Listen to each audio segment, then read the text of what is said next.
subjected me. No comment from DOJ. I don't know who Raul. Now I'm interested. Now I'm like, who the hell is Raul Castro? I've probably heard of them, and I'm just tired. Who is Raul Castro? Oh, you mean Castro? Oh, shit. All right, nice. The U.S. is taking steps to indict 94, dude. I mean, honestly, kind of leave him alone, right? The U.S. is taking steps to indict Raul Castro, the former president of Cuba and brother of Fidel, in connection with the downing of planes 30 years ago. Yeah, man, we don't forget. We don't forget. You can spend the rest of your months in prison. If we can make that happen, good. Don't give a shit that he's old. Speaking of prison, let's do something real quick. I told you we're not going to keep talking about this, but I just want to show you. I want to show you why. This is why I was talking about Chud so much, right? This is why, if this situation where this, fake neo-Nazi, he's not really a racist, it doesn't matter, but he just runs around calling black people the N-word. It's just all for clicks. It's not about the thing that you think it is. And this is why I was trying to stop that. This is why I was calling it out, because I knew that if something happened, watch how they will spin it, right? The right's worst new star just shot someone. Right. It's the right. He's definitely on the right. Right? He's right. I mean, he's got to be a right winger, right? Chud's got to be a right winger because he's racist, and only right wingers are racist.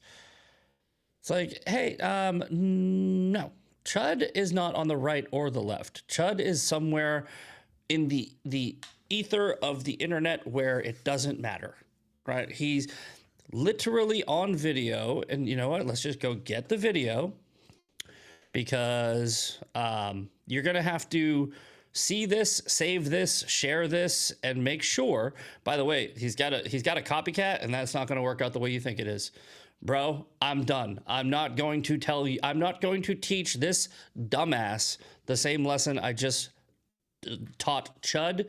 That situation will handle itself. He's running around doing the same thing in the same place. It's like, dude, go have fun. Go have fun. Same result. Anyway, there's a picture of Chud, or sorry, there's a video of Chud. And again, we are not, hold on. Got it. That's what I wanted. That's what I wanted to talk to you guys about. And he's harassing a group of women who are like, bet you're a Trump supporter, or bet you're a right winger. Crap. Hold on. Chud Democrat. And guys, make sure you have this video. Here we go. That's what I thought. No, fuck Trump. Oh, okay. He's a Jew. American value. Let me guess, you're a Trump. That's what I thought. No, fuck Trump. Oh, okay. He's a Jew. Hold on, just one more time. Value. Let me guess, you're a Trump. That's what I thought. No, fuck Trump. Oh, okay. He's a Jew. All right, there we go. Good, right? Save that video. Here, I'm going to bookmark it.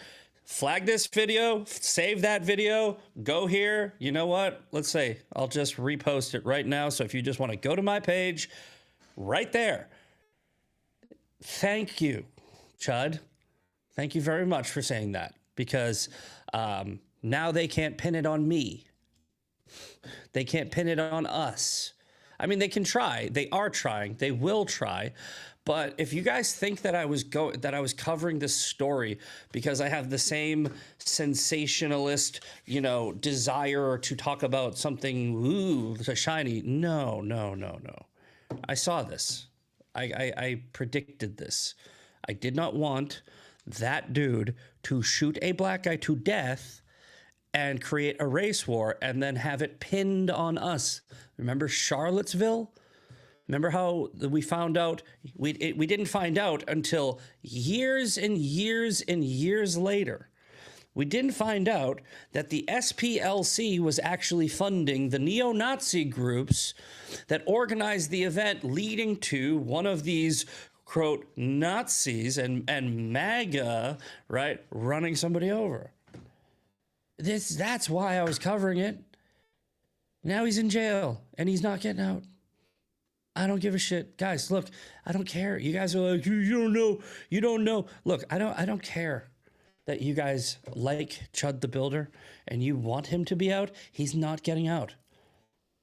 It's not happening. He might take a plea deal. He might get out. He might do years, not decades. But if you think that dude will be out in a couple of months like Daniel Penny, no, it's not going to happen. Just trying to manage your expectations. Oh, dude, but you know what? The video is going to come out and it's going to actually... I don't care. Shut up. I don't care. Shut up. I have thought about every single fucking variable. Sorry. I don't know why you got to do it in front of the kid with the effing. All you got to do. I've thought about every single variable. I've seen every fact that you have. I am so good at absorbing information. I'm autistic as shit, right? Like, you're not going to come at me with an angle that makes you right. Period. On most things, I'm smarter than you. That sounds very cocky. Yeah, well, hey, guys, why do I keep getting proven right? Right? Think I'm humble? I don't think I'm humble. Look, I am wrong every once in a while, but it's just rare. And I'm not wrong on this. Anyway, let's get back to it. Confident over cocky. All right. Now, let's do the daily breakdown, okay? We got the news. The news of the day. What do we got? We got New York Times, which we won't be able to see, Washington Post, which we might be able to see, NPR, which we will be able to see, and ABC Chicago. So let's try CNBC. President Trump is in China, and I just want to remind everybody of the famous words. Donald Trump, don't trust China. China asshole. Okay? I think Trump knows this. Pretty sure that Trump is aware. But Trump's in China, and it's because we have to deal with China. All right? You know, we have to. You notice how I don't like China? And I can go, yes, Trump, go have a relationship with Xi Jinping. Did you know? Do you see how I believe that China is the greatest threat to the United States of America? And I am okay with Trump dealing with China. I'm even okay with Trump being in some form of a partnership with China, as long as that partnership is America first and we hold the cards and they don't. I'm fine with that. Why is it that the morons who hate Israel can't use that mentality with Israel? Like, I don't agree with them, right? I don't think that Israel is the greatest threat to America. I don't agree with that. However, even if I did, I'd be like, yeah, but isn't it better that we're like partners and allies and we have, you know, this and that? I don't know. Maybe it's a false equivalency because Trump doesn't treat China the same way. I'm just saying, it's just like, bro, even if, like, I think that China is the biggest threat to America. And when I see Trump saying, President Xi is smart, President Xi is nice, I don't lose my shit.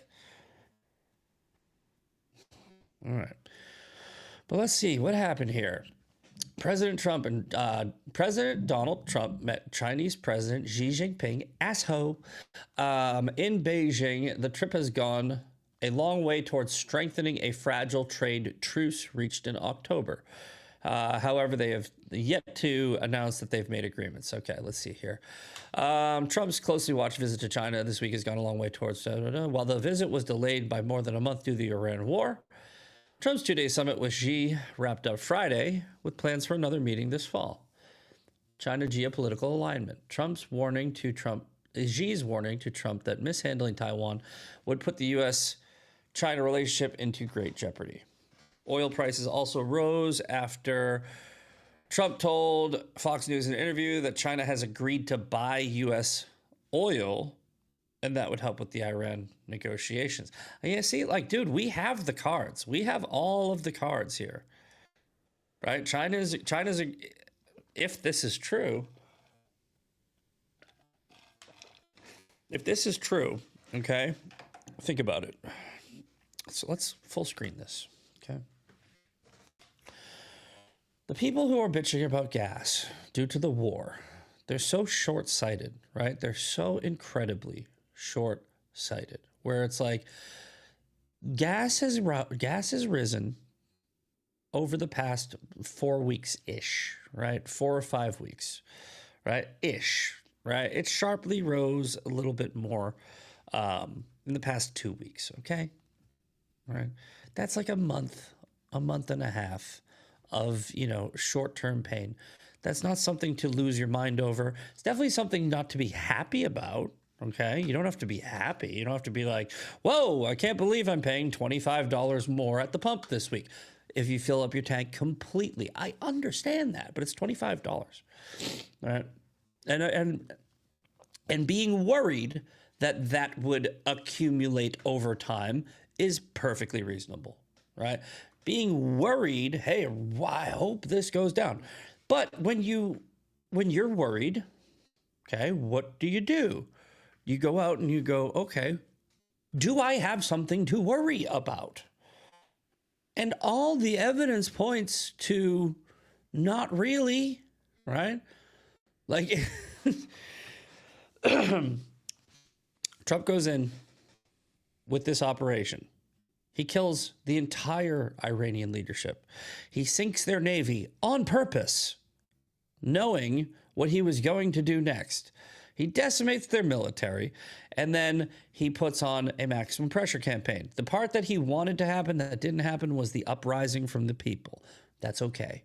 Bridge and power plant day, I'm going to threaten it. Everybody freaks out. He never was going to do it. Okay? Now, think of where we're at now, right? We have pretty much full control over the Strait of Hormuz. We don't need oil from the Strait of Hormuz. You know who does? China. China needs that shit a lot, right? So we are holding the Strait of Hormuz because the navy that we took out doesn't exist, and the leadership that we killed doesn't exist to negotiate or do any types of deals with China.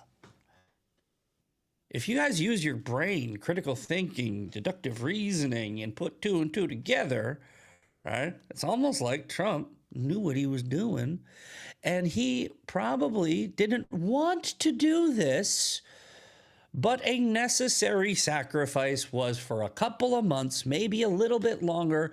We're all going to have to pay a little bit more money when we fill up our tanks. I personally think it's okay. I think it's a worthy sacrifice for the American people, right? Like, it's like, okay, look, you know what? Hey guys, if he couldn't tell you before it happened, but if he took a poll and he was like, guys, gas is going to go up probably, I don't know, I think it's somewhere around like 40%. It doesn't matter. All right, let's just use 40%. Gas is going to go up 40% for 2 months. Right, it's going to go from $2.85 to $3.85, right? So like whatever, it's going to be $1 extra. If you have a 25-gallon tank, that's $25 every time you fill up your tank. And if you fill up your tank once a week, it's $25 a week. And if you do the math, that's probably a couple $100, a few $100, maybe a little bit more. Obviously, I'm talking about, just a random hypothetical. I'm sure for some people it's a lot more. I'm sure for some people it's a lot less. If you have an electric car, this doesn't affect you at all. You get the point, right? So we got, if he was to do the poll and say, like, hey, how many of you are cool with, on average, a couple $100 so that we could take out the world's #1 state sponsor of terrorism, fuck over China, and shit, I did it again. And in the end, hold on, best part, in the end, right? The biggest threat to America, which is not the Jews, it's China, it's the communist coalition, and the authoritarian red-green alliance between them, radical Islam, and all of the woke leftists. If he was to give you all of that information and he was to say, okay, look here you go. Is it worth? I'm pretty sure the friggin' poll would come back like, all right, yeah, well, when you put it that way, it actually kind of makes a lot of sense. But I'm sorry, he can't friggin' tell you that, because if he tells you that, he's telling the enemies that. And then you know, so you just have a bunch of whiny bitches like Nick Fuentes who don't understand how shit works, crying the whole time. And Trump's just like, dude, shut up, you're ruining it. Tucker Carlson is like, shut up. I voted for that dude, okay? I trust him. When I lose his trust, I'll join your team, but I don't. I haven't. And you constantly, like, freaking sticking your freaking thumb in my face and poking me in the ear and wet willy and just trying to doom and blackpill me into not supporting him is not going to work. I'm just going to think you're an asshole. Just leave it alone. Dude, I don't look here. Here's the deal. It's the same thing with all the situations we deal with online. Somebody's got an opinion. They don't have facts. They say it a bunch of times. And then in the end, I go, I was right. You were wrong. Shut up. Let's run it back then. I can do this till the end of time, guys. I love this game. We're clipping that shit. That was a good little speech. That was a great speech, actually. All right. I love my rants. I'm my biggest fan. Fan Mail Friday's coming up. Second biggest fan, haters. Third biggest fan, everybody in the chat. Okay. So, yeah, that's the takeaway. You want the takeaway from that story? That's the takeaway. Trump knows what he's doing. That's the takeaway. China's going to be buying oil from us? No way. All right, next up. Try not to blow that vape in your face so you don't hear it. Because I don't watch every one of my shows back, but sometimes I watch my shows back and I was like, turn your head. I'm yelling at me when I'm watching. I was looking for clips the other day. All right, Supreme Court. Whoa, can we actually read this story? Whoa. Washington Post. Letting us read shit. All right. Supreme Court preserves access to mail distribution of widely used abortion pill.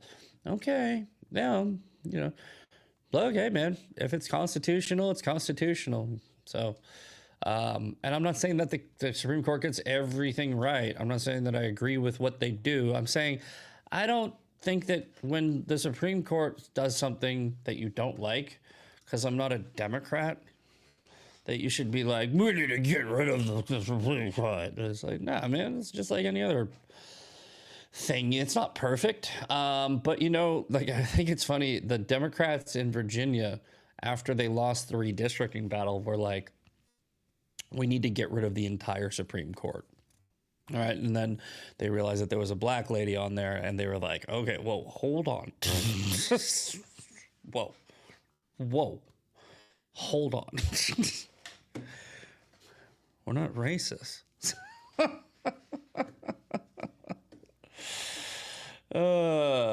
Yeah, you see, Bear in the chat. Win some, lose some. It's a bad idea. I don't agree with this decision just based on the headline, but let's read. Let's see maybe if their arguments are in here. Maybe we'll see if it actually is constitutionality, even if you don't like it. Right? All right. The justices paused a decision by the U.S. Appeals Court in New Orleans that had reinstated a requirement that patients pick up mifepristone, who cares, abortion pill, in person. A mandate that supporters of abortion rights have framed as the biggest threat to the abortion access since Supreme Court overturned Roe v. Wade. The justices did not explain their reasoning. Oh, that's interesting. We should know that. I'm sure they will. I hope. And the decision came over the objections of Clarence Thomas and Samuel Alito, We need to save, like, we need to clone Clarence Thomas as a younger version and just keep him there. The court's unreasoned order granting stays in the case is remarkable. What is at stake is the perpetration of a scheme to undermine our decision in Dobbs v. Jackson Women's Health Organization, which restored the right of each state to decide how to regulate abortions within its border. You know what? That's a really good argument, right? It's like, because if you're making the decision that states get to decide, then when you mail abortion pills, you can mail them to every state. So essentially it's the federal mail system, right? Like FedEx, you know what the Fed stands for? Federal. So yeah, maybe there is I don't know. I'm not sure what the justices were thinking, but I think that, look, here's the deal. I mean, like, I used to be a long time ago pro-abortion, right? I was just telling the story to my friend the other day. I was never a Democrat, right? I was never a liberal. I was never really on the left, but I was pro-abortion, right? At one point, I would say in my early 20s, probably, you know. And I watched a video one day and okay, I'm back. I took Zach's nap for him. Bad moon. Thanks. I gotta go to work after this. No, I really do want to just go right back to bed. Anyway, let me finish the story because I'm doing my ADD thing. So I watched a video. There was this abortion doctor that was testifying in front of Congress. It was all over YouTube. Maybe you've seen the video, right? And he was describing abortions and how he did them, how he did late-term abortions. And he was talking about how he would go inside with the clamp and crush a baby's head and then pull it out. And they pull out the pieces of the babies and they lay them on the table and they have to literally put the baby back together. They have to make a dead baby puzzle. Like, so, and not because they're being fucking weird. It's not a weird game. It's because they need to make sure they got all the pieces out. And it's when I watched this testimony, I was like, I definitely don't support this. Right. And I'm one of those people where if I say I don't support this, I can't say I support it at all. And so I was like, okay, so I'm not gonna start drawing a line where I'm like, okay, well, let's only go right here. No baby pieces abortions. No, I just said, okay, no abortion. Then the more I researched it and the more I learned, I basically kind of line up where it's always murder. It's always wrong. Always. 100% of the time, every time, it's always murder, always wrong, right? Abortions, right? I'm not talking about medical procedures to save the life of a woman. I'm talking about the intentional killing of a viable fetus, right? That's always wrong. However, I am kind of like Trump on this, where I say, if you want to legalize killing people, right, do it the right way. Okay, because we do have legal killing, right? We have the death penalty. We do, right? And I'm not saying that those are the same thing.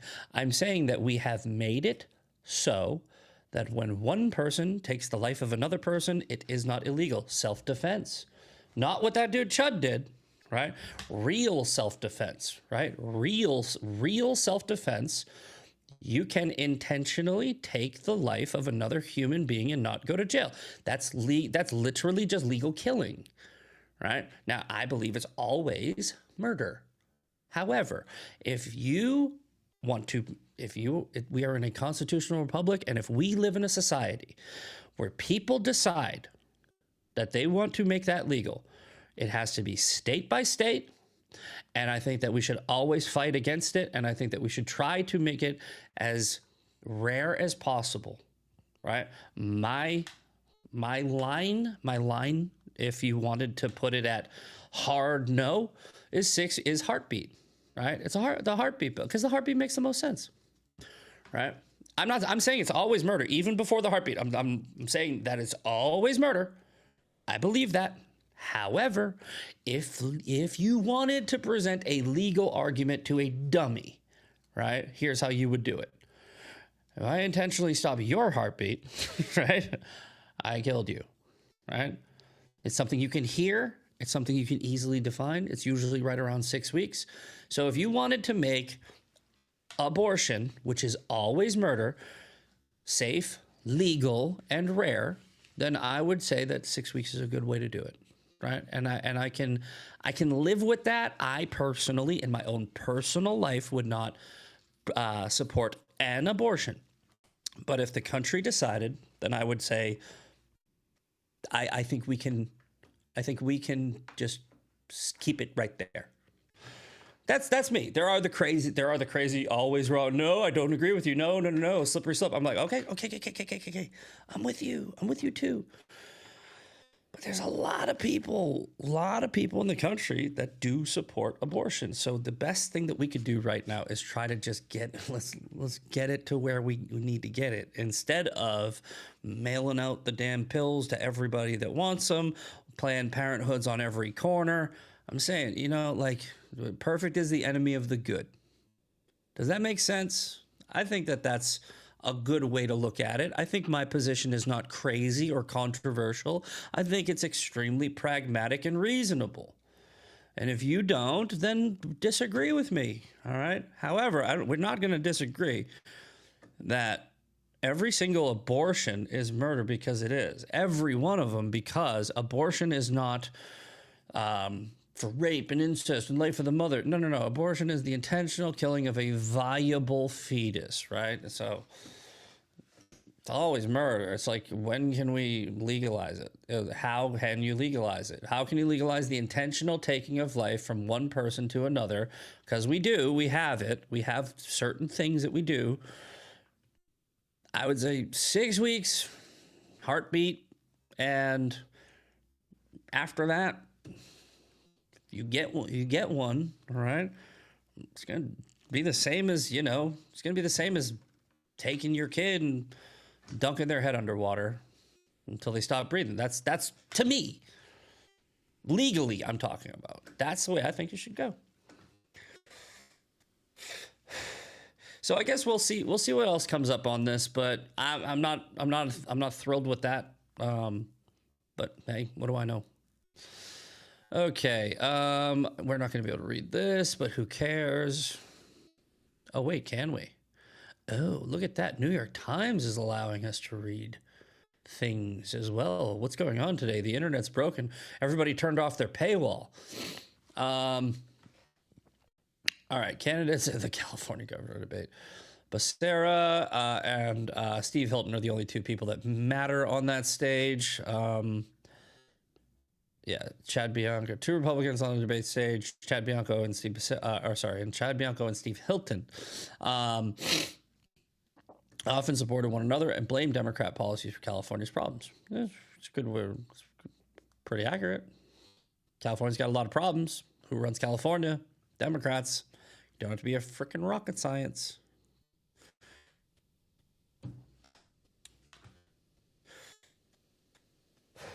This woman's crazy. Katie Porter is an insane person. She's not she's like Candace Owens level schizophrenic. Like, she's crazy. Like, that's a crazy person. We all know that person. You've met that person. That's a crazy person.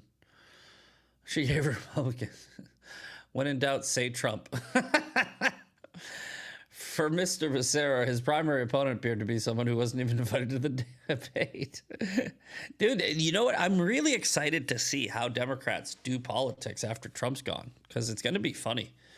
It's going to be funny. If, like, it's literally just going to be like everybody that said Trump, like, what are they going to do? Are they going to be like, JD Vance, or Marco Rubio?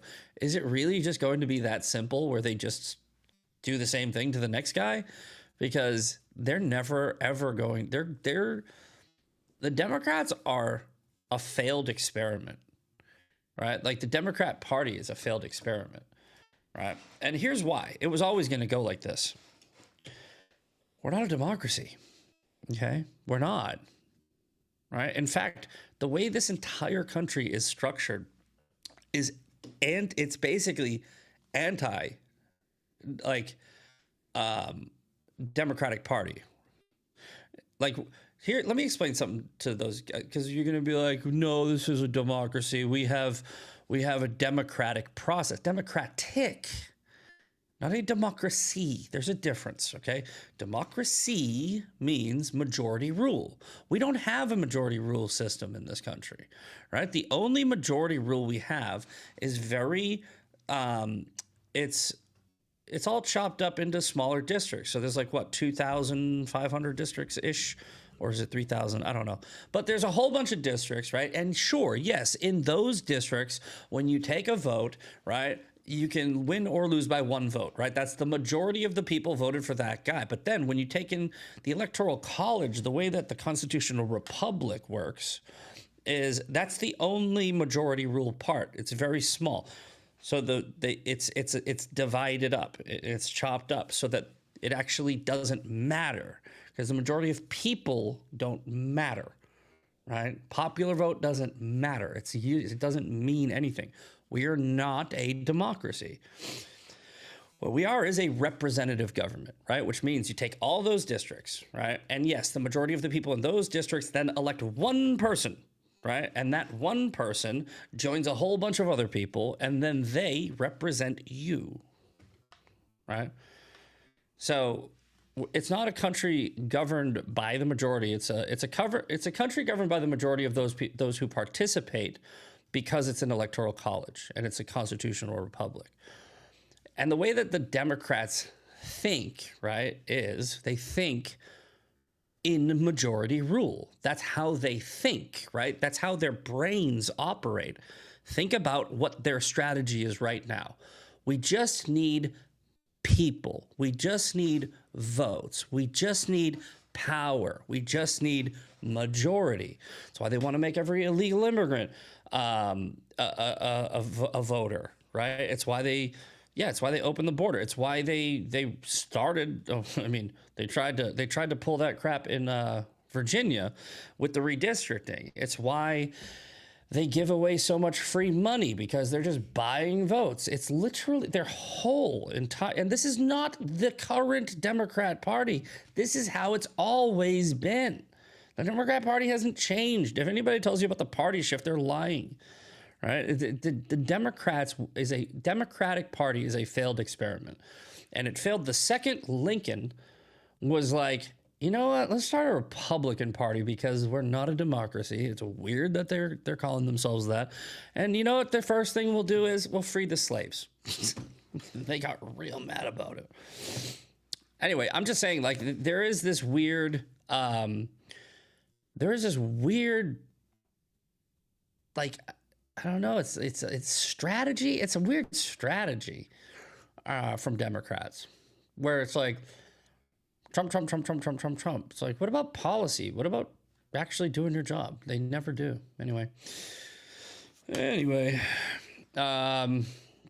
Okay. Let's see. We're all done with all this. I think we're done with all of this. Anything else? Not worried about it. Okay. Yeah, we're good. All right, we're good. Let's go to Fan Mail Friday. Wait, what the hell? Hold on. Wait a minute.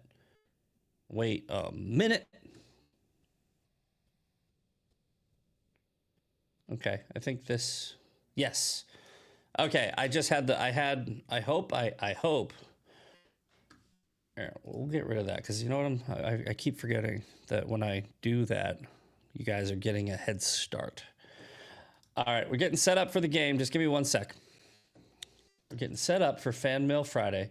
And once again, I will explain the rules. We've had some people come in and play, and they were obvious first timers, and they kept on asking me to re-explain the rules. So I'm going to explain the rules for Fan Mail Friday right now. Okay. In April, we had 13-7. The woke left won for the month of April. And the woke right, I believe, the woke right is destroying the month of May. All right, as you can see on the screen, this is last week's score. The woke right is had a clean sweep, 5-0. Okay, and here's how we score points, and here's how you play the game. Okay, on the screen, I'm going to put up a message that is from my inbox. God damn it, stop that. Stop that. Gee, there we go. I'm going to put up a message that's from my inbox. I try to take the most recent ones, but I have so many different, like messages that are mixed in. And sometimes I just go around, I skim. But anyway, I look for the one that looks like hate mail. I grab it. I go and I look at their profile picture, and then I go to their page and I try to find out if they're on the right or the left. So then what I do is I come in, we all read the message, and we look at the profile picture, and you try to figure out if I found out whether or not this person was on the right or the left, and I reveal the clue. So we're going to start playing right now. Here's how you play. Here's the message. Tell me in the chat, right or left, left or right, W-R, woke right, woke left. Spell it out however you want. But here's the message. First up, you fucking lying, pathetic, treasonous, soulless dog. We know you sold out to Israel, you pathetic bitch. Fucking weak ass something. Can't wait to run into ya. And the username is Grande001 at 001 Grande.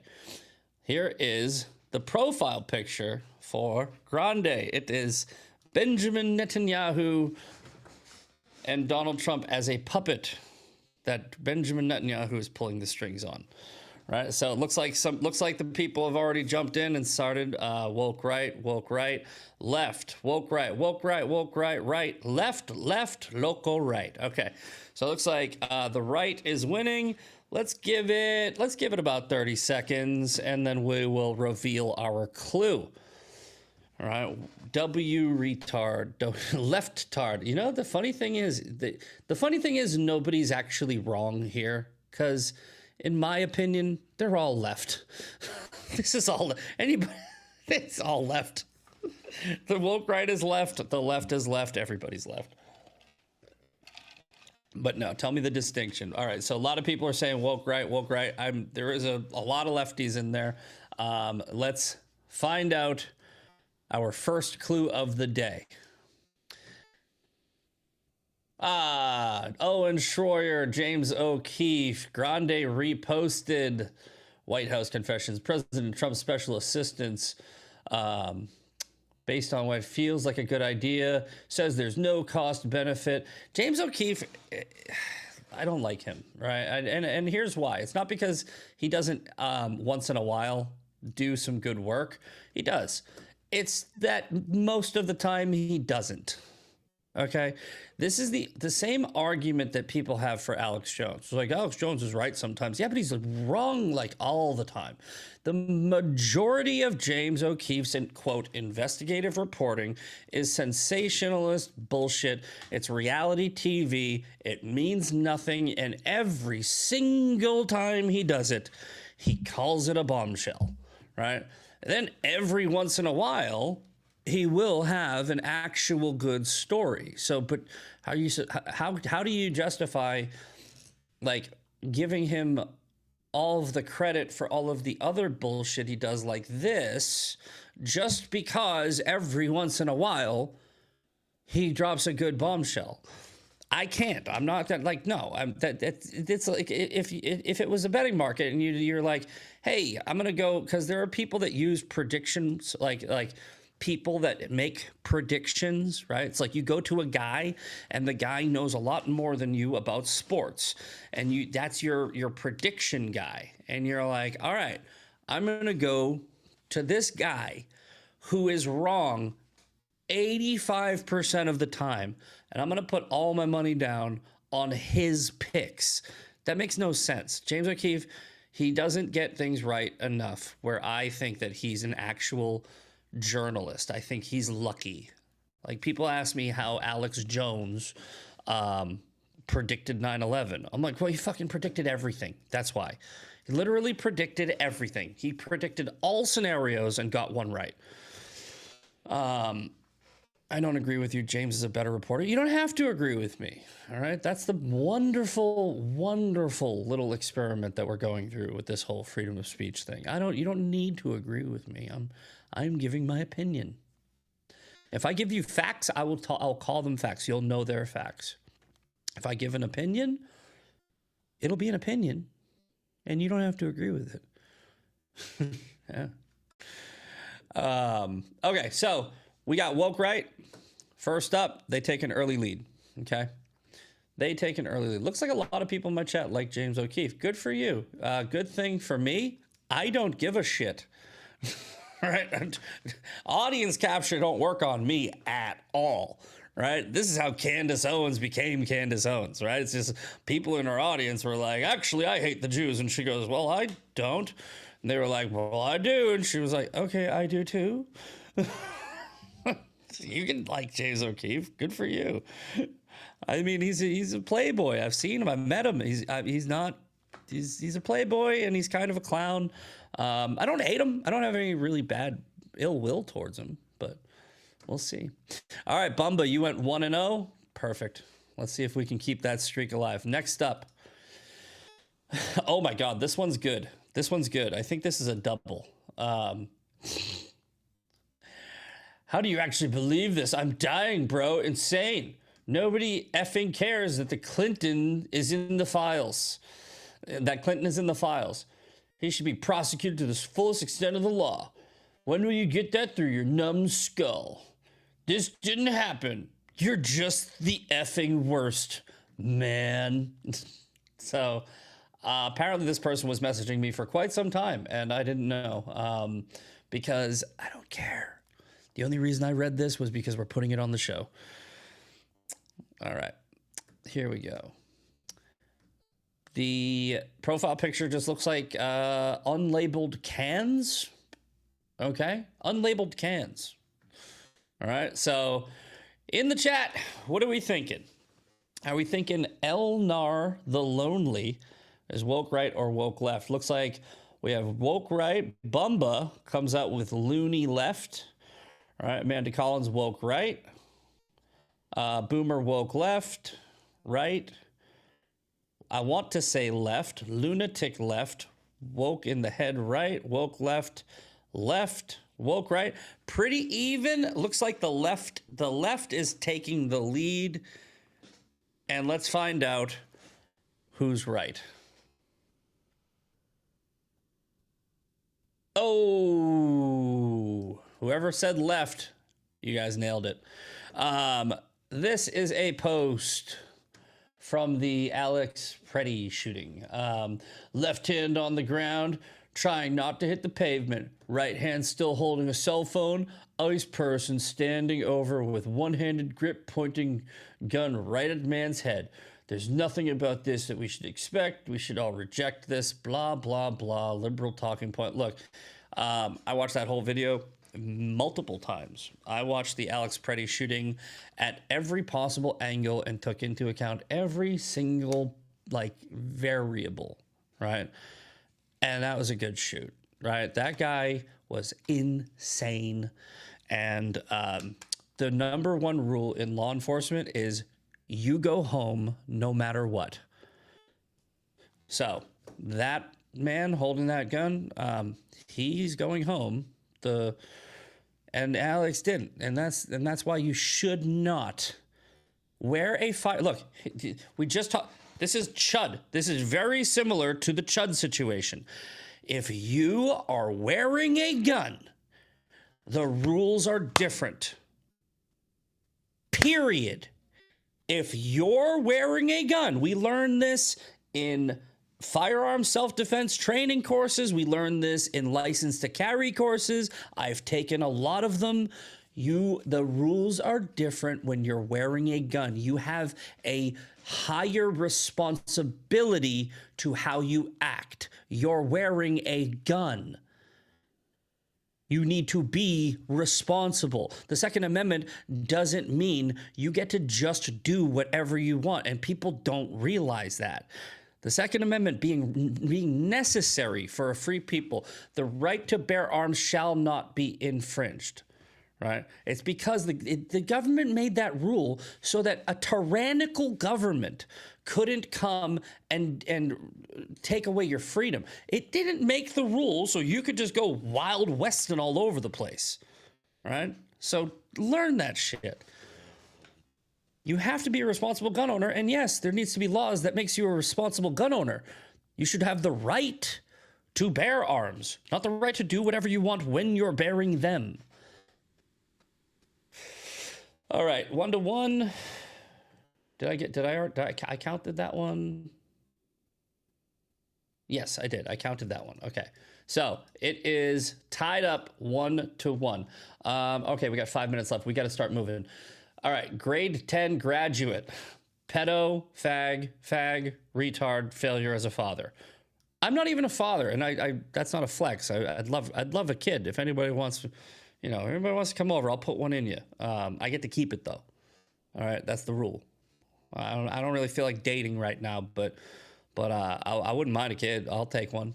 Yeah, I want it to be mine. I'm gonna make it. All right. What are we thinking, guys? Woke left or woke right? Woke left, woke right, pedo, fag, retard, failure as a father.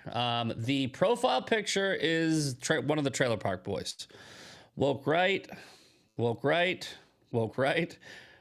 Bumba, gotta go loony lefty. Bumba, I think you're 2-0 right now.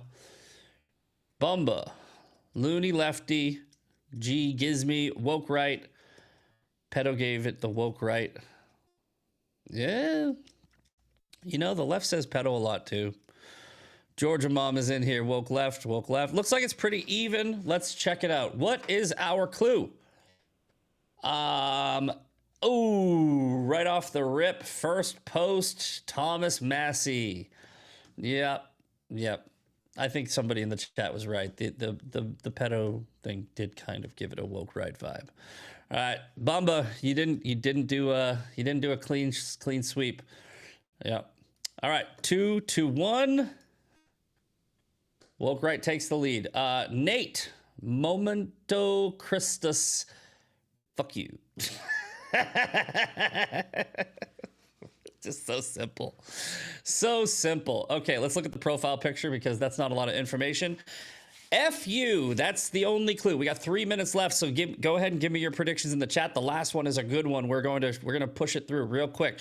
Exxon, some guy standing on a thing looking over a, I don't know. It looks like a not a Midwestern, more like a Southern highway, like truck stop. Well, right, huh? 3-0. All right. Ooh, machine is 3-0. Right, left. We got one right, one left. Let's go. Left. Woke left, woke left, woke left, left. All right, everybody's saying left. Let's find out. I think they might be right. I'm not sure.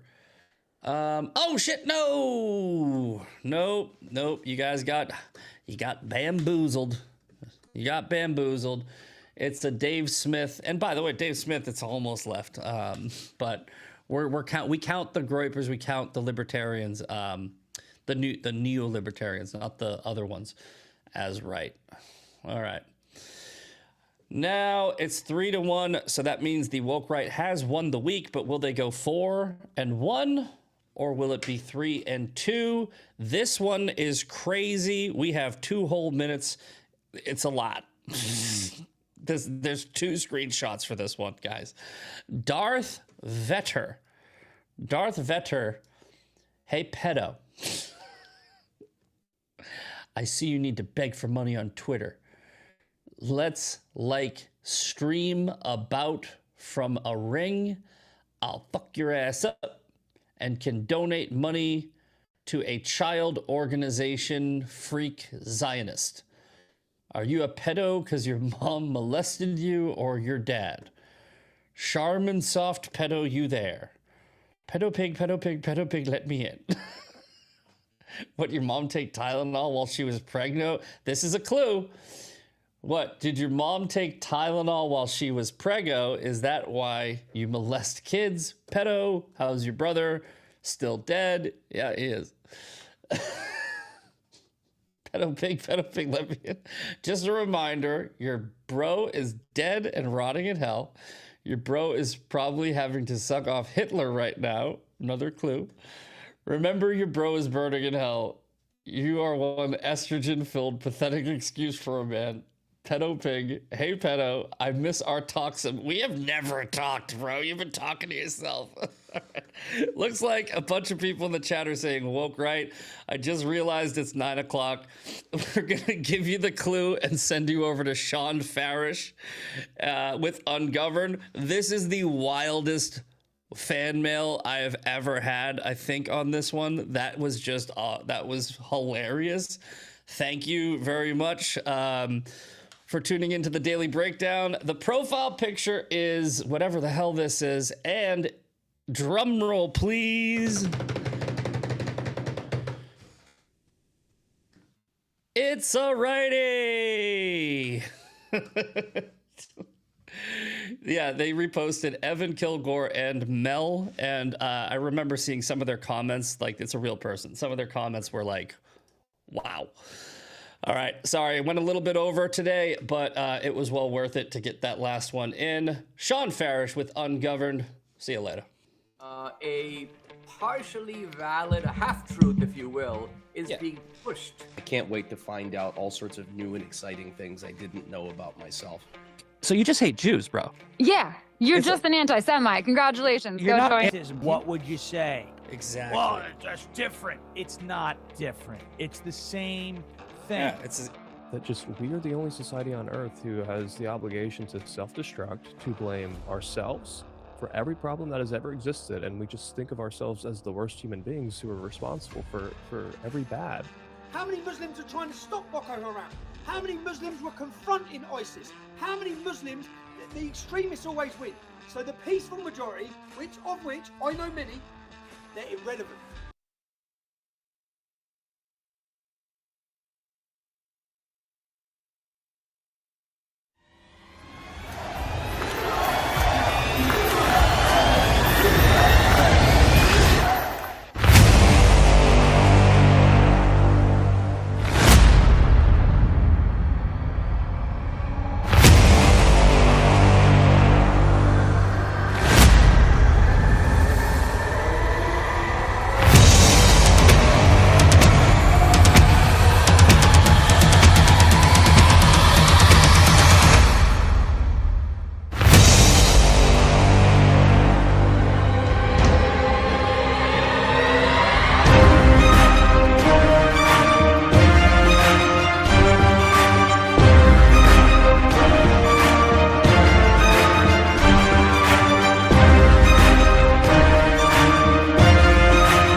To the Ungovernables, the Captain's Crew, the LFA family, McGraw Nation. We are coming to you live from the deep red state of Tennessee on rumble.com/LFA TV. Welcome to Ungoverned this morning. It's Friday. It's the Ides of May. May the 15th be with you. Now, we could just Star Wars Day the entire month. May the 16th, May the 17th, May the 18th, May the 19th, May the 24th. Be with May the you. 25th. May the 25th, Memorial Day, our anniversary. It's going to be good this year. By the way, we went line dancing last night and survived. So we now barely survived, but we did survive. That was such a fun time. It was a good time. Grindstone Cowboy. People are like, I need that hat. Well, you got to go to Grindstone Cowboy. That's where you get one of those MAGA coffee hats. But it was a good time there, and pretty cool place down there. And You gotta swallow your tongue when you're saying it here. Cock-a-doodle-doo. All right. We got a ton to get to today, plus call second half, right? So the theme of today's show is going to be the Democrats, the DNC. They are having problems. Now, money is not everything. but it is something. Okay? It's not every occasion that money wins you elections, but it is a good supplemental tool. We've talked about, the Chris Rose situation where, he was outspent 25-1, but he wound up winning because he, went door to door and knocked on tens of thousands of doors, him and a couple of volunteers, and pulled off a major upset in West Virginia State Senate District 2, and then did the same thing for who will now be his co-senator, Toby Heaney, in West Virginia State Senate District 2. So money is not everything and is not always the deciding factor, but it is something. And it is an indicator that we can use to determine things like enthusiasm and, and to use as data, use as a tool to interpret what's going on in the now and what that may mean for the future when it comes to the 2026 midterms and how that's going to play out. Now, I'm not going to tell you that because the Democrats are having problems raising money or that they may be having some internal issues within the DNC, that this means that we're going to win the midterms. What I'm trying to do is give you the ammunition and give you the resources and give you the information that will protect you from the online demoralization doomer campaign that is trying to convince you to sit out the midterm. What's the point of even voting? I'm not getting what I voted for. I don't like this. I don't like that. This didn't happen fast enough. Not enough of this. Folks, we know the Republican Party is not perfect. Never once, not ever, have I come out here and said the Republican Party is the perfect party. They have the answer to everything. They don't. But the Democrats are the problem. They are the source of the issues that we face in the country. You look at reckless spending. Yes, both parties do it. The Democrats do it worse. You want to say, that's a terrible contrast to say we suck, but they suck more? All right. I mean, if you want to look at it that way, we can look at it that way. We don't suck. The Republican Party doesn't suck as much as the Democrats suck. Fine. We have to deal in reality. You are going to be left with two choices on Election Day. Well, three choices. You can vote for the people who suck the most. You can vote for the people who suck the least, or you could not vote. Not voting is the same thing and does the same thing as voting for the people who suck the most, i.e. the Democrats. Never vote Democrat. And if we want better representation in the Republican Party, in Congress, or wherever it may be, at your state level, your county level, wherever that might be, then we need to play a role in the process 24/7. And I know that's not easy. And I know that's not what everyone wants to hear. They should just do their jobs. Yes, we have established that on a number of occasions on this show, that our elected representatives need to do their jobs better than they're currently doing it. I get that. And I'm not going to argue that point. I'm not going to tell you that that's something we should stop talking about and something that we should stop demanding, because it isn't. It's absolutely something that we should demand. But if your representative is not representing you adequately, there is a means of correcting that problem. And it's called the primary. It's called participation. It's called engagement. You think these people who don't want to lose their seats care if, 75% of their districts or their constituents are sleeping at the wheel and don't give a damn? They're at the beach. I don't want to get involved. That's not going to put any pressure on these people to actually represent you adequately. But if you're always there, you're a thorn in their side, not in a nasty way, but somebody who's going to hold them accountable. You're asking those questions. You're asking them to take care of things. You're asking them, quite frankly, to do their job. If you play that role in this process, the quality of your representation will go up. Because now they know you're paying attention. Now they know they won't be able to pull a fast one on you. Now they know that your representatives know that they won't be able to pull the wool over their eyes. Oh, we're doing everything we can. No. If you're there and you're watching everything and you can give them an honest performance review as their supervisor, that is your job. You can force them to do a better job or replace them with somebody who will do a better job. But this is a very interesting story about the DNC, the problems that they're having, and still now, a year and a half removed from the 2024 election, they still are having a hard time raising money. That is significant. And it's an indicator. And it is something that we're going to look at today, and we'll interpret it. And we'll see what ultimately what it could mean, because it's not just the Democrats having a hard time with fundraising. John Fetterman, who has regularly, and I don't know if he's doing this now. Look, I'm not saying that he's not being genuine. I do believe that he is a more moderate Democrat. But at the same time, I would be a fool to not at least consider that some of this criticism of the Democrat Party is for attention and publicity.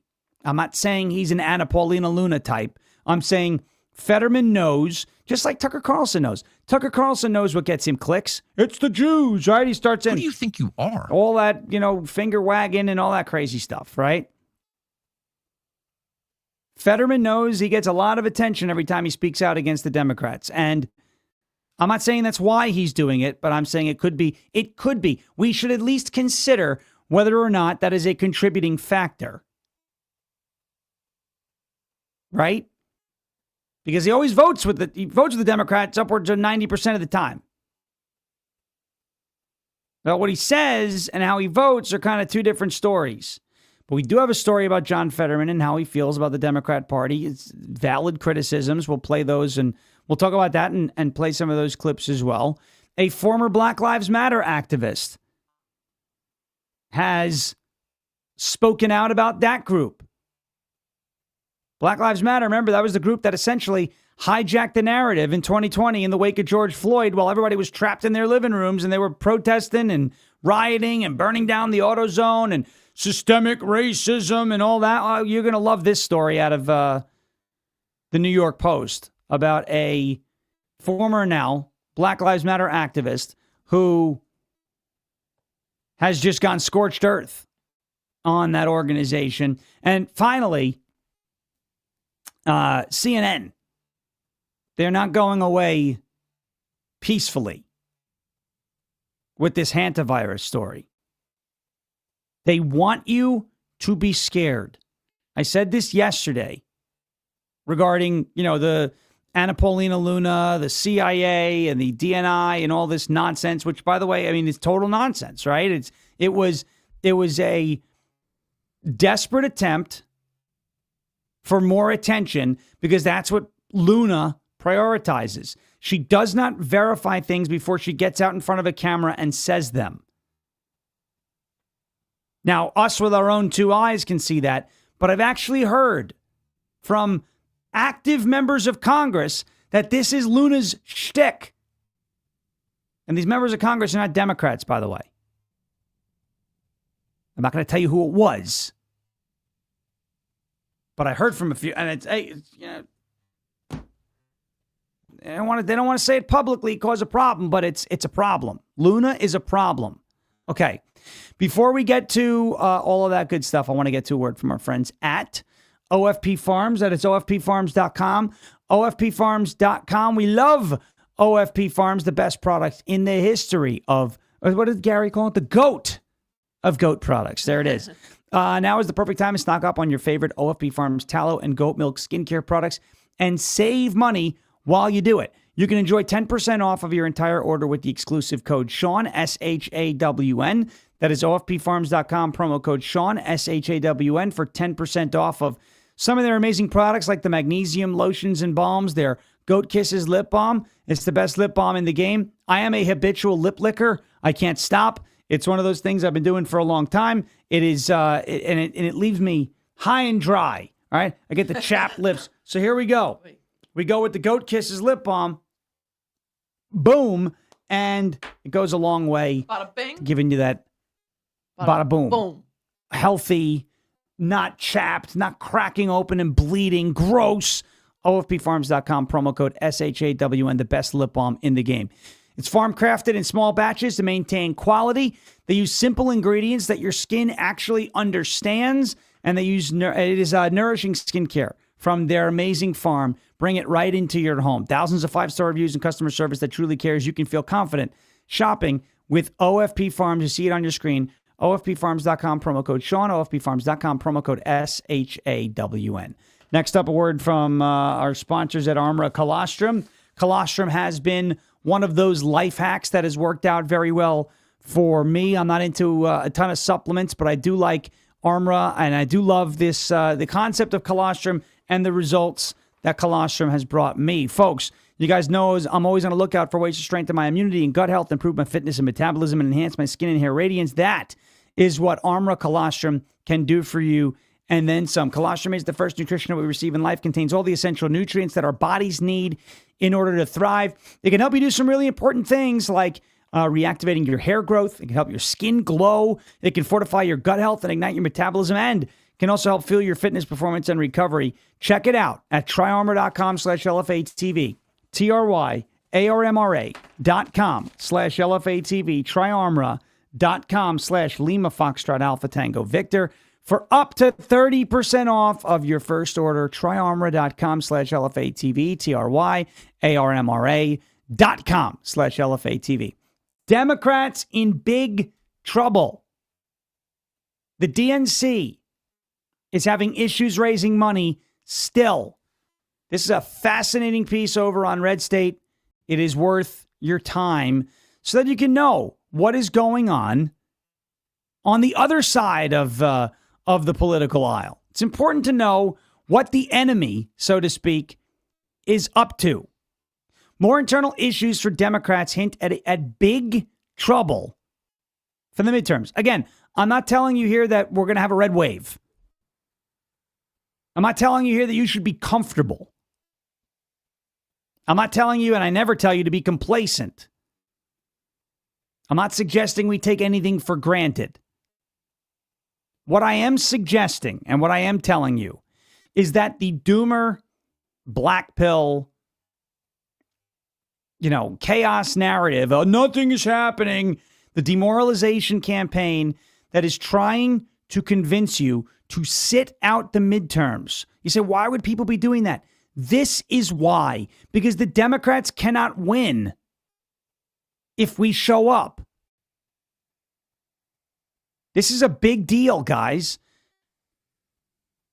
Normally, as we know, the party out of power, in this case, it's the Democrats, has the edge going into a midterm election. And again, you look at the generic ballot, Democrats are up by 3 points. They do technically have the edge. But it is far from decisive and far from conclusive.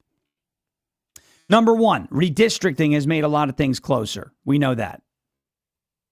But Democrats still have this problem that voters don't think very highly of them, as we saw from Harry Enton on CNN earlier this week. Their generic congressional ballot numbers have gotten worse since March. And now that Democrat, +3 on the generic ballot is within the margin of error, meaning you're looking at a virtual tie on the generic ballot right now. Again, midterms are 6 months, 5.5 months away. I'm not telling you that this means that a red wave is coming. What I'm telling you is that a blue wave is absolutely not guaranteed. And those talking about, Republicans are going to get crushed in the midterms, they are trying to demoralize you and convince you that nothing is happening so that you stay home and you don't participate. When you don't participate, we are guaranteed to lose. I don't like losing. No, the Republicans are not perfect. I have never claimed that they are. But the Democrats are the problem. And we cannot just simply allow that problem to gain power in our country. That's not the answer. You want to take a simple, low IQ, low political instinct, Nick Fuentes and Groyper stance. Well, we're just going to burn it all down. No, you're not burning it all down. You are burning down the only side in this country that is even remotely equipped to standing up to the Marxist left. No, the Republicans don't do a great job of doing it, but at least, if we grab the wheel and steer this party, we can make the Republican Party do a better job at standing up to the Marxist left. It's not going to happen overnight.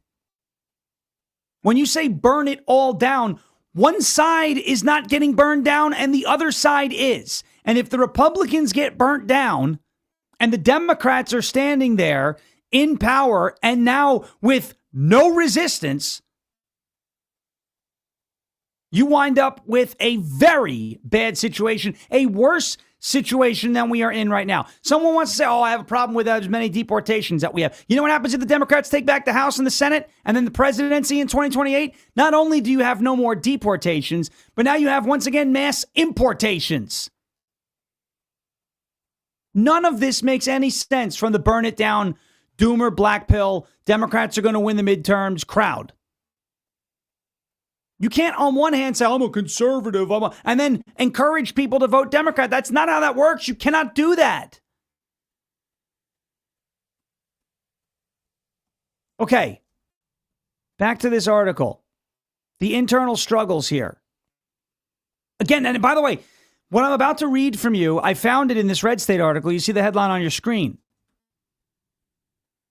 But the Red State article is citing the Associated Press. Is the Associated Press a right-wing outlet? Red State's a right-wing outlet. It's called Red State. Is the Associated Press a right-wing outlet? Yes or no in the chat. AP. Is AP a right-wing outlet in the chat? What do you think?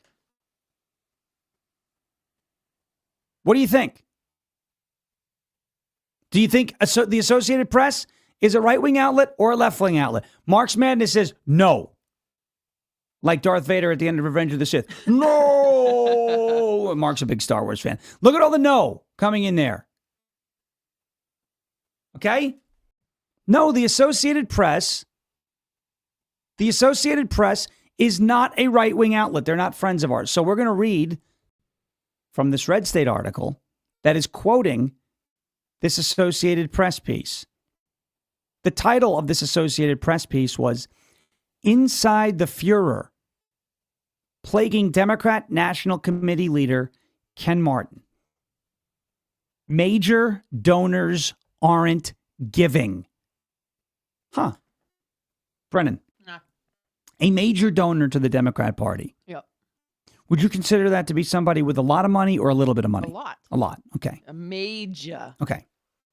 So let's walk through this one nicely, right? You're going to do well. Take me baby steps. You're going to do very well. Okay. All right.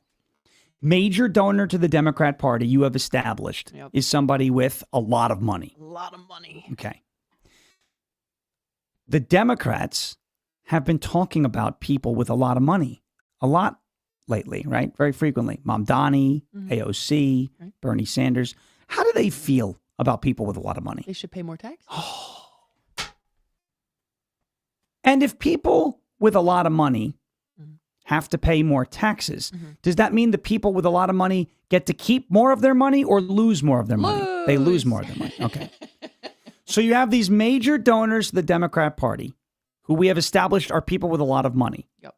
Who then the main faces of the Democrat Party, Bernie, AOC, Mamdani, hate people with a lot of money. Why the would they give money to the party that says, by the way, donate to us freely, and in our states, we're also going to take from you? Why? Do you see what's going on here? Major donors aren't, that's not the only thing, but that's got to be part of it. Right. If I was a billionaire for, and for the last 20 years I supported Democrats, and then all of a sudden I have to hear AOC, billionaires didn't earn their money. Bernie Sanders, billionaires have to pay their fair share. Seattle's mayor, if you're a millionaire and you're leaving, bye. I would say, you don't want my money anymore? So I'm not going to freely donate it to the Democrat Party, and I'm getting the F out of these blue states that are just going to take it. Wealth taxes, all that type of stuff. Whatever they're doing in New York City to Ken Griffin and some of the other folks there. The bottom line here, and the big screaming red siren, woo, here goes my alarm. That's the type of stuff that's going on inside the DNC right now because donors aren't giving any money. Liberal influencers are publicly questioning Ken Martin's refusal to release an internal report on the party's failures. Why can't they release that autopsy report for 2024? We talked about this before months ago. Why did the Democrats lose in 24? Why do you think they lost in 24, Brennan? The Democrats. Part of the reason. Because people are tired of it. People are tired of a lot of what they stand for, right? The DEI, the high taxes, the climate change hoax, the trans stuff, the open border. But that is what the main drivers of the Democrat Party stand for right now. So on one hand, you have a party that is open border, pro-trans for anybody, men in the women's room, men can have babies, men and women's sports. I said the open border already. High taxes, defund the police, don't deport anybody, et cetera, et cetera. You have that as their party platform, but their current party platform is the reason why they lost 2 years ago. They can't release an autopsy report that says our radical, crazy, lunatic, fringe, energetic part of the party is the reason why we lost, because then they lose those people like this. Democrat operatives have begun informal discussions about recruiting a new chair, even as most believe that Martin's job isn't in serious jeopardy ahead of the midterms. Amanda Littman, who leads the Democrat allied organization Run for Something, said she has been approached by senior strategists in recent days, gauging her interest in replacing Ken Martin as the DNC chair. Quote, I think it's a really hard job, and also Ken is not doing it very well, Littman told the AP. I honestly think he's going to have a hard time rebuilding trust. And that's because Democrats do not do anything except play the orange man bad game. John Fetterman came out and said, we can't just be the TDS party. Well, that's all they are. According to the report, the disturbance about him is making Martin increasingly paranoid, even inside party headquarters, and it could make it harder for them to win in November, while undermining faith in the DNC as it coordinates the party's next presidential nomination process. Then there's the money problem. The DNC is reporting $22.1 million cash on hand, with $18.4 million in debt at the end of March, according to its most recent federal filing. The RNC, by contrast, reported $116.8 million in the bank with zero debt. Listen, money does not mean everything, but it does mean something. And you would be a fool to believe that the fact that donors aren't giving the Democrat Party, you'd be a fool to believe that's not a problem. Folks, the Democrats are alienating lifelong Democrats. They're alienating some of the biggest donors to their party when they keep attacking billionaires. They're alienating business owners. They're alienating lifelong Democrat voters and supporters. Martin has been trying to raise more money, but it sounds like he's really just trying to bail out the boat here from the AP piece. Martin has been aggressively courting big dollar donors despite their demonstrated reluctance to give to the committee. He acknowledged pressure related to the autopsy in some of the conversations and indicated changes could be coming soon, according to two people with direct knowledge of the discussions, but not authorized to share them. All I hear about online, by the way, is, Republican infighting. But it's happening on the Democrat side, too. And the Associated Press even reported on it. Now, I don't view a lot of what's going on the Republican side of things. I don't view that as infighting. I think infighting is a pathetic stance that some people take. Yeah, I had one guy yesterday, just a complete moron. Well, how come you're going after Anna Paulina Luna and you're not going after Democrats? Are you insane? So then I posted a long thread on X of video after video after video, post after post after post with thousands of engagements on it. I'm not saying that to boost who I am. I'm saying that many people have seen it and appreciate it. That I spend the most of my time going after Democrats. Do I go after people like a Thomas Massey or a Tucker Carlson or a Candace Owens or a Nick Fuentes? Well, I actually consider them to be Democrat adjacent. Now, I consider them to be that. Some people may not consider that to be that. I don't look at Anna Paulina Luna the same way, but at the same time, I don't want somebody on my side, air quotes, making us look like fools because they run out in front of cameras and say stupid stuff for attention. And that's what Luna does. And that's why I went hard, in the paint on her yesterday. We can't give crappy behavior a pass because the person says nice things about Donald Trump. We can't become like that. Ken Martin and the Democrat Party is in trouble. They have a money problem. There's infighting on that side. That's not me saying it because I want to counter the message about the Republican conversations and debates that are happening on our side. I didn't say that. I read from an AP piece. In a second, we're going to get to John Fetterman. He's a Democrat. He's a self-identified Democrat. He's not, from what it looks like, a radical left-wing maniac like a Zohran Mamdani or a Katie Wilson out there in Seattle or an AOC or a Bernie Sanders or Pocahontas or, Dalisto, right? Hakeem Jeffries. But John Fetterman is still a Democrat.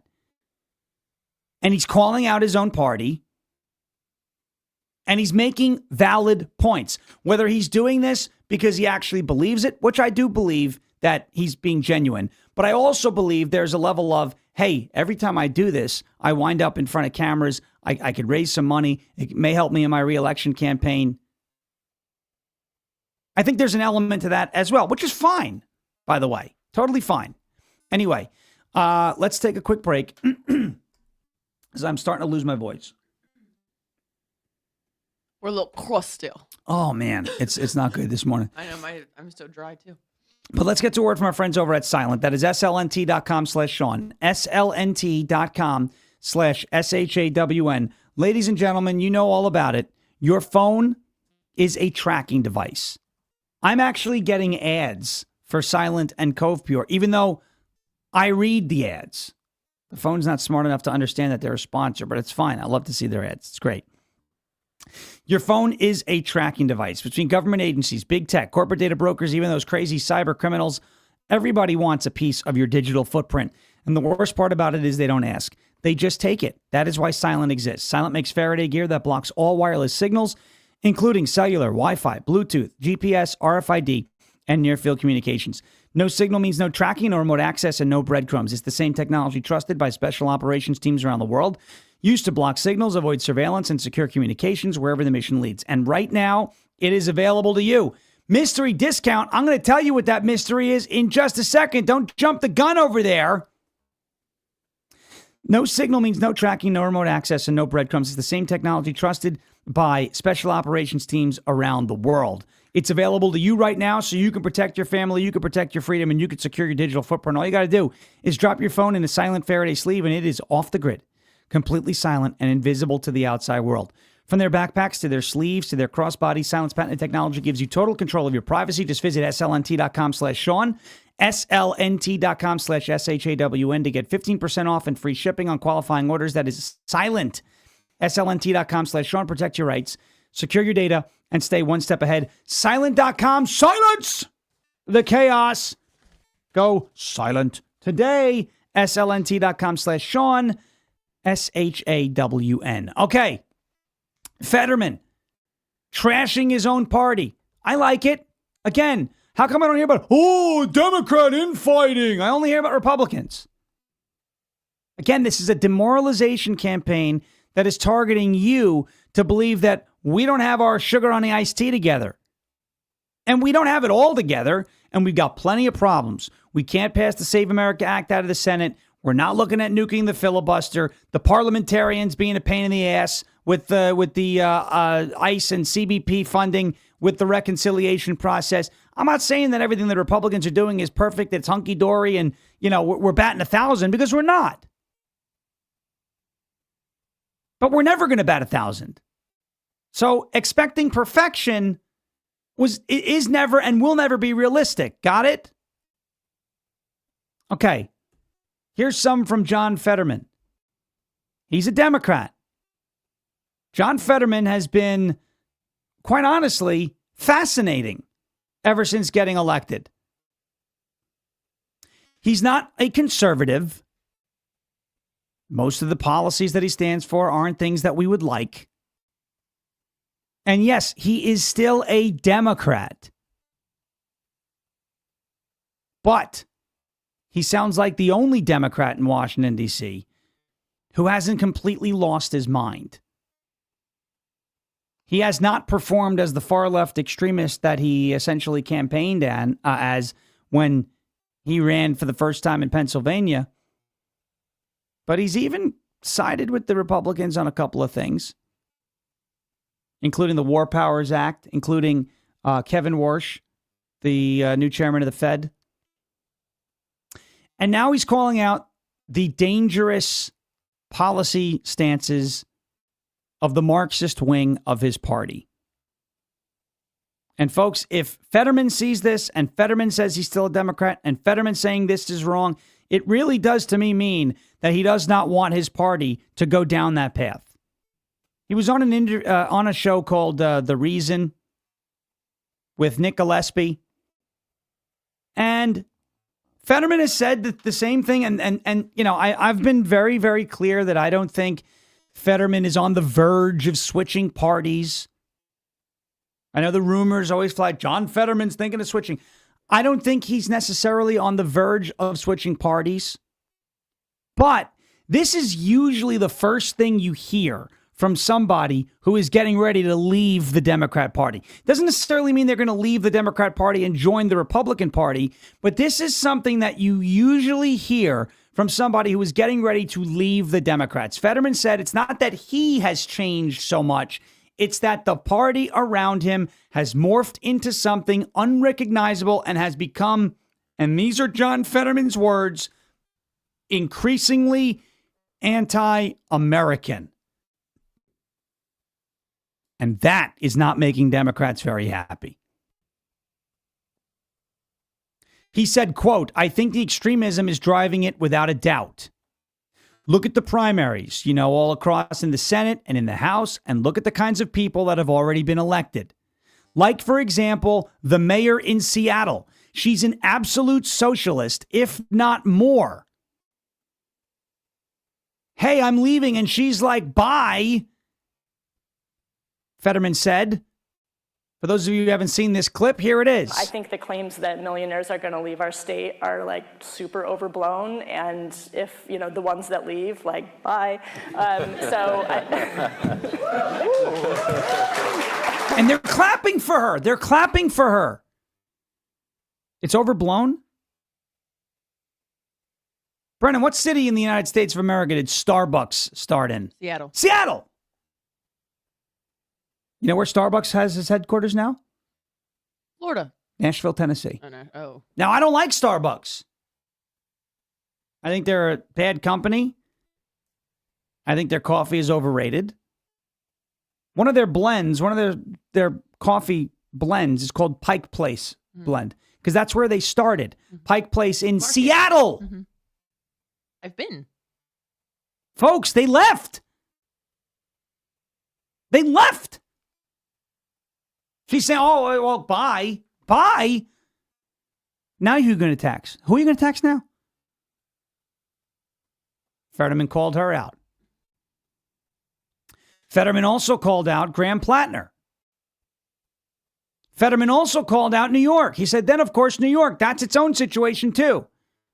And I thought DeSantis had a great line saying, Mamdani is my favorite real estate agent now.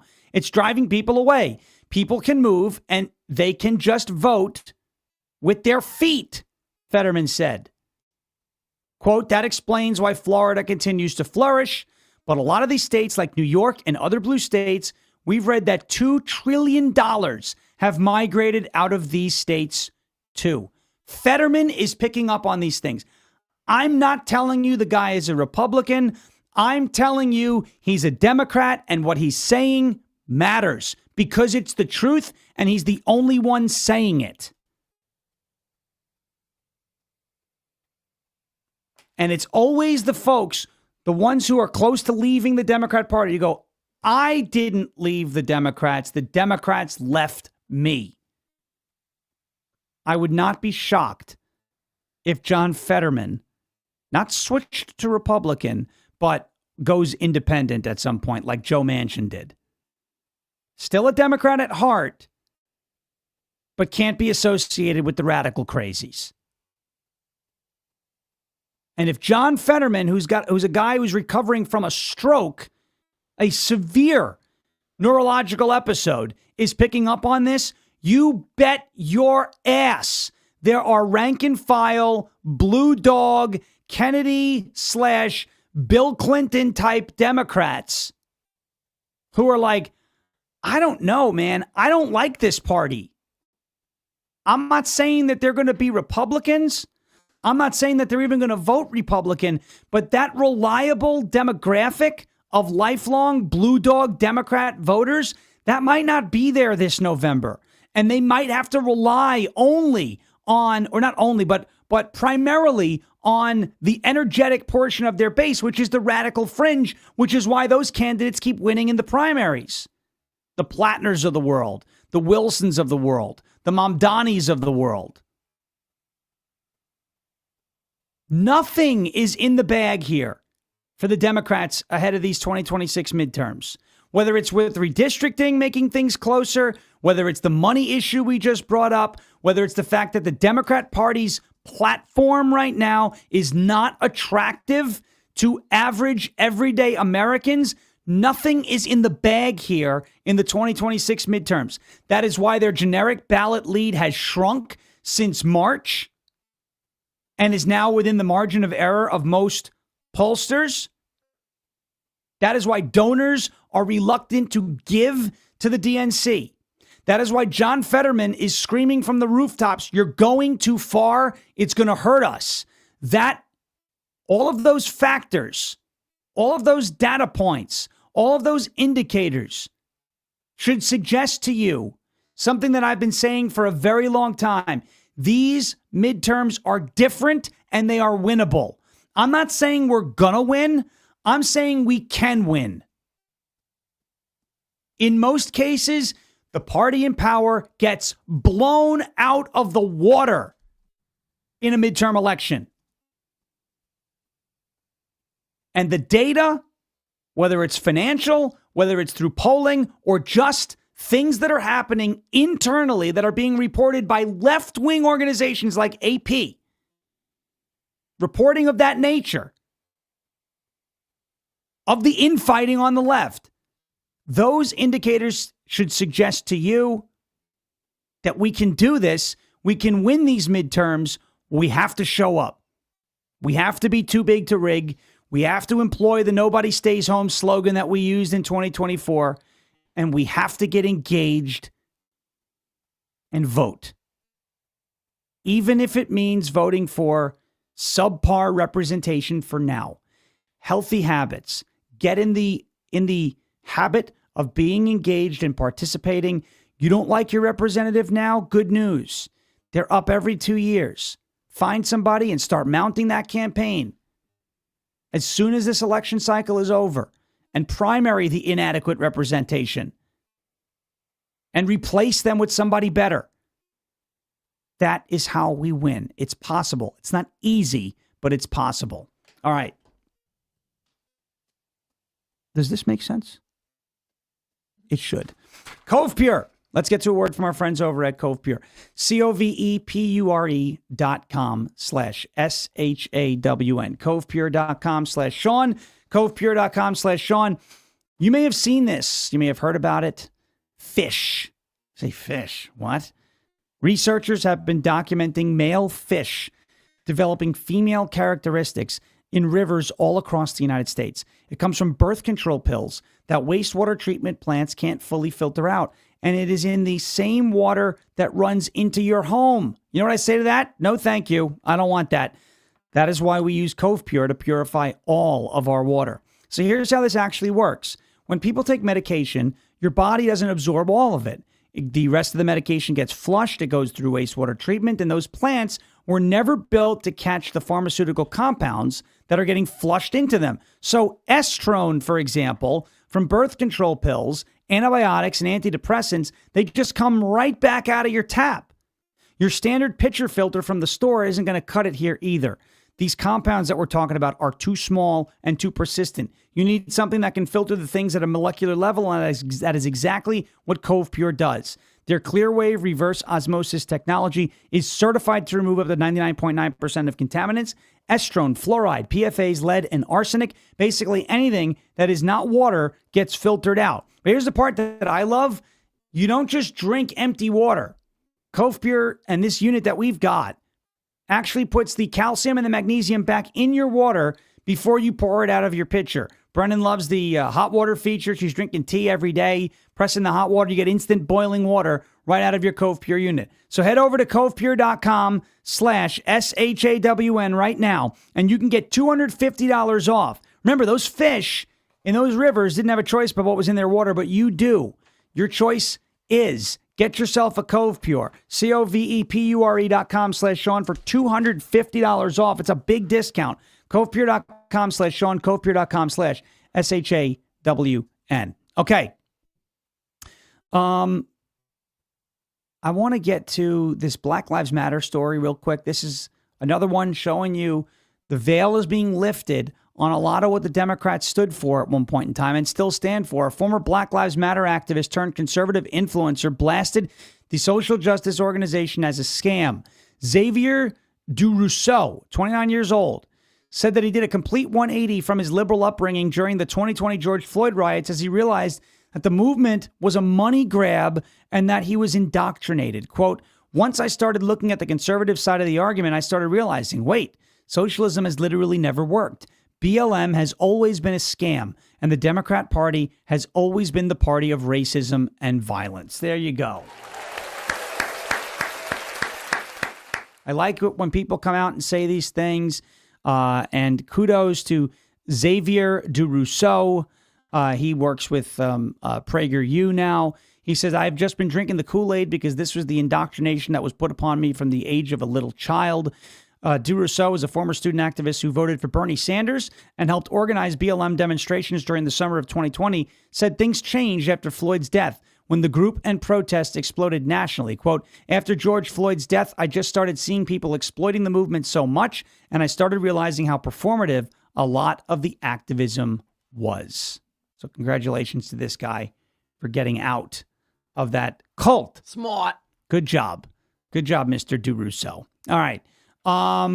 Quick break. Word from our friends at goldencrestmetals.com/LFA, and then we will get to your calls at 631-527-4545.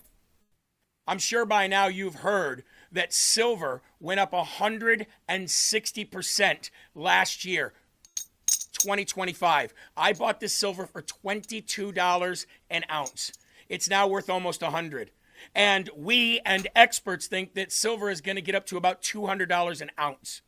Palladium and platinum were stuck at $900 an ounce for like over a year, or in that area. Now they're up over $2,000. Gold is approaching $5,000 an ounce. If you have ever thought about putting some or all of your retirement or nest egg or savings or just buying bullion in precious metals, now's the time to do it.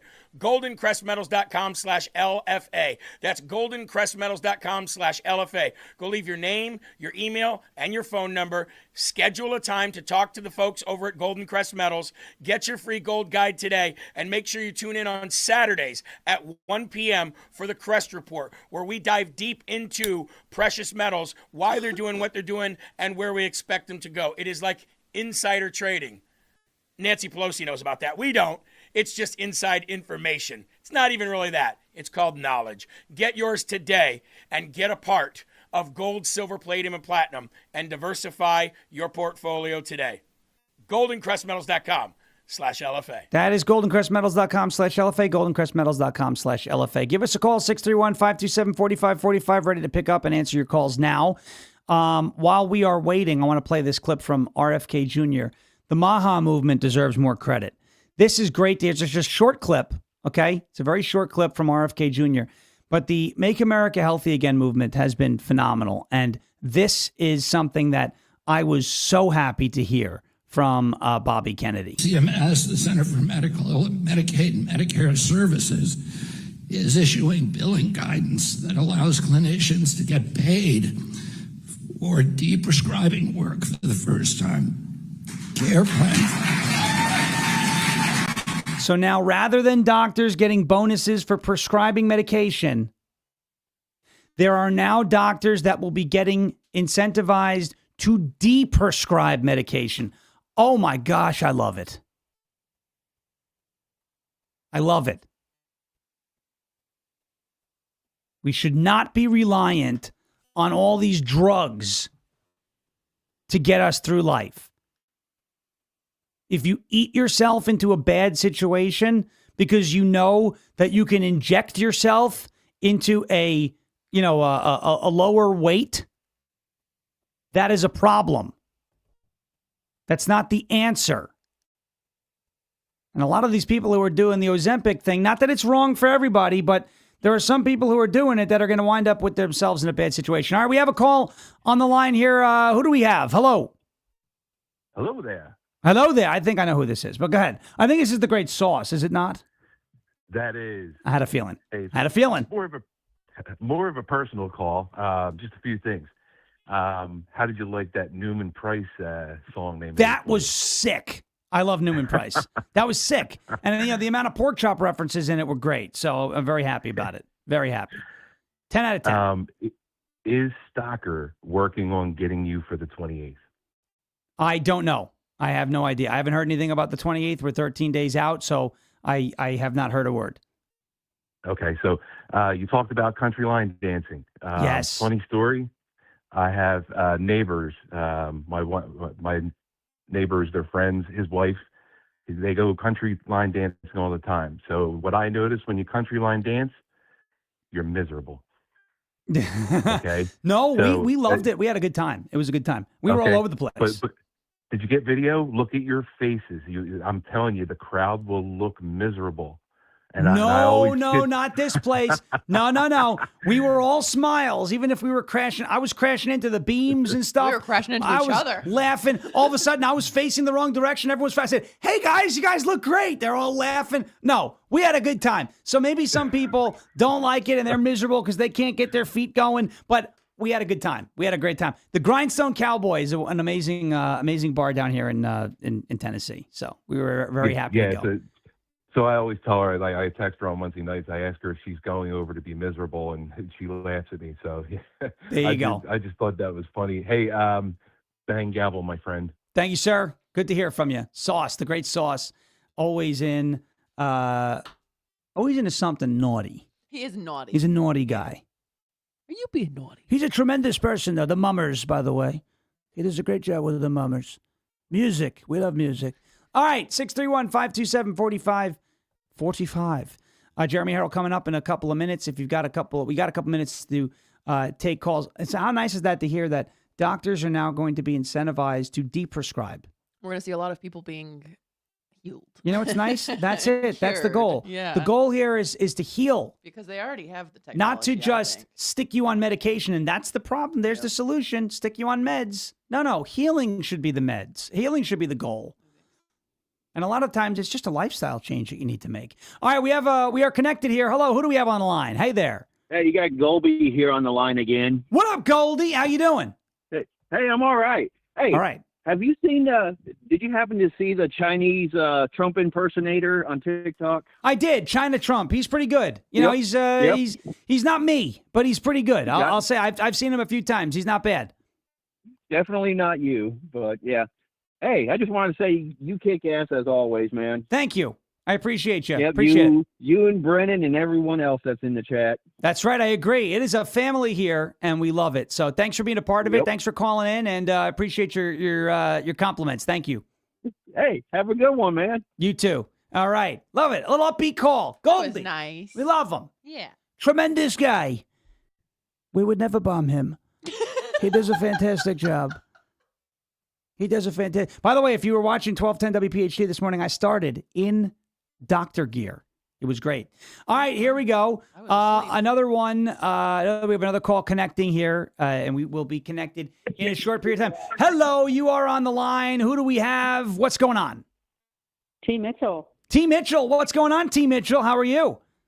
Good. I was just calling to say hello and to say I'm glad about what RFK Jr. did also. I love to look. There's nothing that I want to hear more from the medical industry, right? That, hey, we're going to incentivize healing instead of medicating. It is such a, because, you know, when I just anecdotally, in my family, high cholesterol is a thing.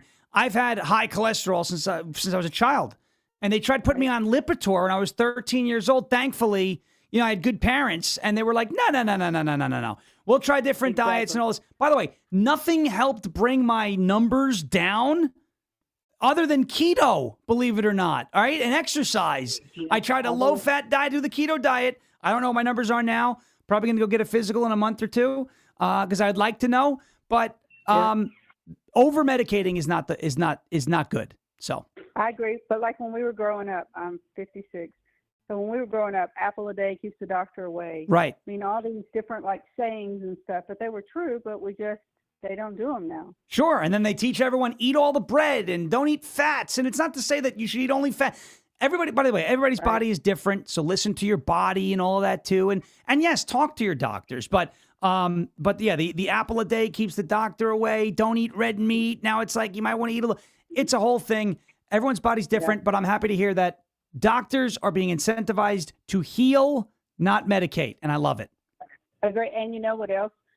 Even though I hated COVID, COVID opened our eyes to the lies that we have been told our whole lives by big pharma and doctors and et cetera. Correct. Good point. Thank you so much, Team Mitch. Great to hear from you. Love y'all. Thank you.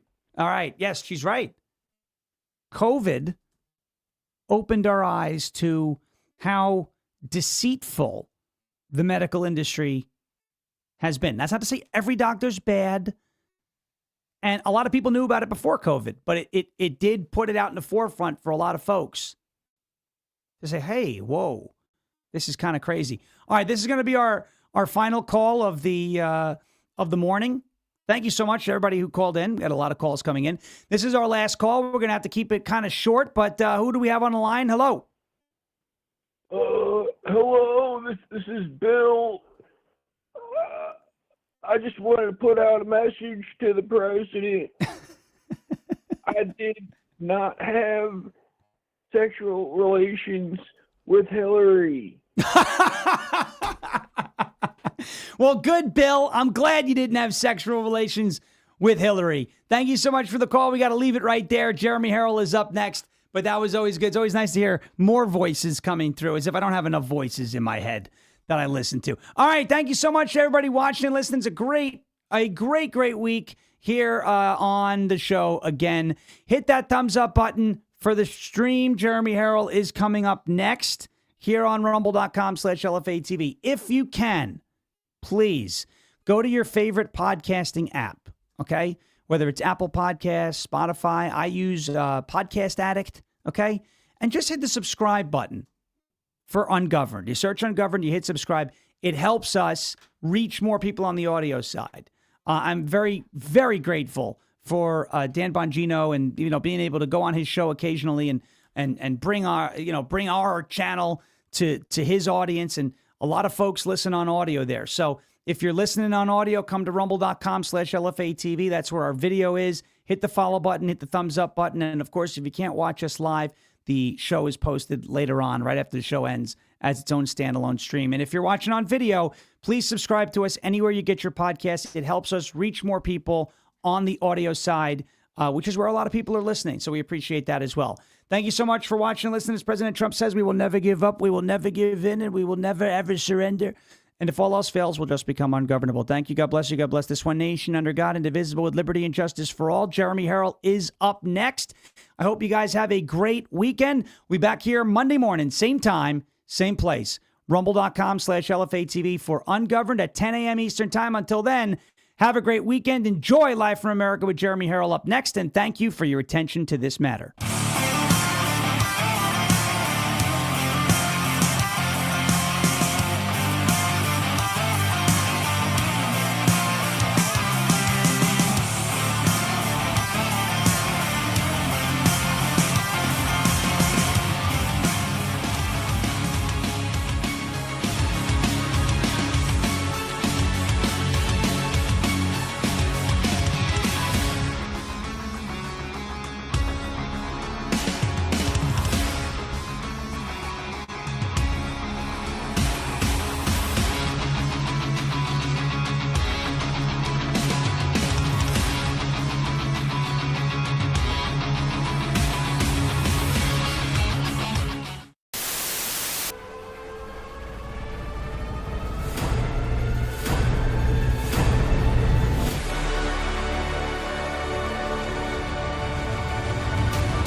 It is Friday, May 15th, year of our Lord 2026.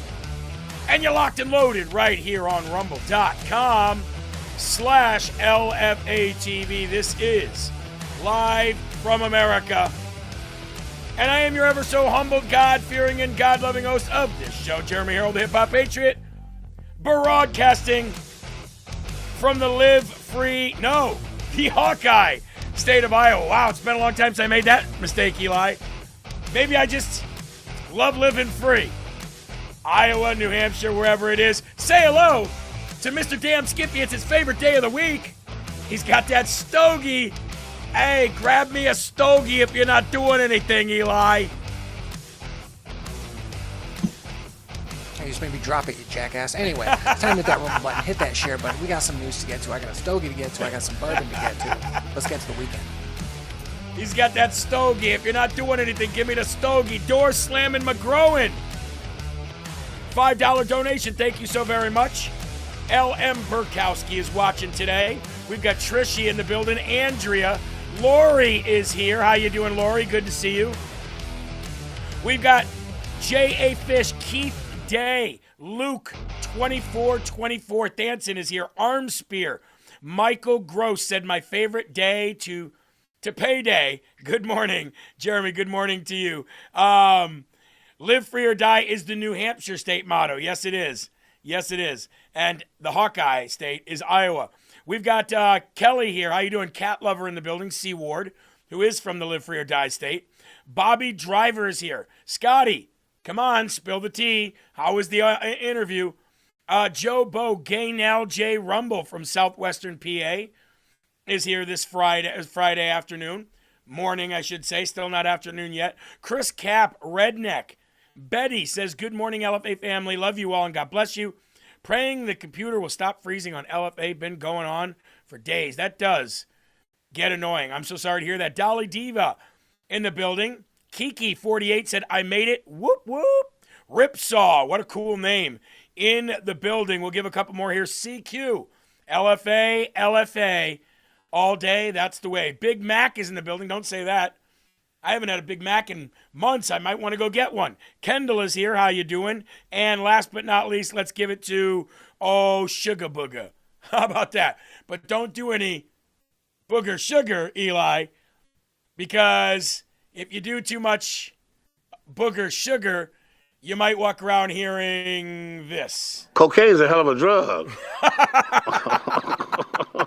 It's snowing in the bathroom, Eli. Anybody want to go skiing? What a stupid time the 80s were. Although they were also pretty awesome. You know what I mean? I was listening yesterday, Eli, just to kind of just, shoot the sugar honey iced tea here this morning. Yesterday, I was watching that Hulk Hogan documentary. You saw that, right? I think you said that. I think you're the one who told me I should watch it. You see that Hulk Hogan documentary on, I think it's Prime or Netflix or something. Have you seen that yet? I don't think I've seen that one yet. I saw the Chevy Chase one and the John Candy one. Oh, I don't okay. think I've seen Hulk Hogan. Well, we started watching the Hulk Hogan one, and he was talking about how somebody said booger sugar. That's a first for me. He started talking about how he created the Hulk Hogan character. And he said it was at the perfect time. It was kind of full circle, actually. He said it was at the perfect time because we were dealing with the hostages in Iran, and that Ronald Reagan was president, and that we had this major movement of patriotism going on where it was like the United States against Iran, and they were showing like pictures of the wrestling arena holding up signs that said, go back home, camel jockeys, get out of America, Iranians. We don't like. I was like, yes. And then it was showing some of Ronald Reagan's speeches. And I got to tell you, maybe I didn't forget, but it's been a while since I've really heard an entire speech from Ronald Reagan. So I went back and I started listening to those speeches. Eli, you want to get pumped up? You want to feel rock, flag, and eagle? Go back and listen to Ronald Reagan's speeches during that time period, 1984, 1985. I mean, the guy was nailing it. That guy could speak like no other. I got to give it to Ronald Reagan on that one. Oh, I actually love watching Ronald Reagan's old speeches. Those are the only ones I'll go back and watch because they were the best. They were the best. Camel jockeys. Yeah, that's right. That's right. And so anyway, he decided to lean in. He was called Terry the Hulk Boulder, Eli. And because the Incredible Hulk was a big thing at that time with Lou Ferrigno, and they said that he was bigger than the Hulk. So he called himself Terry the Hulk Boulder, not Bollet. And that is where Hulk Hogan was born out of patriotism, fighting with Iran. And here we are. You know what I mean? 40 years later, and we got this patriotic movement going on, fighting with Iran. But see, back then the whole country was united around that movement, and now we have a big divide. That's right, XX Machine. Thunder Lips, the all-American male, the ultimate male, Thunder Lips. And after that movie, Hulk Hogan blew up, and him and Vince McMahon put all of it, everything, on WrestleMania 1 at Madison Square Garden. And that's when they brought in Muhammad Ali, Mr. T, all them. Cyndi Lauper was there, and all these stars started coming out, and that's when the WWF became the biggest sports and entertainment thing on the planet at that time. So it was really an eye-opening documentary, but it brought me back to the 80s. It brought me back to patriotism. And, coming into Freedom Friday, I want you guys all, if you could take 10 minutes out of your day today, go back and watch and listen to a speech from Ronald Reagan in 1984, 1985. I mean, everything was all about America. We can reach to the skies. We can build this. We can do this. Nothing can stop us when the American people are united and the spirit of the United States citizen is in full effect. X, Y, Z. I mean, I'm telling you, I woke up this morning and I just felt like putting on Eli, if I had denim jeans and a jean jacket, I probably would have put it on this morning and came to work with a flag draped over my shoulder. F&A, Cotton. F&A. And, by the way, this Sunday, you can catch us live right here on LFA TV from Washington, D.C., as we record the events of the prayer breakfast and the rededication of this country back to God. So if you think about where we are here today, fighting with Iran, patriotism movement on the rise, and rededicating our country back to God, and you go back to 1984, 1985, war with Iran because of the hostage situation, patriotism movement on the rise, and say your prayers and eat your vitamins. I mean, history is repeating itself. History is repeating itself. So, do yourself a favor today. Listen to a speech from then. Find that will in you to continue to keep fighting for this country, because I can guarantee you it is worth it. BWK said, Jeremy ain't telling me anything new. I lived that sugar honey iced tea. Red, white, and blue patriotism. I remember it, man. I remember watching live WrestleMania 1. I was a kid, but I remember all of it. And let me tell you what. I'm glad that Donald Trump is doing what he's doing right now, bringing an end to that BS and getting America to be the one that's relied on again, to be the one that is the beacon of hope and that everybody wants a part of. It's literally come full circle. And I'm ready for the future, baby. Now, Eli, something that you want to talk about. I'm going to pop something on the screen here. Producer Eli and I were very big fans of Christopher Nolan. Christopher Nolan made some of the best movies that I've ever seen, right? Interstellar, amazing movie. Inception, absolutely mind-blowing. The Dark Knight, the Batman movies, second to none. And when it was announced that Christopher Nolan was going to be doing Homer's The Odyssey, I remember what kind of a fan I was of the movie Troy with Eric Bana and Brad Pitt. Brad Pitt playing Achilles, Eric Bana playing Hector, right? You had the beautiful Helen of Troy that, as described in the book The Odyssey by Homer, fair maiden, white, beautiful skin, beautiful blue eyes. And when the first teaser trailer dropped of The Odyssey, I was like, I am ready. I haven't seen a good, historically accurate movie, even though it's, fiction, but historically accurate as far as some of the facts in there about Troy and Helen and Achilles and this, that, and the other. And then, Eli, we see this. The new Helen of Troy and the new Achilles. The new Achilles is actually played by Ellen Page.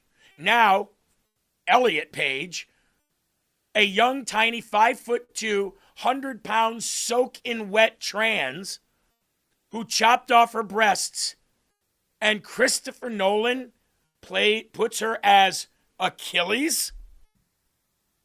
And then we have Helen of Troy there on your right, now played by the woman all the way to the right. No doubt, probably a great actor. I've seen her in other things. She's a great actor. Right? But my problem with this is it's not accurate to the story. It's not historically accurate.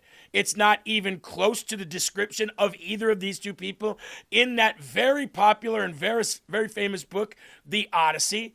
And it begs the question, Eli. It begs the question, what if a movie about Malcolm X came out and it was played by Jim Carrey? Would anybody bat an eyelash? Would people freak out? They absolutely would. What about this one? Muhammad Ali, played by Sylvester Stallone. Like, I don't have a problem with side characters and small roles of fictitious movies or even superhero stuff, to be honest with you, where they change. Like, it didn't bother me about The Little Mermaid, you know, when that new movie came out and she was black. It didn't really bother me. But this one, Eli, because of Christopher Nolan, because of the popularity of the movie and everything, you're a movie guy. You grew up in the movie theaters. Your dad owned one. We've talked about this left and right. I will not see this movie now. I mean, well, let's not be too hasty here, Jeremy. If you're interested, I actually just emailed you an exclusive clip that's come out from the movie. You should check it out. It's really good. It looks really good. Seriously, there's a clip that just came out? Yeah, check it out. It's a good one. All righty, I will. I'll go there and grab it now. Oh, it's a Facebook clip. It's not gonna work. Not gonna work if it's a Facebook clip. Huh? I downloaded it and sent you the video. Oh, okay. Let's see here. Let's see what we've got here. No, it won't play. It won't play. What is the clip anyway? Maybe you'll be able to see it over here. Oh yeah, no, I saw that. I saw that. That's so what you're about to see, ladies and gentlemen. Hold on, Eli, pause it. What Eli's going to show you on his screen is a clip. It's AI, obviously, but it's instead of Brad Pitt playing Achilles in the movie Troy, where he fights that big giant man, Boagrius, I think his name was, Eli. It's Ellen Page playing the role.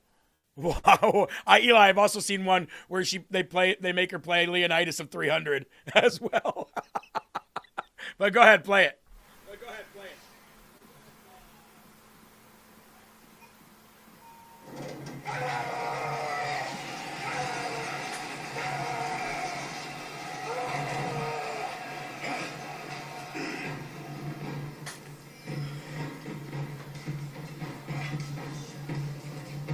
At this moment, Brad Pitt dodges that. She dies right away. There's the movie. Yeah, it's, you know what it is, Eli? It's, again, it is movies. They're fictitious. I get it. But they also help shape cultures. And all of these stories today, whether they're remakes, whether they're sequels, or whatever they are, they're erasing on purpose white history, white people, and Christianity out of everything.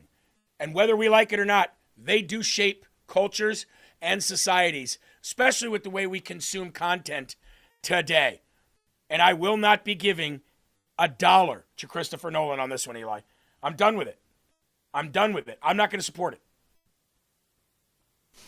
No, I'm actually really surprised he went this route, but this movie is going to bomb. It's going to bomb, and it's going to bomb hard. He tried to be clever with his first trailer. It didn't show Lupita, whatever her name is, playing Helen of Troy, and it didn't even show Ellen Page. I was like, oh, and everyone's like, well, those are just rumors. They're not playing those. So yes, they are. I guess the whole Achilles thing is going to be in the afterworld, because this is after the whole Troy battle, so it's supposed to just be like a quick death, but still, the hell. What are you doing, Chris? What are you doing? You know this movie's gonna bomb. By the way, why'd you make it? By the way, I got to address something in here. Somebody, DM633, clearly mouthing off without knowing anything. Are you effing serious? So you're okay with to China to buy our land? Never mind the farmers losing money. How about the U.S. losing our security? On this trip, you just sold us out to support your something. You must have seen the thumbnail and must have been triggered. So let me explain what the thumbnail represents. The thumbnail represents nothing of which you just said. There was no talk and no purchase of any, or no even discussion of purchasing land in the United States of America. No, it's selling them soybeans, so you're wrong on that, number one. You clearly did not see the trip to China. And don't come back in the chat and say, I saw the trip. You clearly didn't, because buying land was nothing to do with that. Nothing came out of that where there was buying of any land. What did come out of that is now China is buying their liquid natural gas from us, and they're going to be buying barrels of oil, crude oil, from Alaska.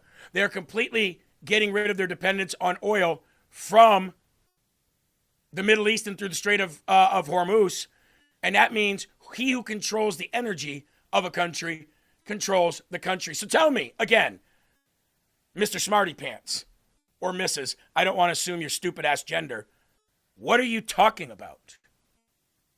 Are you just one of those ignorant Nick Fuentes consuming retards that don't get it? Are you effing serious? Do you not understand what kind of a big deal that is? To make them absolutely dependent on us to sell goods that they still manufacture there, not for long, and get their oil, liquid natural gas, and their food from us? You must be brainless or clueless or both. Either way, wrong chat to come in spouting about stuff you don't know about. Having said that, I want to play you this clip of something that we were actually just talking about. Are you effing serious? This idea was also explored in a book called Black Athena. I think people should read it, which argues that classical Greek culture is heavily indebted to Afro-Asiatic and Near Eastern roots. I actually taught Greek mythology to 8th graders. And so I covered this. So people that are saying that Helen of Troy could not possibly be played by a black woman don't know history. But what does it matter? They don't know history. Oh, really? Helen of Troy, as described by Homer, is a white-armed, fair-haired woman. Blue-eyed, Eli. Unlike Sonny, who apparently said she minored in classics and taught Greek mythology. No, it's not possible that she could have been black. Almost like Snow White, Eli. Skin as white as snow. Again, fictitious character, don't really care, but it's not about the act of which, I might see somebody with a different color pigment. It's about the action of trying to erase white history. Isn't it amazing? DeClue says, is any Greek black? Very. Well, I mean, I'm sure there are, right? I'm sure there are. But, yeah, amazingly funny. So, as the purge of whiteness and male, strong, toxic masculinity is pushed away, we make room for Elliot Page, or, excuse me, Ellen Page. Unreal. I won't be watching it, and I don't support anyone or anything, no matter how much I loved them in the past. Christopher Nolan, my favorite movie producer and director. Not anymore. There's another one. They always say don't meet your heroes, Eli. I guess that's where we are. All right, lfatv.us. Official website, lfatv.us. Again, we will be live in the rededication of this country to the Lord on Sunday. I believe we'll be live from about 8 or 9 a.m. for a few hours. President Trump will be hosting a prayer breakfast. There will be a rededication of this country back to God, our Father, for the first time in I don't know how long. We will be there. We hope you can tune in. If you can't tune in live, then please make sure that you catch the broadcast a little later. I will be doing Live from America on Monday from the Rumble studio. As of right now, we're supposed to have Congressman Randy Fine and possibly Congressman Andy Ogles in an in-person interview. Cassandra Watkins will be with me there as well. So I believe, like I said, it's going to be 8 or 9, depending on when it finally starts. Just make sure you stay tuned onto LFA TV's Rumble page, and whatever it is will be featured up top of our page, and we'll share it out as well if you follow us on social media. Also, wherever you listen to your podcast, whatever audio app that you listen to, Live from America with Jeremy Herrell gets you Rise Up and LFA Live from America every single day. We're well into the show now. Let's just go to the Lord in prayer. Please join me. Our Father who art in heaven, hallowed be thy name. Thy kingdom come, thy will be done on earth as it is in heaven. Give us this day our daily bread, and forgive us our trespasses, as we forgive those who trespass against us. And lead us not into temptation, but deliver us from evil. For thine is the kingdom and the power and the glory forever. In Jesus' name we pray, amen. I know some people are asking, is that Eastern time or what? Everything that we give is on Eastern time. Even though I live in the Central time zone, I live off Eastern time. So, yes, everything is always Eastern time when we say the time. All right? How many people here think that Thomas Massie is going to win his primary? Not whether you want him to. How many of you think he is going to? I'm going to go ahead and say Thomas Massie will not win his primary next week. That's what I'm going to say. I don't think that this guy has the support in his own state that he once had. I honestly don't think he's going to pull it out. But I am very interested into what you guys think. So let's go ahead and pull this up here. We will minimize the ad in the live chat. Let's see. Nope. No. I don't. He's toast. I think he's going to lose. No. Nope, he's gone. No way he will win. He will lose like the loser that he is. Well, while we're talking about it, let's go ahead and play the soundtrack for Thomas Massie, shall we? Possibly, says Patty.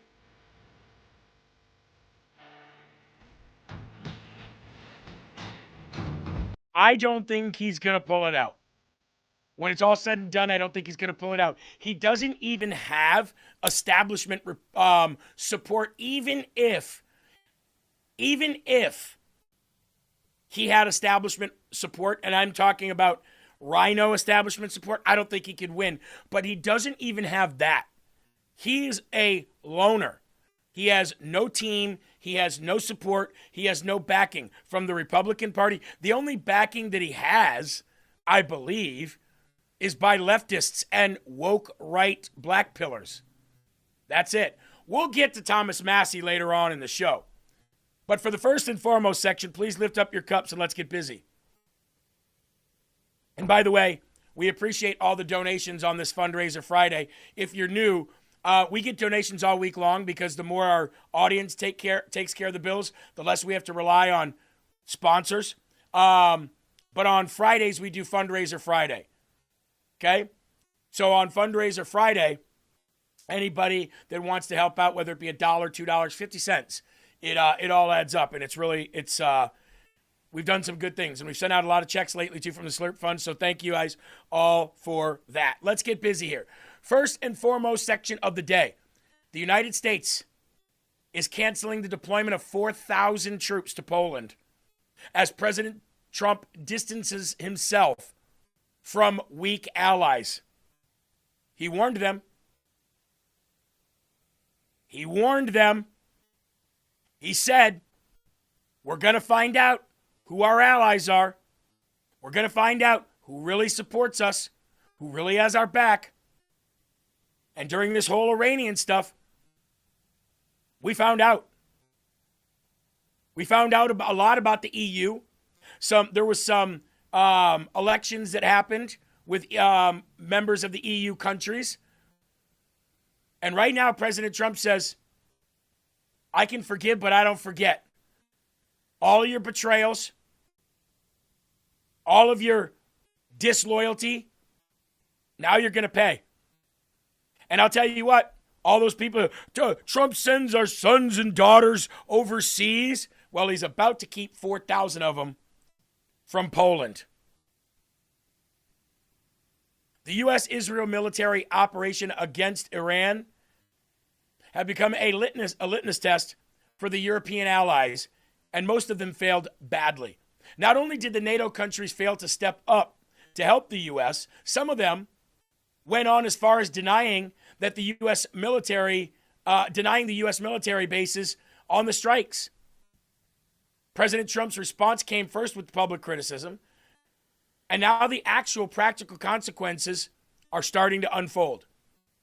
Yesterday, it arose at the Department of War that statements were coming out saying they canceled any and all plans to deploy 4,000 U.S.-based troops to Poland. You guys think you can do it on your own? You guys don't want to help us when we need help? Then why are we giving you any kind of protection whatsoever? Isn't it you scratch my back, I scratch yours? The unexpected decision raises questions about the scope of Trump's troop cuts in Europe. I want to thank everybody donating too. If I miss you, I'm sorry. Michael, thank you very much. NATO is gay. You're absolutely right. A Pentagon spokesperson declined comment.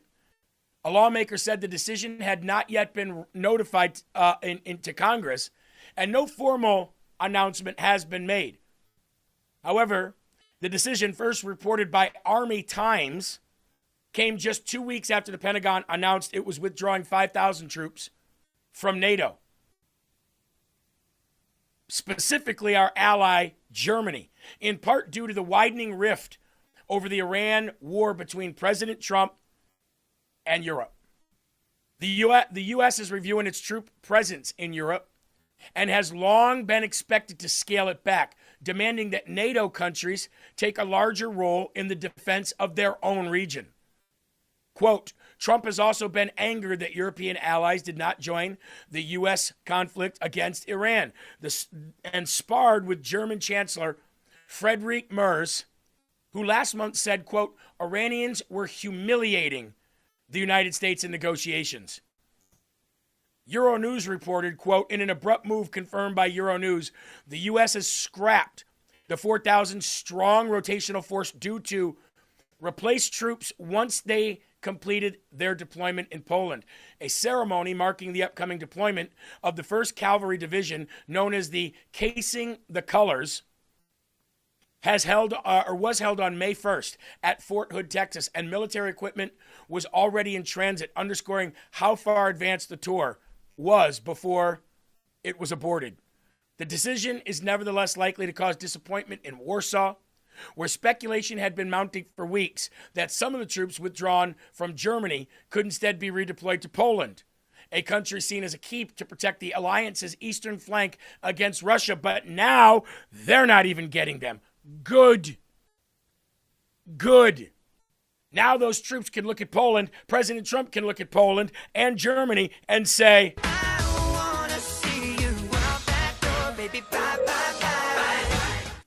play stupid games, win stupid prizes. I don't think we should be protecting the EU any longer. Absolutely, I don't think we should. I think that the EU can either protect itself or whatever happens, happens. If you do not say how high when we say jump, then we're not protecting you anymore. It's that simple. Jeremy, that haircut looks beautiful on you, and you look very handsome today in that white shirt. Well, thank you very much. I am growing my hair out, so I appreciate that. But this is a baby blue shirt. Does it look white? Does it look white on Eli? Do you remember that year-long controversy in the United States of America where nobody could decide on whether the dress was blue or brown?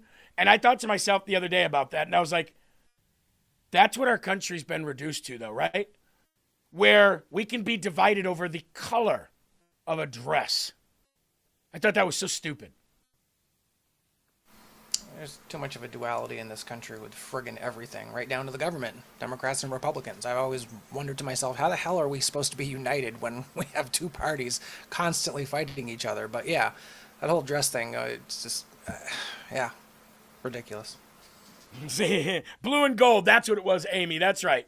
Blue and gold, blue and brown, blue. I don't remember what it was, but I remember the country fighting over that, and I was like, oh, man. Yeah, here they are passing bills to, extend the debt past $40 trillion some point here, and the country's fighting over that, right? T. Collins says there is no reality, only perception. Well, that's why I always say perception is reality. Here's some more good news. Ratcliffe, CIA, John Ratcliffe, meets with Cuban officials in Havana to personally deliver a message from President Donald J. Trump. This all happened while President Trump was in China. As a matter of fact, I think there's a clip. Let me see if I can find this clip. There it is right there. Beautiful. So I'm going to pop this on the screen here. And actually, our old friend Alan Jacoby posted this. But there was a moment here. I want to play this. Watch this.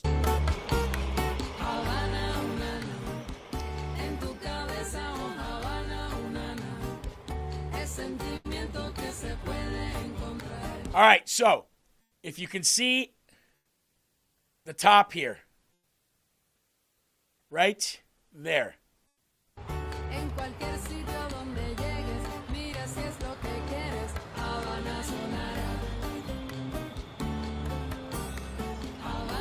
All right. The Trump administration just surged a government plane to Cuban soil carrying CIA Director John Ratcliffe with the United States of America across the side. This was a very public show of the fact that President Trump and Marco Rubio are hell-bent on fixing Cuba. Marco's been waiting for this moment. Down with communism. That's what's written on this. Now, I want you to see something here. During this, what you see right here, if you watched the summit meeting with President Trump and Xi Jinping yesterday, in its entirety, there was a moment where Marco Rubio leaned over and President Trump and him were exchanging words in each other's ear. And as soon as President Trump leaned over to tell Marco Rubio something, Marco Rubio immediately put his hand in front of Trump's face so nobody could catch, try to lip read what he was saying. Great. See, little things like that is what I'm looking for when I'm seeing people in hostile territory in a summit deal and meeting as big as this. To watch Marco Rubio, if you watch the video, it's not shown right there, but if you watch the video, as soon as he leans over, President Trump is whispering something in his ear, and he covers President Trump's face immediately. I thought that was that showed so much awareness of not only the severity of the room that they were in, but the situation that they were in. Thank you, A. Birmingham. Happy Friday. Love watching LFA TV. Enjoy your weekend. Thank you, dear. God bless you for that. God bless you and your family. We appreciate you. Thank you. But it just goes to show that Marco Rubio has massive awareness on a geopolitical scale. And, it might not, somebody else might look at that and not see that. But I look at that and I'm like, so apparently in that conversation right there, when that happened, that is when Marco Rubio and President Trump were talking about John Ratcliffe making his way to Cuba. Ratcliffe met with top officials to personally, and this is a quote, to personally deliver President Trump's message that the United States is prepared to seriously engage on economic and security issues, but only if Cuba makes fundamental change.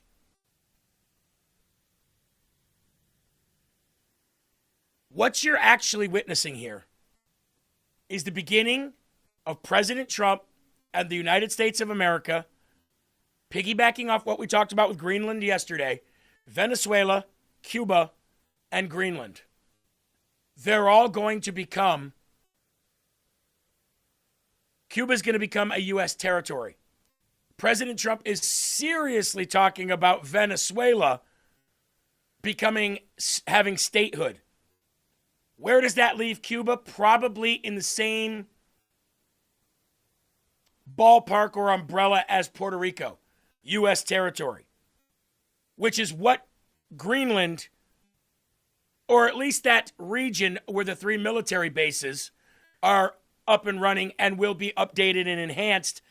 That region, President Trump wants declared American territory, sovereign American territory. So, very excited about this, folks. Very excited about this. Somebody in the chat said we should be able to liberate Cuba in about 24 hours. The CIA official said that Ratcliffe was there to personally deliver a message from President Trump. The CIA official added that Ratcliffe and the Cuban officials discussed intelligence cooperation, economic stability, and security issues, all against the backdrop that Cuba can no longer be a safe haven for adversaries in the Western Hemisphere. Cuba said it's provided information that made it possible to categorically demonstrate that Cuba does not constitute a threat to the United States national security. Cuba also said that there was no legitimate reason to include it on the list of countries that allegedly sponsor terrorism. It was later reported by CBS News that the U.S. government is moving to indict Raul Castro. Now, let's stop here for a minute because there's more to this story than meets the eye. Okay? Bucklebrush said Paul Herrell talked about Raul Castro indictment yesterday. Beautiful. That's why I love Paul Herrell. No relation, by the way. Breckelman says, Jeremy, I like your optimism, but I totally disagree with you that Cuba or Greenland will ever be American territory. Mark my words. Okay, that's great. Nobody knows for sure. What we do know is what the government is moving toward. And what they're moving toward is either two choices for Cuba. Comply with everything that we want and basically be loyal to the United States since you're in our hemisphere and we basically control your entire existence, or we'll just take you over and you'll become an American territory. Those are the two ways that the government is going and moving towards. I can guarantee you Greenland will. Greenland, not yet, but that region that we spoke about yesterday, with the 3 military bases that are active right now, that will become U.S. sovereign territory. Guaranteed. That's no question. We even have the acting ambassador, I guess, because he's not a prime minister, but the acting ambassador for Greenland, right now, he's all in favor of it. The last person wasn't, but that person's gone. He is.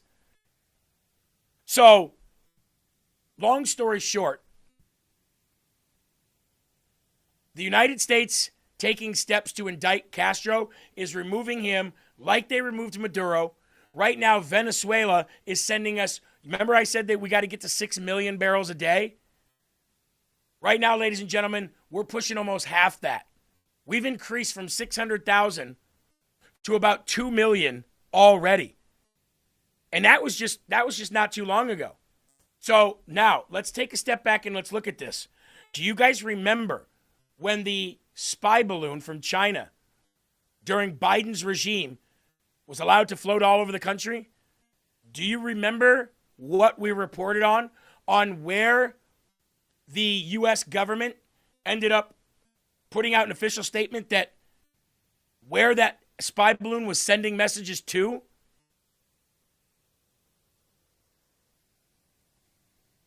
China had bases in Cuba. China had information data centers in Cuba. What are the odds that President Trump was in China letting them know, we're going to be the new place where you get your energy from, and things are going to change between us from here on out.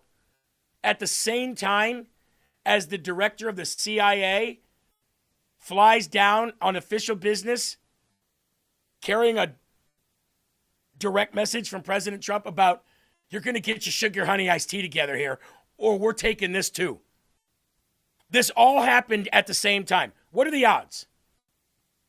I'll guarantee you China won't be operating in Cuba no more. So when Cuba said we don't want to be on the list of, countries or regions that harbor terrorism, you don't think that those information centers and data centers that China has or had in Cuba is the talk of the town?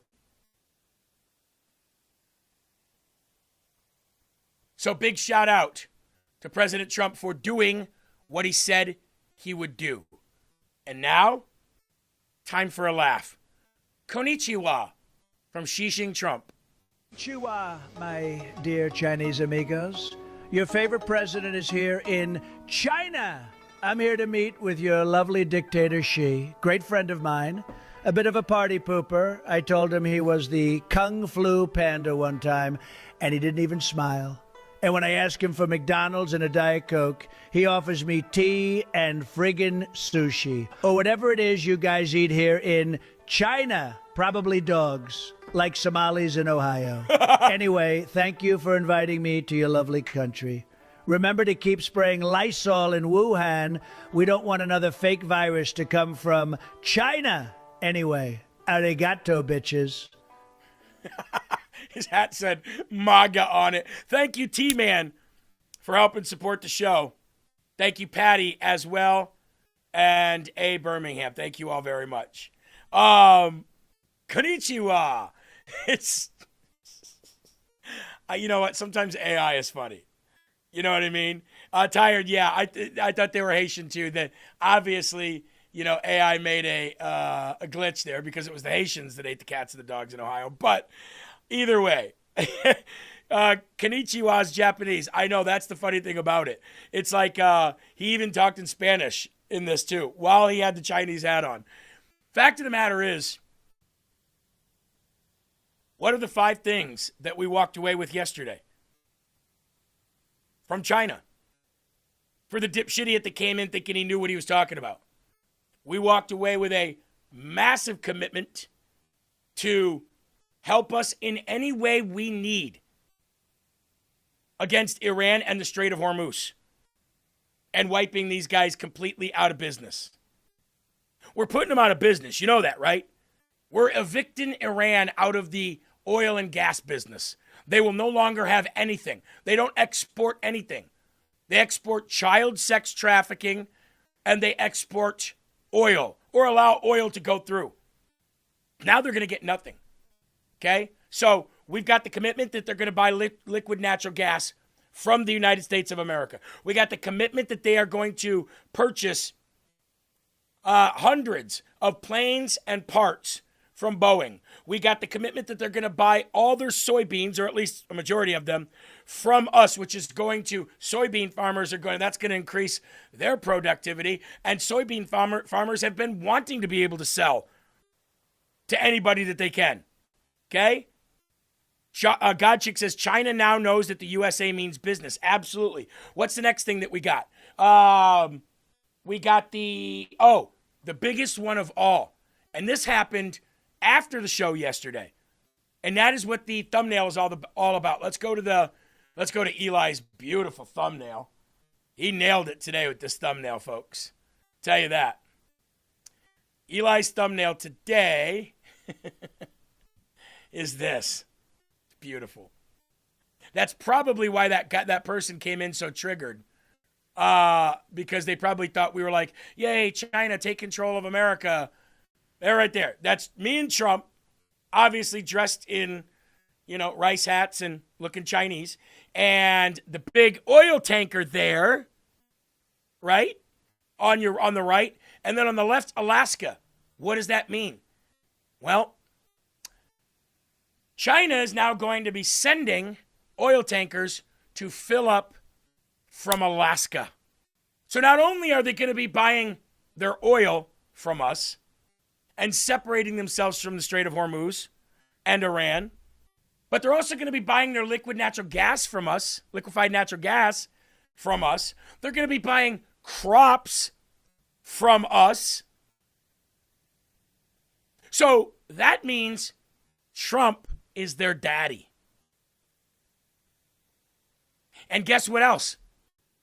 They're not going to be able to go anywhere else later on for oil because Trump is preventing that too. He's got a complete blockade in the strait right now. By the time this is all done, that won't be controlled by Iran any longer, if it's even a thing anymore. You got to understand, the whole thing with Greenland, selling oil to China from Alaska, controlling those shipping routes. Remember, the world does not just work like on a flat map. It's a globe. So oil and shipping routes and all of these trade routes can all be shifted to American control. What do you think Trump is doing? Why do you think he's doing all of this at the same time? Cuba, Venezuela, Iran, China, Greenland. Why do you think he's doing this all at once? Panama Canal. In order to shift the way the world works, in order to shift us back to that America-made mentality, it all has to happen at once. Tired says Ryan still thinks it's flat. I actually got, you know what, Eli? I probably shouldn't do it, but this will be the second day in a row I play another idiotic video from Ryan Madden because I just can't. I just can't ignore them. They're so funny. He's funny to dunk on. So we'll dunk on him in a little bit too.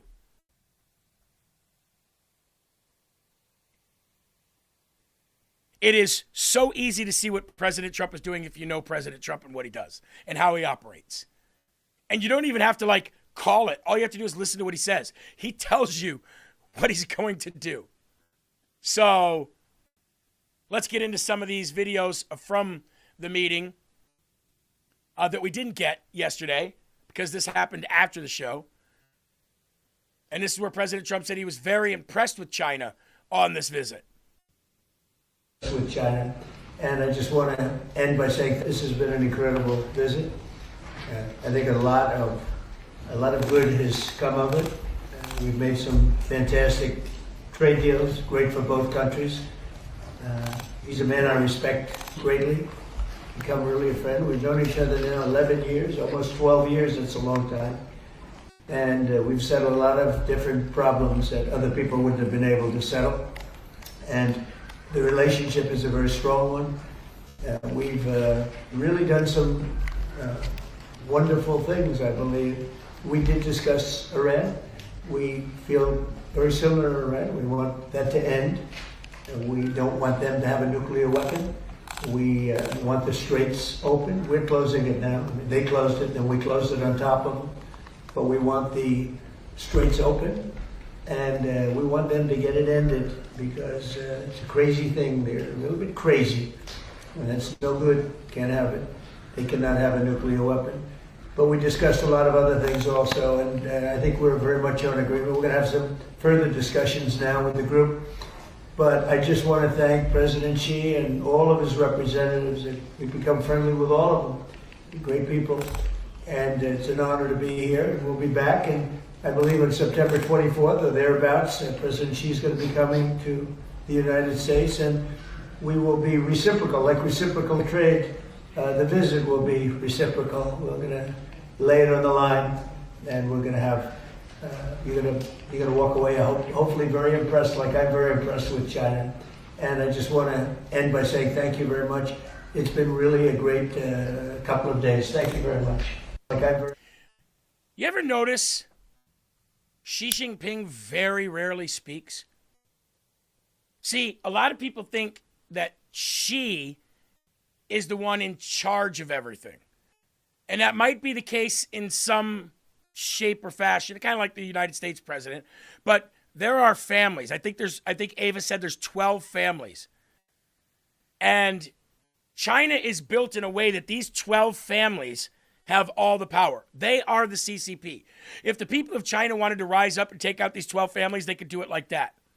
But these 12, isn't that the way it usually is? But these 12 families run everything. And the 11 families outside of Xi's, they want him dead. So he is constantly under serious protection, which is why you saw a little bit of a face-off yesterday between his security and Secret Service about Secret Service entering a room with guns that was like this holy room for them. You probably heard that on TV, but it wasn't a big thing at all.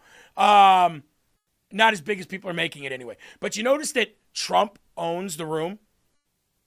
You notice that when Trump is in a room, Trump is the one speaking. When she does speak, it's very few words.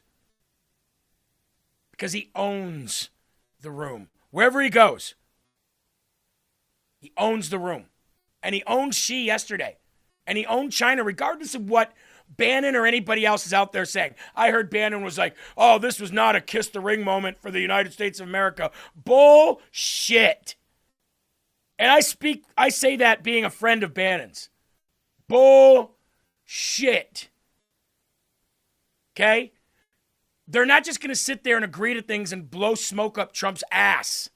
Trump doesn't play that way. If they do, they'll be sorry. He's already starving them from energy. They get 80% of their energy through the Strait of Hormuz in Venezuela. How's that working out for you? Sometimes I see these people that I believe are high IQ say such stupid stuff, and I'm like, what makes you say that? What is causing you to say that? By the way, I want to give a big shout out to the people over on YouTube. Since we got our page back, our second page back over there that we'd lost for 5 years, we have 55 people watching live over on YouTube. So let's, our brothers and sisters over on YouTube here from Rumble, thank you very much for helping us grow that page. Consistency, right? To the people here on Rumble, our home, we have right now 3,500 people watching. And we have 1,160 likes. Thumbs up. We could do a lot better than that. Right? Hexleen says, except if Bibi is in the room, then Trump pulls out his chair. Wrong again. You haven't been watching lately, have you? How Trump told him that U.S. aid is basically over. But it's okay. I'm glad you're here regardless. Trump is the most powerful man in the world. Nobody runs him, nobody puppets him, and nobody even comes close. Now here's Trump talking to somebody that I very much do not respect, but, well, I won't say that. I respect him. I just don't like him. But who cares, right? Sticks and stones may hurt my bones, but names will never hurt me. So I'm sure he doesn't care whether I like him or not. Sean Hannity and Donald Trump. President, thank you so much for sitting down. Your first interview, we appreciate it. Wow. They rolled out the red carpet. I have video of when Barack Hussein Obama came to China. There wasn't as much pageantry. No. From your perspective, that welcome, how did you interpret that? Well, we have a relationship, he and I, and we've been working together a long time. We've gotten along well. When I first came here, China was really taking advantage of the United States. He understands that. And now we do great with China, and we have a very good relationship. We have a friendship, really. He's a tremendous leader. He's been here a long time, very powerful, very strong. There's no doubt about it. And we just have a good relationship. I did actually see other people arrive here that not treated so well, but we were treated very well. So that was meaningful for you? Well, I mean, if I got out of a plane and nobody was there to greet me, I would say that wouldn't be so cool, because it's really respect for our country. Our country is respected. Look, we're the hottest country right now anywhere in the world. But he and I know each other well, I think beyond maybe that. But we certainly got a very nice greeting, and today was beautiful. Mr. President, if there was any meeting that I think I would want to be a part of, I would love to have been in that meeting. Rather than me start with a bunch of questions about this and that, and I do have specific questions, in your own words, how did this meeting go? Because you were there a long time. It was a long meeting. It started off interestingly because they're very organized people. And as you know, we have about 30 of the biggest business leaders in the world, biggest everything, you know, I mean, you name it, from chips to planes to everything. And they're all here. I didn't invite them. They all wanted to come. and they're all here. And I suggested that before we start the meeting, I'd like to introduce them to you. And they were surprised because it wasn't scheduled.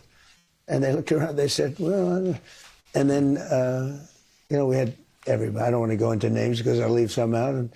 But there were a lot of guys. Tim Cook, Elon a lot of people. Musk. Yeah. You know, we had everybody. The head of NVIDIA was Jensen. here. We had just everybody. And men and women, all great business, the best. And they said, okay. And they each spoke a little bit and introduced themselves. And it's interesting because they do business in China. Most of them do business here, but probably like to do more. And I'd like to see them do more. That would be good for trade and trade balance. And they were fantastic. I'll tell you, they really had a good time. Once the Chinese leadership, because it was President Xi and many other leaders, once they got used to the fact that we're a little off schedule here and we're talking about a subject that wasn't even thought about, but they were outside. I said, I think we can get them in 5 minutes because they were literally, a few minutes away from the room where we were in the Great Hall. We were in the Great Hall. And they came in and they did fantastically well. It was really good. I think he actually said, that was very good. That was a good idea. But it was very different from what the schedule had. And then we went on and we talked about a lot of different subjects, and I think it was all good. Let me ask you this. You always say that you have a very good relationship with President Xi, and you say the same thing about Vladimir Putin. Yeah. You're America first. Yeah. You seem to always understand he's going to be China first. Yeah, totally. And so he's China first. He wants to make good deals. Every leader should be there. But having a good relationship is a good thing, not a bad thing. I explain to people, it's great when you have good relationships with very powerful countries, and powerful economically as well as we have the most. I built in my first term the greatest military in the world. We have the greatest military in the world. We proved that with Venezuela. We proved it with Iran. Iran's wiped out militarily. It's just a question of time. And, we gave them a break by stopping a little while. We have a blockade. They have no boats are going in. No boats are even thinking about it. We talked about it today. It's very interesting. But they're impressed. We have a great military. We have the greatest military we've ever had, but we have the greatest military anywhere in the world. I built it in the first term. A little was given away by Biden to Afghanistan. And as much as it was a lot, but it's a very little compared to what we have. We have a country that is respected. Our country 2 years ago, if Biden came here, I don't even think he would get a meeting with President Xi. I don't think they'd even meet with him. I don't know if he'd be able to focus long enough in the meeting. You know what? He wouldn't come here. But assuming he came, I don't know that he'd even have a meeting. It's amazing. Actually, a lot of people, I noticed even with the business leaders, they're the biggest businessmen in the world, and women, a couple of women. And most of them, almost all of them, but most of them never met President Xi. This was the first time they've met him. So they found it exciting. They all performed very well. They all spoke. And I said, that's a little different position for them because they're hot stuff back in our country. But here they are, they're standing in front of this, massive country, the leadership. Remember how I was telling you at the beginning of the show that last night I went back and I was watching, speeches of Reagan, and I was just getting patriotically pumped up. In that Hulk Hogan documentary, and not only that, while I was looking through clips of Ronald Reagan, Trump and Reagan were, they knew each other, and Trump kept popping up in a lot of these videos that I was looking for. And I got to tell you right now, and I know you all know this, but Trump sounds exactly the same. Maybe not in his voice. As he's gotten older, his voice has changed a little bit, but his words, it's almost like he's just repeating the same stuff he said in 1985. Trump hasn't changed. He's been saying the same thing since 1985 about everything that obviously isn't new. Anything that was a problem or in existence then, he's still talking about today. The guy has been consistent beyond belief. Same exact stuff. I just want to play a couple more minutes of this, and we'll move on to some other clips. To see a deal made. He would like to see a deal made. And he did offer, he said, if I can be of any help at all, I would like to be of help. Because, He did say that. Yeah, Straight he did say Hormuz. that. And look, anybody that buys that much oil has obviously got some kind of a relationship with him. But he said, I would love to be a help. If I can be of any help whatsoever, he'd like to see the Hormuz Strait open. He said, if I could be of any help whatsoever, I would like to help. She would like to see it. That kind of a commitment led President Trump and him to, and this was put out by Caroline Levitt. This is what I was talking about. This is why I made the thumbnail. China is now looking to surge oil imports from Alaska and not Iran. Art of the deal. Our negotiator in chief is at work. Trust Trump. That was the Caroline Levitt headquarters page. If you are the one providing the energy for a country, especially if you are the United States and you've got President Trump, do you know how much leverage that is over China? Now, I understand the concern. This is China's MO. They become allies. They embed their spies because of a relationship that is now close. Those spies come in, they steal more intellectual technology. They come in and they worm their little Chinese ways into all of our institutions, and then they take over from the inside. I very much understand the concern. Godchick said, Jeremy, I want to see the clip of Sabrina in the studio. I know she goes in there every day, but I haven't seen her there with you in forever. Please. She came in yesterday. If you watched the show yesterday, she came into the show yesterday within about an hour or so of the show starting. She actually came on camera, too. She doesn't do that very often. I understand the concern. I understand the risk. But I also understand that Trump knows them better than we know them. Okay? He isn't just securing financial deals so he can be like, I got another win. Rack it up, baby. Trump is a calculated individual. He always has been. He understands the risks, which means that he's more than likely prepared for that.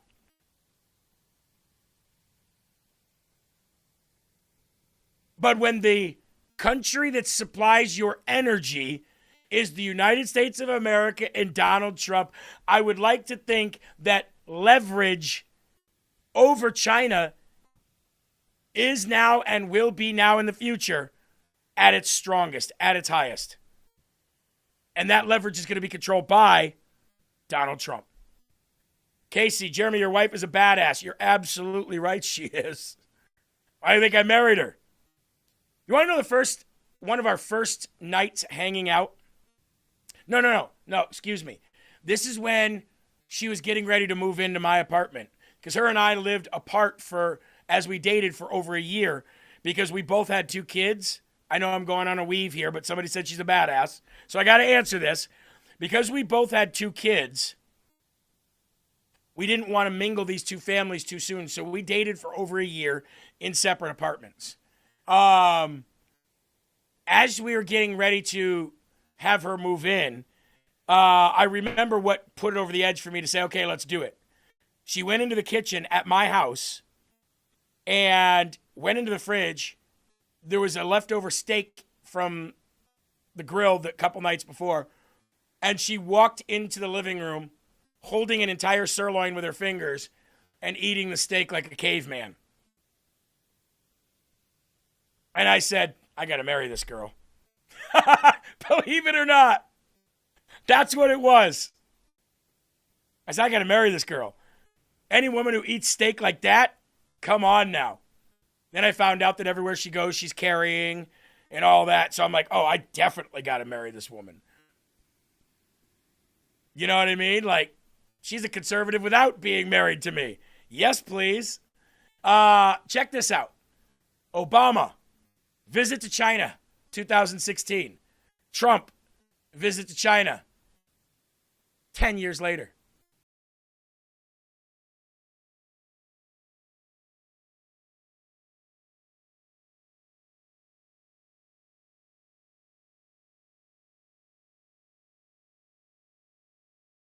Oh, come on.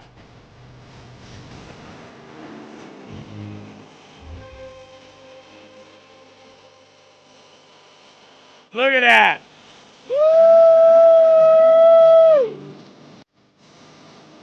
Where's the respect? Obama gets no respect. Trump gets it all, baby.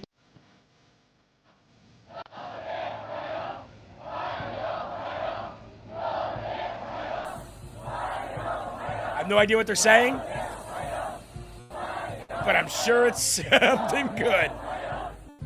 Sounds like they're saying all hail something, but I think they're speaking in Chinese. But look, folks, that's Obama went there. Nobody gave a you-know-what. Few people standing out there, here, getting your beast, go, bomb, gone. Nobody respected that guy. But with President Trump,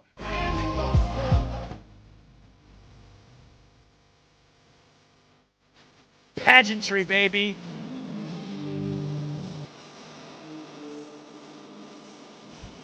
Pageantry. So you got to ask yourself, why does it look so different? It's only 10 years apart. I know a lot has happened in 10 years, but it's only 10 years apart. And Donald Trump is a lot harder on China than Obama was. Fear. That's the difference. Fear. They might have respected Obama. I doubt it. Fear is an incredible motivator. Now, I do have some bad news to report about this trip to China, and that is more deep state leaks, confidential intel to the Washington Post hours before the Trump-Xi Jinping meeting.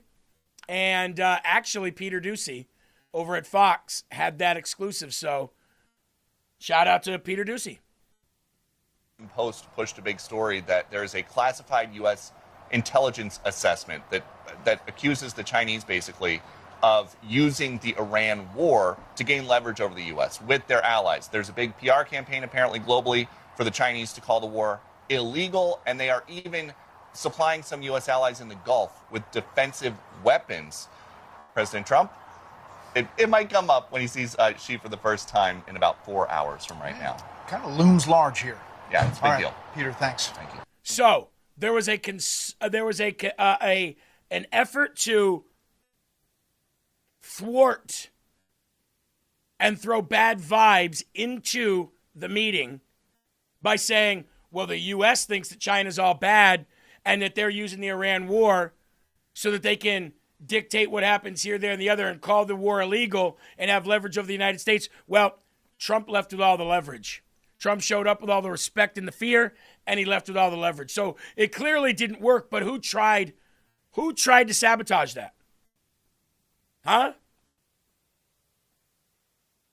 Who tried to sabotage that? Who was the deep state scumbag who tried to sabotage that? Oh, I can guarantee you they are avidly searching for that right now. And I'll bet you it came out of the Pentagon. Guys, got to understand something. We're going to get to James Comey here in a little bit, too. James Comey says he still speaks to people within the FBI. You know how deep this corruption goes? You might be able to have a Tulsi Gabbard or a Pete Hegseth. You might be able to have a Kash Patel or a Marco Rubio. But unless you know who the deep state people are, you're never going to find them.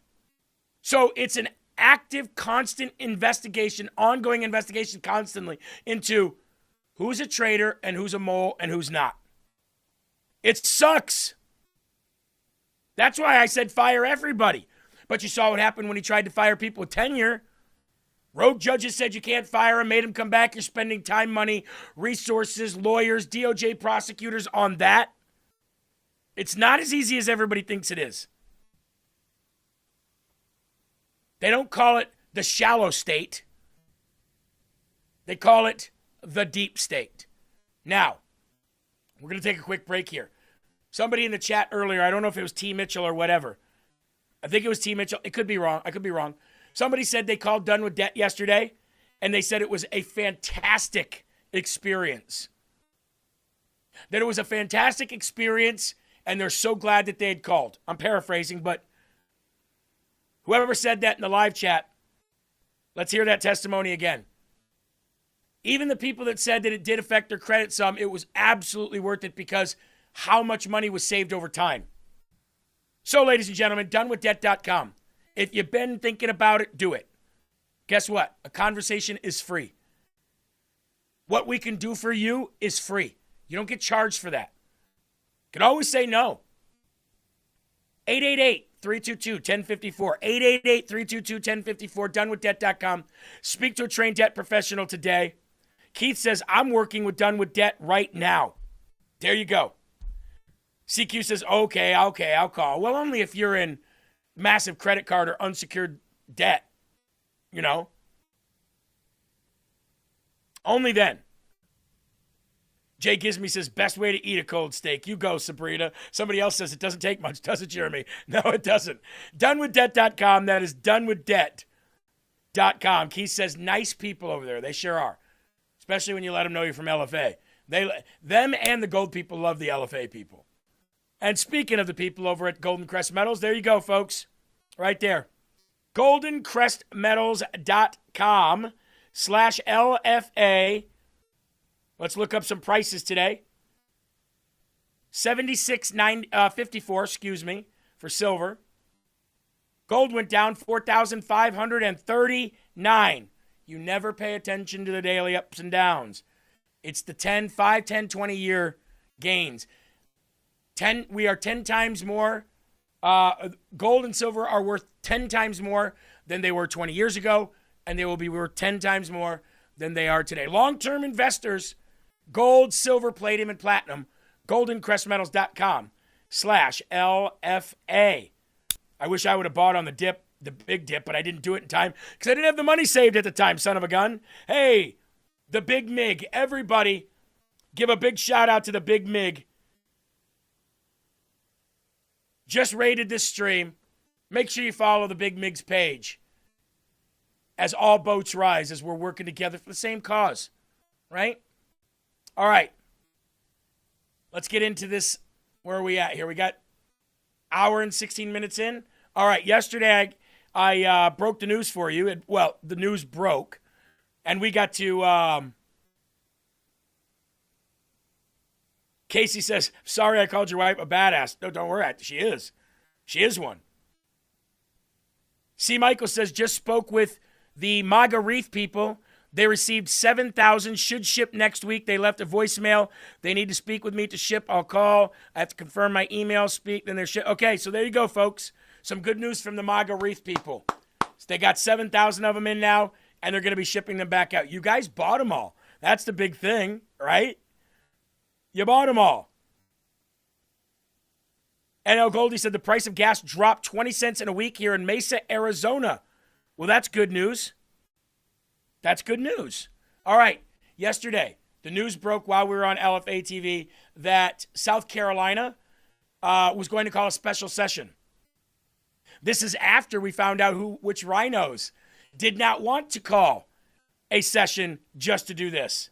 Well, South Carolina Governor McMaster calls for an emergency special session to force a vote on the 2026 congressional map. This move is set to secure a 7-0 GOP stronghold and flip Jim Clyburn's seat. Bye-bye, Jim. Bye-bye, you race-baiting loser.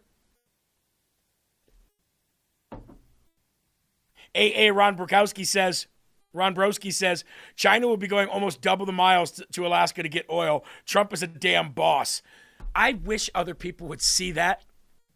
I wish other people would understand just how much of an amazing negotiator he really is. It's amazing. Anyway, let's get back into it. In a bold power move that has rhinos scrambling and Democrats in full meltdown mode, South Carolina Governor Henry McMaster has issued an executive order forcing the General Assembly back into an extra legislative session to tackle the state budget and critically important congressional redistricting. The session kicks off Friday, May 15th. That is today at 11 a.m. when this show started. Just days after the weak-kneed Senate Republicans blocked a clean extension and tried to kick the can down the road. Governor McMaster posted the announcement directly on X late Thursday afternoon, said, I have issued an executive order calling the General Assembly back for an extra legislative session to address the state budget and congressional districts beginning Friday at 11. See you at work. I love it. I love it. I don't care. I love it. Hey, you want to hear a funny story about that? Can I go off on a weave here for a moment? Godchick says, I'm so confused here in South Carolina with who to vote for, etc. There are so many rhinos. There are a lot of rhinos. Can I go off on a weave here for a moment since I was just singing that song? There's a reason that song popped into my head. Yesterday, Lily's friend was over, and they were watching Patriot Pals. Lily's friend said, I want to be on Patriot Pals. Is there any way I can do a guest appearance? I said, we might be able to do that. You know, we might be able to do that. And as they're watching Patriot Pals together, Lily said to me, I said, Lily, isn't that cool that she wants to be on Patriot Pals with you? And I don't want to show the picture because of somebody's kid, but somebody sent me a picture of their daughter dressed in the same shirt that Lily's cartoon wears on Patriot Pals. And I thought that was really cool. And I said, isn't this cool, Lily? You got your own fans. People are dressing like you now. I said, and you got friends at school that want to be on Patriot Pals? I said, wouldn't that be cool if everybody in the class knew that you were doing Patriot Pals? I said, I'm sure they would all want to be like you and be on there. And she goes, not everybody, Dad. She goes, there's a lot of mean people in my class, a lot of bullies. And I don't understand why people are afraid of bullies, she said. She goes, you could say anything you want about me. You could call me names. You could say that I'm silly, or you could say that I'm a dork for doing Patriot Pals. And she walked out of the room. I thought she was done talking. She pops her head back in around the corner like this, and she goes, but I don't care. I love it. She goes, who cares what those guys have to say? Who cares? She says. I died laughing. When she said that. She peached her head back, Eli, and she goes, but I don't care. Absolutely awesome. I also forgot to tell you, by the way, my hygienist, massively conservative. They're pretty quiet about it. But anyway, they homeschool their children, and they belong to this organization. There's 25 other families. I told them all about Patriot Pals, so we should have 25, 26 other families who homeschool their children starting to watch it now. Woo! And that's how you do it, folks. That's how you create a movement. You just spread it by word of mouth. By the way, when Lily said that, I was so proud. I don't care. I love it. And that's how I feel about what's happening in this country right now with these people crying, oh, you're going to do this, you're going to do. I don't care. I love winning. How old is she now, Jeremy? She's 9 years old already, believe it or not. She's 9 years old already. 53 people still watching over on YouTube. That's amazing. Good to see you guys. Mel says, what is Patriot Pals? What is Patriot Pals? You say? Oh, what is Patriot Pals? Well, we do a lot of weaves here, Eli. We got a show to do. We do a lot of weaving here. If you go to Rumble and type into the search bar Patriot Pals, it'll show up. But what is Patriot Pals? Well,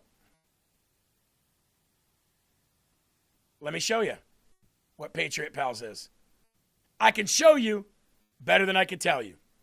And by the way, thank the Lord for this idea.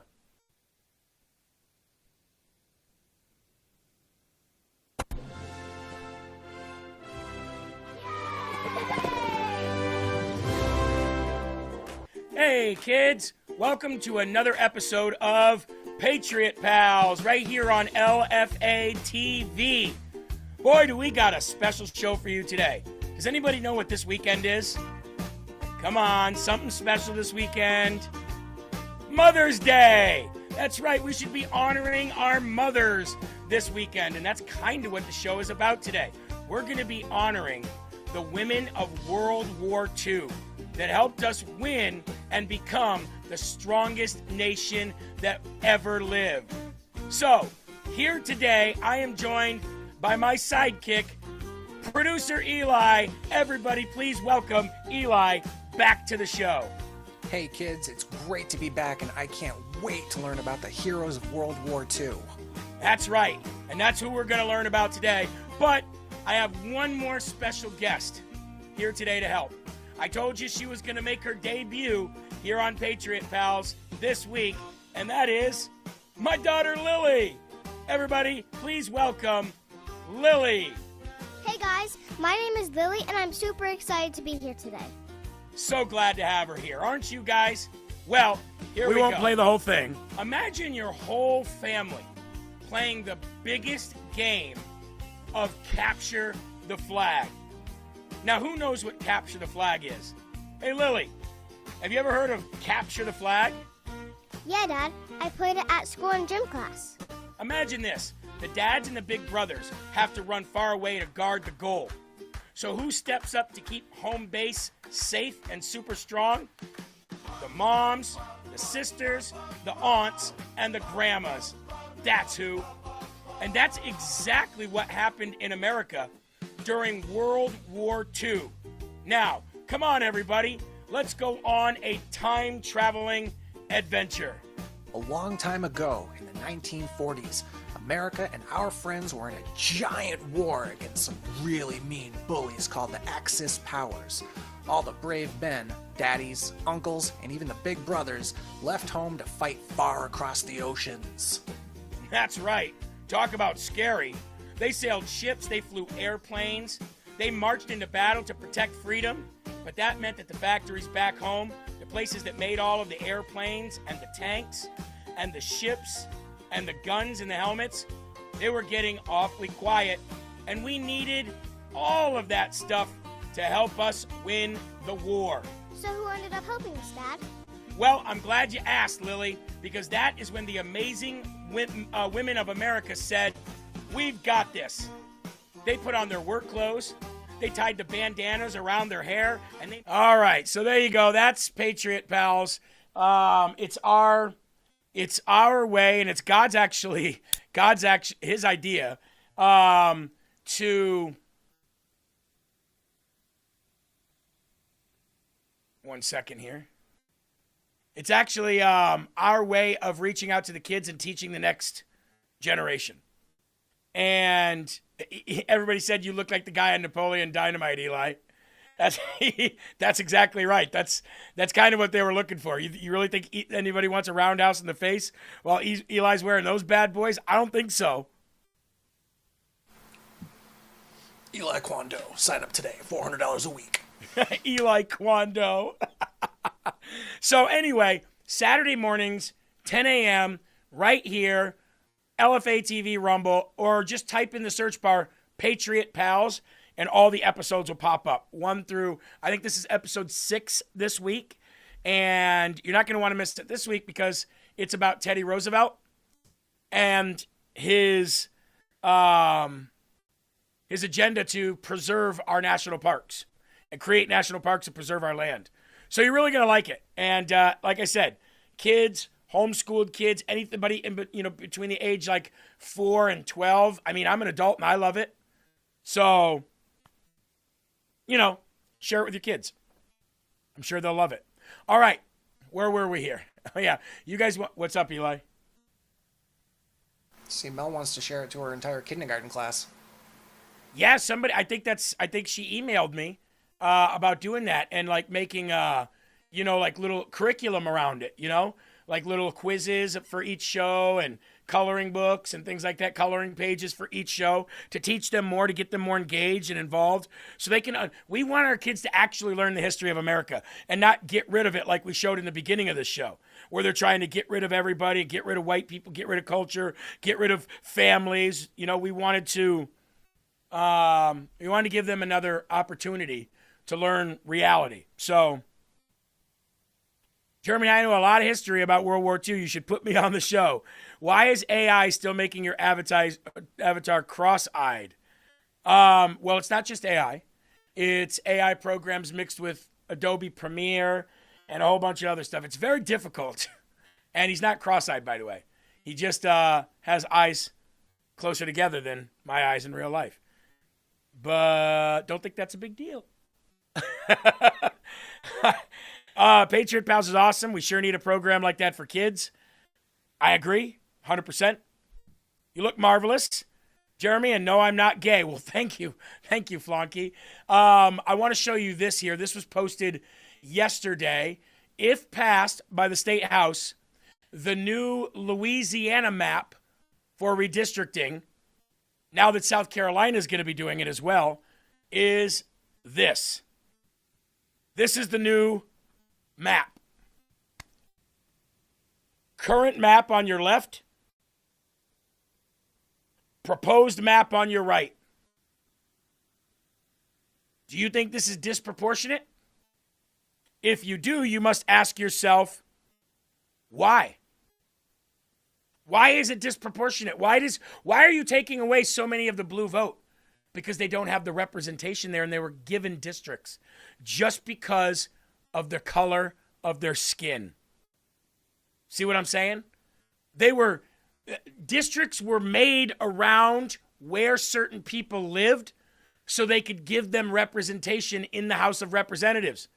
It was never right. It was always racist.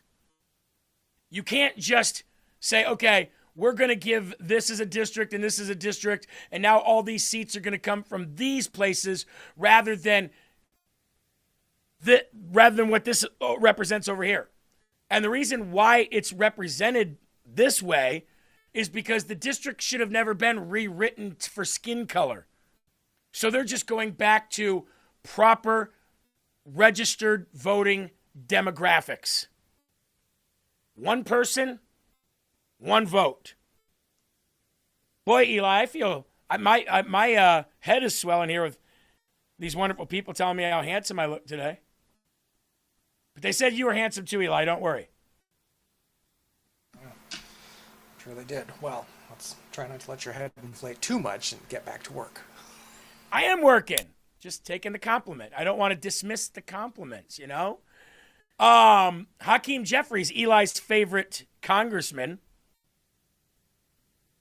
got a little testy yesterday. His testes got a little testy yesterday. A reporter said, are you going to basically take ownership because of the fact that you lost so badly? Who lost? You lost. We didn't lose. You lost in court. The Virginia people lost. The people of Virginia lost. Well, first of all, Hakeem, you're from New York. You might want to shut up. I don't care if you're House Minority Leader. You don't know what's going on in Virginia. You tried to steal Virginia. You spent upwards of $70 million out of your coffers trying to steal Virginia, and you lost.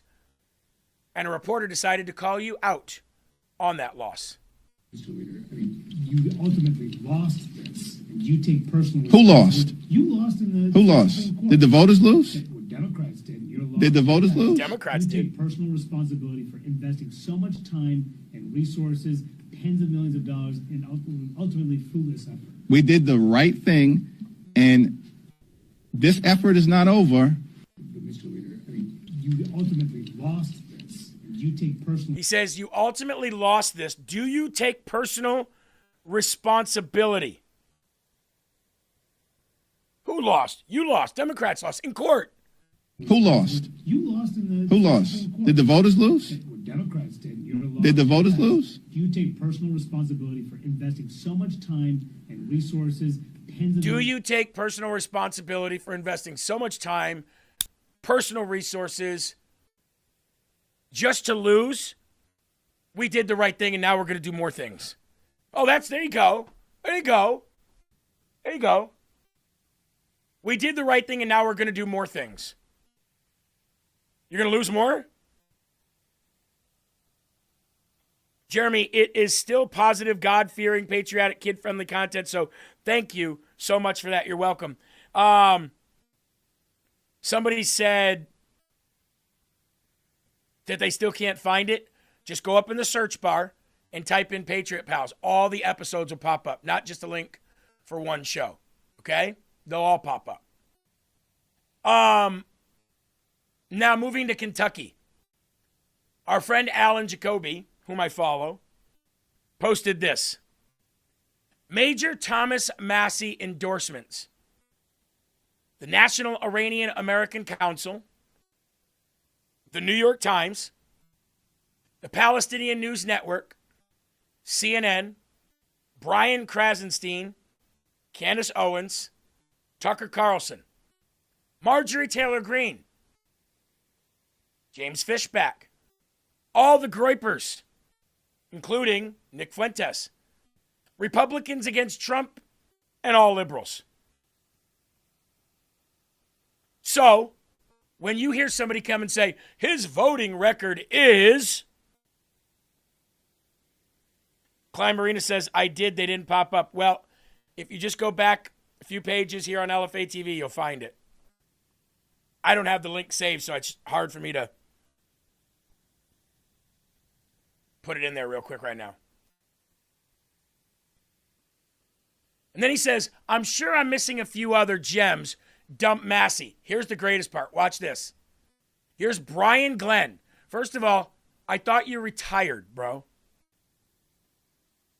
Okay? Here's Brian Glenn with his wife in their new $5 million home in Costa Rica.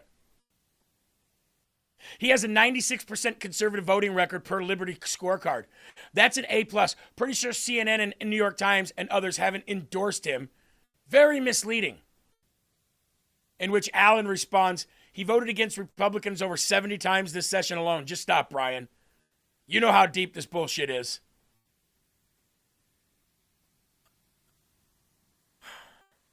In another 2 years, that voting record will go down to 56% if he stays. His 4% is what's going to cost him his job. I'm in his district. We are not a libertarian district, and we do not want to be represented by one. He has become a roadblock to Trump's agenda that must be moved. No more libertarians. Homewrecker. Cuck Brian chiming in with the fake news. STFU. Seems like all the members of the coalition of tards got the protect masshole memo. I love the threads. Love the threads.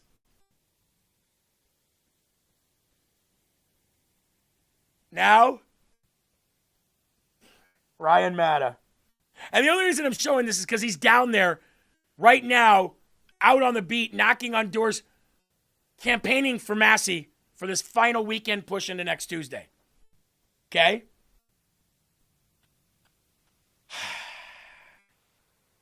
Warning. Everybody in this chat will be dumber after watching this.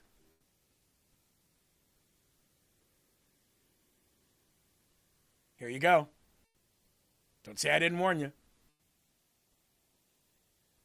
Oh, hold on. Isn't it a beautiful morning down here in Kentucky's 4th District? Your boy hasn't even taken a shower yet, and we're already putting content out because we're super excited. If you were super as excited as I am that we were going to watch Marion Adelson and the AIPAC machine burn $15 million this weekend attempting to unseat Thomas Massie, well, then do me a favor. Give this video a like and hit that follow button because your boy drove all the way down here from, well, didn't drive all the way down. I flew all the way in from El Salvador, got in my Hummer, then drove all the way down to Kentucky. Stop.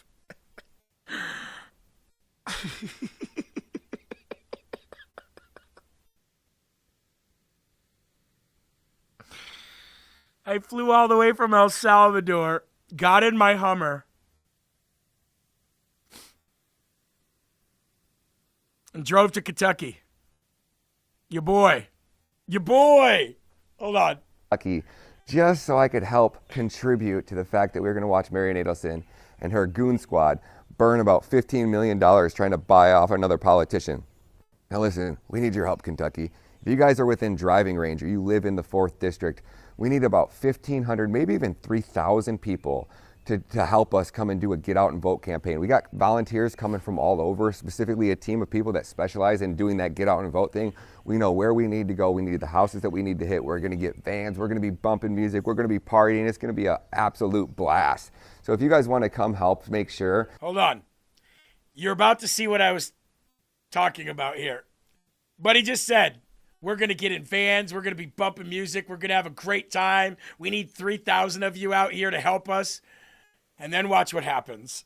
We need about 1,500, maybe even 3,000 people to help us come and do a get out and vote campaign. We got volunteers coming from all over, specifically a team of people that specialize in doing that get out and vote thing. We know where we need to go. We need the houses that we need to hit. We're going to get vans. We're going to be bumping music. We're going to be partying. It's going to be an absolute blast. So if you guys want to come help make sure that AIPAC and the Israeli lobby aren't buying more of our politicians, well then come down here to the beautiful North. What the fucking already got? Jeez, oh Pete's, guys. We got chemtrails in the morning down here in Kentucky's 4th District, and if that doesn't piss you the F off, I don't know what will. What in the fuck chemtrail shit is this? And you know your boy Thomas Massey is the only one who's going to be in Washington, D.C. fighting for that shit because everybody else is too busy raping children on Epstein's Island. So if you don't want more politicians coming to your state and taking it over so that they can go rape kids, probably, I don't know, there's an island over there. We might want to send the authorities out there. Who knows? These are sick fuckers. Anyways, I digress. We need a huge, massive rally down here to come join us. We're gonna be sending out trucks, or not trucks, but vans, massy vans. We're gonna be sending massy vans all around the state with a bunch of you guys, and we're gonna be going out and getting out and vote. Now, before you go down in the grass today, let me remind you, your government's been dropping boxes of ticks all over. So before I even get in the shower, out of the shower, I'm gonna check my.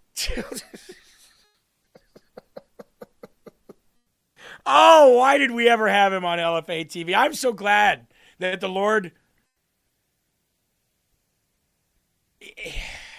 I'm so glad that the Lord flushed this turd down the drain before this happened here. What the F? Look at these chemtrails. Thomas Massey will do something about it. Not like those pedophiles raping kids on Epstein Island. There's an island over there. Maybe we ought to do it. The government's dropping ticks all over the ground to tick us to death. I better check my ticks.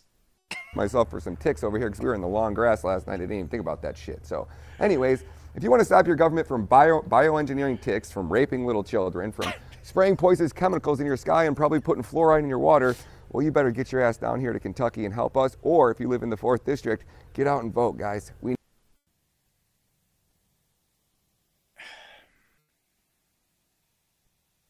Cocaine's a hell of a drug.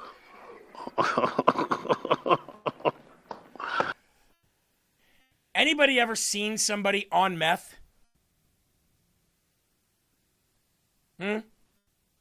DeCluse says, kids, this is what happens when you do drugs. Has anybody ever seen somebody on meth? We need all of the Wait help. till he looks at the camera. Is that not a meth face? Is that not a meth face? That looks like a meth face to me. He wasn't like this when he was here, folks. Not at all. I don't know what happened to him. But all of the votes we can get. My name's Ryan Mehta, and I support this message.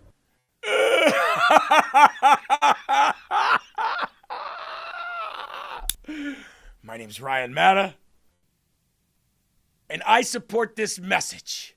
Cocaine's a hell of a drug. So if you want to beat Thomas Massey, just don't be like that guy. And if this guy shows up to your door, hide your kids, hide your wives. You've got an El Salvadorian on your doorstep campaigning for a libertarian, woman-abusing loser. Thank you, Lord. Lord, thank you for taking these people away from LFA TV, far away as east to west from this network before they turned into that. geoengineering, bioengineering ticks and dumping them on our population. You might be able to sit me down and talk to me about chemtrails.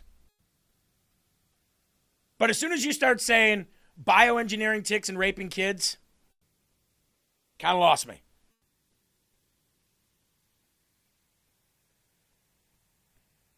All over the place. What? Ticks. Tear gas. Raping. Chemtrails. Eli, you missed it. You missed the whole thing. Where were you? I was talking to Frankie. We were talking about producer things. Well, you missed the greatest part of the show while you were talking to producer Frankie about probably not work. But it was funny. Would you like to see the last part of it? Yeah, let's go. Yeah? All right. I got to play it again for Eli. Eli didn't see it, guys. Come on. Let me play it for him. That get out and vote thing, we know where we need to go. We need the houses that we need to hit. We're going to get vans. We're going to be bumping music. We're going to be partying. It's going to be an absolute blast. So if you guys want to come help make sure that AIPAC and the Israeli lobby aren't buying more of our politicians, well then come down here to the beautiful Fourth. What the fucking already got? Jeez, oh Pete's, guys. We got chemtrails in the morning down here in Kentucky's 4th District, and if that doesn't piss you the F off, I don't know what will.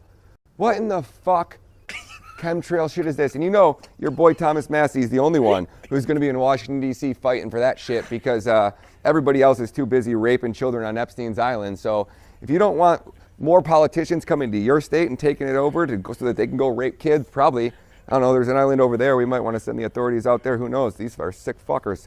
Anyways, I digress. We need a huge, massive rally down here to come join us. We're gonna be sending out trucks, or not trucks, but vans, Massey vans. We're gonna be sending Massey vans all around the state with a bunch of you guys, and we're gonna be going out and getting out and vote. Now, before you go down in the grass today, let me remind you, your government's been dropping boxes of ticks all over. So before I even get in the shower, out of the shower, I'm gonna check myself for some ticks over here because we were in the long grass last night. I didn't even think about that shit. So. Eli, hey, I was wondering if you had some crack, some rocks, anything?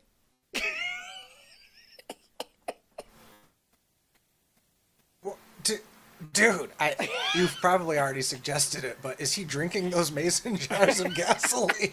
He might be. He's probably wasted off the mason jars of gasoline and ethanol. How friggin' awesome would it have been if he was just carrying around a mason?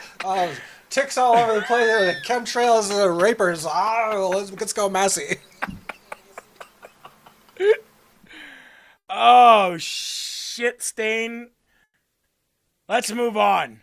Don't vote Massey, kids, and don't do drugs. Eli, he said he flew in from El Salvador, got in his Hummer, and drove to Kentucky. And somebody said in the chat, did he just say he got some Hummers and flew from Salvador? Whatever he was talking about, the Massey boxes or something they were going to do for like promotional stuff, you ought to change that to Massey pads. Straight up. Okay, let's move on. I just wanted that laugh, okay? I wanted that laugh in the middle of the show there. Wow.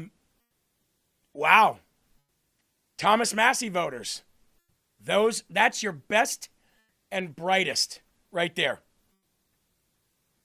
Don't vote Massey and don't do drugs. Eli, that should be the short clip. Don't vote Massey and don't do drugs or drink gas. That's what I was going to say. Don't drink gas, kids. That's what happens. Remember Eli yesterday? This stupid ethanol, it's going to blow us up. Put this in here with me. I don't even know what to do with this. Can anybody, hey, all my followers, can you tell me what to do with this? I'm going to put it on my front seat. Yeah. All my high IQ followers, he said he pleaded with the high IQ ones. You don't have any high IQ ones, bud. Moving on. Second Amendment advocates Just in time for America's 250th birthday celebrations, the liberal Associated Press, the AP, who, by the way, if there was ever a class action lawsuit about ripping our social media accounts away from us like they did, the Associated Press would be in that because they were part of it. Them, PolitiFact, I used to call them PolitiFake, and Snopes and The Onion. They were the four that were tasked with, by the government, by the way, with flagging content that should be suspended or removed from social media. If you guys remember that, right? The liberal Associated Press is suddenly floating the idea of gun control for muzzleloaders and muskets. Now, to all my convicted but completely turned around life felons out there, here's a little thing you might not know. If you are a felon, you can own a muzzleloader, which can put a hole the size of a garbage can in somebody's body. Unless you're in the state of Connecticut, and I think there's one other state. Connecticut calls any projectile a firearm. So if you're a felon, you caught a felony when you were 17 for some stupid stuff, you're 50 now, you could not even own a BB gun in Connecticut. Trust me, I know this. In Connecticut, you can't own anything that shoots a projectile. It's automatically considered a firearm. If it's got a mechanism that shoots a projectile, it's a firearm. But in almost every other state, a felon can own a muzzleloader. Black powder, ball in the muzzleloader, and now they even have 6-shooter muzzleloaders so that you can actually have more than one shot. But if you're a good shot and you have a muzzleloader pistol or gun, rifle or anything, you could pretty much kill anything, right? Just so you guys know. I kind of want, knowledge is power, and I want all the people out there who unfairly got felonies just as a ploy to take your guns to let you know you can still have a gun. Just has to be a muzzleloader, of which I have many, by the way. They're not coming right out and saying it, of course. What they have done is they've dropped an article that basically says, hey, America, did you know that muzzleloaders and muskets are not regulated like other guns? Their purpose here is obvious, folks. Now, a muzzleloader, you can walk right into any sporting goods store and buy. You don't have to get a background check. You don't have to give an ID unless they want to see that you're over 18. Okay? I have this beautiful, Eli, you remember that beautiful 50 caliber muzzleloader hand pistol that I have? Remember I named it Monica because it blew away the competition? Damn, Skippy. Did you ever shoot that thing, by the way? When we went shooting, did you ever shoot that thing? I believe I might have once. I think it almost came back and knocked me in the head. Yeah. Anyway, I got this beautiful 50 cal, and it's like the size of a Desert Eagle. I got this beautiful 50 cal Monica, which I call her. And with that thing, I could take down a moose with a handgun. And you can go right into a sporting goods store and buy that. Just so you know, knowledge is power. The liberal left has never heard of a form of gun control that they didn't like. Under federal law, muzzleloaders and flintlock muskets fall into the definition of antique firearms under the language of 18 U.S. Code 92116, which exempts them from many of the regulations and laws at the federal level, as well as most states. In a caption for the video posted on X Thursday morning, the Associated Press noted that while muskets and muzzleloaders could fire a projectile at 1,000 feet per second, it was exempt from the gun regulations under federal law. They say, quote, when you look at the congressional record from 1968, Senator John Tower's rationale, which involved committee hearing testimonies from gun collectors and other historical organizations, spent a lot of care and effort into identifying the cutoff date. Firearms historian Ashley Hybinski told the Daily Caller News Foundation, quote, he clearly lays out not wanting to burden historians, gun collectors, owners, and museums, and dives into a pretty thorough explanation for why he believes The year should be 1868. This is what they're saying. Modern firearms are typically breech-loading weapons that use self-contained metallic cartridges with smokeless powder, or modern propellants, developed primarily after the mid to late 19th century, according to the Bureau of Alcohol, Tobacco, Firearms, and Explosives. Black powder muzzle-loading firearms, often classified as antiques under federal law, are older designs that use loose powder, projectile and wadding from muzzle end, using ignition systems like flintlock, matchlock, or percussion cap, right? They want them regulated. They want them regulated. Can you believe that? Now, it most likely won't go anywhere, but it lets you know where they plan on going with their gun control laws if or when they ever take full power back. By the way, I don't even think that it is legal to ban felons from having firearms at all. And I'll tell you why.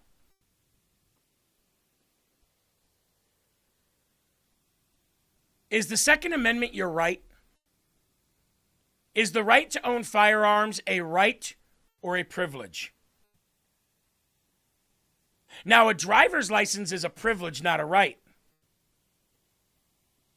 But having access to firearms is a right, not a privilege. So if the government didn't give me that right, then how can they take it away from me after I've done my time and paid my time to society? How is that the case? So if my rights come from God, not government, and I am not locked up for anything, and I've already paid my debt to society for the crime that I have committed, then how in HE double hockey sticks can you take a right away that you didn't give? I believe that could be challenged in the Supreme Court of the United States. And I believe that if somebody took it to the Supreme Court of the United States and it got there and it was accepted, that they would win that case. And that would be overturned. I would bet that that would be overturned. And I bet it would be unconstitutional then, therefore, for even a state to take your gun rights, as long as you are not locked up. Here's another thing. Amy says, who cares? Just own a gun. Well, felons care because it's automatic 5 years in prison if they're caught with one. Or you can face 5 years in prison if you're caught with one. So if somebody says, hey, so-and-so, this felon has a gun, then the police can come to your door, get a warrant, come in, find that gun, and pop your ass for 5 years if they want to. Now, I'm not saying that a felon shouldn't own a gun. I'm just giving you the specifics. Here's another thing. Felons out there, you can vote. Don't allow them to lie to you. There are only, I think, 3 states in which you can't vote after you are done serving your time. Your voting rights are, in most states, suspended until you pay your time to society, or restitution or fines or whatever it is. Some states you can vote from prison. Again, knowledge is power. Just because somebody is a felon doesn't mean they're a Democrat. XX Machine says, how can felons vote, Jeremy?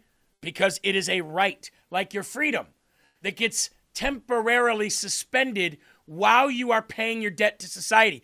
The moment you come off parole or probation, your voting rights are restored in 47 states. People don't know that either.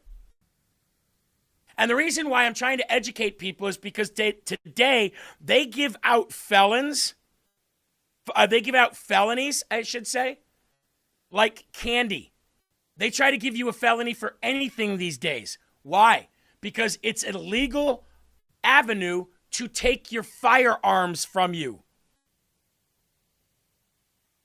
So XX Machine, if you are not registered to vote because you think you can't, you better get your ass to the city hall and register to vote.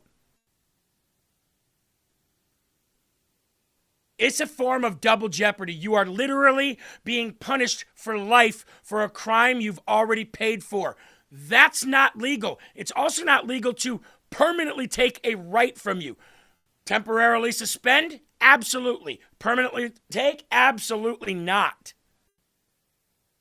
And trust me, the amount of crap that I've had to go through to get Illinois to restore my gun rights is expensive and long. And you're not promised anything. You have to get a pardon from the governor of the state in which you caught the felony. Have fun doing that in Illinois. So, I have a very strong stance when it comes to gun rights. But I do have a video here to play you of these muskets. I think people would be kind of interested to know that when you look at the firearms of the revolution, the flintlock musket or the flintlock rifles, that they are actually technically, in terms of legal standards in the federal government, not legally a firearm. They are classified as an antique. It is actually not nearly as heavily regulated as a modern firearm. And what I mean by that is that today you don't necessarily need a background check for it in most states. It was created to essentially not burden historians, collectors, museums, and other law-abiding gun owners from collecting these significant pieces of history. It seems silly to put restriction on something that would be such a terrible weapon if you wanted to, kill people. You can kill more people quickly with a car than you can with a musket. Regulating a weapon like this is regulating like the power of life and death, right? Whoever holds this holds that power. Somebody just asked about my carrying ability and my carrying rights and do I have them. You guys know I'm a pretty open book when it comes to a lot of things, but I also get a lot of death threats, as you see just last week, right? Well, those weren't death threats last week. Those were harm, abuse threats. But that's one thing I don't tell people. I don't tell people about my, the years that I fought to get them back or to not get them back. I don't tell people whether I can and whether I can't carry. That's one thing that I absolutely keep private. And I wouldn't keep it private if I didn't get, if I wasn't a public figure. But I think some things should be, private. Bet 2520. So glad I found LFA, especially you, Jeremy. I listen to you every day. My number one go-to have been sharing to all my friends with a whopping $50 donation. Thank you very much, Betty 2520, for helping us out here at LFA TV. Sophie said, Jeremy, your head would be spinning if you saw what was just out here. I'm sure it would. XX Machine says, when I go vote, it's with my mother and brother. I help them because I know politics. Well, you should be voting yourself, sir. You should be voting yourself. That's a big lie. Everybody thinks that felons can't vote. Even people on TV, hosts of shows, they're all wrong. They don't know anything of what they're talking about. No judgment here, Jeremy. We've all done wrong. Yeah, my wrongdoing was at 17. And I was tried as an adult because I was about ready to turn 18, right? So knowledge is power. Pass along the knowledge. Will says that's a very personal fact. I agree. Absolutely. All right.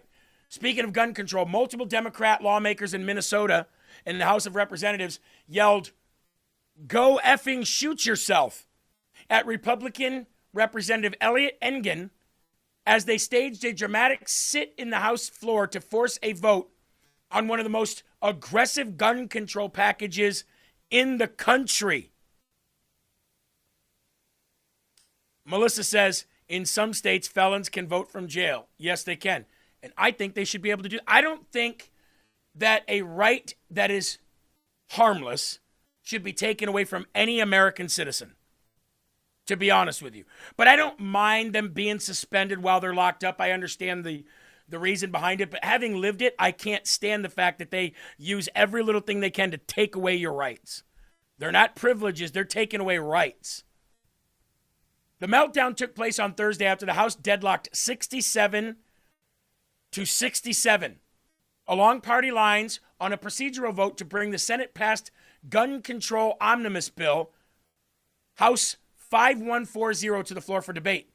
Democrats responded by refusing to leave the chamber and staging a sit-in demand, an immediate vote on the sweeping legislation that has been called the most extreme gun-grabbing bill in the country. During the meltdown, Representative Aisha Gomez, who is a looker, let me tell you, you'll see her here in a minute, Aisha Gomez shouted at Representative Ingen to go shoot himself.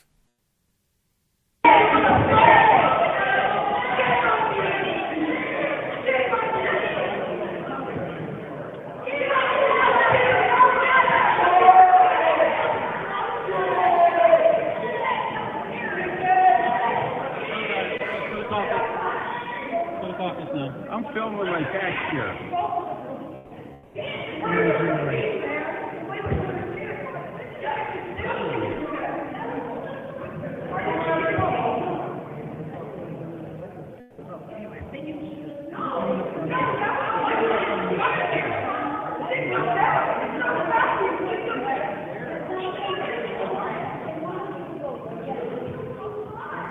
I wish somebody would come in, Eli, grab some of these people by their hair and just throw them to the ground, break their ribs, handcuff them, and drag them out by their hair.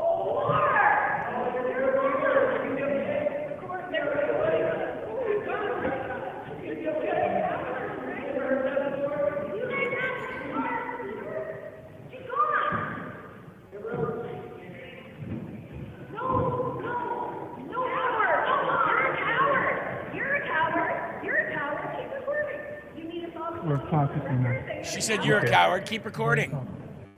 Well, do you know what keeps you so brazen and brash? The fact that if one of the men in that room grabbed your fat ass and threw you to the ground and broke your ribs and drug you out of there, that person would be in jail for the rest of their lives. Your courage comes from your protection from men cops, male police.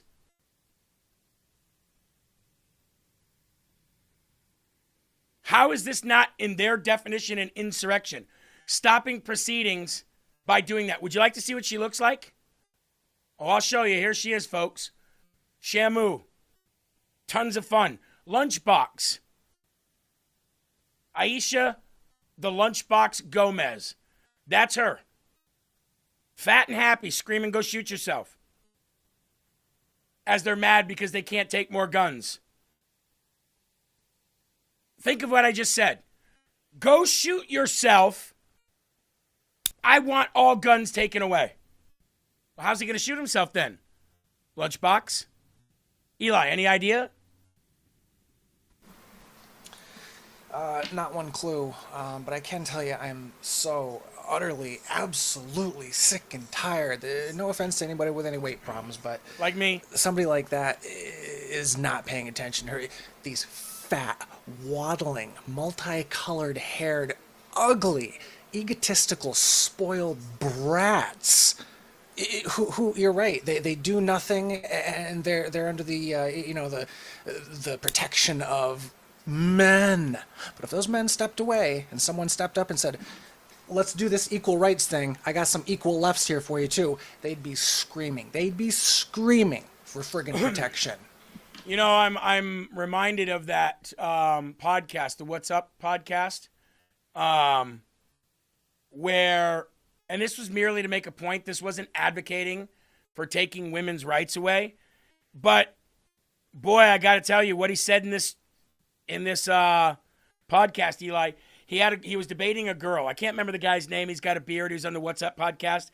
He's debating this female who was, by the way, fairly intelligent on some things. And she said to her something about rights. And he said, "What rights?" And she said, "Same rights as you have." He goes, "That's right, you do. You have the same rights I have," he said. And he said, "Can I ask you a question?" And she said, "Yeah." And he said, "Who gave you those rights?" And she goes, "What do you mean?" He goes, "Who gave you those rights? The right to vote, the right to, have equal representation, the right to freedom of speech, the right to, who gave you those rights?" And she said, the Constitution. He said, wrong. Who gave you those rights? She said, the Bill of Rights. He said, wrong. He said, and this was because she was a feminist, by the way. He was not advocating to take away women's rights. He was proving a point because she was so damn feminist in everything. He said, wrong again. He said, men gave you your rights. God gave men their rights. And that, she flipped out. And he said, hold on, let me explain. He's like, I'm not saying that you shouldn't have the equalities that we have, or the same rights and equality that we have. I'm not saying that. He goes, but what I'm telling you is that if all men decided today that your rights would be taken away as a woman, every man on the planet, you would have no more rights. Who's going to take men's rights away from them? Other men? Then other men will just rise up and take them back. You can't do that. And she sat there for a minute and she got so mad. And all he was trying to do was prove a point. She said, that's not true. He goes, it is true. She goes, if you tried to take away my rights tomorrow, I would just simply call the authorities. And he said, and who are they? If all men decided that you didn't have rights, who are you going to call? A group of women to come and overpower the men? And he was just making the point that feminism is only allowed because men in society have allowed it. Woke is because men in society have allowed it. DEI is because men in society have allowed that. You could not do the same to men. Our rights come from God. Your rights come from us. And he was obviously trolling at that moment. But again, it goes back to the story I was just saying here. If that woman knew that there was no men to save her, she wouldn't act like that. Why? Because she'd be drug out of there by somebody much stronger than she, and she'd be able to do nothing about it. So their very existence of being able to sit there and do that is predicated on the rights that men allow them to have. And I was like, when that guy said that, again, he was only coming at her at a argument of feminism, not an agreement that women shouldn't have the equal opportunities and rights. Eli, when he said that, I had never thought of it that way. And up until recent history, that's the way it always was. Not in every nation, in every society. There were women who were strong women in their society and queens, and Cleopatra was incredibly cunning and smart. But he is right on the physical aspect of it. And I thought it was an amazing debate. Yeah. Somebody in here just said not a good way to make a point, in my opinion. But it's the only way to make that point. To them. Because it's the truth. Yes. And the truth is the truth. You can't explain the truth in any other different way. The facts don't care about your feelings. That's where that entire saying comes from. It is what it is. You can't dance around it. That's how things are. Yeah, and again, he's not saying that women don't have a massive place for leadership in our society. And he's not saying that women are incapable of inventing or doing anything. He's merely saying that for you to have this right that you have, it's given to you by people like me. So understand that and have more respect for men and stop trying to have this feminist idea that men are bad, because men allow you to have the right that you have to say this stuff. And he got her. She was so short-circuited, she didn't know how to answer that when she actually got it. What show did you say it was? That one with the what? Yeah. Yeah, I'm sure you can find it, Eli. I'm sure you can find it on YouTube. I think it's an incredible clip because he got her. It was a great way to shut down a feminist.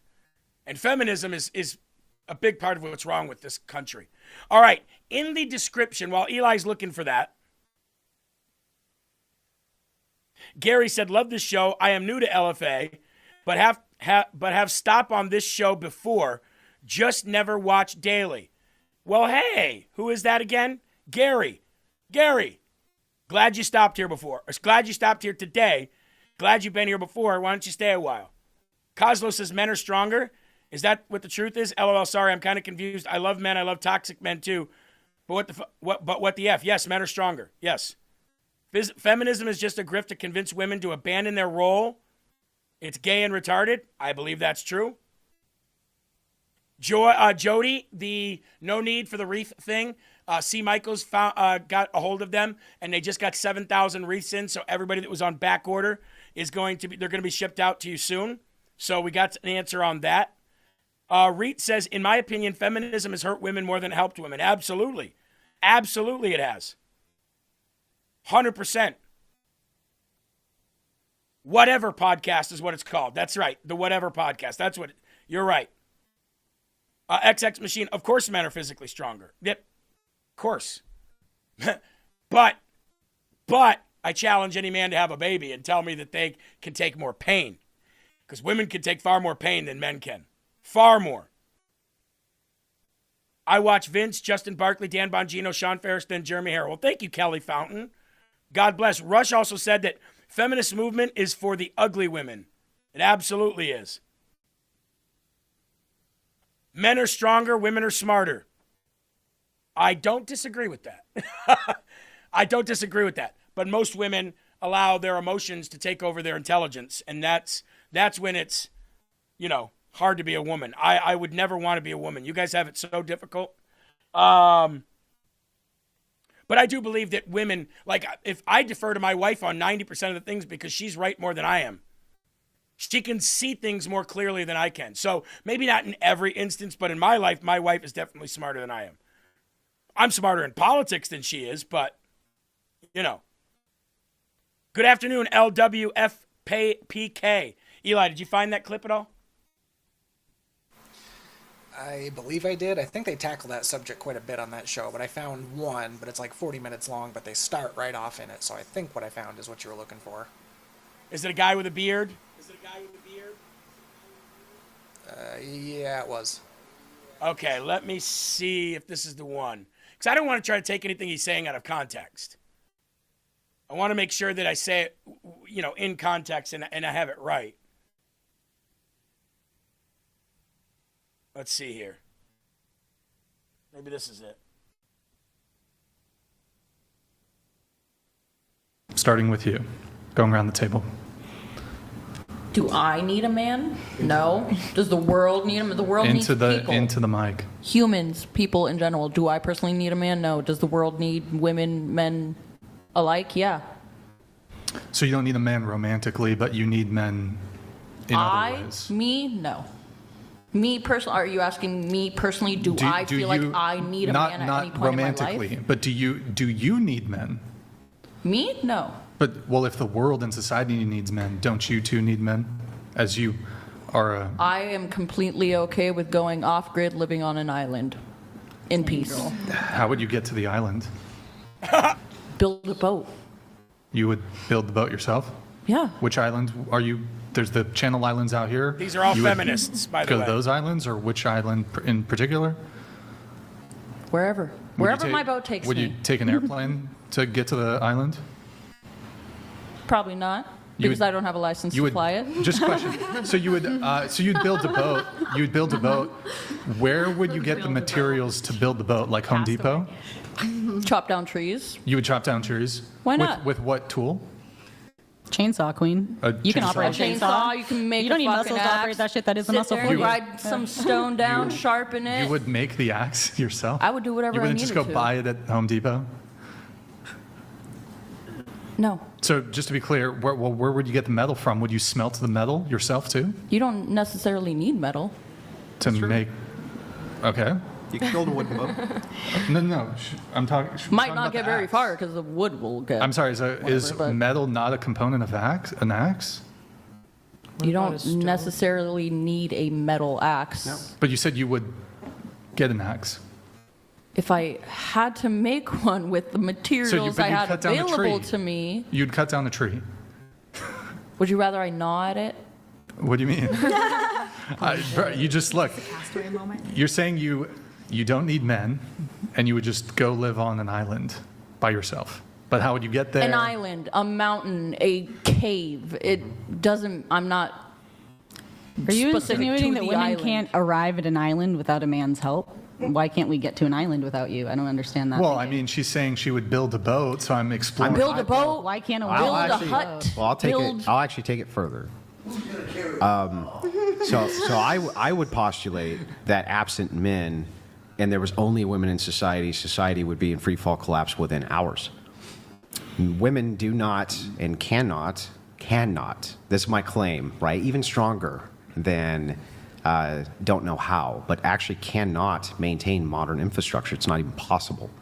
Why? I'm okay with Because- living in a because mud-built hut.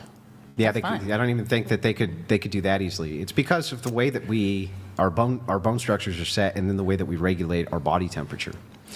So you would probably say, if you were to look at the scope of women who are in the workplace who make complaints a lot of times what they complain about is the temperature. And they say, well, in a gendered scope, this isn't really fair because we tend to wear dresses and men tend to, wear suits and this kind of thing, right? So we're always cold. And but the truth is that even if they were in the same attire that you were in, they could still regulate the temperature of their bodies better. Men are less prone to take damage just on the work site, right? By the way, now again, I'm not going to play this whole thing. I just thought it was interesting since we were talking about that lady that should have been drug out of there and that she enjoys the protections to say the things that she says because, men protect her. Let's just call a spade a spade. You've seen the women on the Secret Service, right? Trying to protect Trump. You've seen how that's gone. Not to say that the women here couldn't do it, but you've seen the women that have not done it, right? This is not these two gentlemen trying to say that men are better than women. They invited a bunch of people that said the world doesn't need men and it would still thrive. And they're trying to educate them in the most kind way. But what happens through all of this, and I won't get to it because it's, 40 minutes long. But what happens through all of this is him, the guy that's speaking in the blue, this guy here, and the girl across from him get into this heated debate about women's rights. And he said, you wouldn't even have them if it wasn't for men. So that's how that got there. It wasn't like he just invited this woman on and said, by the way, you're nothing without men.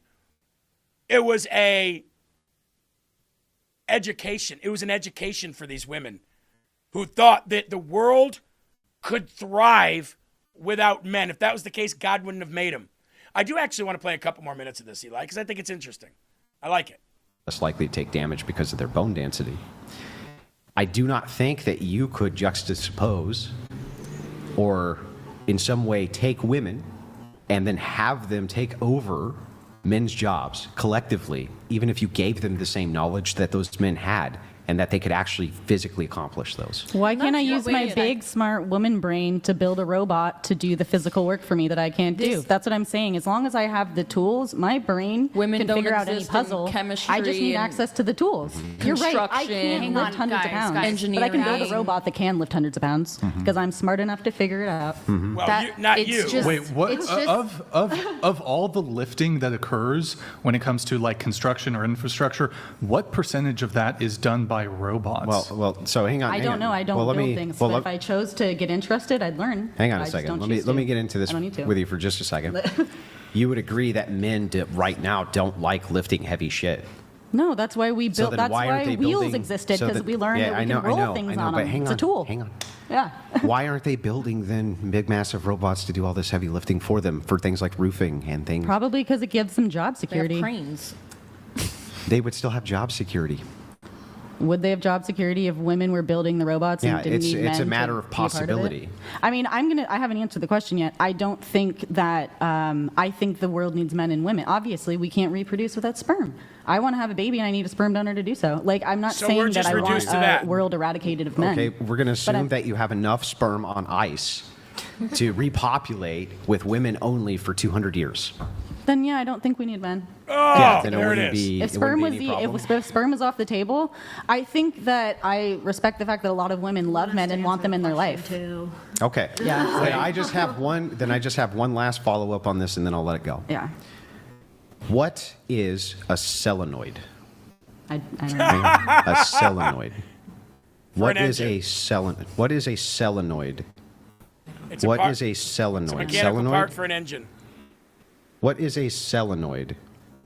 Solenoid? I've heard my boyfriend say this, but I don't know myself. Okay. Inside of your car, there's a battery. Yep. What voltage is it? 12. What? Sorry. I'm sorry. Bro. I'm sorry. I don't know anyway. Okay. 12. I don't know. I wouldn't have known it. So, last thing, right? Can you just tell me the steps of changing a tire? Take off the lug nuts, With a torque wrench, a torque, okay. take the lug nuts off, Mm-hmm. get the tire off. You didn't use the Make sure jack your brake yet. pads, everything is all good. Put the Mhm. tire back on. Make sure you screw them all on. If you saw my gun, How are you going to do that without jacking it up? But anyway, I know I got off on a little bit of a tangent there, and ZBM says this show is to make women look unintelligent on purpose. They would never ask an average woman. No, you're right and you're wrong. This show is not to make women look unintelligent on purpose. This show is meant to bring unintelligent women on to show other women a road not to go down. It's to showcase and highlight the unintelligent women. They also have intelligent women on to debate these women about how wrong they are. The girl that was sitting in the back with that weird hat on, she is one of them. They do have intelligent women on the show. I watch it all the time.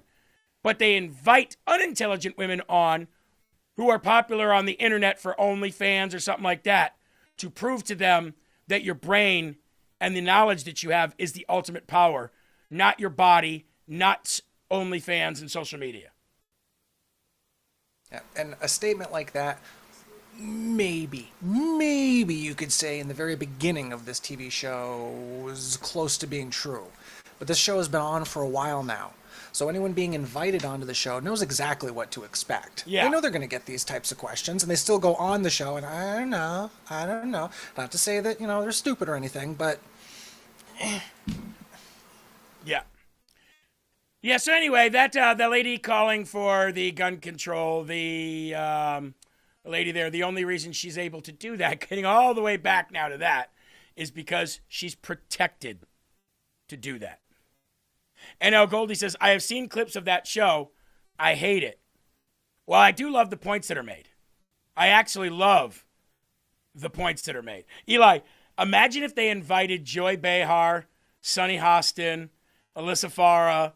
Imagine if they invited them on there and they ran the show, not the ladies of The View with the audience clapping. That absolutely needs to happen. That would be the world's greatest crossover ever, but they'll never do it. Yeah. And I would also like to finish that with to say conservative women, like the women that are in here, my wife and others, if you sat my wife down and told her ask her how to change a tire, she would tell you from the very beginning, well, first you get out of your car, then you go to the trunk, you get out the spare tire from the back, you bring out the four-way, you put the jack underneath the car, you find a solid spot for that jack to fit, you find a strong spot on the car for the jack to go, you lift it up. She would tell you step by step. She also carried and was a conservative long before she met me. So, we're not talking about you women. We're talking about a majority of the country's women today. And most women, if they didn't have husbands that were conservative, I know probably 10 women that would be liberals if they didn't have conservative husbands. Why do you think that is? It's the same statistic that follows when a man goes to God in the household, 90% of the household then goes to God. When the wife is the one that goes to God first in the household, only 40% of the household goes to God. I don't understand why people get so upset about gender roles, about God-given gender roles. Never understood that. Hey, let's continue to talk about dumbass liberals as a left-wing TikToker is sentenced to 14 months in prison for calling Trump supporters to be murdered. Gotta love this. Gotta love it when justice is served, right? Now she's going to serve 14 months in jail because she called for you and I to be murdered. Okay, guys. So I would like to start a new movement called CMAGA, because people like that respond to fear and terror and aggression, not logic and empathy and, I don't know, intelligence. It doesn't work for them. So fear works. So if we all get our guns and use our Second Amendment right and our common sense, at this point this administration is begging us to rise up and revolt, and you see somebody with a MAGA hat, pew pew. That's what we do. That's the way. It's the only way. Put them back in their basements, make them scared again to be racist, homophobic, and terrible, just awful fucking pieces of shit. Because I would way rather live next to immigrants than MAGA people. MAGA people deserve to be terrified and scared to walk in the streets because they should know that real Americans are going to kill them. Well, I wonder if you're going to continue to have those opinions while you're doing 14 months in the clink. And by the way, Eli, 14 months means she's over the cusp, over the line of sitting in a county jail. She has to go to a state prison. Oof. Or federal. That kind of sucks. I'm so sick of seeing videos like that of people you know that she's probably never even fired a gun in her entire life. So to you, people like you, try something. Step up. I imagine you probably wouldn't want to chip your nail or screw your hair up. Now, I'm not trying to make her sound like some ditzy woman, but that one specifically was. Stop trying to sound tough. It's pathetic. Yeah, we're going to grab our guns and pew-pew and send you back to the basement. Have you ever shot a gun? Well, no, but it can't be too hard, right? Grab it, point, pull the trigger. Exactly. You want to know if somebody just grabbed a gun, pointed, and pulled the trigger, 9.9 times out of 10, nothing would happen because that gun owner would have that gun either on safety or no bullet in the chamber at all. So at the very most, it might click first. You might have to pull it twice, and that's if the safety isn't on, and that's if there's a magazine in and a clip in and a bullet in the chamber. Like 9.9 times out of 10, if you just grabbed a gun and fired it, nothing would happen.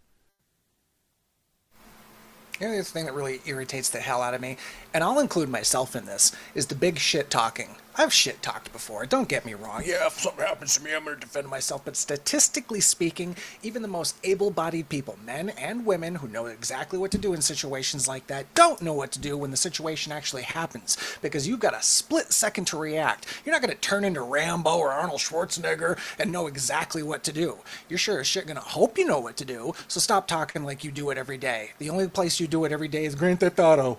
Well, Eli, you're not wrong on that, because do you remember that video of those liberals that were placed in that police situations where they're like, okay, fine, here, you be the cop. Here's a criminal, go. And they reenact like how fast a criminal comes up upon you to do something with you. Every one of those lefties that were all for gun control and defunding the police, everyone shot the criminal dead. Exactly. And I hate to say it, but in today's climate, you sure as shit better make sure that if you're pulling that trigger, you're going to be justified in it. Even if you definitely are. We live in a world today where liberal judges and corrupt police or whatever, the whole justice system is so screwed up that you're probably going to be more at fault than anything else. So you damn well better be positive that you're pulling that trigger for a good reason. Yeah, and that's the other thing. A lot of people are too scared to pull it out for self-protection because they're afraid to go to jail. So, you know, we live in a pretty backwards world nowadays, and, you know, the shall not be infringed has gone too far, and it's infringing too far. And, you know, when people like that get their hands on guns, it's scary. That doesn't mean we should outlaw guns. That means we should do exactly what happened to that girl, put her in prison. And now she's doing 14 months. So, you know, have fun. Don't pick up the soap. Or, wait a minute, you're a woman. Yeah, either way, enjoy. Another missing lawmaker, 83-year-old Democrat Representative Frederica Wilson, hasn't voted in a month, has missed 43 straight votes. How can they stay employed? Bumblebee Patriot says, was Chud justified? I don't think so. I would say no. By law, he wasn't justified. By law, he wasn't justified. No. You can't antagonize somebody while armed and then shoot them when they do something about it. You are at fault at that point. That's not self-defense. If you're doing what Chud is doing, or what he was doing, doubt he'll do it anymore. If you guys don't know that story, Misfit Patriot broke it down yesterday. Just a streamer who's an idiot, out literally calling people the N-word in districts where they live to try to get them to come after him so he can shoot them. And that's exactly what happened. Huh, who would have thought? Right? Now she's in prison. So, Democrat Frederica Wilson has not voted on the House floor in a month. 83-year-old Florida lawmaker has missed 43 straight votes. Representative Wilson is reportedly posting old photos of her on her social media page, but it's nothing to do with her voting and nobody knows where she is. Last month, it was reported that Representative Thomas Keene of New Jersey had missed more than 50 roll vote calls. Speaker Johnson told ABC News that Representative Keene is dealing with some personal matters. Okay, then resign. Then friggin' resign. Why are you allowed to keep a job that you don't do? I don't care if they're Republican or Democrat. Resign. You shouldn't have somebody voting for you by proxy. I don't care which side of the aisle you're on. If you can't do your job, then get out of the job. I don't care if Keene had family issues and Mike Johnson was casting a vote for him. If you can't do the job, then you can't do the job. I'm so sick of this pussyfooting safety net BS in this country. You either do the job or you don't do the job. It's that simple. Now, I can see if it's like there's a death in the family or you need surgery and you're going to be right back. But if you're missing 50 votes, key votes, you shouldn't be doing the job. I'm just saying. That's my personal view on that. So we'll see what happens with her. Speaking of dummy Democrats, this is a segment where we just call unhinged Democrats. Watch this. Pete Buttigieg and this other guy have to be told to act normal. They have to be reminded to be normal during this little TV interview. Have a really normal conversation with 3 cameras pointing at you. Everybody act normal. Yeah, right? Exactly. So, I mean, we have a healthy amount of time. And so, Pete, I think it'd be great, kick it off how you normally would. Thanks for having me here. And also, thanks for doing the race. What brought you here? However you sort of want to ask the questions of why is Bob running? Why this race? Think about your audience. Why is this race so important? We need to win the House. All of that. Winning over people who feel like they're left behind by the party.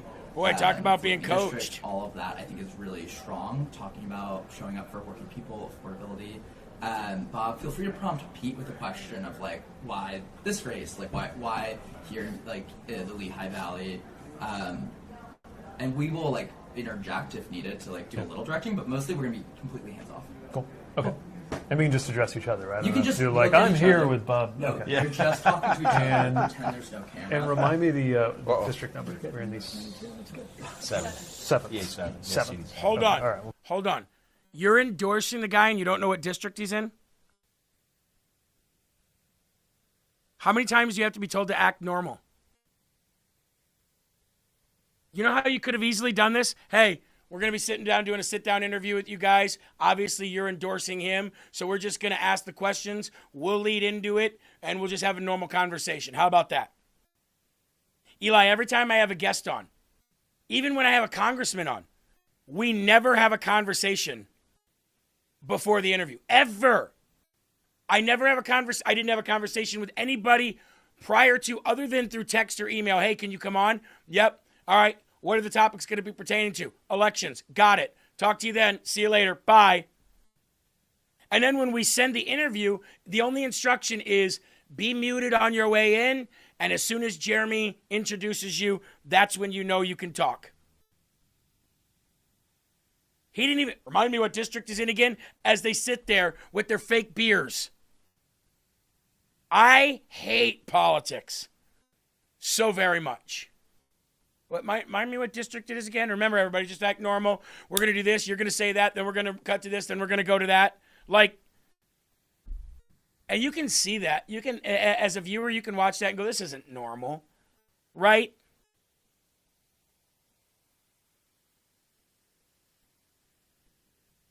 This isn't normal. Elevate from the norm. That's right. Godchick says these Democrats are all fake and dumb. Well, I don't think they're dumb. I think the Republicans are dumb. I'm just being honest. I think the Democrats are smart and evil. And the Republicans, for the most part, are good and stupid. So you're kind of like stuck between a rock and a hard place here. Do I go with the good and stupid people who are weak and don't do anything that they should do? Or do I go with the smart, evil people who want to destroy the country and that are cunning and are misdirecting and misleading and have a backup plan for everything? Godchick says, I bet the beers are real. Yeah, they probably got vodka tonic in them. The Republicans are so weak and so stupid sometimes. Makes me so mad. It's like, John Thune, well, how are we going to do this? What do you mean, how are you going to do this? What do you mean? You're the leader of the Senate. Make them do it. Pull them off committees. Make their life a living hell. Do something. Have some negotiating power.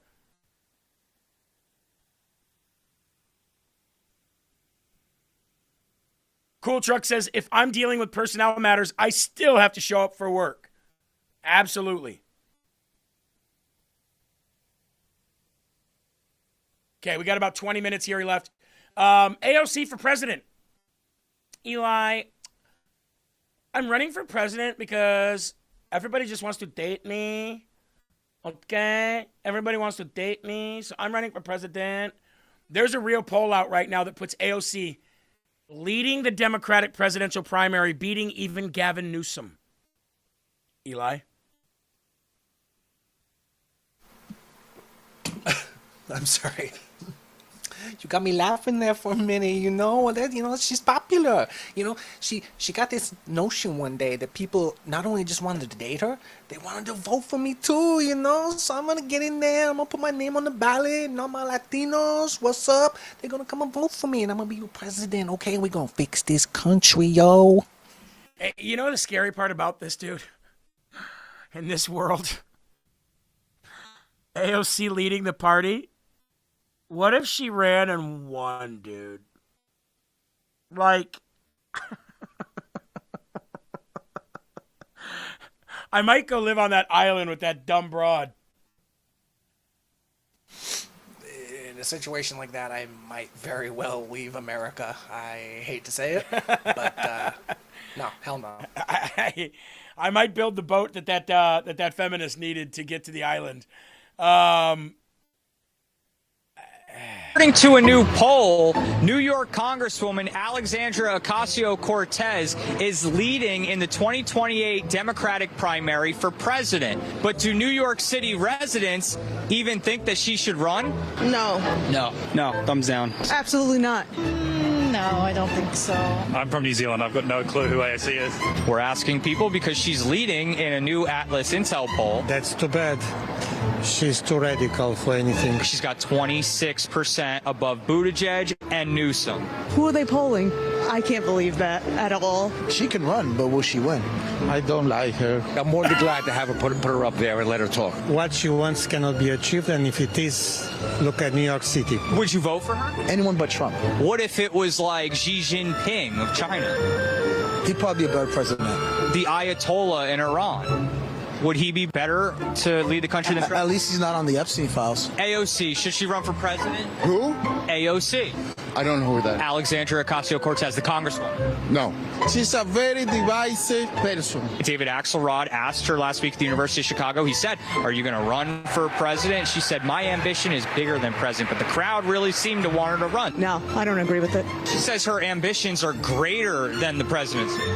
I don't really know what that means. I don't vote, but I AOC. You know what I'm saying? I love black and brown people, man. AOC for president.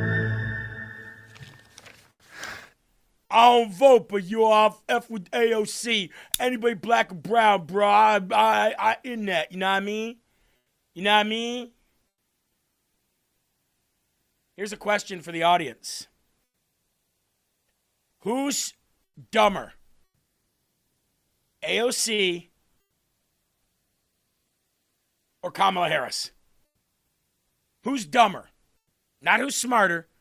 Who's dumber? Eli, what's your answer on that? Who's dumber? AOC or Kamala Harris? I gotta go with AOC, just because Kamala is dumb, but she's more of like a drunk more than anything else. I think she's just like inebriated most of the time, but it's definitely AOC with the stupid crap I've heard come out of her mouth. See, I would disagree with you there, Eli. I would say that Kamala's dumb. I would say Kamala's dumber. Let's see what the audience says here. Toss up. Tie. It's tied. Most people say it's a tie. Both the same. Eli, most people say it's a tie. Both equally mentally retarded. Right? Trick question. Anyone who votes for either.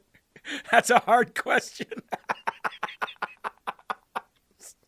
Eli, I gotta say, at least Alexandria Ocasio-Cortez can actually speak to audiences. She says dumb stuff, but sometimes Kamala, I don't know. That is a close one, man. But I would think AOC's younger, so she's got more time to become smarter. So I'm gonna say Kamala's dumber.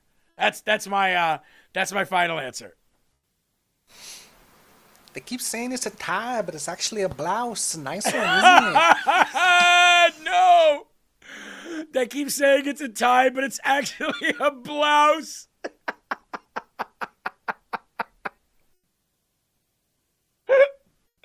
All right.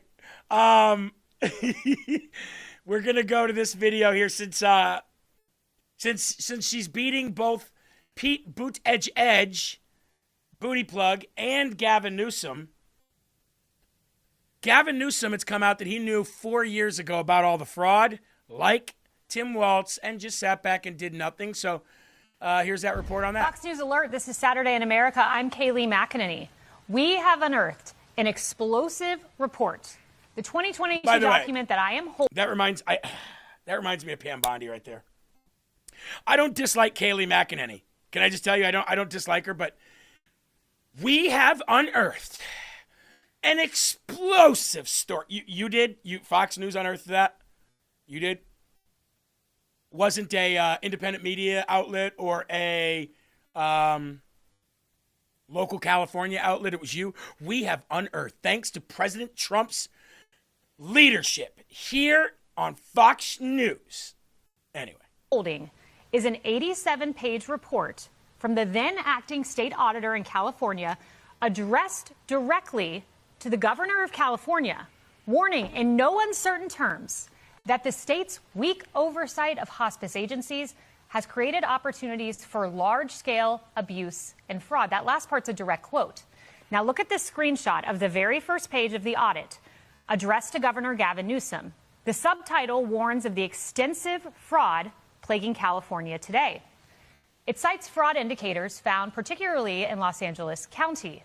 A rapid increase in the number of hospice agencies with no clear correlation to increased need. In fact, listen to this.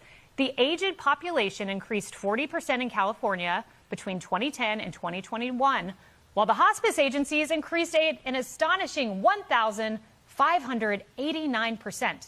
Another indicator was the excessive geographic clustering of hospices, with sometimes dozens of separately licensed agencies located in the same building, and also abnormally high rates of still living patients discharged from hospice care, despite hospice typically offering care for people expected to live 6 months or less. And look at this. You won't believe it. They even gave Newsom a map. Quote, 210 active hospice agencies located within 1 mile of each other on Van Nuys in Los Angeles County. Now, did Gavin Newsom go to these locations? Did his government check out these buildings? This document reads like points from a Nick Shirley video. But no, these were the fraud warnings listed by the acting state auditor 4 years ago, leading him to conclude, quote, that a network or networks of individual perpetrators in Los Angeles County are engaging in a large and organized effort to defraud the Medicare and Medi-Cal hospice programs. It appears that California's state auditor discovered 4 years ago what RFK Jr. outlined on Capitol Hill this week. The hospices in Los Angeles, we've shut down 500 of them. We have not gotten one call from a congressperson or one call from a patient. Why? Because those hospices did not exist. Right. And J.D. Vance was talking about yesterday that they shut down even more hospices and withholding more money from these people. Good. Good. How about this? Newsom's former chief of staff pleads guilty to wire fraud charges related to a case involving Democrat gubernatorial candidate in California, Javier Becerra. So that's nice. Boy, the Democrat Party's in a massive freefall right now. Williamson partnered with 2 other co-conspirators to siphon $10,000 a month out of a dormant campaign fund for Javier Becerra. It was Javier Becerra for State Superintendent 2030.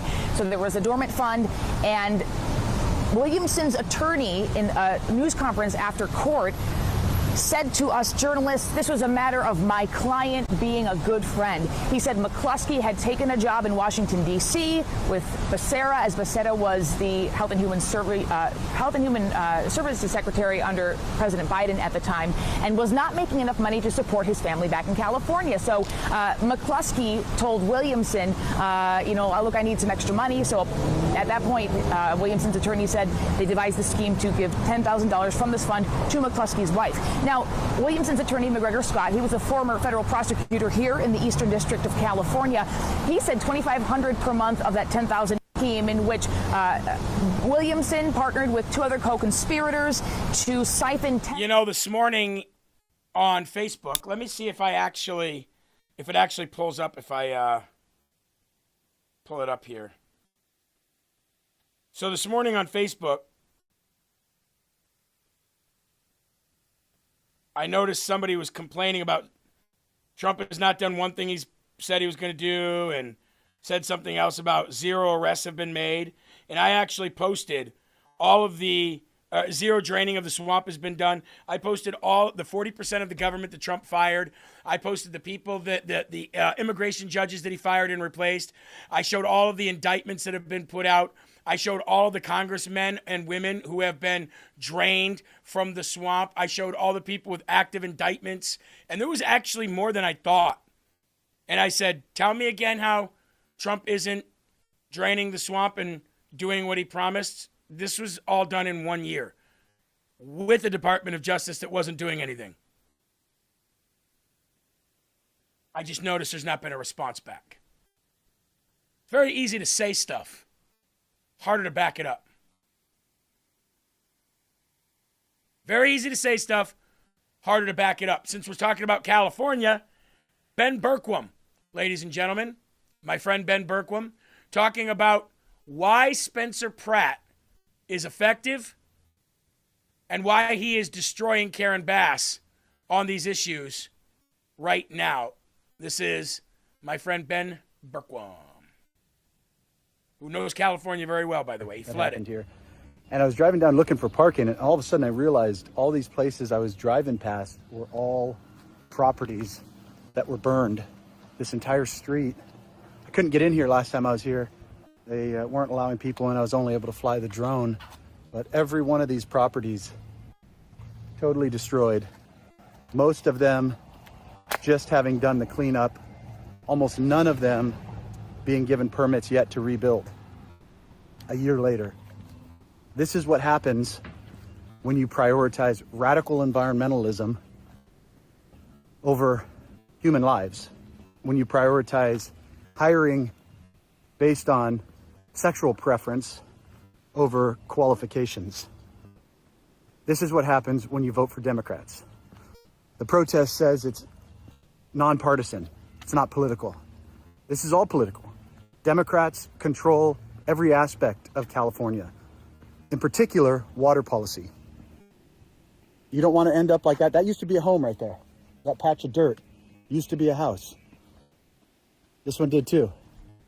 And so did all of those on the other side of the street. And so did hundreds more across this valley. You don't want to end up like this, not just losing your property, some losing their lives.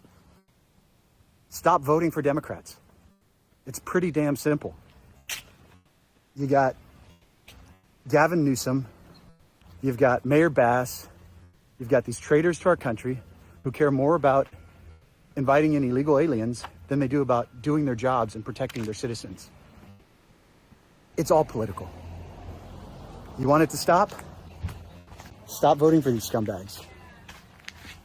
And now the city's expecting the residents to pay for this, to fix the roads.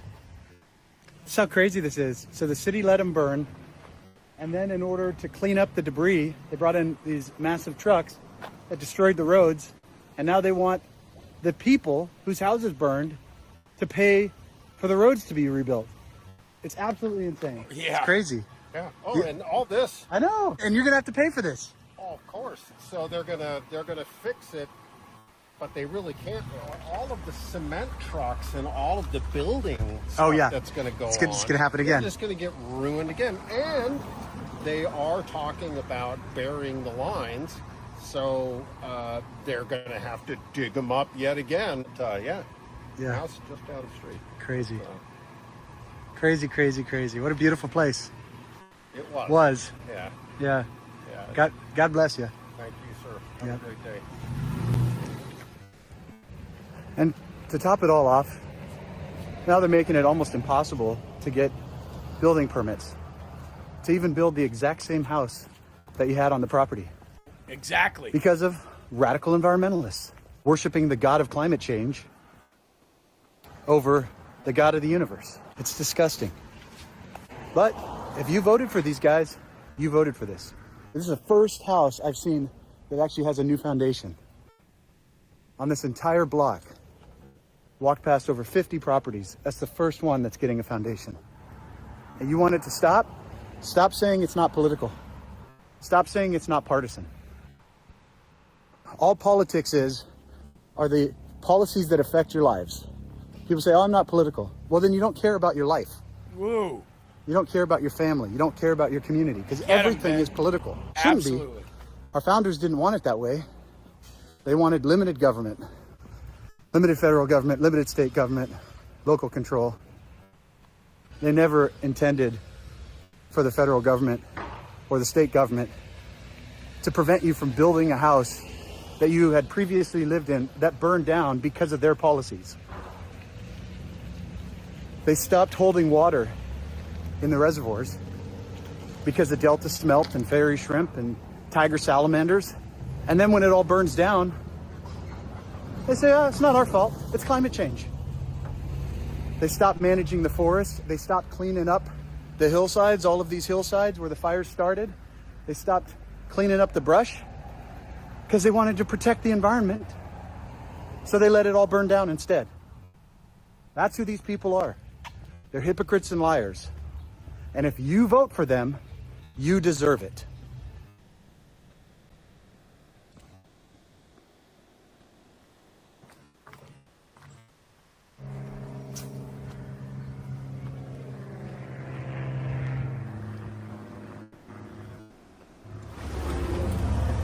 It's a beautiful door.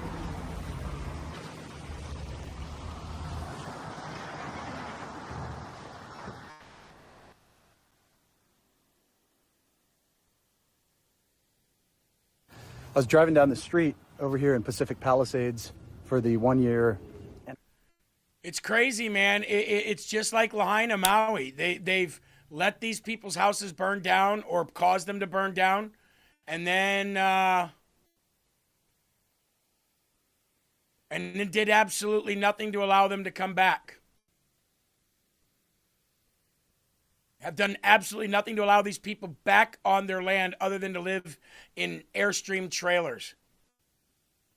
I asked you who was dumber. This might help you out. This is a moment where there are no bad ideas. A no bad idea brainstorm is what I'd like to call it. And in that no bad ideas brainstorm, we talk about what we need to do and think about doing around the Electoral College. We talk about the idea of Supreme Court reform, which includes expanding the Supreme Court. We invite a conversation about multi-members districts. We talk about, look, that if we win the Senate, which we should and we will, no, you won't. Then the Senate Judiciary Committee should have rules that they put in place so when these people come before as nominees to the Supreme Court and lie, that they are held to account and consequence. Not just that somebody goes on cable news and says they lied, but that there are rules in place to actually penalize people for lying to a Senate Judiciary Committee. Penis? That we agree that it is right to have ethics rules for Supreme Court justices. And let's put those in place. Let's talk about statehood for Puerto Rico and D.C. These are the things I think that we've got to do. We've got to neutralize these red states from cheating, including blue states expanding their maps. And all of this, I think, is look, we got to fight fire with fire. These folks are playing to win. We got to play to win. Say, look. We play to win, you play to cheat. We play to win, you play to cheat. Sooner or later, it all catches up with you. Producer Eli, it's Friday. On our way out, I'll give you the last word here before we bounce. Jeremy, I mean, it's really simple what we have to do. We have to enjoy our weekend. We need to get like an electoral weekend and, penalize the people who are trying to steal this country. Look, I want everyone to have a nice weekend. We'll see you Monday. Willie Brown is here, and I need to put my knee pads on. All right, folks. Will Johnson next here on LFA TV. Remember, Paul Herrell is now right after Kevin Smith. So don't miss the Paul Herrell program, spelled differently, by the way. And definitely, everybody tune in at 10 a.m. Eastern Standard Time on the dot tomorrow for Patriot Pals. And remember, we need donations for Patriot Pals every week. So if you could come in tomorrow and you can ask people if they're in there to do that, that would be great. If not, still come in tomorrow and watch absolutely for free. The Lord will provide. There are right ways and there are wrong ways, but there's only one Yahweh. So stand up tall. Keep your shoulders back, keep your chest out, keep your head up high, because you are a child of God and no weapon formed against you will ever prosper. And also remember, Sunday, 8 or 9, in between 8 and 9 Eastern Standard Time, live broadcast from Washington, D.C., and we'll see you there. God bless you guys. Keep your family and friends close. Keep your pets close. Keep a smile on your face. And whatever you do, never stop spreading the gospel. Peace.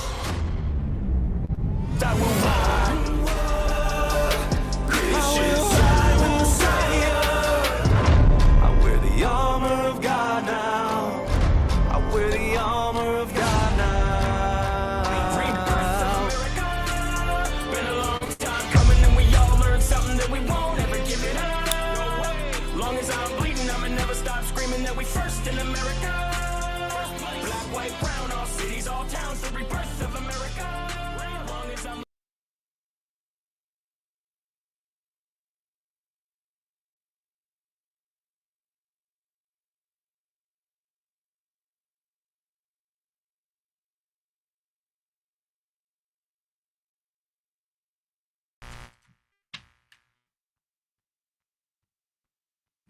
What's going on, everybody? Thank you so much for tuning in.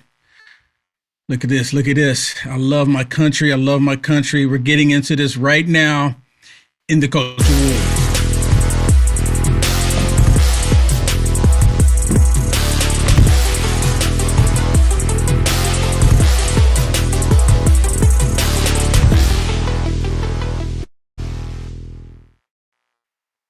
What's going on, everybody? Thank you so much for tuning in. We are live. It is Friday. Are you ready for this? Yes, we're going to talk about these stupid liberals once again. They can't help themselves. They want us all to go back. Now, if you listen to the stupid liberals, they say, we're not going back. We hear them saying it all the time. We're not going back. Even Kamala Harris is trying to play the race card, trying to make it look like, oh my goodness, America is just going right back to racism. They've played that card so much, no one is buying it. No one is going along with it. No one is even really paying attention to it any longer. But the Democrats, they're trying to resurrect it. Oh my goodness, we got to keep it alive. The Democrats should change their whole organization to the SPLC. I mean, really, that's what they should do. I mean, because, the racism that doesn't exist, they'll tell everybody it does exist. Now, with the redistricting that took place around the country, because the Democrats couldn't help themselves, they said, we're going to fight Trump all the way. We're going to stop him. We're going to fight him every step of the way. President Trump says, oh, look at this. Lawfully, you can do it in the state of Texas. And what the Democrats do, the Democrats lose their minds. And they say, well, we got to stop Trump. So we need to do it someplace else, too. We need to do it everywhere we can, which it backfired on the Democrats. It backfired on them so bad that even Gavin Newsom is losing his mind. He's telling everybody that, oh, my goodness, this is like we're going back to the 1965. Going back to it. Now, let me remind everybody, it was only the Democrats that wanted slavery in this country. Only the Democrats that want slavery in the country today, a.k.a. the illegal aliens in the United States of America.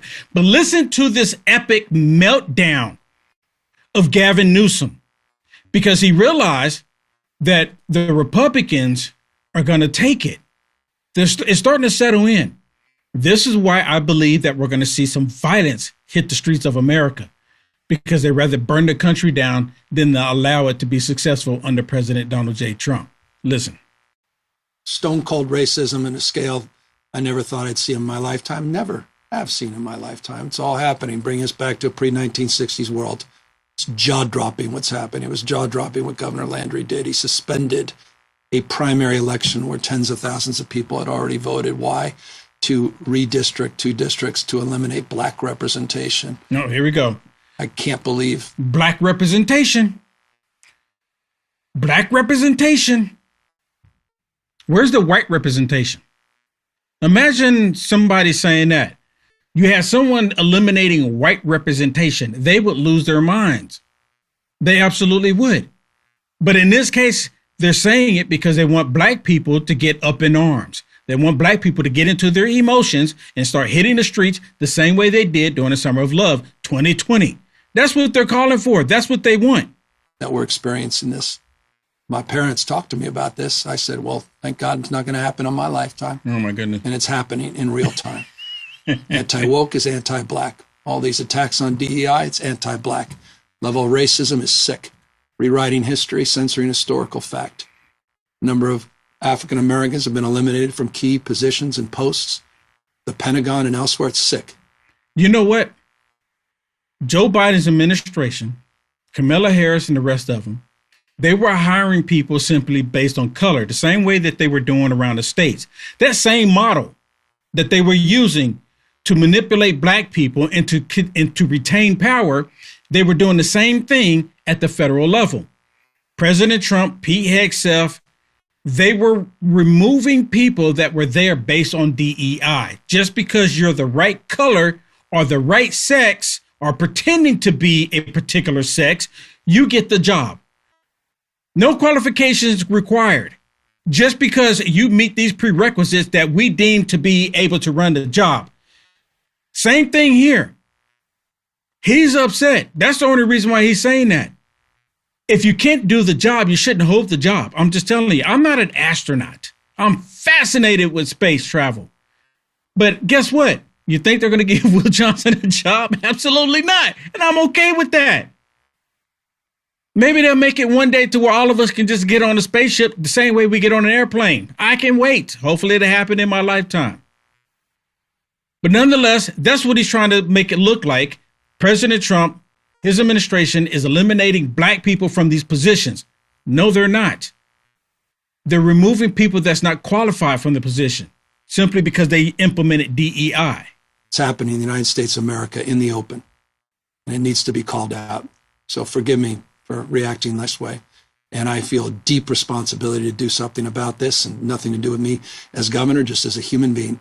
This is not why our founding fathers lived and died. It was about the expansion of liberty, expansion of freedom, including more and more people. And we're seeing exactly the opposite take shape under this administration. Oh, my goodness. Can you just say SPLC? Can you just say that? Because they're not getting what they want. They just come out and basically lie about everything else. Just lie about it, right? Let's just tell everybody that President Trump is eliminating black jobs, and now they're eliminating the black voice. Let's just tell everybody that's what's happening, knowing good and well that's not what's happening. But they'll just tell everybody that it is, and then of course you're going to get stupid people to believe the nonsense. Now, let me share this with you. This is a comment that I put on my social media, and this comment I put on my social media. I put it on my Facebook page, if I can get to pull up. I don't think it's going to pull up for me.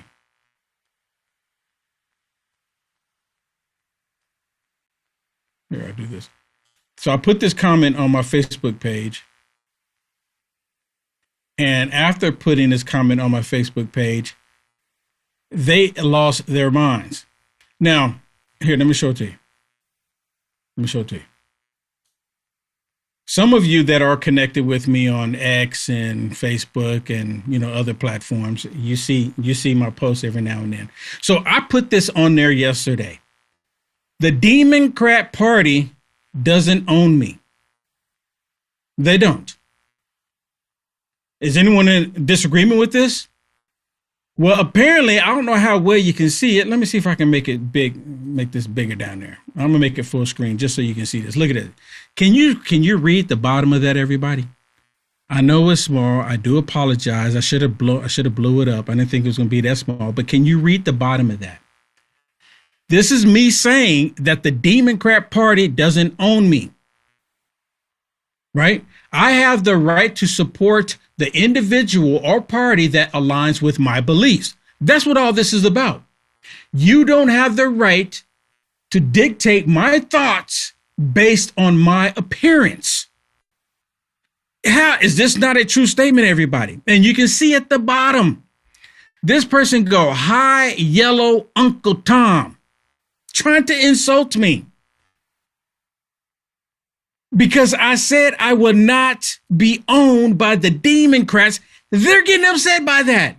Shouldn't the response be, you shouldn't be owned by anybody? But apparently they're upset because I'm making it clear that I am not owned by the Democrat Party. You can't make this stuff up, people. This is like the most bizarre thing ever. You can't make it up. Can't make it up at all. But this is what we're dealing with. And let me say this before I go any further. I actually have a guest coming on with me, and we're going to talk about Tennessee. This young man's out of Tennessee, and his name is Steve. And we're going to talk a little bit about what happened in Tennessee just last week or the week before, just a few days ago. We're going to talk about that. And I have a special video that I want to share with you. And when I show this video to you, please don't go anywhere, because when you're not going to want to miss this. When I show this video to you, I'm going to ask if you would please ask Jeremy that he needs one of these videos. Okay? Do you know what it is? When you see this video, I think you'll know, but I want you to all come Monday, or actually, Monday, ask Jeremy to say, you need to get Will to do one of these videos for you. Okay? I need for you to do that. But before we do that, let me share something else with you about all this craziness, the stupidity that's happening in our world today. Here is Cori Bush. This is another nasty, despicable person that wants people to believe that we're living in a time where black people have no rights, like we lost all our rights. Listen to this despicable person here. This is a unique burden for Black America, who for decades, even after the Voting Rights Act was passed, even after the Civil Rights Act was passed, have been outworking and outvoting voter suppression. But it is very clear that this administration is working actively to take us back, not even just to Jim Crow, I would say even pre-Reconstruction, to take us all the way back, seeking to silence and disenfranchise the voices and the votes, and to try to dilute the power and the Black representation of Black America. So he has been attacking Black people, Black bodies, Black votes, Black power, Black progress. Black votes, Black authority, Black power. White votes, white authority, white power. Can we say it that way? Oh, no, you can't say that. It's racist. So why is it not racist saying it that way? Why is it not racist saying it that way? Are we not all Americans? Do we not all want equal rights? Do we not all want to be treated the same way? Do we not all want to be thought of and presented as equals to one another? Do we not want that? Then why is it not racist saying Black power? Why is that not racist? Why do Black people get a pass for saying the same racist comments that if a white person says it, the entire world blows up? Oh my goodness, the white supremacists, the racists. This is stupid. It's extremely petty that this is still happening in the year 2026. You can't make it up. It's still happening. Are you kidding me? Can we move forward? Let me show you this thumbnail that our great producer Eli created for me. And this is exactly what it is. The Democrats, they actually want to go back because it's the Democrats that's constantly saying, we're not going back. When the Republicans are making every effort that they're trying to take, not that they're perfect, but every effort that the Republicans are taking is to try to move the country forward. Only the Democrats concentrate on going back. Only the Democrats want to have everyone believe that they're still living in bondage. Look at this. So you got Hakeem Jeffries and Chuck Schumer, two favorite idiots here. And you see on the monitors right there, they're trying to get me. Victimhood, the SPLC, CNN, BLM. Want to indoctrinate the masses. And it's not just Black people that they want to do this to. They want to do this to every single American in the country. They want all of us to feel this way. They want all of us to feel like we don't have any position in anything. Now, listen to this nut job here. Mr. Lou. I would say he should go back to his own country. But anyways, all this is about racism. And they have to make people believe that the Republicans are the racist one. Now, I don't know who this is. Media's touch. You know, maybe they touch children, or I don't know what it is. But listen to this, because whoever the guy is talking to him wants people to believe that it's the Republicans that's causing the racism. Watch. And would you say that racism is now sort of enshrined as one of the legacies of the Roberts Court? The Roberts Court has definitely made decisions that have benefited Republicans, and it appears that every decision they make happens to benefit Trump and Republicans electorally, and that is sort of the objective data. And again, Chief Justice John Roberts is a political actor who's led the most partisan Supreme Court in U.S. history. Got it. Thank you, Congressman. I mean, you can't make it up. See, and he doesn't want to come out and just say, yeah, they're racist, white supremacists, but that's what they're saying. They're playing the manipulation game, trying to convince people that the Republican Party is the party that's trying to keep racism in the country when it's them all along. They do it, and then they point the finger. SPLC, they pay white people to be racist against Black people, and then they point the finger. It's the same thing. They're using the media to tell everybody that it's the Republicans in the Supreme Court that's racist while they are the ones doing it. Dude, what is wrong with our society? How is no one actually able to see this? How is no one actually able to see what is actually going on. I just don't get it. I absolutely don't get it. Now, listen to this interaction that I had with this young man, Steve, out of Tennessee, talking about the racism of the Democrats and what they're trying to do. We're talking about Tennessee. We're talking about the gerrymandering, right? We're talking about the redistricting and how I refer to them as Democrats, but how the Democrats have utilized the redistricting to retain power, to keep themselves in power for all of these years. Tell me where I'm wrong or where you think I'm right. Well, here's what I think. And I've been an observer of this for a long, long time. I was born in the 70s, grew up in the 80s, and have been watching ever since Reagan was president and governor of my state. What I've been seeing is something that is a bit offensive. It has been a hijacking of something that shouldn't be political into the political arena. A lot like when medicine or science gets hijacked by politics, it becomes a he said, she said, or us against them, or a blue versus red party thing, when it really shouldn't. It's really bipartisan. And so what I see, Will, is that I see everything that's going on right now about racism means that there's nothing that's really racism, because it's politics. Just like nothing is blue that they say is blue, it's really red or whatnot. So it's about torturing of two 1960s Summer of Love bills passed by Congress, two of the holy grails of progressive Democrats that became race politics, but they use one to hide behind the other.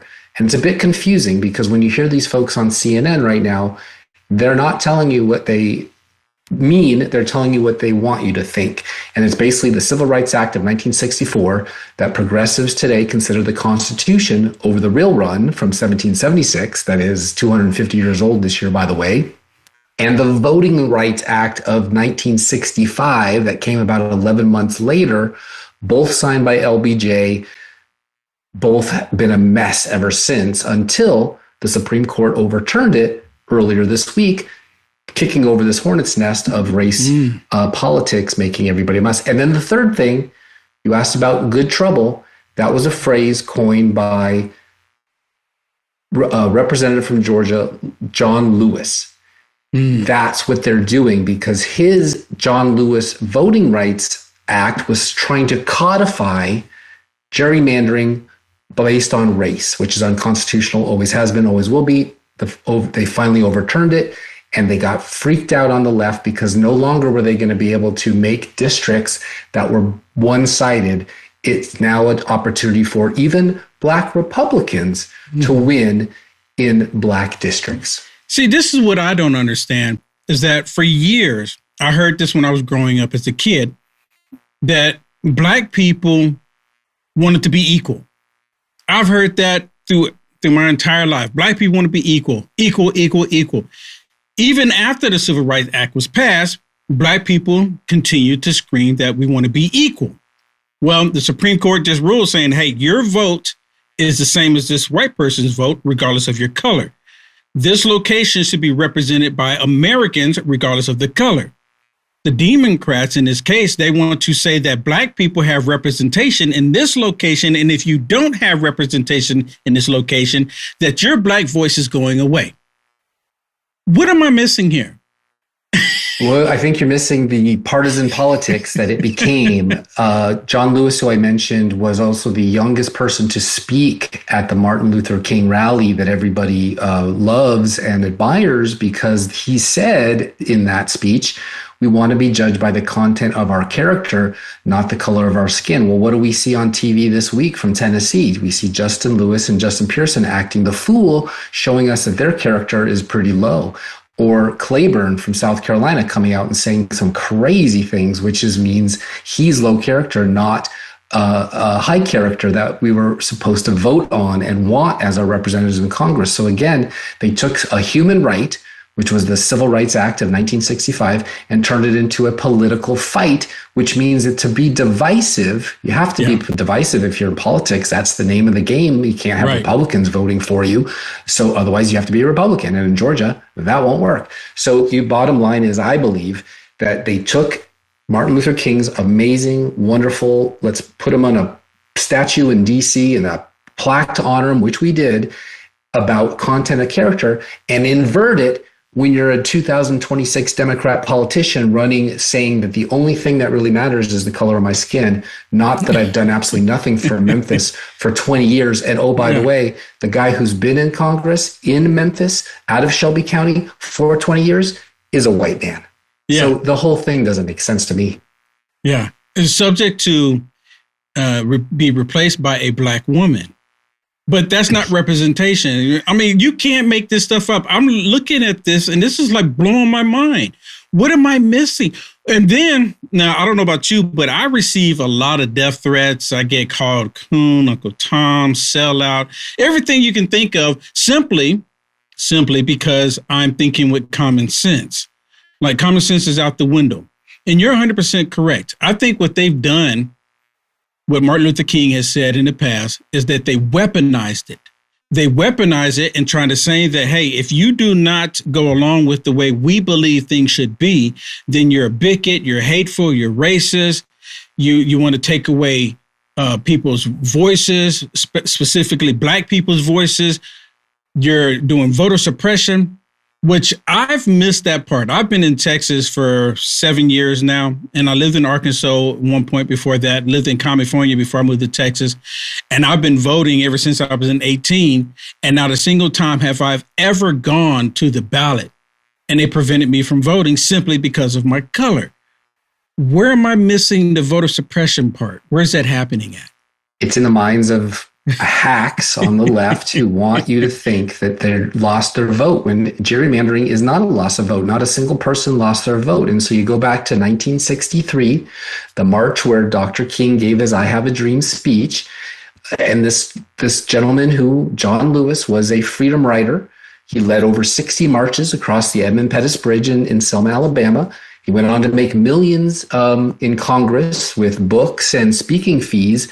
And that's really what this is about, is young Justin Pearson from Memphis saw his dreams dashed, that he could not take over for that and become a millionaire by going on books and speakers fees, at least not right now, from his Congress that was a lock. And when he goes and he rants and he raves about how this is all a suppression of the black vote, no, it's not. 4 times a black Republican woman has ran against Steve Cohen for that congressional seat. 4 times he has won. He is a white man. Right this very minute, the mayor of Shelby County, where Memphis is he's running, is a black Republican who used to be a Democrat from Memphis, but they threw him out of the party because he's pro-life. You're not allowed to be a pro-life Democrat if you are from Memphis, apparently. So he's running as a Republican. Okay, Burgess Owens, he is an elected official. We got a guy named Hunt. We've got a South Carolina senator. It's preposterous to think that in 2026 or 2024 or 2020 that we've had some kind of racist take away the vote, Jim Crow they like to throw out there. It's just not true. I mean, we had Barack Obama president twice. It's impossible, but they don't want to let it die. They need to raise money on it. They need to run on it. They need to write books on it. They need to give speeches and be paid for it. They need Oprah Winfrey and Beyonce to come sing at their concerts. It's all about pandering, and it's a grift, to be honest with you. And it's very disgusting because I really do feel for the underprivileged, whether they be black, Asian, white, Hispanic, it doesn't matter to me. And when I see them trying to milk it for political advantage, just because of electoral politics, I know that it's a fraud. I hope everyone else does too. And they vote it down, like with Jasmine Crockett in Texas. They got rid of her district because they didn't want this representing Texas anymore. And they finally had enough. So, but if it's about, that's one thing I'm like really looking at this with Jasmine Crackpot. I mean, I can't help it. It's your show. You can say what you want. So Jasmine Crackpot, she got eliminated, and James Tallarico, which is a white man, basically took her place in the run for this race. Well, why did the Democrats not keep her and they put him there? Because if it's up, they just took away, the Democrats themselves just took away black representation from their constituents in that district of Texas, why are they not screaming about that? Why did they go to James Tellerico and say, hey, we need for you to step down because this is not going to look good. You're a white male, happen to be a straight male to my understanding, somewhat at least, but you're a white male. That's strike right there. That's the big ultimate strike. Over Jasmine Crockett. It shows the hypocrisy. You're right. There's a mayoral race right now where a mayor had to step down because she was indicted, and they are demanding, the NAACP is demanding that the replacement be a black person as well. Well, that is not exactly democracy. That is not exactly, racial equality. That's not I have a dream color of your skin either, or content of your character. So they love to throw it around when it's their side. But if it was ever something like when they talk about New England and the gerrymandering that's gone on there, where there's zero Republican representation, even though some say 35% of the population are Republicans, there's your discrimination for politics. That's the main one. But when it gets down to the race one, that's what the Supreme Court overturned in Louisiana, saying that if you look at the map of Louisiana, they had this scar right down the middle. It was drawn so clearly that it's just as many black people as we can possibly get so we can make sure that the race is determined by race. Well, that is not American. That is not constitutional. And now it's illegal because the Supreme Court said, no, thank you. Tennessee, Alabama, Mississippi immediately overturned this 40 years of unconstitutional activity, and the left went crazy because if you add Roe versus Wade to this, maybe next year Brown versus Board of Education, as well as potentially same-sex the marriage. end of Act Blue. Oh, sorry, you're right, but that was a while ago. But to say the end of Act Blue, they've lost all of their major donors. There is no Democratic Party anymore if they don't have this. Well, that sounds good to me. What state was this in where the mayor had to step down? I believe it was South Carolina. It was one of Carolina. South Carolina? It might be even North Carolina. I'd have to Google it real quick. Yeah. Right. It was really not important from our question here. The one that they want to come for the remainder of the time, is it a Republican or a Democrat? Oh, a Democrat for sure. Well, so again, so they're getting their representation, which is, another Democrat coming in, assuming the position, because they're not going to allow a Republican come in there, because then they would really be screaming, talking about this is racism, but you have another Democrat, but the Democrat is not the right color. Well, look at the race in Virginia for governor. The lieutenant governor is a black woman named Sears. She ran against Abigail Spanberger, a white woman whose claim to fame was Congress, and then before that, the CIA. She won. If there was any of this sensibilities on the Democratic Party, she would have resigned and let the black woman, just because of the sake that she's black, have the seat. But she didn't. She won it fair and square, just like I said about Justin Jones and Steve Cohen. Steve Cohen is running against a black woman for the fourth time, who is a Republican. As long as you are a black Democrat, all of these rules apply. If you are a black Republican, forget it. You have to overcome all kinds of hurdles even to get there. But look what's happening in Florida. Byron Donald, he might be the next governor to replace Ron DeSantis. Burgess Owens, I mentioned in Utah. We got Hunt down there, I believe, in Texas. And believe it or not, Jasmine Crockett ran for election and won. It isn't impossible for a person to just run and win if your platform is honest. What the people want. What the people want. But if you get in there and you start screaming and yelling about how the state is a Confederate state, they don't really like to hear that very often, and you're going to get voted out. In this instance, you got redistricted out. Yeah, rightfully so. And she's angry about it. Now, to my understanding, in Tennessee, they all lost their committees, and they're screaming and yelling that, oh, that's racist. And it's like, no, you broke the rules of decorum. That's about character. You are being petulant children in the state house. Therefore, there are consequences. Last time they did it, they were actually expelled, but then their district sent them back in protest. And so, okay, that's the process. We'll live with that. This time, they don't have a right to a committee, but Justin Pearson's going on CNN and telling everybody that, oh my gosh, the Klansmen that run the state out in Nashville did this to us. Those guys aren't like that. Not at all. They just passed school choice. I mean, these people are trying to help everybody, and Justin Pearson's making a mockery of it. So you can find more on Chris, and actually there's more to this interview. You can find more of it on my personal Rumble page. You can just click on my name right there, and if you want to go see the rest of it, it's actually really good. We get into more discussion. So it's heartlandjournal.com. You can find more information about him, and it's a really good interview. So I encourage you to go check it out. Like I said, it's on my personal Rumble page if you want to go check it out. What I said to you a second ago, right before when we got started here, that I have a special video that I want to share with you. And this video is a video that I did of this young man that lives here near me. It is a music video. And this is the reason why I was telling all of you, tell Jeremy that he needs to do one. And Will Johnson wants to record it for him. So stay tuned. I'm going to show it to you right after we come from this break. You're not going to want to miss it. It's absolutely awesome. We'll be right back.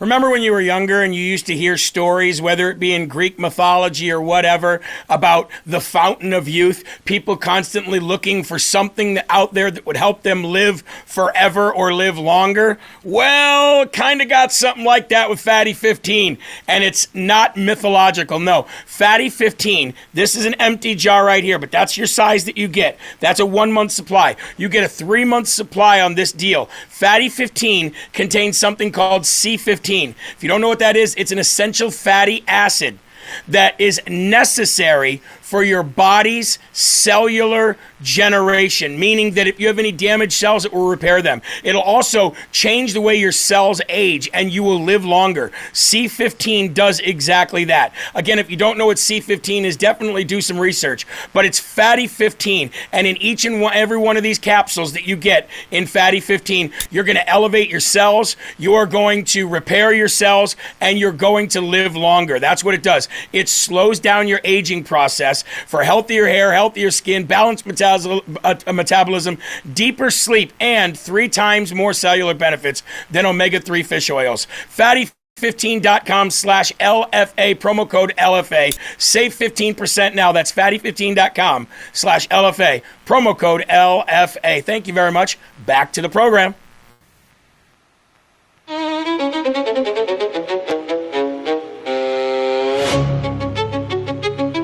Yeah. They thought the old Zane was gone, but the beast just got redeemed and reloaded. Ebenezer 512. Time to wake the whole city up. Let's go. Beast unleashed. Ebenezer 512, risen from the ash and the pain. Austin raised, Texas flame in my veins. 20 years in the fire, now the soldier bring the rain. Bars hit harder than a freight train, leave them slain. Beast on beast, no peace, raw release. Redeem but still rabbit, turn your doubt to a feast. Greed increase when the truth hit the streets. I'm the glitch in the matrix, wake up screaming defeat. From the depths of the pit, I climbed out with the script.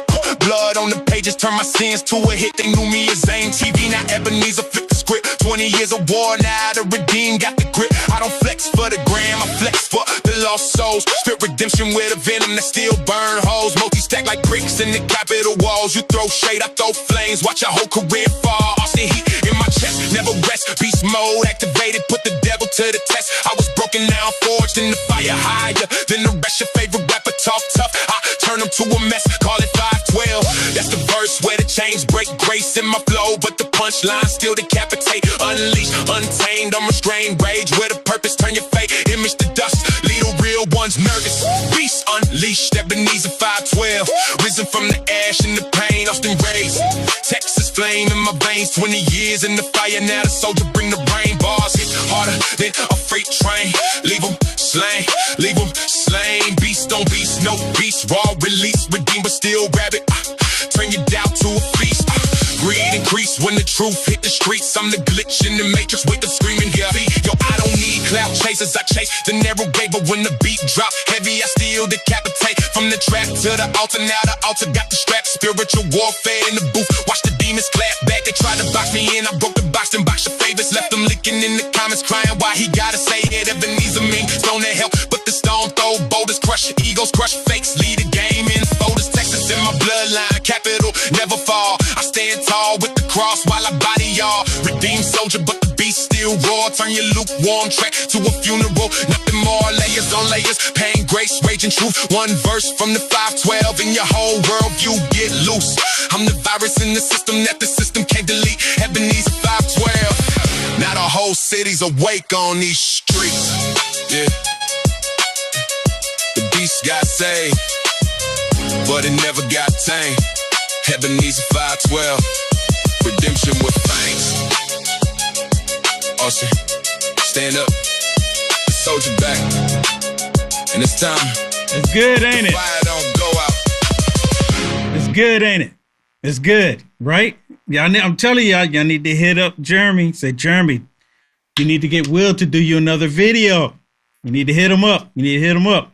I think I've gotten a lot better since the last one I did for Jeremy many years ago.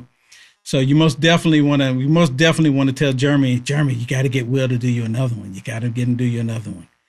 You got to get him to do you another one. Because it's good to me. I like it. What do you think?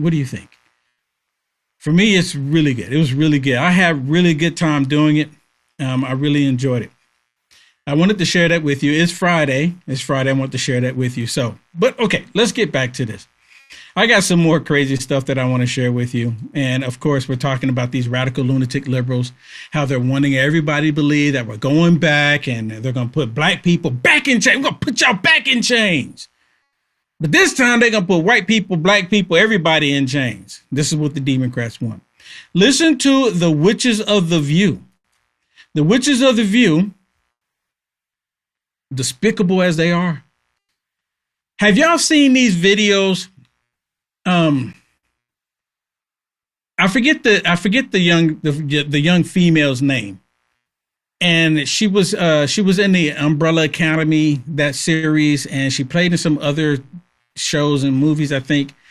But she's an actual biological female. She's trying to become a woman, and they said that they're going to cast her as I forget the name. I don't think I've ever watched a movie where they're talking about Troy or something like that. If that's the one, I did watch that movie. But anyways, she's like 130 pounds, female, and they're going to cast her as she's really strong male. Like she's going to do other stuff. And of course, in a movie, you can make anybody look like anything, especially now with AI involved. My point on bringing that up is that they're trying to change history. Same thing with the evil Democrats, the Witches of the View, trying to change history. Black people were not white. It's like them saying that the Republican Party switch and the Democrat Party switch. There was never a switch. It's like saying these black people used to be white people, and these white people used to be black people. You know, they made a switch. Listen. I'm going to prove my point. This idea was also explored in a book called Black Athena. I think people should read it, which argues that classical Greek culture is heavily indebted to Afro-Asiatic and Near Eastern roots. I actually taught Greek mythology to 8th graders. And so I covered this. Fun fact. So people that are saying that Helen of Troy could not possibly be played by a black woman don't know history. But what does it matter? So now Helen of Troy, is that the same movie? Yeah, all these different movies. So they want to get a black person that played a white person. Like I think they did Mermaid like that too, you know. The point is that they're trying to rewrite history. They're trying to tell everybody the history that we all know is not the actual history. And it's all because they want to manipulate. Now, here's another prime example of the Democrats not recognizing anything or understanding what they've done. This dude on the far side there, I think his name is Manoush, if I'm pronouncing it correctly. He's on CNN, total liberal. But he's upset because the Democrats got their butts handed to them. And Hakeem Jeffries is so naive and so ignorant and just completely will just lie. Hakeem Jeffries will lie to his grandmother if she's still alive. She can be on a deathbed and he'll lie to her. This is how he is. I told y'all that Hakeem Jeffries was worse than Nancy Pelosi. If you can imagine that, he's a lot worse.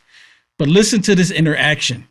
But Mr. Leader, I mean, you ultimately lost this, and do you take personal responsibility? You lost in the state Supreme Court. Did the voters lose? Well, Democrats did in your law Did that the you voters passed. lose? Do you take personal responsibility for investing so much time and resources, tens of millions of dollars, in ultimately fruitless effort? We did the right thing, and this effort is not over. It's just getting started. And by the way, come back to me on November 4th when Democrats have taken back control of the House of Representatives. That's ultimately going to be, what matters. What do the and American if you don't because of people, this? We are going to win the House of Representatives. I'm telling you that right now. I've been telling you that from the very beginning. And by the way, what math are people focused on when they think about the electoral environment that we're in?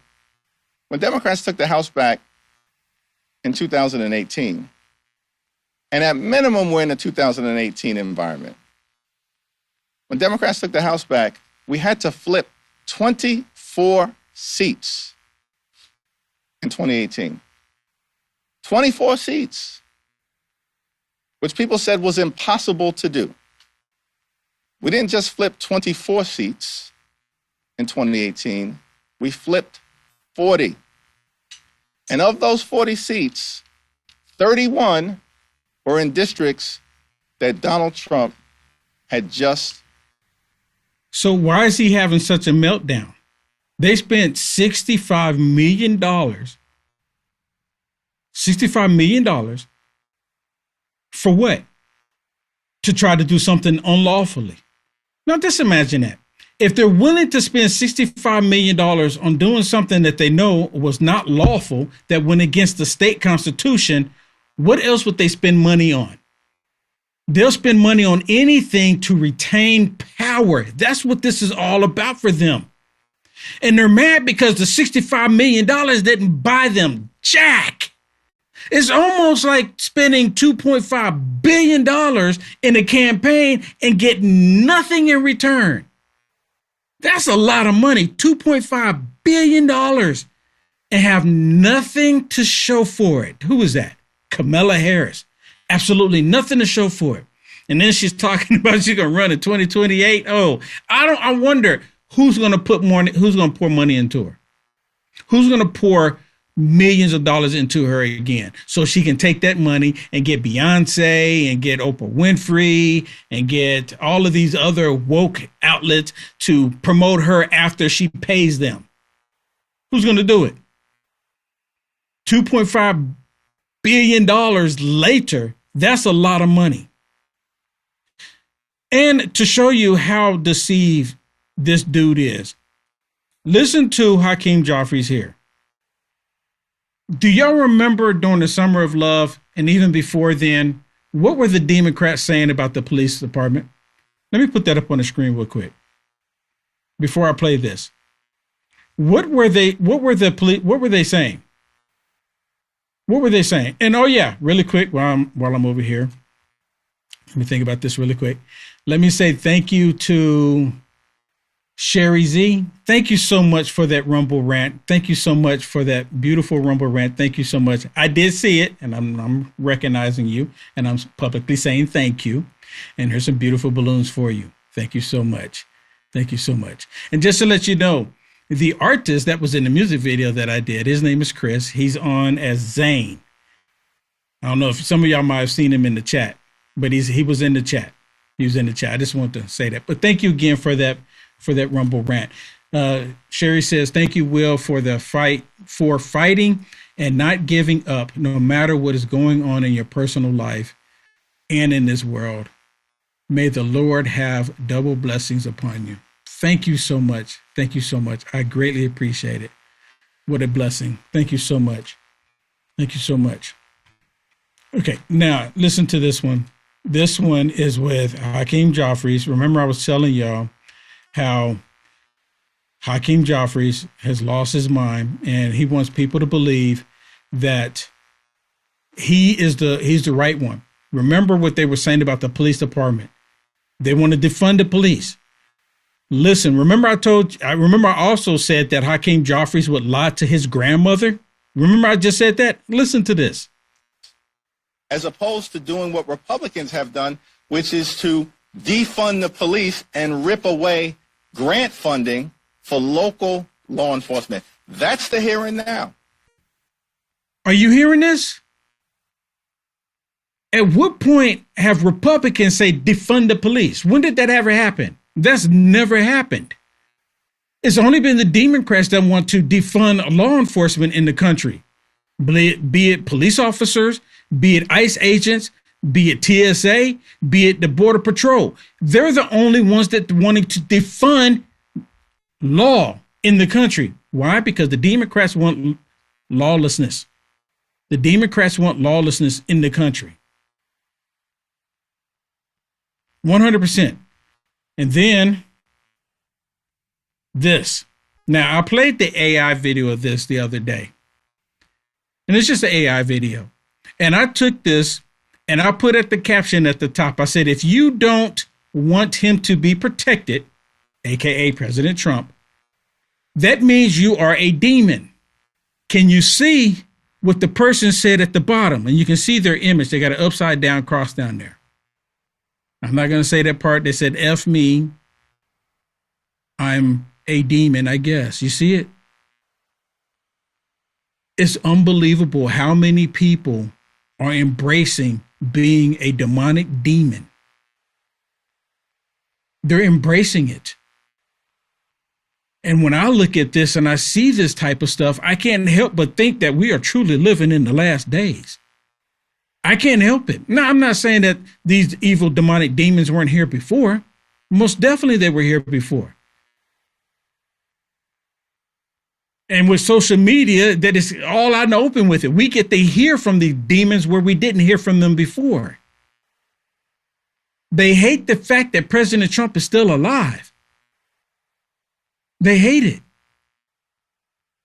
They hate the fact that we will pray. And the thing is, you know, when Joe Biden was in the White House, there wasn't a time where I said something should, happen to Joe Biden where he doesn't wake up. There has been no videos of any Republicans saying that. No MAGA Republicans ever saying that.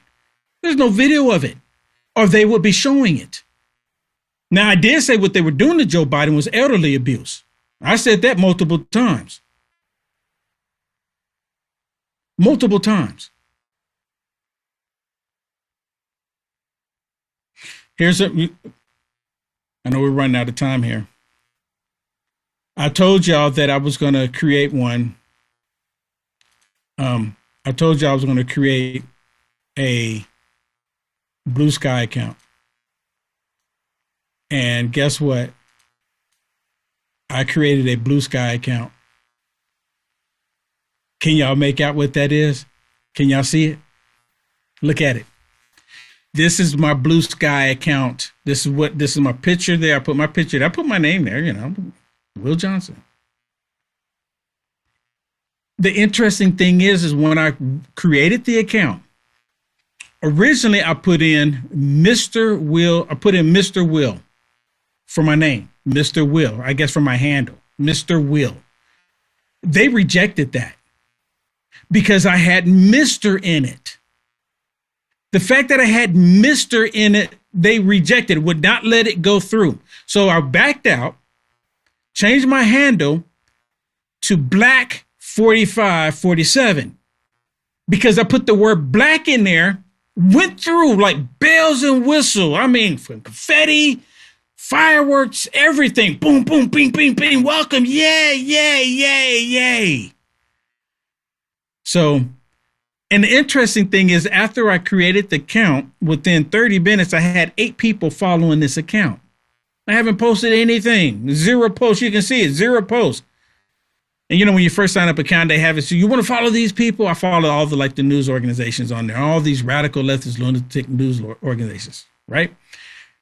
But 8 people started following my account. And I'm wondering, what are they thinking when they see the picture at the top? Y'all see the picture at the top, right? There's 2 water fountains there. One water fountain has the Blue Sky logo, which is like a butterfly. And then the other one has the X logo. Which one do you think black people were able to use? And again, just to let you know, for everyone doesn't know, the reason why I did this, it's like an experiment.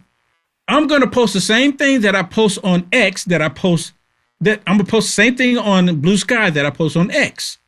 Same thing. Same verbiage, everything. Who do you think? I mean, at some point, their Blue Sky, I expect them to. Maybe they might come back and say, okay, well, we know what you're up to. We're not gonna ban you from the platform. We'll just block you so no one will be able to see your content. That's the same thing, right? That would be the same thing. So they can say that we're not blocking you from being seen, being a black man that you are, because it's so important to them. But can y'all make it out? Can y'all see it? 2 water fountain. This is actual water fountain. I went online and looked it up. And over the one that's on the left-hand side, I didn't put it on the left. I didn't reverse the picture, the image or anything. On the left-hand side, at the top of it, what you can't see, I took it out purposely because, you know, the liberals, they look at it and they were like, well, I'm not sure what I'm looking at here, buddy. You know, but in the actual picture above the one on the left-hand side, it says whites. It says white, just white, not plural, just white. And then on the other side with the smaller one, it said colored. Colored. The Democrats are still the same today. And this little experiment that I have going on will more likely prove it. And y'all want me to tell you how many are following me now? Let me see. I'm going to tell you how many are following me on the Blue Sky, unless they ban my account. Let's see. Nope, they haven't done it yet. There's 23 people following my page. And I did put the comment out there saying that the Democrats don't own me. The Democrats doesn't own me. So we'll see. Maybe once I go in and I start making a few comments on some of the posts that are on there and I start riling the beehive, then they'll start losing their minds about it. I don't know. We shall see. We shall see. But I told you I was going to do it. And I've done it. Kept my word. Kept my word. So I've done it. Let me show you this one really quick of J.D. Vance before we get out of here. Man, you know, the time just fly by so quick. Look at J.D. Vance. Of course, he goes on Meet the Press and he's talking with this tyrannical woman. I don't even know why they constantly give this woman the time. I don't know why they do. There's more conservatives that they can give the time. Now, I mean, why not? But why are they constantly giving her the time? Are they paying for it? What am I missing here? But listen how J.D. Vance handles this despicable woman. President Trump's agenda is so popular. Why do Republicans need to add additional seats to the map? Well, first of all, Kristen, you have to ask yourself, why have Democrats gerrymandered their states aggressively over the past 10 to 20 years? If you look, for example, at the popular vote in a lot of these states, and Massachusetts, where 32% of the residents of Massachusetts voted for Republicans, 0 Republican federal representatives. So we're not trying to all we're doing, frankly, is trying to make the situation a little bit more fair on a national scale. The Democrats have gerrymandered their states really aggressively. We think there are opportunities to push back against that, and that's really all we're doing. See, it's okay when Democrats do it, but when Republicans do the same thing, because it's there that the Democrats do it, then it's racist. It's not racist when they do it for their racist reason, the Democrat, but it's racist when the Republicans do it, so it's actual fairness. You can't make it up. Did y'all see, I brought this up yesterday, did y'all see when President Trump showed up in China? You remember when Barack Hussein Obama showed up in China? They refused to push the steps up to the plane for Barack Hussein Obama. I think they were saying maybe he'll just leave. If we don't push the steps there, maybe they'll just take back off and just leave. And they say, oh, snap, he got off the plane anyways.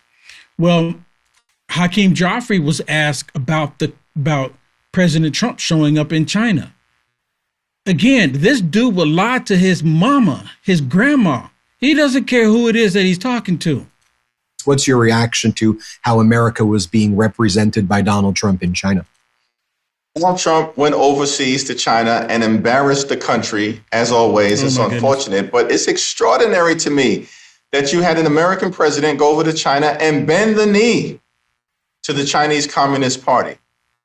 It's because Donald Trump has put America in a position of weakness, including but not limited to by this reckless war of choice that has actually resulted in Iran being stronger today than they were before the United States of America went in, as a direct result of the strategic mishaps, the stumbling, fumbling, and bumbling of this corrosive, toxic, incompetent Trump administration, of course, including the so-called Secretary of Defense, Pete Hegseth, the most Secretary of War, unqualified Secretary of Defense in American history. And so Donald Trump went over to China with a weak hand. Really? And as a result of it, I think America's not going to benefit in any way. Really? From the bilateral summit that took place over in China. God help us all when it comes out what Donald Trump gave away to the leader of the Chinese Communist Party because of how weak Donald Trump has been as president of the United States. You cannot make it up, people. This dude is a total idiot. When we find out what President Trump gave up. Are you kidding me? We're not talking about Joe Biden. Oh, my goodness. All right, everybody. That is it for me. Thank you so much for being here. God bless you all. I will see you on Monday, most definitely. And I believe I'm going to be doing the Culture Wars for Jeremy come Monday. So make sure you stay tuned. Right here, coming up next is Kevin, Loud Majority. Have a wonderful, blessed weekend, everybody. And I'll see you next week in the Culture Wars.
What's happening, everybody? Friday, May 15th, 2026. My name is Kevin Smith. Thank you all so much for tuning in to Loud Majority Live. We got a jam-packed show for you guys today. In just a second, we're going to throw it to Mike Johnson, who's holding a press conference about what all is happening on the Hill following Donald Trump's return from China. We're going to throw it to that in just a second, but a quick recap of what's going to be happening today on the show, baby. Oh, good stuff. Good stuff all around. We're going to make fun of idiots on the internet because I have not a personal gripe with this one individual, but like with a culture that's really brewing out there on the internet that just bothers me in a very serious way. Also, Tennessee Democrat Steve Cohen is conveniently dropping out of the congressional race. I wonder why. Very odd stuff. Very odd stuff indeed. Also, crazy climate protesters block people from going to work. A trans killer admits to killing his parents because they wouldn't transition him. Go figure. And Jamie Raskins gets made to look like an idiot by a kid in high school. Yep.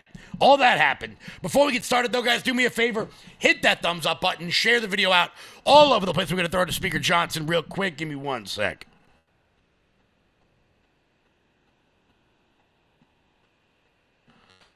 The two resignations were, all these are individualized and special cases. They're different facts, different scenarios, different circumstances. And in the case of Swalwell, I mean, there was a long pattern of abuse. When I went through menopause, my hair was... So I called for him to resign. In the case of Tony Gonzalez, I mean, there was a long, really detailed due process investigation through the ethics committee, and he made a determination to step down. That was the appropriate thing as well. I am very consistent, intellectually consistent in every way, no matter whether you're talking about a Republican or a Democrat. Everyone is due process. If an allegation is made against someone, that is not reason for expulsion or disciplinary action. People get a chance to present their case. That's what the House Ethics Committee is all about. It's a process that has worked for a long, long time in this chamber. It's a very active committee right now. I'll concede that to you. But we've got to get on top of this. Now, you know this week. All right, Speaker Mike Johnson from earlier today making remarks to the media on Capitol Hill, also discussing what next week. I guess they cut that one short. I'm not really sure why. I wonder what else could actually be happening right now that they want to dive into. Whatever. Things happen. So let's dive on in. Before we do that, guys, do me a favor. Hit the thumbs up button. Share the video out all over the place. We are rocking. We are rolling. Once again, real quick, before we dive in to everything for the local crowd, I will be at the Oceanside Firemen's Fair tomorrow. I'll be there all day doing campaign work with for Bruce Blakeman. If you guys would like him, do I have the flyer for that one? Yeah, we go look at that. That's a good one. Look at that right there. That'll be where I'll be all day Saturday. So if you want to come take a shot at me or yell at me about something, if you're one of the ugly people that watch this show, who don't like me, come on down. Let's get some juice. The day after that, I will be at the Bethpage Fair. Look at that. We got a whole weekend full of good stuff, baby. So, just one more time. Tomorrow, I will be at the Oceanside Firemen's Fair. That's 88 Mott Street in Oceanside from, 10 to 4. And then on Sunday, I will be at the Bethpage Street Festival from 10 to 5. Come on down, hang out, let's have some fun. Let's do some campaign work. Let's help get Bruce Blakeman elected. Hopefully, I can see the local audience there. So, let's dive right on in. Because, let's see, we've got to talk about Trump's China trip and what all came out of it. The Dow, the NASDAQ, and the S&P 500 are certainly reacting to a lot of the news coming out of that Beijing trip, with markets being precipitously down about a point across all of the averages right now. So there is a little bit of a shock coming out of this, with crude oil going up about 5 or 6% at the moment. To 10-year. Oh, what do we got? Is Bobby testifying? All right. Let's see. No, that's not happening now. Well, we'll keep you up to date on everything that's happening there. But Yeah, with crude oil being up, with the Strait of Hormuz continuing to be closed, there were some big takeaways from the events. I want to make sure you guys get up on all of that. The commander-in-chief and his Chinese counterpart, this from Fox News, discussed a wide range of issues over the course of the historic summit. One of them, of course, is going to be Taiwan. That's going to be something that people are going to talk about just about no matter what. Why? Well, it's no secret that China wants Taiwan. They've wanted it for quite some time.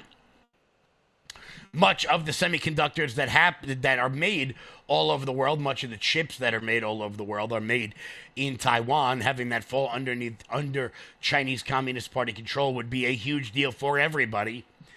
Of course, I'm not suggesting intervention in any way, shape, or form. You guys know how I feel about foreign aid in its totality, but it's something that definitely came up last night. Does China use that as a bargaining chip when it comes to Iran?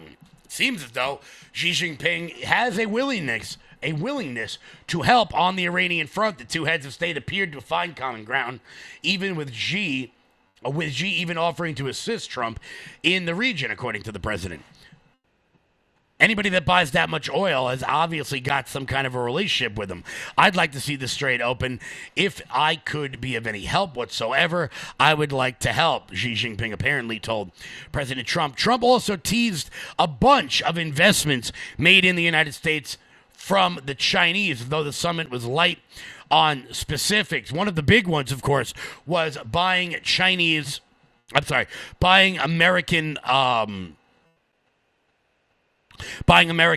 products like soybeans. China is, of course, one of the biggest importers of things like soybeans anywhere in the country, anywhere in the world, I should say, from the United States. And when those soybean markets have really been taking a hit since the tariffs went into place. But according to President Trump, they have a willingness to begin going back to buying as much of American agriculture as they can. Do you think you made progress? Did you feel like that the give and take, like, well, for example, you're not going to sign this big agreement after hours meeting, but do you feel the foundation was laid for great success? Better than last time. You know, last time we signed like 36 deals. This time it's much bigger than that. Talked about soybeans for our farmers. They're going to do a lot of soybeans for our farmers. They're going to be buying a lot of our farm product, which is great. You know, they have an unlimited appetite, as the expression goes. They can buy as much as they, when you have that many people, they need it. And we have the best product. We're the best, sort of the best of everything. And they'll be doing that. And that, of course, would be a big deal for the American farmers. If they were willing to import more American agriculture, that would, of course, be great. Americans, soybeans is not really our thing. Thank God that it isn't, because they're disgusting. I'm not really sure why people like that. Also, Xi Jinping said that China is open for business with American companies. Now, this is huge. This is something that I think is going to have long-lasting effects. Why? Well, because for a long time, if a company, say, take Apple, for example, if Apple didn't play ball with the Chinese would just make their own iPhones. They would just take the proprietary technology and just make it themselves, not allowing American companies to join in on the 1.4 billion people that live in the nation of China. Also, a company like Apple employs a lot of people at their sweatshop labor factories in China. China certainly does not want to lose out on that as well. Prior to his arrival, Trump said that the top item on the agenda was to open up China for business. Xi reportedly told CEOs traveling with the president that China will open its door wider and expressed the belief that U.S. companies will enjoy broader prospects in China, according to the state-run newspaper. So we'll take that for what it's worth. Meanwhile, Trump told Fox News that Xi had agreed to open some of China to U.S. businesses. They're opening it in stages, he said. I'd like to see them just open it, but you know, they guard their country. They cherish what they have for themselves. Of course, everyone made a big deal about all the pomp and circumstances, which I think is kind of ridiculous, that everyone got very, very, very upset about that sort of thing. You know, they were like kids waving flags when Trump showed up. You know, very, very gay, if you ask me. But that's what authoritarians in Asia do. They love their pod. One of the photos that came out, I mean, this looks like the tomb that Liberace buried his dog in. Just about the gayest thing I think I've ever seen in my life. Also, there were images of children like waving flags and a whole gaggle of things like that. But more importantly than that, I think it really builds on the American-Chinese relationship. Look, I don't like the fact that China may be investing in this country. I don't like that at all. However, it is inherently a good thing that the two superpowers remaining in the world are friends. That is a good thing. That is something we should be happy about. Of course, we went through about 80 years of a Cold War where the two superpowers in the world were at each other's throats almost all of the time, so it would be better if we were at least partners rather than adversaries, at least direct adversaries, you could say. So, not the worst idea in the world for Trump and Xi Jinping to be good friends. Not the worst idea in the world. So those are the top takeaways. Will they begin opening their markets to American companies? Will they continue to buy agriculture for America? I certainly hope so. But let's move on. This is fun. I'm going to have fun with this story. I really, truly, truly am. Because I've been really pressing the idea that Democrats are all about power and they don't care about race one iota, particularly when it comes to this redistricting effort in Tennessee. And we got some news on the Tennessee redistricting effort. I love this so much. Tennessee's racist redistricting forces an old white man to withdraw ahead of the Democratic primaries. The move comes as the state legislature split up his district and is now redistricting, a move that some people are calling racist. Now, the Democrat that got redistricted out of his seat, his name is Steve Cohen. He is not that Steve Cohen, not the guy who destroyed the Mets. And we're going to get to the Mets in a minute because a wild story came out of Los Angeles about baseball. I don't know if you guys know this is your resident pay attention to baseball show. But Steve Cohen, the Tennessee representative, who of course is best known for calling Donald Trump, quote, a chicken. And he made his point so vividly by one day bringing in a box of fried chicken into the House of Representatives and eating it on the dais. Now, I'm not sure if that guy is doing his best Benjamin Franklin impersonation right there with the hair and the baldness and the glasses and the fat and the white. But, he's not going to run anymore. He has dropped out of the Democratic primary for the new seat that they are redrawing. Democratic rep, this from the Post-Millennial, Steve Cohen of Tennessee has announced he will be dropping his reelection bid after representing the state's 9th congressional district for over 19 years. That is way too long. The move comes as the GOP legislature split up his district and he yelled about racism. Now, once again, it's not really going to matter that an old white guy is going to be replaced by a black lady who just happens to be a Republican. Yeah, they're not going to talk about that. Steve Cohen's going to continue to say he's leaving the Tennessee race because of the new lines and they are racist. But that is not why he's dropping out of the race. He's dropping out of the race because he's going to lose his Democratic primary. But who will he lose it to? Let's see. What's up, Angela? Let's see who. I mean, think about this: nine times running in Congress, 20-year incumbent. That guy's pretty hard to beat. So, who are Tennessee Democrats going to put up against him? Well, of course, it's Talcum X. We demand justice, equality, and fairness in Shelby County, Fayette County, McNair County, Williamson County. Make it 15, 16, 17 counties. It don't matter. So you aren't just going to be campaigning. Before we go to what was this motion?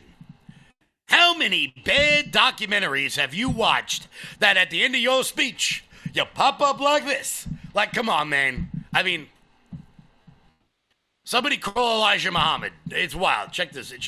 We demand justice, equality, and fairness in Shelby County, Fayette County, McNairy County, Williamson County. Make it 15, 16, 17 counties. It don't matter. Now let's see if we can see the accent change a little bit while sitting down in a news interview.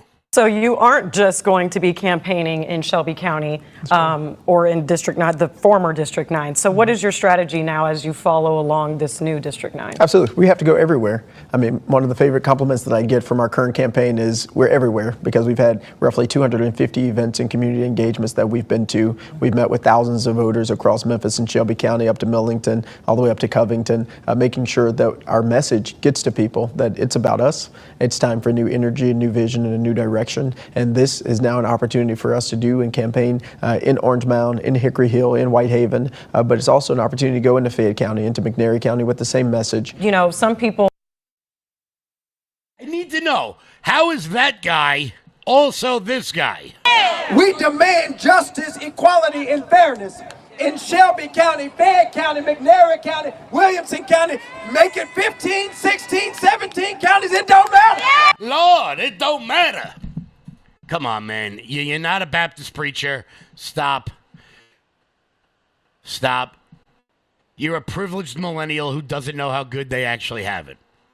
But that's why Steve Cohen's dropping out of the race. It's not because he feels some sense of moral obligation. It's because he knows that Justin Pearson is going to smoke him. Absolutely smoke him. Now, I don't know where this new county, where this new district is being drawn. I think they said Williamson County. That's the only place in Tennessee that I know where it is. Oh yeah. You better bet my big ass is going to be down there helping to defeat this guy, because we don't need another self-righteous, low IQ asshole in Congress running for the Democrats. So I will certainly be down there to help him out as best I can. But it is fascinating to me. It is fascinating to me that Democrats don't think we know what they're doing. They don't think we understand it. And they do, because, look, as we've said on this show numerous times, it is not about white or black or women or men. It is not about gay or straight or up or down or left or right. It's just about power. You need any more proof of that? In just a second, we're going to be joined by my friend Savannah Craven, who, spoiler alert, not white, not a man, but suddenly Democrats still treat her the exact same way they treat me. Why? Because, and look, I understand why Democrats treat me poorly. I get it. I'm a straight, white, Protestant male who only speaks English. I get it. Everything is my fault. Like electricity and the internet and the car, minor parts of life when they say that white people have no culture whatsoever. But listen to the way that Savannah, who is a kick-ass activist, and she's better than me, I'll tell you that. She got bigger. I don't know what it is about all my friends named Savannah. They were all awesome. They were all absolutely awesome. We'll be right back with Savannah. I want you to imagine the way Justin Pearson would treat this young woman as opposed to the way he would treat the ones standing behind him. Alrighty, guys, we are back.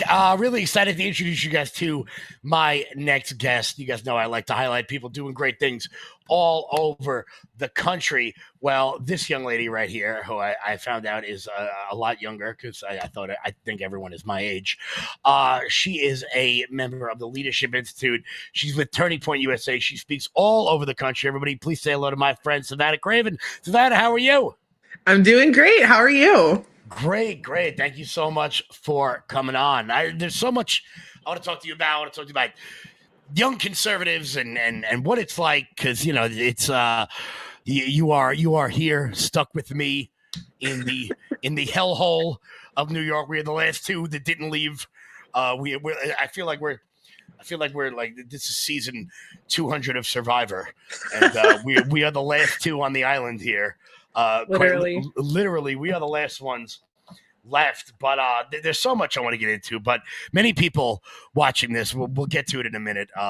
If this young lady looks familiar, it is because it turns out she could take a punch better than Pacquiao.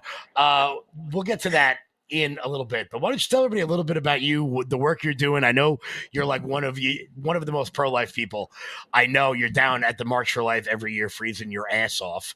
I say I'm going to go every year, and then I check the weather forecast, and I'm just, you guys got to stop doing that in February. Nobody wants to be on the Potomac in February.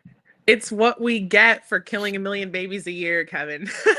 That is on point right there. That I can tell you for sure.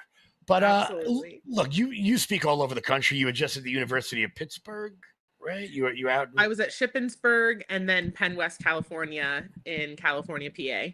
You are everywhere doing the pick up the mic stuff. Kind of picking up the mic after Charlie. The work you guys do with Turning Point is absolutely spectacular. But what's the vibe on the ground? Because I feel like you and I have a skewed input of the way things are based on being in New York.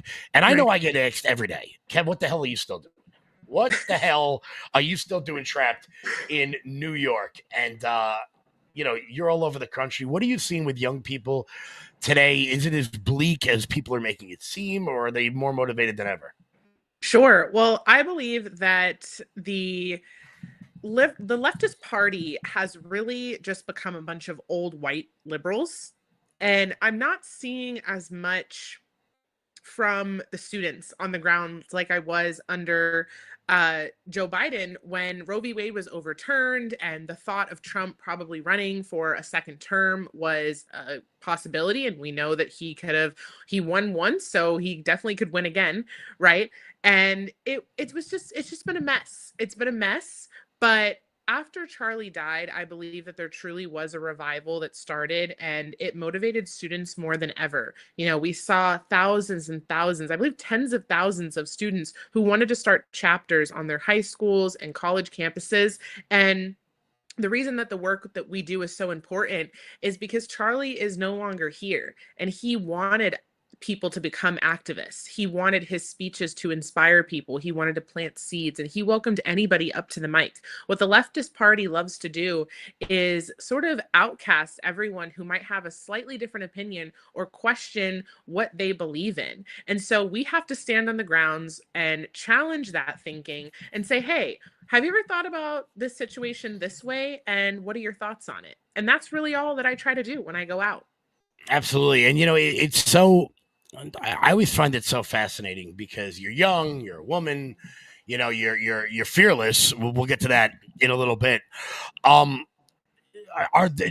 you think they act differently towards you just based on your appearance than they would to someone like me? Because look, I'm everything that's wrong with the world. I'm white, I'm straight, I'm a male, I'm a Protestant, I speak English, and I was born in America. And I'm not poor because I work my ass off. So I'm like the 7 things that young liberals are taught to hate. But for you, it's a little bit different. They must be a little bit shocked when they see you as opposed to Alex Stein show up somewhere.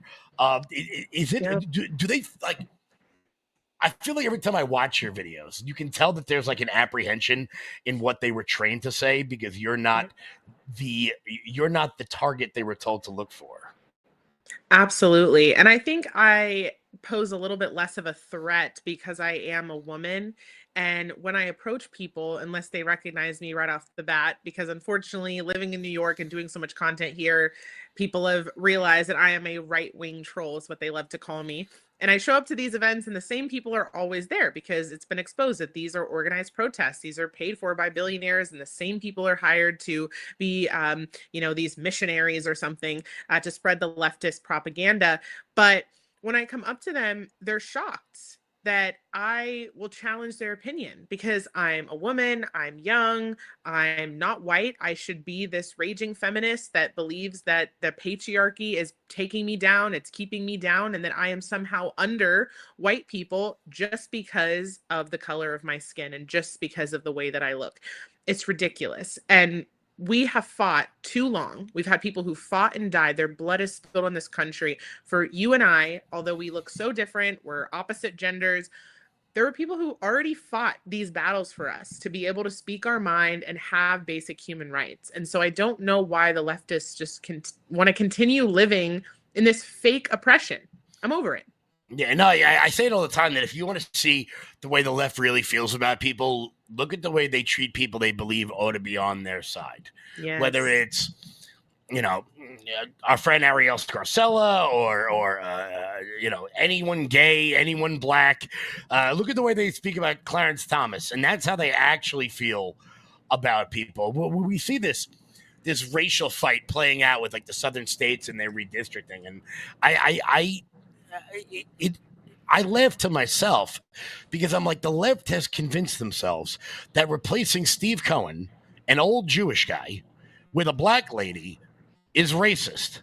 And I'm like, they just use race, they use gender, they use all that just to achieve power. It has nothing to do with the actual minority groups. It's just about using those particular things in order to get their agenda passed.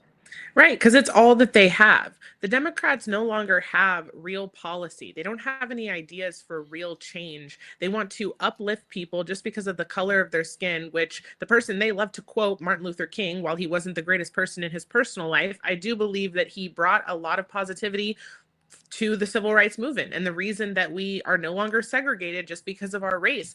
But he imagined a world where he would be judged by the content of his character rather than his skin color. And what do the Democrats look at still today in 2026? Skin color. I don't want someone in office or holding any sort of political power because of the way they look. What does that have to do with their policy, their background, the way that they have led their life from, the time that they were 18 till now? What do they actually offer? That's what I care about. And, you can see it with people like Justin Pearson down in Tennessee, who so badly wants to be like a Malcolm X type figure, even in the way he talks. And look, I was a huge fan of Malcolm X. If you've ever read his autobiography, I think it's fascinating to see his sort of transformation over the years. He's a fascinating figure, fascinating historical figure, whether you like him or you dislike him. But this guy wants to be something like that so bad. This guy, Justin Pearson down in Tennessee, sounds like he's trying to be Denzel playing Malcolm X instead of like, it's like he's doing an impression, and it's so fake. And I don't know. Sometimes I wonder to myself, do people see through it? Or like when Kamala Harris puts on her different accents, depending on code switching. It's code switching. So explain that to everybody, because the first time I heard the phrase code switching, it was in terms of Hillary Clinton carrying around hot sauce in her purse, which first off, even if you did that, that's weird. Like, who brings their own condiments somewhere? But what is code switching? Because we see Democrats do it all the time, and it's It's infuriating.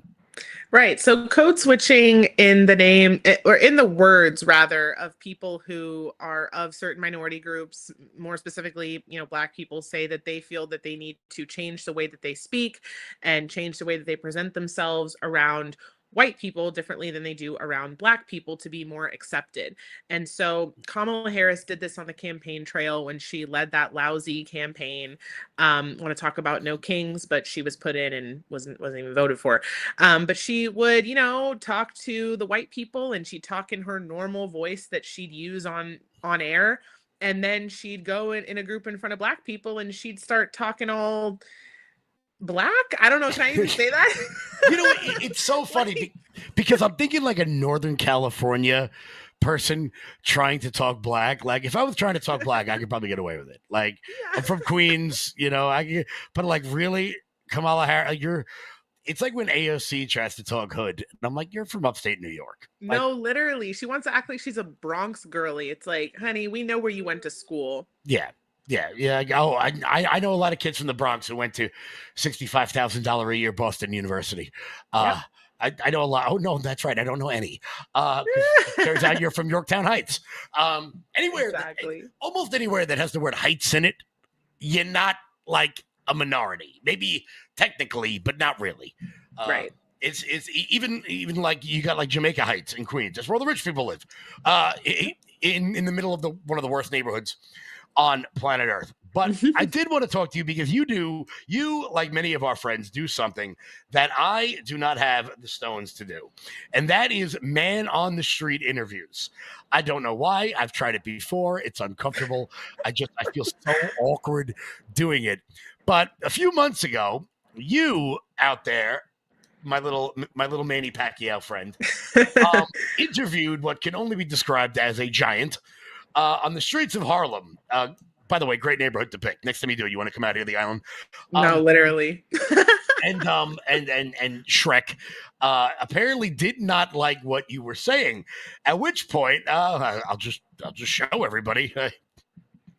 Child. Yeah, well, I'm not the one who admitted they would be okay with killing babies in foster care and killing children that have been abused. That's not the point. What I'm saying. That's really. What's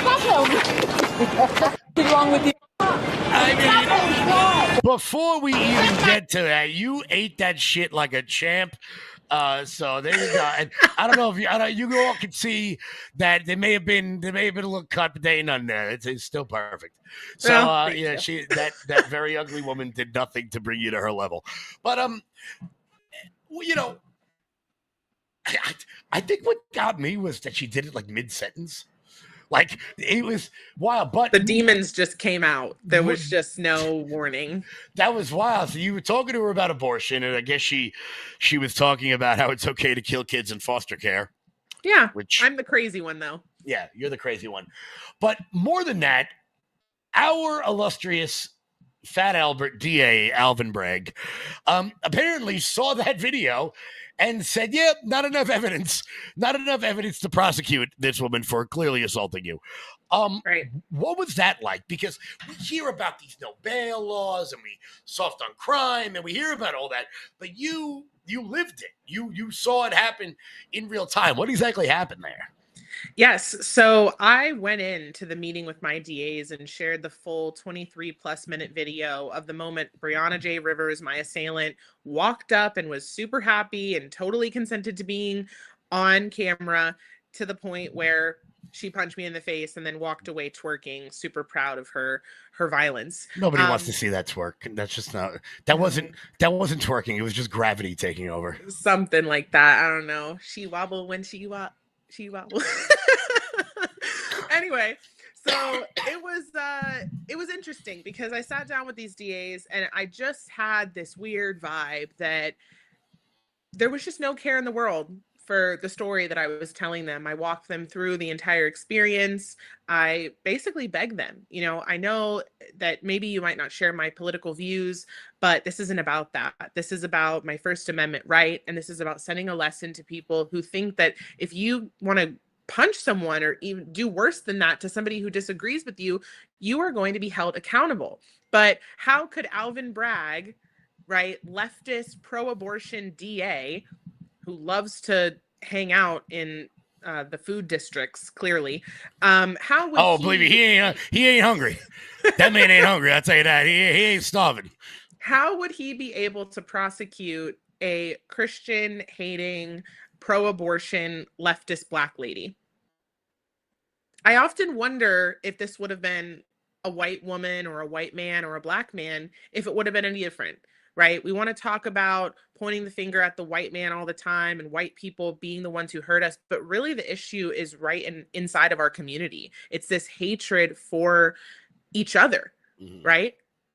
I choose my friends based on how they treat me, their personalities, how they make me feel. Not all of my friends, Kevin, agree with my political opinions, but it's more than just that. But the left cannot get over it. If you have a slight difference and you go outside of their cult-like thinking, you are automatically a threat. I got to tell you, I obviously, maybe I'm not the best person to discuss this one particular topic, but when I saw that video, I was enraged. I was so pissed off because, and look, we're friends and whatever. Obviously that's gonna bother me. We were joking around before we did the interview. I have two friends named Savannah, and both of you guys can't stop getting into trouble. I don't know what between you and Savannah Hernandez. The Savannahs are not allowed to go outside and do interviews unless I'm around anymore. New rule. We've got to have security now. New it sucks, rule, but it just is what it is. It really is. And I've said it to you, and I've said it to all my friends that do these man on the street interviews. I think that is like the last form of like pure reporting that goes on. Go outside and ask people questions. Yeah. CNN a poll says it's like, how about you go out on the street and just ask people what they think? And everyone has the ability to do it. I wish I did it more, but I don't. Yeah, it's the only way to get real human connection these days and plant seeds, because we really dehumanize each other on social media by hiding behind a profile or hiding behind a screen. And we've all dealt with those, keyboard warriors and going back and forth with people, and we don't really see them as real individuals, but there is a person behind that screen, whether they're a troll or not. And how are we going to be effective if we can't even talk to each other face to face? Well, that's it. And I think that's what you do with Turning Point, what Charlie did so well, is that, what they were able to do was show those like long form 6-minute conversations where a lot of these people don't really have any secondary thoughts to the things that they say. They just utter the talking point out loud and then let it go. But when you're really able to dive in and, discuss their ideas, almost every time they completely fall apart, because every leftist idea is incredibly broad and incredibly shallow. They never think second level thinking, like we're seeing with Mamdani in New York. All of his idiot supporters he balanced the budget. No, he just took my money and gave it to himself. Like, he didn't balance anything. He robbed Chase to pay off Citibank. That's all he did.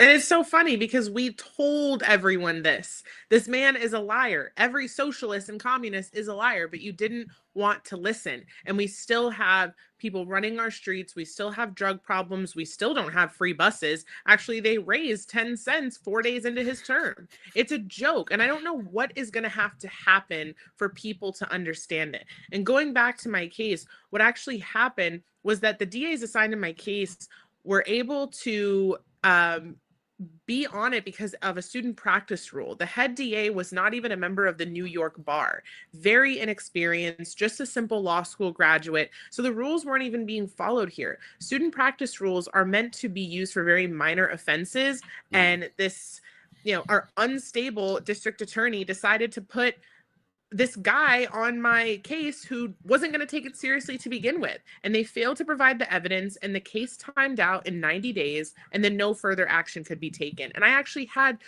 the DA office reach out to me and say, yeah, everything that you've been saying is true, but we're refusing to open the case back up. Okay, so you don't care about women's safety in the First Amendment. Got it. Exactly. They don't care. It is just a ploy. I mean, if they did, they would do something about subway crime. I mean, there is the amount of public transportation. I remember, I'm like 10 years older than you, but we used to go out in New York City 2, 3, 4 in the morning.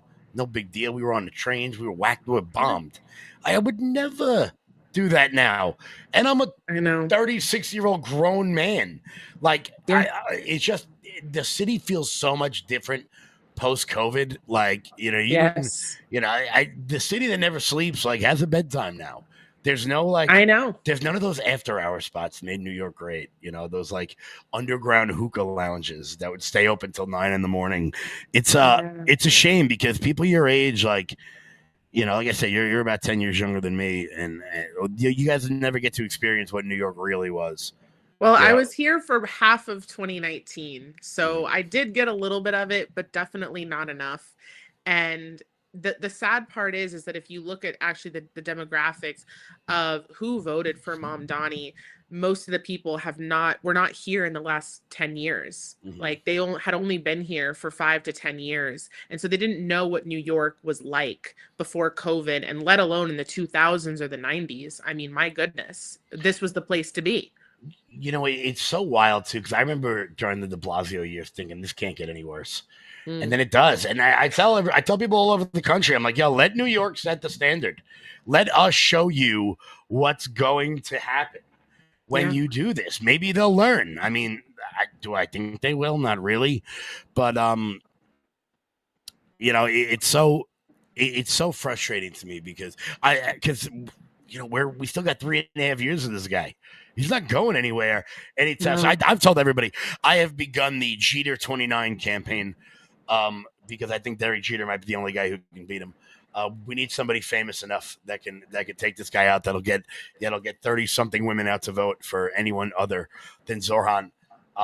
Seriously, it really just is wild. Well, look, Savannah, I want to thank you so much for coming on. If you guys are out on Long Island, you'll be seeing a lot of her because I'm not letting her go out in them streets without me. She's coming out to Long Island to do her awesome. Can't wait. Yeah, definitely. Like, come out here, you'll be fine. We'll have some fun. Or I'll come out there and I have to drop kick somebody for you, which, you know, I'm not saying I've done it before. I'm just saying, you know, it happens. Shit happens. You know, you get a couple glasses of wine and me. What are you gonna do? What are you gonna do? Well, Savannah, where can everybody follow your work? Where can they go to support you? Yes, my long form content is Her Patriot Voice on YouTube. You can also check out my TikTok and Instagram, all at Savannah A. Craven. And they are all going to be linked in the comments below, guys. Go give Savannah a follow. Maybe you'll see me out doing man on the street interviews with her very soon if I can work up the balls to do it. I don't know. I think it's so weird. Excuse me. I don't know. It's very odd to me. And it's just like having a conversation, filming it. I don't know. Just like here. To me. It's so weird. Savannah, thanks so much for coming on. Thank you. Alrighty, guys. We will be right back. Hey, everybody. If you're not familiar with, then let me introduce to you Armor Colostrum. Now, I didn't know what colostrum was up until a few years ago. I'd never even really heard of it. And then my wife turned me on to Armor Colostrum. And what colostrum does is it helps regrow your hair. Not going to lie, that's the reason that I started looking into it. But then I started noticing some other things that I could benefit from. I used to get acid reflux very badly. I used to bloat very badly. It felt like I was 10 or 15 pounds heavier than I was until I made Armor Colostrum a part of my everyday schedule. And now things have changed so very much. Let me introduce to you what Armor Colostrum actually does and what it looks like. In a study measuring immune cell response to toxin, Armor Colostrum performed 32% stronger and faster than other colostrum companies. 400 plus bionutrients activated in your life, in your body, to help regrow hair, strengthen your gut health, regrow your nails, toenails, and fingernails healthy, get rid of fungus, stop bloating, and more. And now you can get yours right now for up to $18 off each and every purchase at tryarmor.com. Promo code LFATV. Click the apply button once you've entered the code and watch your discount fall off. That is tryarmor.com/LFATV. Order now. Guys, head on over to tryarmor.com and use promo code LFATV. That's tryarmor.com. And use promo code LFATV. Guys, make sure you go give Savannah a follow all over the place. She's awesome. She's out there doing absolutely phenomenal work. So, guys, go check her out everywhere. We're gonna be doing some man on the street stuff out here on Long Island very soon. So come on out and have a good old time. Come on out and have a good old time. Good stuff all around. So speaking of craziness in New York City, the climate people are out again. We haven't seen the climate people in a while. Today, they decided to go to the Con Edison building and stop people from going to work because electricity is killing the planet. It's not. And I do feel for this lowly Con Edison employee who, quite frankly, doesn't know what the hell he just walked into. But when you encounter these freaks, don't try and reason with them, because there is no reasoning with these people. They just want whatever it is they want to happen. They want to stomp their feet in the candy aisle. That's all they want. Check this out. This is not a strike. Too damn high. I could be a different member. They're not. Millions can't pay their bills. Millions of people can't pay their bills. Why should you be able to go to work? That's not my fault personally. I have employment that I work and earn for. Everybody has a part, right? We're doing our part. Why is Tim calling? Everybody has a part. Everybody has a part. We're not going to work right now. We're doing our part. You can do your part. Millions out here from Connecticut to take care of people like you. Take care of you and me? Yes. What, you're going to lower my energy bills? If you will get off social media as much, you would be able to save energy on your devices. Oh, yeah, so charging my phone. Okay. This is the real world. Going in, I understand your point. I have a job to do. Someone has to maintain the network so that when the next snowstorm, the next terrorist attack, the next issue, what are you doing to help? Software technology that helps keep your maintenance bills low. How is it helping me? I think it's helping more. No more. It's helping get gas. I think you're getting more, putting more gas and gas out there. You're not electrifying the grid. You're not. Whoa, that's more renewable. How are you helping? I maintain software technology that helps terrorists not shut down the network. No, that's what I do. Millions of people over profit. The grid isn't getting any more. You're not making any more. Come on. This is not a strike. Why am I the one that has to move? I work. Please. This is not personal, sir. This is not personal. Gentleman feels the impulse to go to work. Understandable. We all need jobs. We need to go to work. We have jobs. We need jobs. You gotta get paid. I get it. We all get it. People want to go to work. They need their jobs. That's how capitalism works. And this is what happens when you live in a land run by cowards. That's exactly what this is. It is a land run by absolute and utter cowards. No doubt about it. No doubt whatsoever. Because if I was trying to get to work and you were impeding my way of getting into work, I'm going to lower my shoulder and run through your soy boy baby bitch ass. Get out of my way. I don't know who these people think they are. You're not saving the world. You're just an asshole. But people capitulate to these idiots all of the time. All the time. And then they wonder why these people think they can just block people from going to work with absolute impunity. If you're blocking the road while I'm trying to drive, and there's someone else in the car with me, I'm going to get out of the car and I'm going to drag you off the street, and then we're going to let traffic flow through. The level of obnoxiousness with the climate people, like, on some level, I just want to say to them, like, you know, I hope the planet does. I hope we as a species do go extinct, just so whatever species comes next won't have people like you in it. The audacity of these people. But that's what this is. It's a myopic, narcissistic generation who thinks they should be able to get whatever the hell they want. Which leads us to our next story. Of insane, deluded psychopaths. Insane in the membrane. Absolutely nuts. Wild story. We're going to talk about someone named Mia Bailey. Of course, that's not really their name. That's not really his name. He's a Utah trans killer who told police that he shot his parents because his mother refused to allow him to get a sex change operation. Yep, it's like Dog Day Afternoon, only with even more lunatics. Footage of Mia Bailey's trans-identified male from Utah, who pleaded guilty to killing both of his parents, shows him confessing to police in an interrogation that he blamed the brutal killing on his mother's for supposedly thwarting him from getting a sex change operation. That's right, Bailey, 30 now, detailed how he killed his parents in a southern Utah home while speaking to Washington City Police. He said he was $20,000 in debt from different treatments, such as laser hair removal and other medications. So he decided to kill his parents. Watch this one.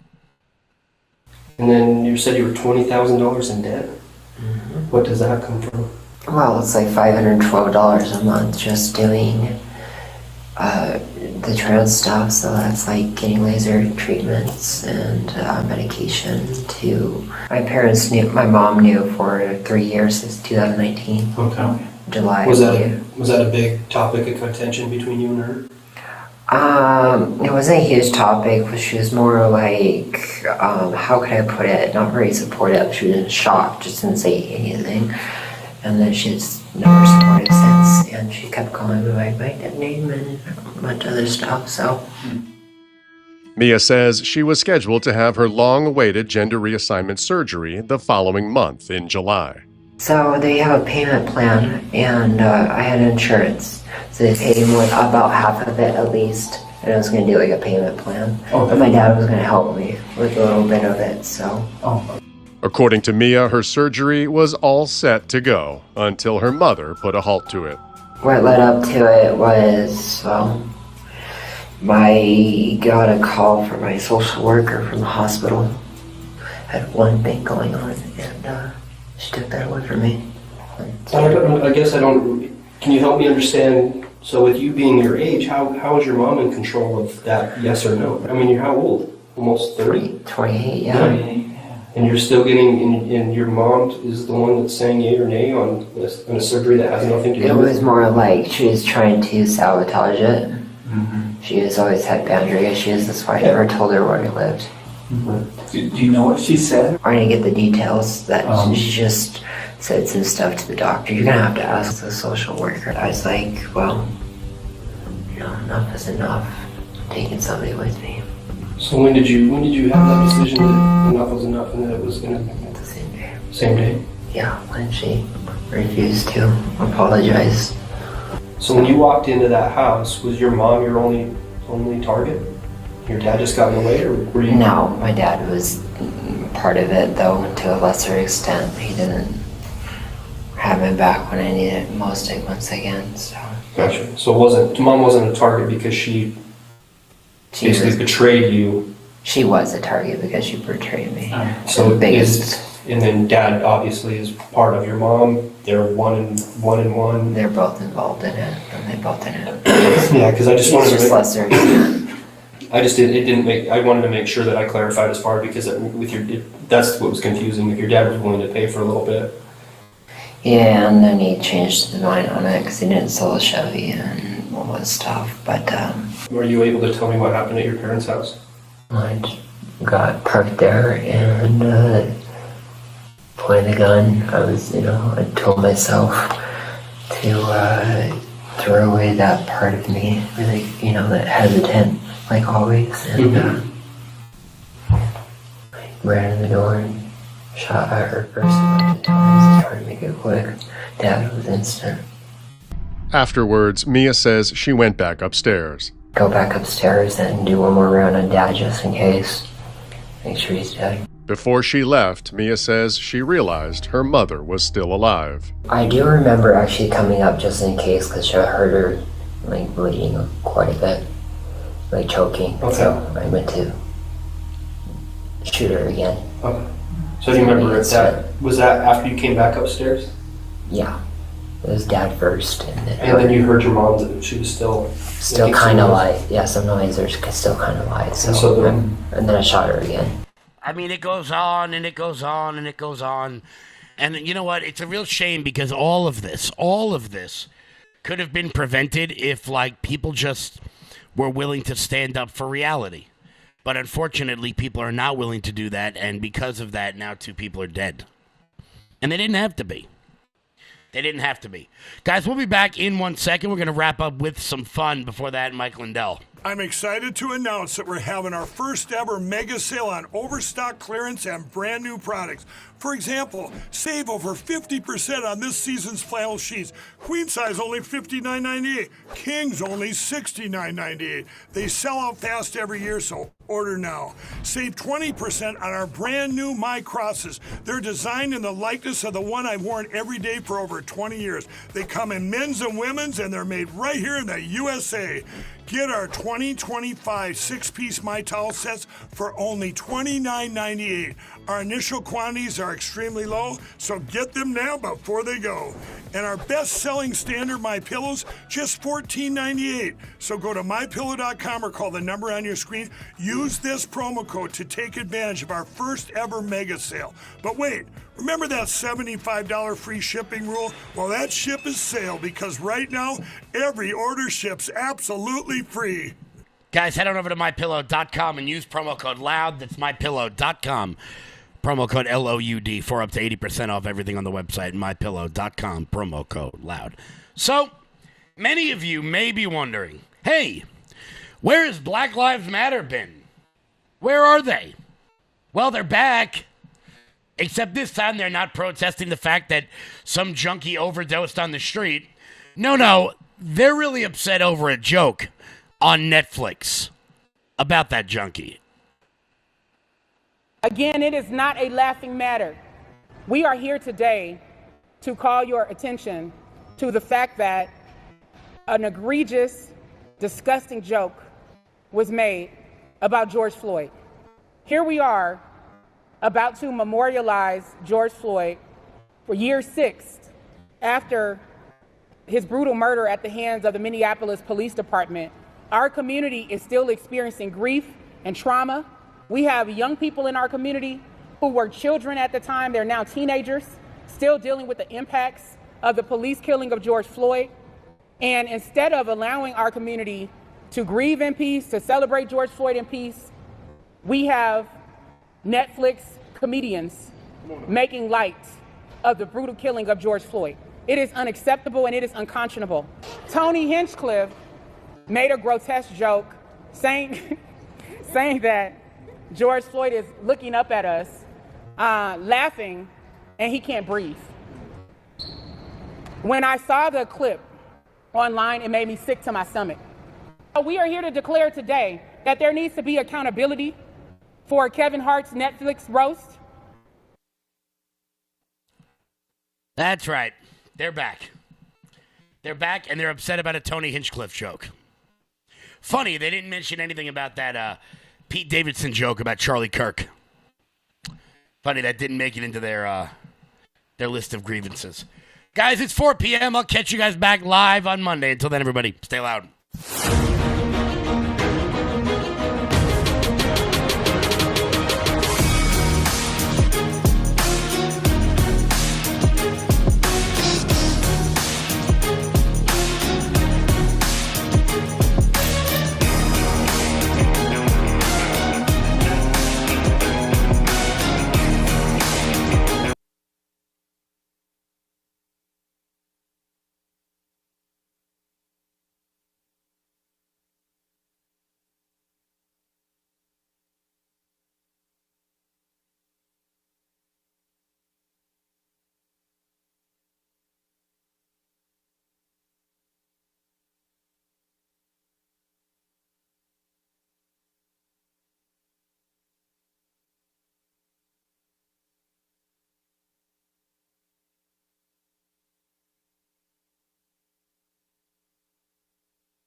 Happy Friday, everybody. Thanks so much for being with us. This is the Paul Herrell program, and we got a great show for you today. James Comey telling CNN that he still has communications with people in the FBI. People, should we say people or should we say communists within the FBI that are still there. And he's basically their sounding board, from what I can tell, as they lament what's going on in the FBI. But there's James Comey. He's there for them. He's their FBI therapist. He's there to tell them this is not going to be that way forever. It's not going to be like this forever. This too shall pass, is what James Comey is by his own admission. It's what he is saying. It's the gist of what he's communicating to these deep staters within the FBI who don't like what's going on. And you have to assume it's not just they don't like what's going on, they're actively subverting what the American people voted for. This is why I stand by the statement that President Trump should have totally abolished the FBI and started over from scratch. We're going to talk about this, as well as we've got more developments on these data centers. Do you know that the Speaker of the House for Utah, the Utah State House of Representatives, the Speaker of the House there, recently bought 600 acres right next to the new 46,000-acre data center? How does somebody do that? How does somebody get information to do that? Thanks to some citizen journalists, this is now out in the open. We're going to talk about it, and I suspect we'll be referencing the George Washington Plunkett quote from back in the day about Tammany men in New York. The Paul Herrell program starts right now.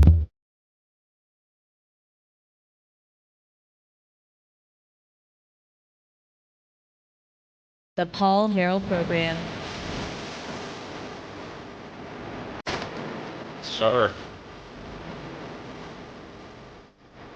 Thank you guys so much for being with us on this Friday. I hope everybody out there is excited for a fantastic weekend and getting excited, getting ready for the Lord's Day coming up on Sunday. I know I am, and actually right now I'm just trying to figure out what we're going to have for dinner tonight. I don't think we're going to cook. We normally cook every night, but tonight I'm thinking about just ordering something in, but not really sure exactly what. But I'm getting hungry. I haven't eaten all day. It is 3 o'clock Central, 4 o'clock Eastern Time. This is our new time slot where we still are on for 2 hours. We just moved our start time back from 4 Central to 3 Central, so we appreciate that. And I think finally, I know we've got the cable worked out. I think there was a hiccup yesterday because I didn't tell the right people exactly when the schedule change was happening. But we're happy to be here.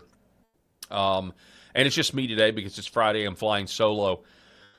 Let's just dive in. The James Comey thing. So the question is, has the deep state been brought to heel? And obviously the answer is no. It's the deep state for a reason. It's a really big government for a reason, and the infighting continues. And it's more exposed than it was. I mean, there's more people now than ever that know what's really going on within our own government. Newsflash, it's not monolithic.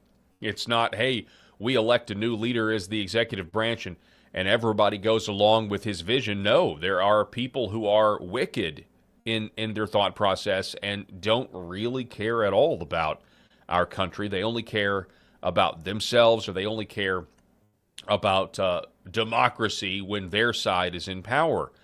And the FBI and the CIA and the intelligence community, it's a community. They love us so much that we get to bestow on them this term community when it's really an oligarchy, it's an enclave. They don't care anything about the American people the way they claim to do, but they have for decades now been able to recruit a specific type of agent, a specific type of employee. Now, that is, don't hear me say that means nobody in these agencies are trying to do good by the American people or the original charter of any of these, alphabet soup agencies. I'm sure there are, and I'm sure, honestly, pray for those people, whoever they are, because I'm sure that they have a very troublesome, stressful job. If you're one of the good people in there, surrounded by,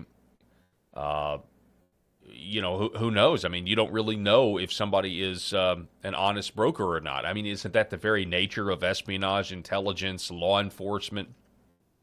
Or at least that's what it's become.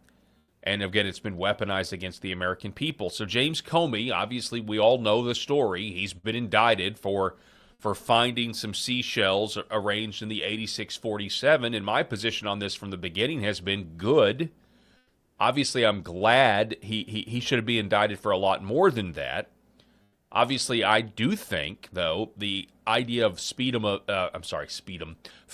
of speech concerns are quite silly when you take into account that James Comey is arguably the nation's top spy.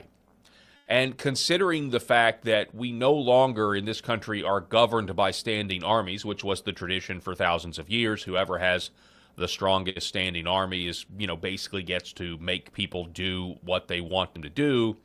We don't really, we still have a great military, but it's different now. The power to get people to submit really now lies with these intelligence agencies and their mass surveillance tools.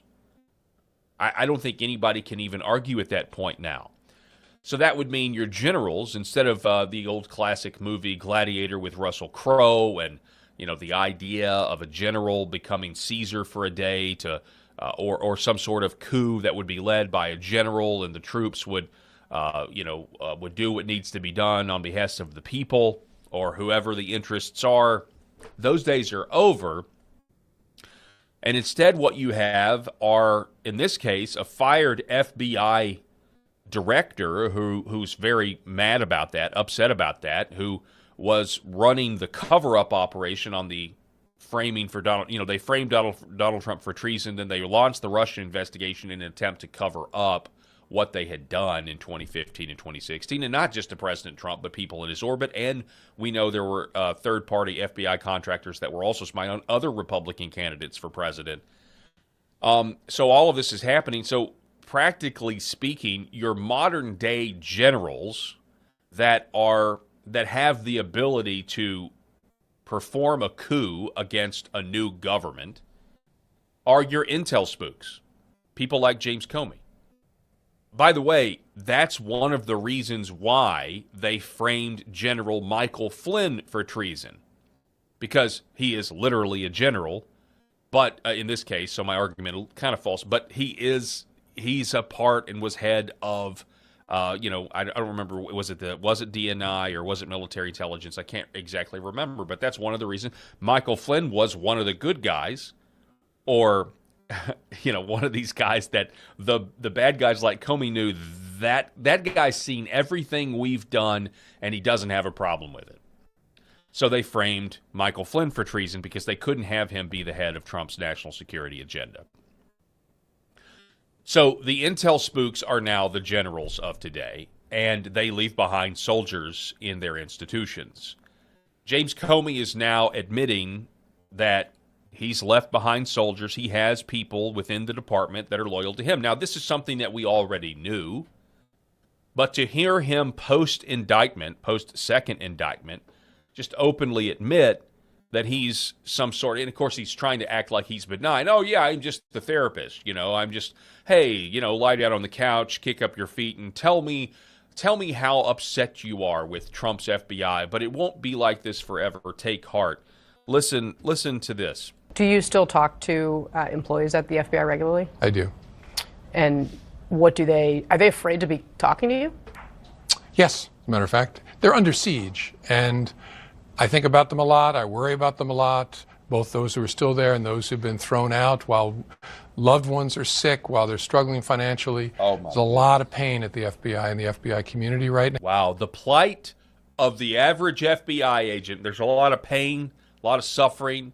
There's family members who are sick, and they have an uncertain job environment. Yeah, tell that to the J6ers. When you guys arrested grandmas and you charged them on a white-collar Enron statute, the Supreme Court had to intervene, interfering in an official proceeding when it was a law written to prevent Enron type executives from shredding documents when there was an official Securities and Exchange Commission investigation.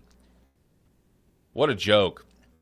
We're so worried about these. Yeah, the FBI is under siege right now. Again, by the way, I don't I do not dispute the enemy's characterization of what's happening at the FBI. And I am not, by the way, I'm very skeptical. I mean, it's not a perfect bag, right? I mean, you don't hear me get on the program every day and brag about, what an amazing job Kash Patel is doing. I'm not. I mean, I think there's good things happening. I think there's human trafficking rings being busted, but I'm not the biggest Kash Patel fan so far based on his job performance. And I would say my main giant question mark is Steve Baker's contradictory reporting on the J6 pipe bomber. And I've been honest with you guys about that, right? But I do not, at the same time, both things can be true, by the way, because I do believe there is an effort. There are efforts to try to turn the FBI into an organization that actually solves crimes and doesn't create crimes and then cover them up. And I'm thinking about the Draw Mohammed contest. And there's other questions too, but here's the deal. I do not dispute that James Comey and the people within the FBI think that they are under siege. If they are career deep state communists and they were recruited to be that, and now maybe it's not as much of a safe space to openly disdain the American people that you're charged to actually protect instead of frame. Yeah, I can imagine why there's some people out there that think in the FBI, oh yeah, we are under siege right now, which is exactly what you would. But it also proves the point that, hey, look, maybe this organization is beyond saving. Maybe the FBI is beyond saving and should have been abolished when we had the chance to do it. Not just putting more lipstick on a pig, as was that Sarah Palin? That I know she didn't coin that phrase, but yeah. So he's their sounding board. Are they afraid to be talking to you? Yes, as a matter of fact, they're under siege. And honestly, anybody that if there are good people in the FBI agents reaching out to James Comey and talking about their emotional disability, they all should be fired. Now, notice he says some of them have been fired. Talk to employees at the FBI regularly? I do. And are they afraid to be talking to you? Yes, as a matter of fact, they're under siege. And I think about them a lot. I worry about them a lot, both those who are still there and those who've been thrown out. So he's talking to those who are still there and those who have been thrown out. So let me bring this back to the 8647 thing.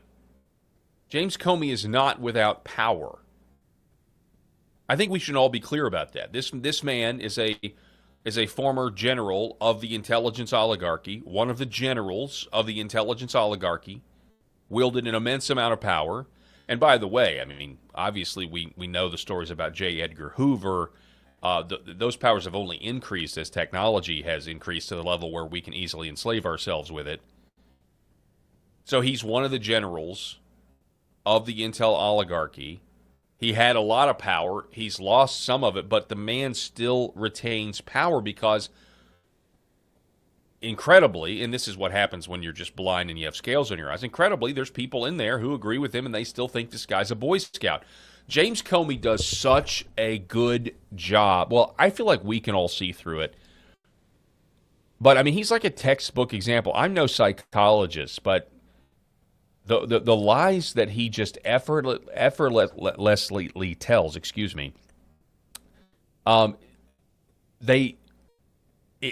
boggles the mind how a guy can lie so easily and smoothly, like when he had that interview with George Snuffleupagus we've referenced here on the show many times, where he just still puts out that he has got this, Boy Scout image, and it is such a, I'm going to say it, I think it's a good act. It's pretty incredible that he's able to,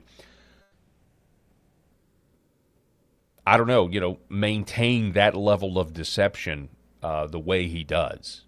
It's pretty wild stuff. Let me see, finish this up. Loved ones are sick while they're struggling financially. There's a lot of pain at the FBI and the FBI community right now, but it's not going to last forever. Do you still talk to... So this whole thing is an operation of These lifers, these deep staters, these double agent, triple agent, whatever, they are going to lay low. They're going to sabotage as much as they can, and they're going to wait for their opportunity to come back. And what are they going to do when they come back? They're going to come after me. They're going to come after you. They're going to come after American families. I would even argue particularly Christian families in America with a vengeance. Because here's the deal. The left, obviously, the political left is going to give them the power to do that if they get back in power. They're going to give them the arguments to do it because, I mean, we've been looking at comments on Blue Sky. We've been looking at these other bloggers that keep asking these really broad questions like, once Trump is done, what are we going to do with the Trump supporters who are our neighbors? What are we going to do with them? Those Trump supporters, not the officials, meaning like, well, we know what we're going to do with them. What are we going to do with the average, your neighbors? What are we going to do with them? They voted for Trump 3 times. What are we going to do with them? It's like, what are you talking about, man? And the answer lies in people, the answer for the left will lie in people who are talking to James Comey. So this is a huge problem. And now we've had 2 stories back to back. We had the one yesterday where the CIA, shocker, doesn't want Tulsi Gabbard to declassify MK Ultra documents, doesn't want Tulsi Gabbard to declassify the rest of the JFK documents that we've been told by our own government have been released. Shocker. We learned from the whistleblower, and I guess you can say we don't believe that. And then I know there was they raided it. No, they didn't raid it. The whistleblower just said after the dig operation ended, they took the documents back that were scheduled to be reviewed or currently being reviewed for declassification, and they took it back. Then we have Brianna Morello's reporting saying there wasn't a raid, but there's been a standoff over this. There's a standoff where Tulsi Gabbard is trying to implement the directive of the president, but there are and I don't understand how there's anybody out there who has a problem with this tension. I get it. Like, we would love to believe our government is monolithic, and as soon as President Trump gets into office, everything, of course, with the Epstein files, that was a big swing and a miss. Everything is going to work swimmingly. Everybody's going to fall in line. Well, they didn't in the first term, and so without major Johnny sweep the leg type moves coming out of nowhere, hitting the deep state hard, firing everyone, and it would really help with massive deep state prosecutions at the same time, by the way. These people are still there, and they've been given virtually a lot of them. Some of them have been fired, but many of them, They don't have any incentive to leave. They are literally there. Their mission now is to survive until they get their power back, until their people get back in. This is not a complicated thing. This is a very, very large, entrenched government. They have had decades to prepare for things like this. So it's not that hard of an idea to think. And then, then you get a practical politician that maybe thinks, well, you got to operate in the system that you're given, and, you see what good is done after the 4 years. That is very much a certain generation's approach to how things are done. So I guess I keep saying this. I think I've said this a few times this week. The idea would be, do we care more than the people that actually, from where I can say, are going to pay the biggest price if the Democrats were to get back power? And again, the Southern scramble looks like the House is. We got a much better chance today than we did 4 weeks ago of the Republicans keeping the House, which would stave off an impeachment, and I get all that. But you look at those. You look at the Homeland Security people that have been cutting off these funds for all the fraud that they're finding and exposing, and you just think of some of these men I've never even seen before. They just look like good guys. We covered that earlier in the week, and yet you think, what's going to happen to them though? If the Dems, maybe not in 2026, but maybe in 2028, or what's going to happen to them and their families? Because if they get back in power, they are they're going to They're it's gonna be brutal. And I'm not trying to black pill. I'm just telling. I want to be the motivator. I want to be the motivator saying keep going, go further, and that's one of the reasons why I've been so so happy, so impressed with the Tulsi Gabbard. But I'll reiterate: as long as people like James Comey walking around free, John Brennan, James Clapper, all of these guys, as long as they're free, it's showing that there's two tiers of justice, and that we are not free. We're not free people. The longer this happens. So, let's all be black pill bulimics now, and let's regurgitate up the black pill, because we do know that God is in control. But it is incredible. James Comey just admits, yeah, I still talk to these people. Yeah. Those people should be fired tomorrow. Can we start there? That's a practical solution. Whoever has been talking to James Comey in these little therapy sessions should be fired, because this guy is a general in the modern sense of the word. He's actually a general, and he commands respect, and I don't know how, but he does. Those people should be rooted out and fired. And they should have their security clearances stripped. They should have access to any of the mass surveillance technology that they have stripped. And if they've broken the law, they need to be prosecuted, which Mr. 8647 is definitely being prosecuted now, as he should, because the implication is there are people that he posts 8647. He's the chief spook, arguably. This is easily a coded message. This could easily be proven. I don't know what kind of evidence they have, but easily proven as, hey, this is a message to the people around him. This could have been a message to people in the Secret Service that are not loyal, in the FBI, in the NSA, anywhere. This could be a message, hey, we got to get rid of this guy. After he's already survived several assassination attempts that we know of. So you can't do that. I mean, can you imagine if it was a military general, like an actual military general doing this? But because he's the former FBI director, but we've got to start thinking of these intel oligarchs as military people, because that's what they are. That is where the real power is now, is the mass surveillance.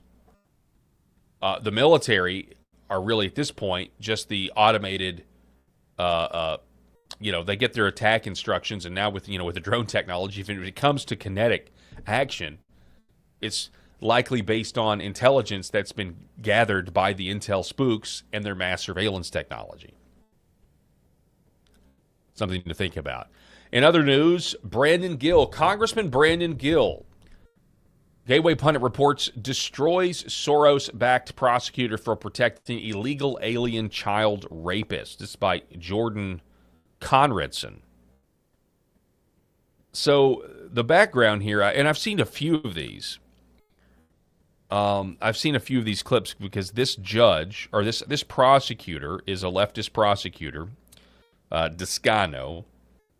He's got a terrible track record where he keeps basically being lenient on, violent criminals or sex criminals. And we've obviously got an epidemic with that right now in this country.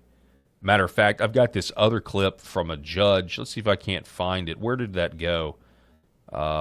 Yeah, here it is. We'll put these stories together because it makes sense. We've got the guy that was in Cambridge, the gunman there, Tyler Brown, that was just shooting up the interstate. We've now got the audio of the judge that let him out when he shouldn't have been let out, and that's stark and incredible. So, but let's do this. Brandon Gill on Thursday shredded leftist Fairfax County, Virginia Commonwealth Attorney Steve Descano for letting criminal illegal aliens, including child rapists, escape justice and releasing them back into the community. During testimony before a House Judiciary Committee, Gill forced the pro-illegal alien prosecutor to admit that his office policy puts weight into defendants' immigration status and so-called collateral immigration consequences when making prosecutorial decisions, including charges, plea bargains, and sentencing. This policy was seemingly used in the case of Jose Cortez Mendez, a Guatemalan illegal alien arrested in 2024, who was charged with carnal knowledge of a 13 to 14-year-old and received reduced misdemeanor charges with only 90 days in prison. So these types of people, you can go two paths. One is giving more of the benefit of the doubt. One is, well, they just bought the leftist mindset and they don't want to be racist and they want the world to not confirm stereotypes. They don't like the stereotypes are confirmed every day, and so da-da-da. Then there's the other one, which is, no, they actually hate their own people. They actually hate the people, and they want further crimes to be committed. Now, I know those are maybe two extremes, but I'm leaning towards the second option the more and more this happens. Well, whether their worldview, they're brainwashed, they're just ruling based on how they wish the world was, not how it actually is. Yeah, that could be. It makes for a really terrible judge. Either way, it doesn't really matter, honestly, because the consequences are people die, more people get raped, more people get murdered because of these judges that they themselves need to be held accountable. They themselves need to be charged for not following the law or using that discretion to the detriment, to the malicious detriment of the people, of innocent people. But here's Congressman Brandon Gill. Thank you, Mr. Chairman, for holding this hearing on a really important issue that I think a lot of Americans care very deeply about. Mr. Descano, I want to start with you. I've got a couple questions for you. I've got a document titled Guidelines for Plea Bargaining, Charging Decisions, and Sentencing. And it states that prosecutors shall consider the collateral immigration consequences of the specific crimes that the defendant is charged with and the detrimental impact the deportation removal has on the families and communities who those removed will leave behind. This is a document, this is your official policy. This is not from your campaign website. This is the official policy document as well. Is that correct? Do you recognize this? Yes, you read a portion of the policy, sir. That's right. I'm not going to read the full thing. I don't expect you, sir. About 11 pages, so I'm not going to read the full thing. I want to better understand how you weigh an illegal alien's immigration status whenever you're making charging decisions. Do you know who Ander Jose Cortez Mendez is? Are you familiar with that case? Yes, sir. Okay, this is a Guatemalan illegal alien who was arrested in March of 2024. He was initially charged with, quote, carnal knowledge of a 13 to 14-year-old. Just for those of us who aren't lawyers, can you describe just very briefly what does carnal knowledge of a 13 to 14-year-old mean in this context? Disgusting. Well, sir, generally a charge like that would typically refer to underage sex. Okay, so he raped an underage person, an illegal alien who raped an underage American. Your office reduced those charges to a misdemeanor charge of consensual sex with a child 15 years and older. You offered him a 90-day suspended jail sentence. Is that correct? Sir, based on the evidence that we had in the case. So it is correct. But it's not related to the policy, sir. So that is correct. I just want to ask you, whenever you were making that charging decision to reduce the charge, how did you weigh the defendant's immigration status? Well, sir, to be clear, I was not the lead prosecutor in that case. It was your office. Oh, absolutely, sir. I, of course, rely on my team of 50-some attorneys to do cases.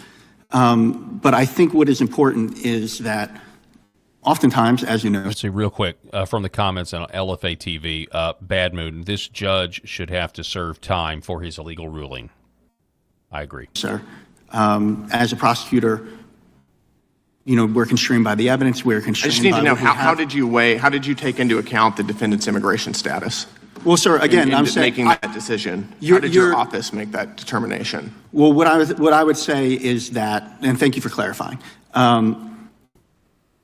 If you take a look at the immigration consequences policy, let me ask it a different way. Did your office reduce charges against this illegal alien from a felony rape charge to a misdemeanor charge with a 90-day suspended jail sentence in part because this was an illegal alien in question? No, this was evidentiary based. It was evident. It had nothing to do with the defendant's immigration status. So when your testimony? If you read the policy, you'll see that. Did it have anything to do with the defendant's immigration status? It's just yes or no. Well, sir, it was based on the evidence. I'm asking you, was their immigration status part of the evidence? I don't believe so. Yes or no? You don't believe so. Your policy says that you shall consider their immigration Actually, status. sir, if you actually read the whole policy, it explicitly carves out cases. Prosecutors shall consider the collateral immigration consequences of the specific crimes the defendant is charged with and the detrimental impact that deportation removal has on the families.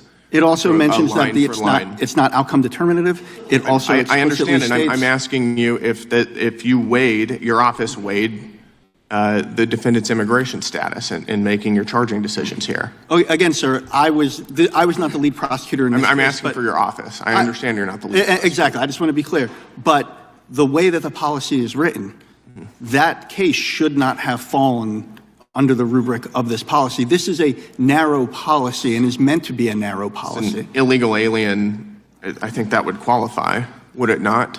Well, no, sir, because, again, the way that the policy is being presented as it is outcome determined. There would be immigration consequences based on what charge you bring. That would clearly apply to this case. No, sir. Again, that's the reason why I mentioned earlier, you read a portion, but not the entire 2 paragraphs of this subheading. Prosecutors shall consider. I just want to know, just give me a yes or no answer. Did you take into account the defendant's immigration status? Sir, again, I was not, but the way the policy, did your office the take way it? the It's a yes policy or no is written, question. no, they should not have taken. They should not have that is not outcome determinative in a case like this, sir. Great. Thank you. My time's up. Mr. Grothman. This,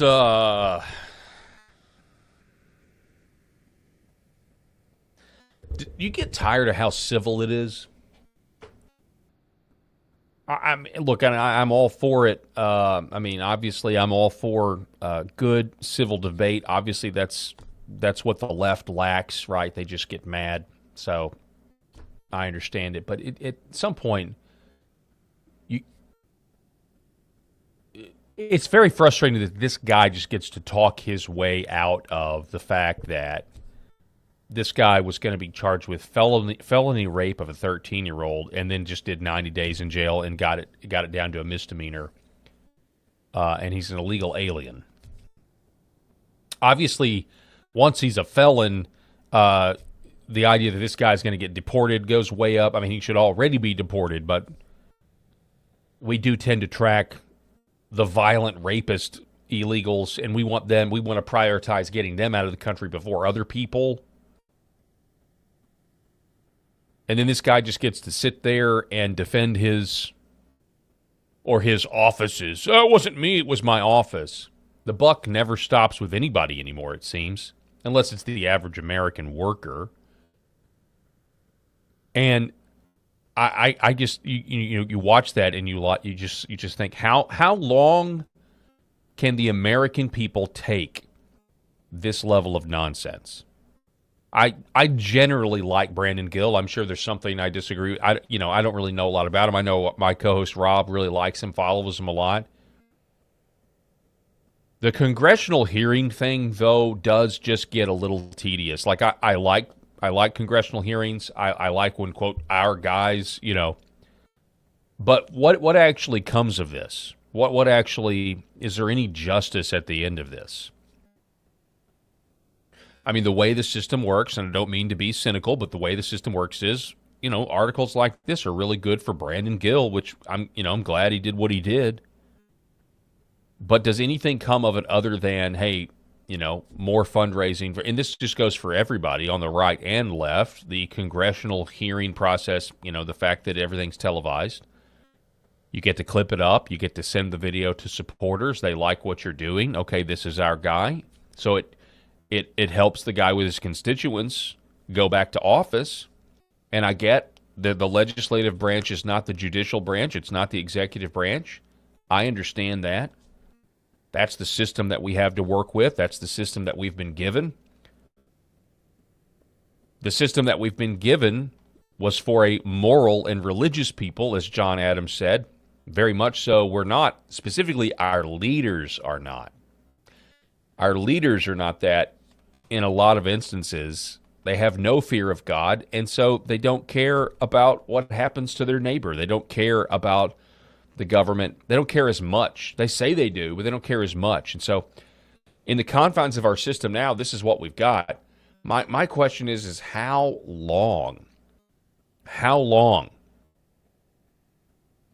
can this go on?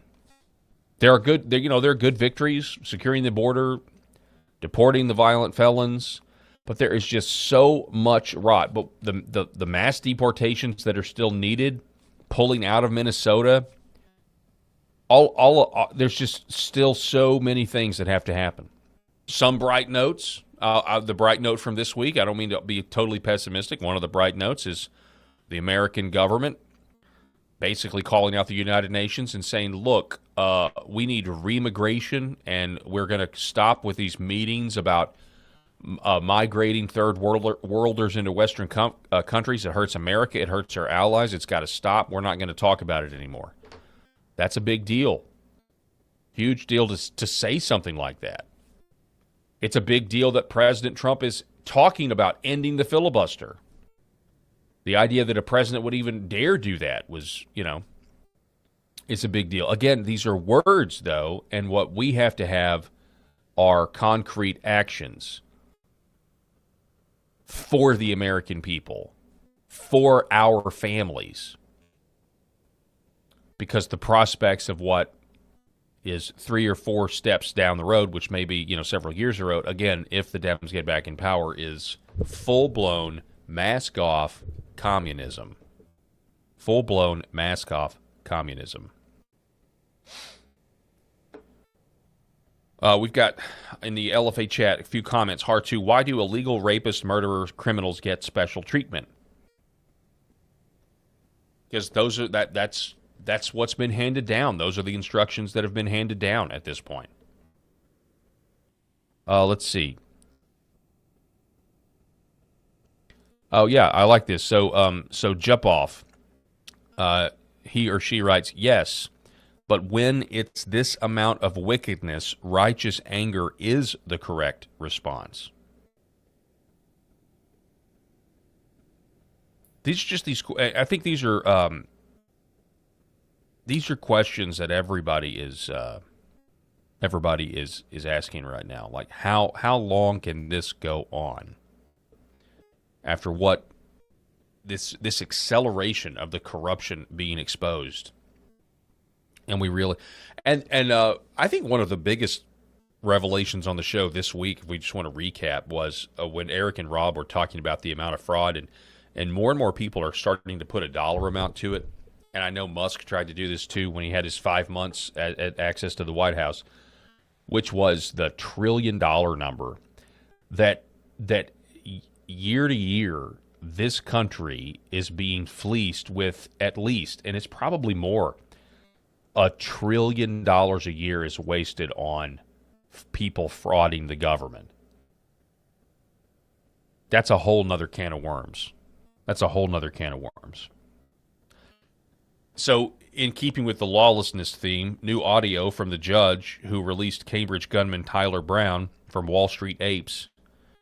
In 2020, Tyler Brown fired on police officers and only got 5 years in prison. He has a 20-year criminal record. Here is the judge releasing him. After his 5 years, this is the judge releasing him. This is the audio. Listen to this. Mr. Brown, I do realize I'm kind of taking a chance on you. And when people stand up, experienced police officers, experienced probation officers, and they tell me this guy is a danger to the community, then I hear that, and it gives me. I can't look into a crystal ball and figure out what's going to happen. Yeah, you don't have a crystal ball, but you've got stereotypes, and you've got his previous criminal behavior. So let's just start with his previous criminal behavior. The guy's only getting 5 years for shooting at police officers? Yeah, let's let that guy back out on the street. Once you get out. But I do understand experienced probation officers, and they tell me this guy is a danger to the community.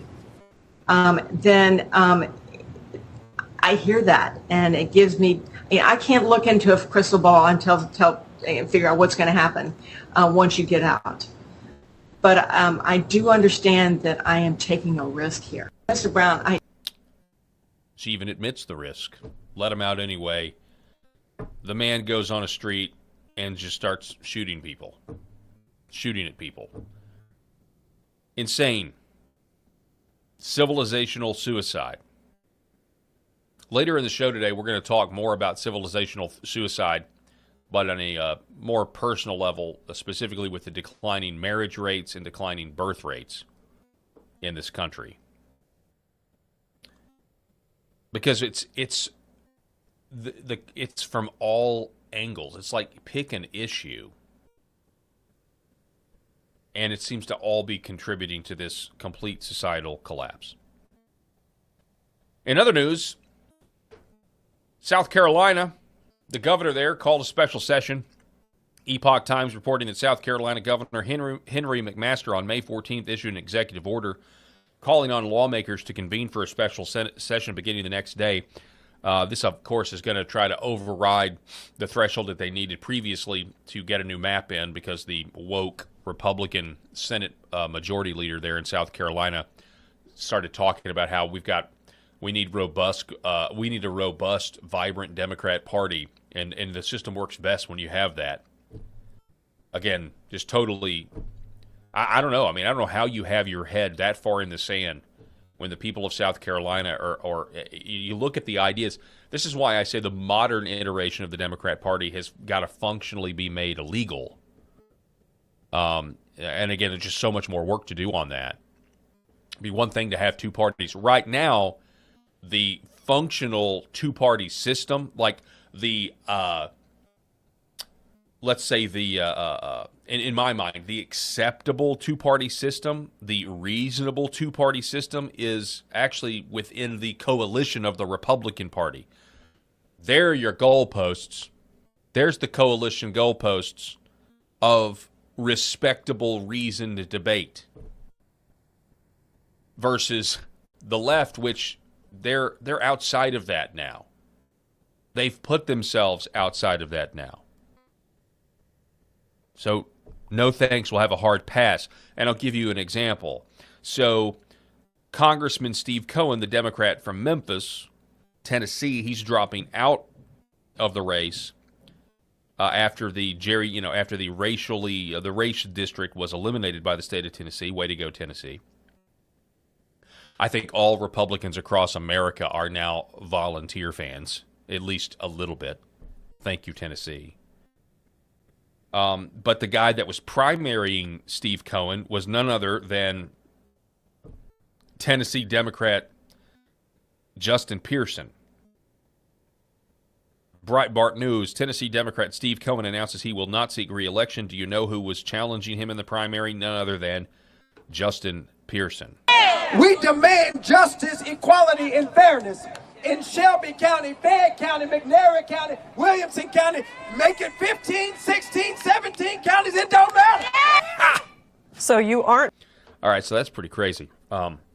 We talked about this. You know, he got thrown out of the House of Reps. Then he got put back in the Tennessee State House.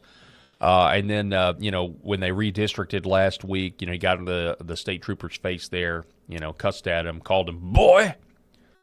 He was all like, I'm the next Malcolm X, and we are not going away. We're not going away. We're not going nowhere. You may redistrict us, but we're not going away. But the juxtaposition here is pretty crazy. Listen to how he sounds. Make it 15, 16, 17 counties. It don't matter.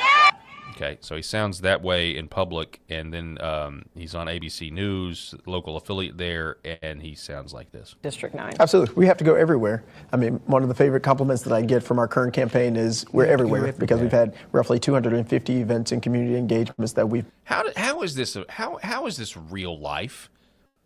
How do people... How does no one... I guess... Again, functionally... like the Democrat Party, the modern iteration of the Democrat Party, what it is now, it's just, sorry, you're not at the table anymore, and that's what Tennessee's done. Obviously, they use their political power to do it, which is what I'm arguing. I'm arguing to use political power to functionally make the modern iteration of the Democrat Party illegal, because it's just not conducive to protecting our civilization at all in any way, shape, or form. I mean, I know they may claim that, but this is just a small example of a symptom of this guy who he stands to make more money by being a caricature of a black person, a caricature of a black politician. But then when he goes on ABC, this local affiliate, he talks totally different. It's just insane. It's absolutely ridiculous. It's insane. All right, we're going to reset here. We're going to take a quick break. This is the Paul Herrell program on this Friday. We really appreciate you being with us. We want you to know about the red light panels that I obviously want you to buy. If you don't know anything about Red Vive Health and the great folks at redvivehealth.org/Paul, just go to the website first and foremost and check out the research, okay, about why you should use red light therapy, the type of light that's there. We have red light, we have near infrared light. These are two different spectrums, but they're in these panels. You have different options. And again, I know they are a pretty penny. Keep in mind, though, that there's a money-back guarantee. If you don't like it, if you don't feel the results, you will. There's also 0% interest financing, and you can check all that out, again, at redvivehealth.org/Paul, and you save 35% off of these machines. You can send it back if you don't like it, I think after 60 days. But nobody ever does send these things back. I talk to the folks at Red Vive all the time. People love these products. You feel the cellular energy, just a general energy boost because you're stimulating the mitochondria of your cells. Also has got incredible anti-aging properties because the red light, not the near-infrared. The near-infrared light is what penetrates deep into your bones and your tissues, your organs, and that sort of thing. But it's the red light that increases collagen production, which is really good for anti-aging. So instead of getting all these fake fillers, ladies, you might want to try red light. Also, I'll say this: if you are talking to a surgeon, if you've got something that's wrong and you're thinking about going under the knife and you haven't tried red light therapy yet, on a real consistent basis, I would encourage you to do that because orthopedic surgeons, I've been told, we've done interviews with Dr. Desai on this. They're not a huge fan of the red lights. It's messing up their pocketbooks a little bit. That's how good the technology is. So check it out. We're going to take a quick break. Don't go anywhere. We're going to be back here in just a moment. For centuries, light has been used to heal.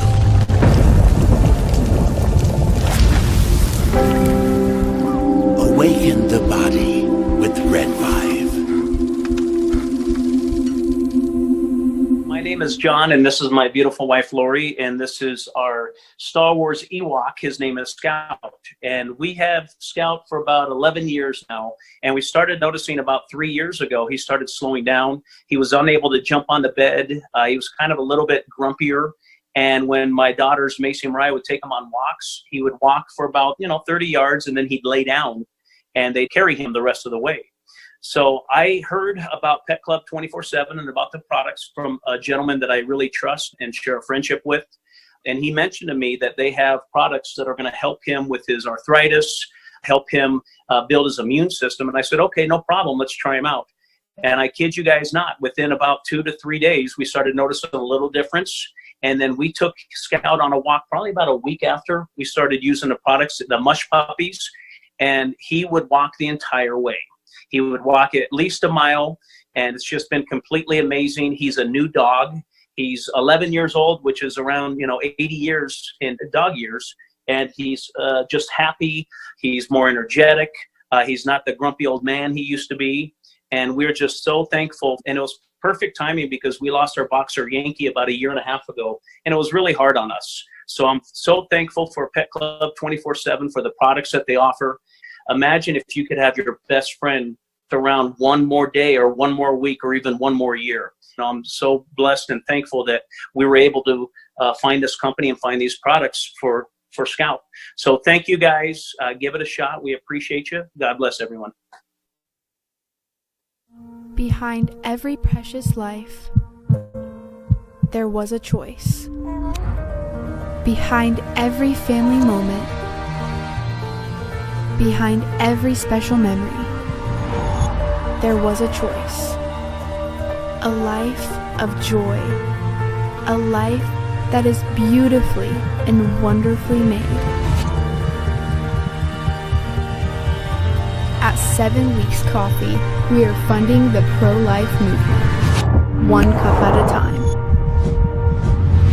Will you let your coffee serve a greater purpose?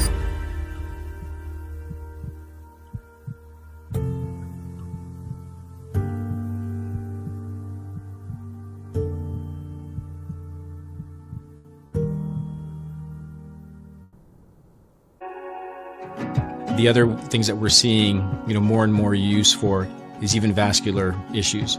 So one of the mechanisms that red light, near-infrared light, or red VIVE works is stimulation of the mitochondria and stimulation of nitric oxide production. So when nitric oxide is released in cells, it vasodilates cells. It reduces inflammation. It moves blood. It brings blood flow to areas. So folks that have issues with ulcers or burns or wounds, it can help stimulate increased blood supply, and you need blood to heal. So that can open up different avenues for peripheral artery disease, for neuropathic pain syndromes. And so that's one of the other areas for nerve injury or nerve pain that we can leverage this type of medicine.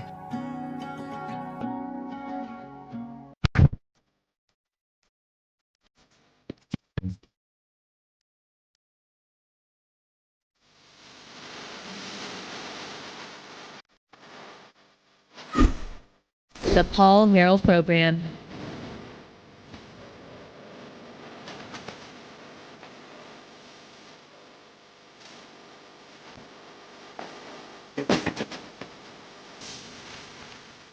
Happy Friday, everybody. Welcome back to the show. Want to remind everybody to like, share, subscribe to the video.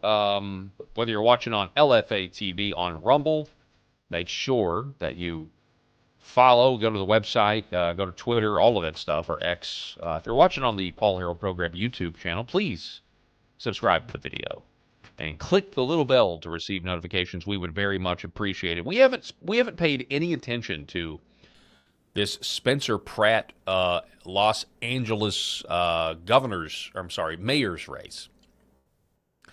Well, one of the reasons is it's the same reason I didn't really pay any attention, very little attention to the Mondani race in New York or LA. I mean, New York, Los Angeles, I get it. I mean, I feel for the people there that are still there that are not down with the woke sex religion and how they want it to govern everything they do.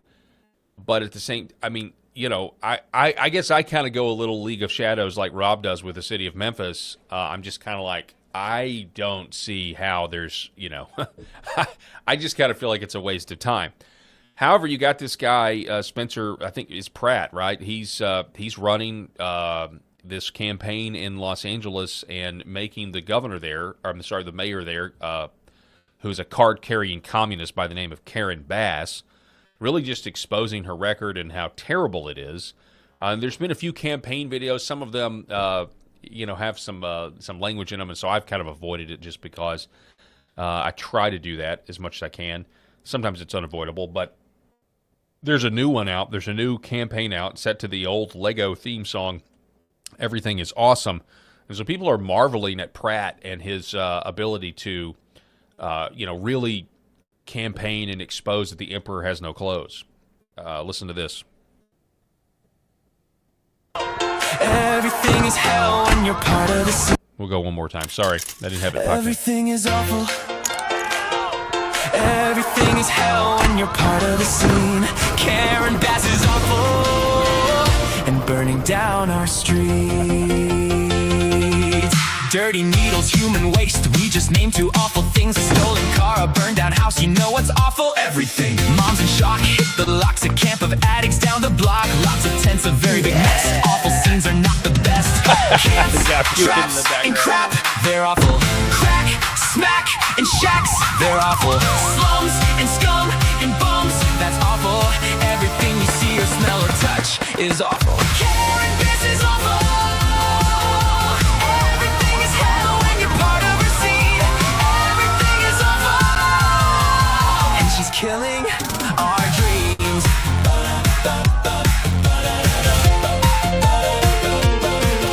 Wait, somebody's fighting back now. Standing up and taking flack now. Spencer Pratt lost everything. Watch the flames take everything. But instead of looking down, he's exposing this whole town, calling out the corrupt machine. Somebody's gotta clean this scene. Let's go! Truth, proof, and receipts. Not awful. Fight, light, and making things right. Not awful. One man, a plan, and he won't quit. Not awful. Spencer Pratt is done with all of this awful. Spencer Pratt is fighting. Everything gets better when you fight for the seed. Spencer Pratt is rising. He's gonna save LA's dreams. Everything gets better when somebody stands up and refuses to quit. Spencer Pratt is fighting, and we're done with all of this shit.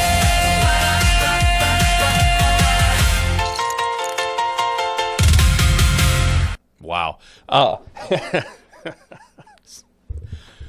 It's crazy, the evolution of campaigns, isn't it? It's wild sitting here to think that this is, I mean, it's effective. I'm not saying it's not. It's just wild to sit here and think the evolution of campaigns.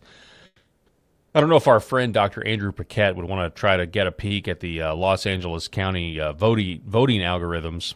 That would because I would imagine it's a doozy. That's what I'm sitting here thinking.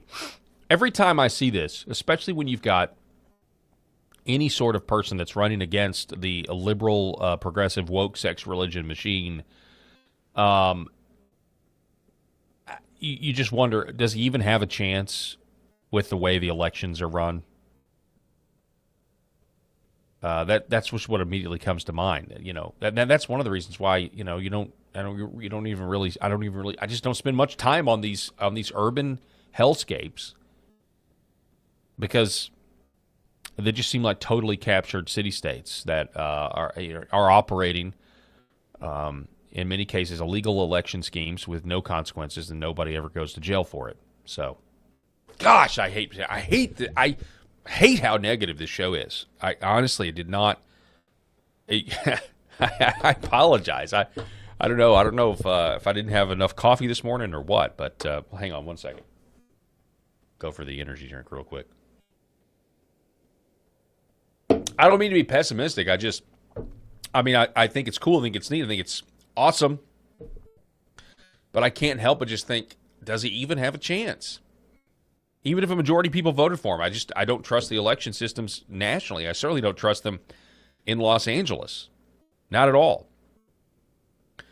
So in terms of like the evolution of political campaigns, I've got these Bill Clinton. I actually got these Bill Clinton posts. I know this is kind of wild. This is going to be a potpourri segment, so bear with me here. I'd never heard this guy before, but this scroll through my X feed this morning. Champagne Jossie talking about the Oklahoma City bombing. Now, recently we've talked about the Oklahoma City bombing because of the Southern Poverty Law Center.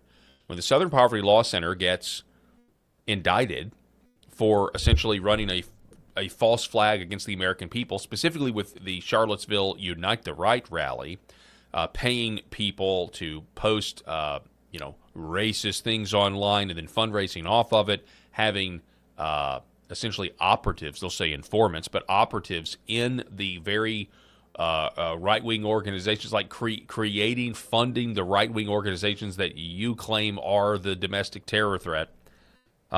Pretty incredible stuff. By the way, that is a huge, huge bright spot in this administration. Something that would have only been thought to say on the right, in the far right. And I know Alex Jones was one of the ones that had said it a long time ago, that, hey, the SPLC is essentially responsible for all this.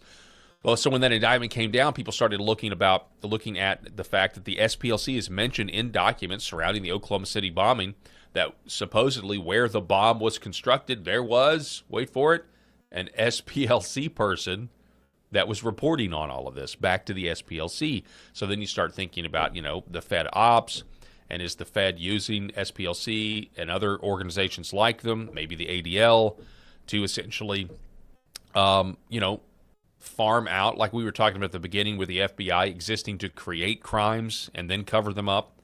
There's a lot of questions about the Oklahoma City bombing. So this guy, Josh Walkos, makes this video, and it really goes a long way into exposing what a psyop the aftermath of the Oklahoma City bombing was. Are you the Oklahoma City bomber? Maybe one of the benefits of me talking to you today is that you'll see that maybe not everything is true that you've heard about me.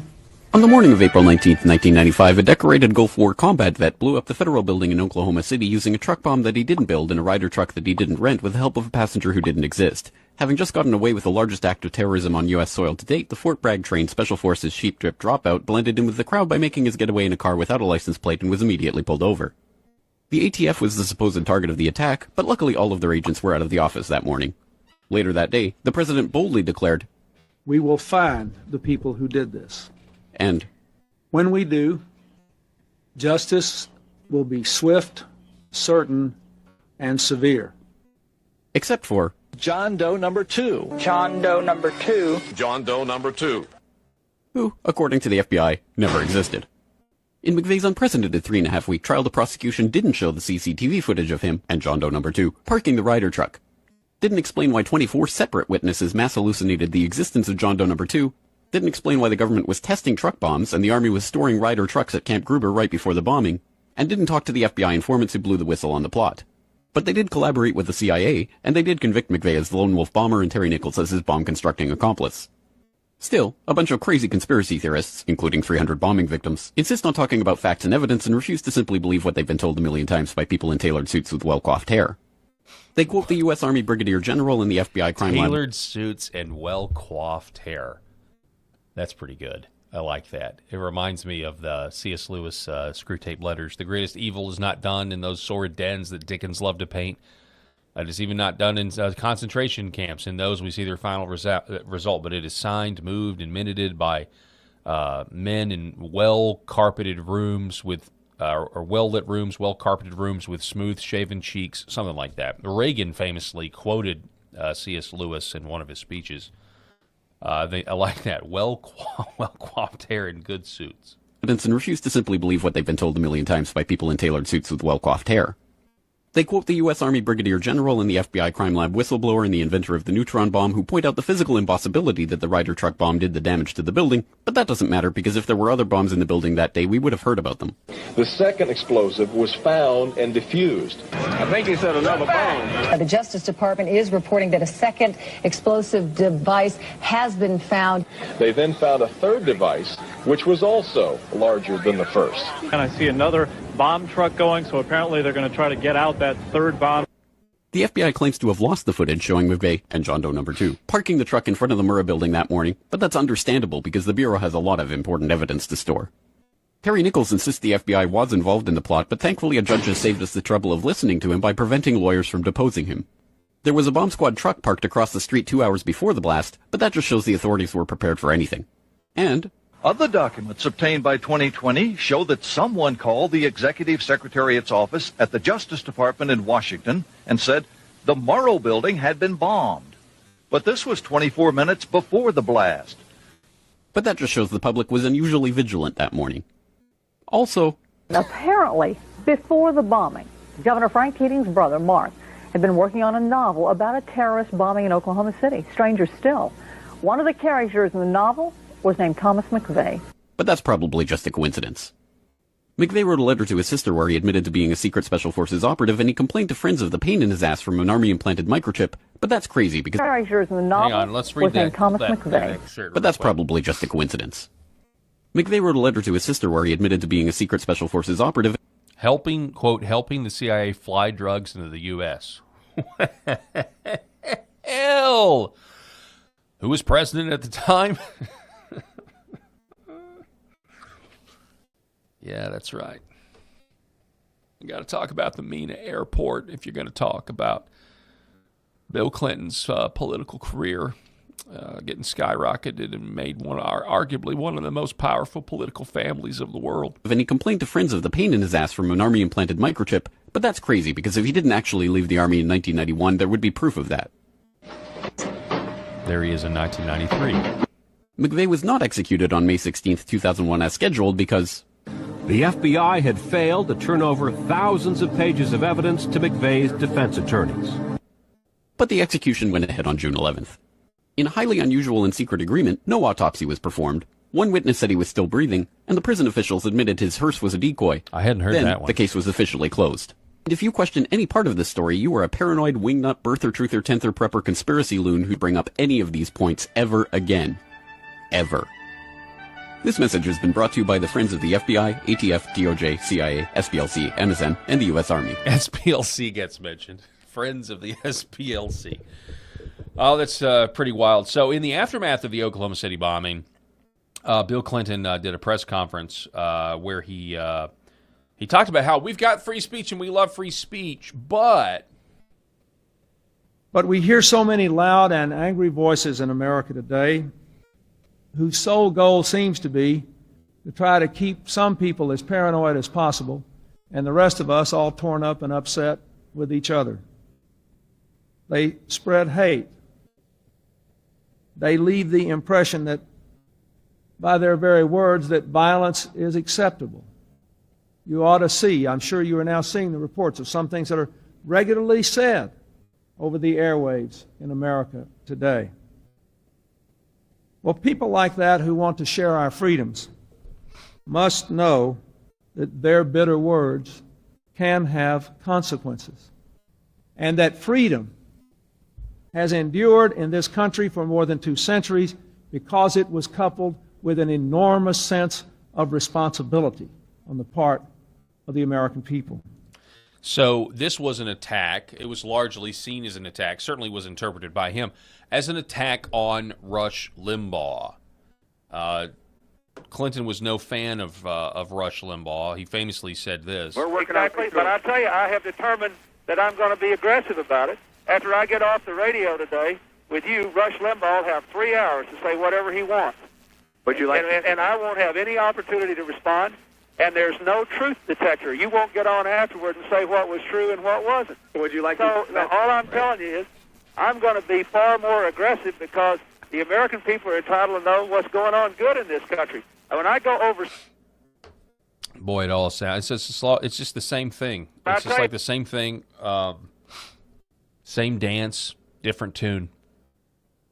You know, history doesn't repeat. What do they say? It doesn't repeat, but it rhymes. It's kind of wild. But I will say you do see the evolution. Just listen to the way he talks versus that Spencer Pratt Lego cartoon saying, we're tired of this excrement. I'm telling you, man, it's pretty crazy. It's nuts, actually. It's a good thing, generally speaking. And this is what the Internet's done. But notice, you know, you're already hearing this. You know, you hear the modern day version of this from some voices about the free flow of information on the Internet. It's just so when you hear that, you know, what are we going to do about people on the Internet? We need to give them a digital ID or whatever they're going to say. Just think back to Bill Clinton. Back when you had total mainstream media saturation. Whatever they said went. There was no Internet the way there is now. It was totally whatever Barbara Walters or Hugh Downs or Peter Jennings, whatever they said went. Excuse me. And you hear the same thing. And the only person, the real, you know, in reality was Rush Limbaugh's syndicated radio show. And, you know, where he had 3 hours a day, and they couldn't stand that. And it was just radio. It wasn't even TV. It was just radio. It was just this old medium that he brought back from the dead. And we now see that in these podcasts, by the way, the popularity of podcasts, the popularity of long-form content, and they still hate it. And they're once again going to try to figure out what to do with us. It's the same complaint from those who are actually in power. You know, Rush Limbaugh didn't have power. Bill Clinton had power. So, anyway, just keep that in mind. Now, speaking of people who have political power, I want to introduce you to a man.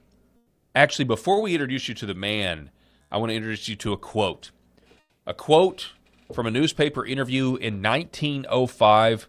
It's a quote from a man by the name of George Washington Plunkett, who was a Tammany Hall political boss.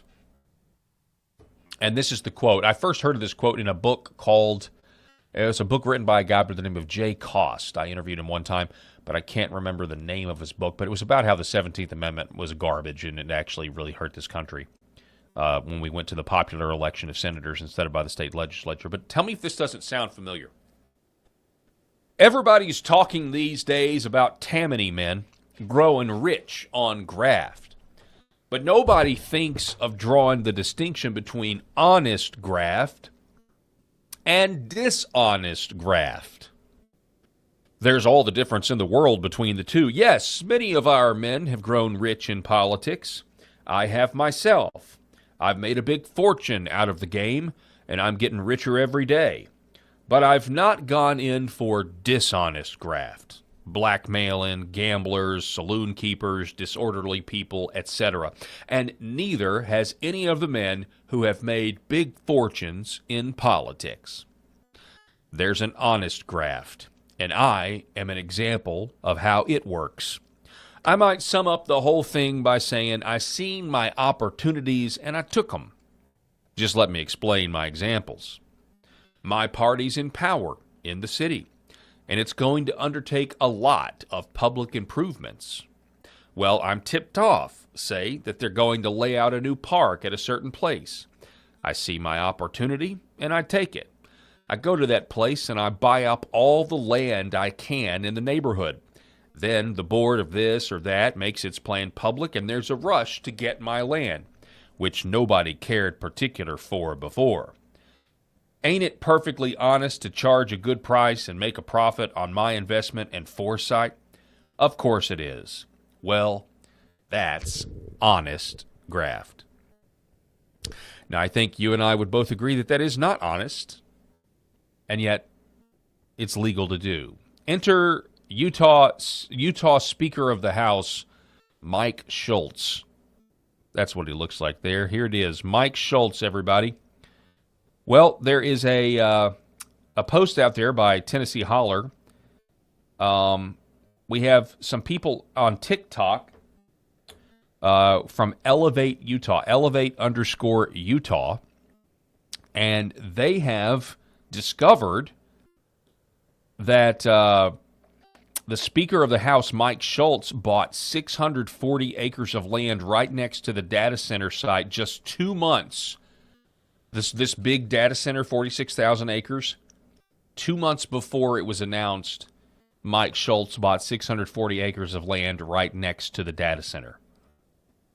Listen to this. So after Kevin O'Leary went on Fox News to accuse us of being operatives for the Chinese government, we did not back down on the data center. In fact, we actually dug in more. So today's Fresh Hill is that Utah Speaker of the House Mike Schultz owns 600 acres near the Stratos project site. As one normally does, we were scrolling around looking at the parcels of land that are right around the proposed data center. And wouldn't you know it, we happened upon a little parcel of land with the owner name being labeled as Mike Schultz Inc. And it doesn't take an investigative journalist to find that it is in fact owned by the Utah Speaker of the House, Mike Schultz. And these two combined parcels of land total up to about 640 acres. And that 640 acres is just about 3 miles away from the Stratos project site, right next to the freeway interchange. Huh, that's coincidence. So like any normal person does, you go to the Box Elder County Recorder's office and you pay $1.50 and you can get the deed for that land. And wouldn't you know it, what? This piece of property, Mike Schultz bought on January 3rd of 2025. And then to put the cherry on top, all of this land he bought for, quote, $10 and other good and valuable consideration. Apparently, this is like a legal term, the $10 and other good and valuable consideration that people use because in Utah, you don't have to disclose how much you bought this property for. So people put $10 because it satisfies what is legally required without having to disclose exactly what they paid for it, if anything. We are not saying that Speaker of the House Mike Schultz bought this because he knew that there was a data center project coming coming. In a recent interview, he said that he only found out about this project in April with everyone else. But what we are saying is it is a pretty big coincidence that he owns this much land right next to this data site that he bought last January. He calls himself a farmer and a rancher. But what you might not know is that before he was a farmer and a rancher, he was a developer. Mike Schultz is also a millionaire, and his most recent conflict of interest disclosures list 25 business entities, all of those ranging from hotels in Hawaii to real estate to apartment buildings to his private plane. So Mike Schultz does own some farming and ranching land near Hooper. Said correct.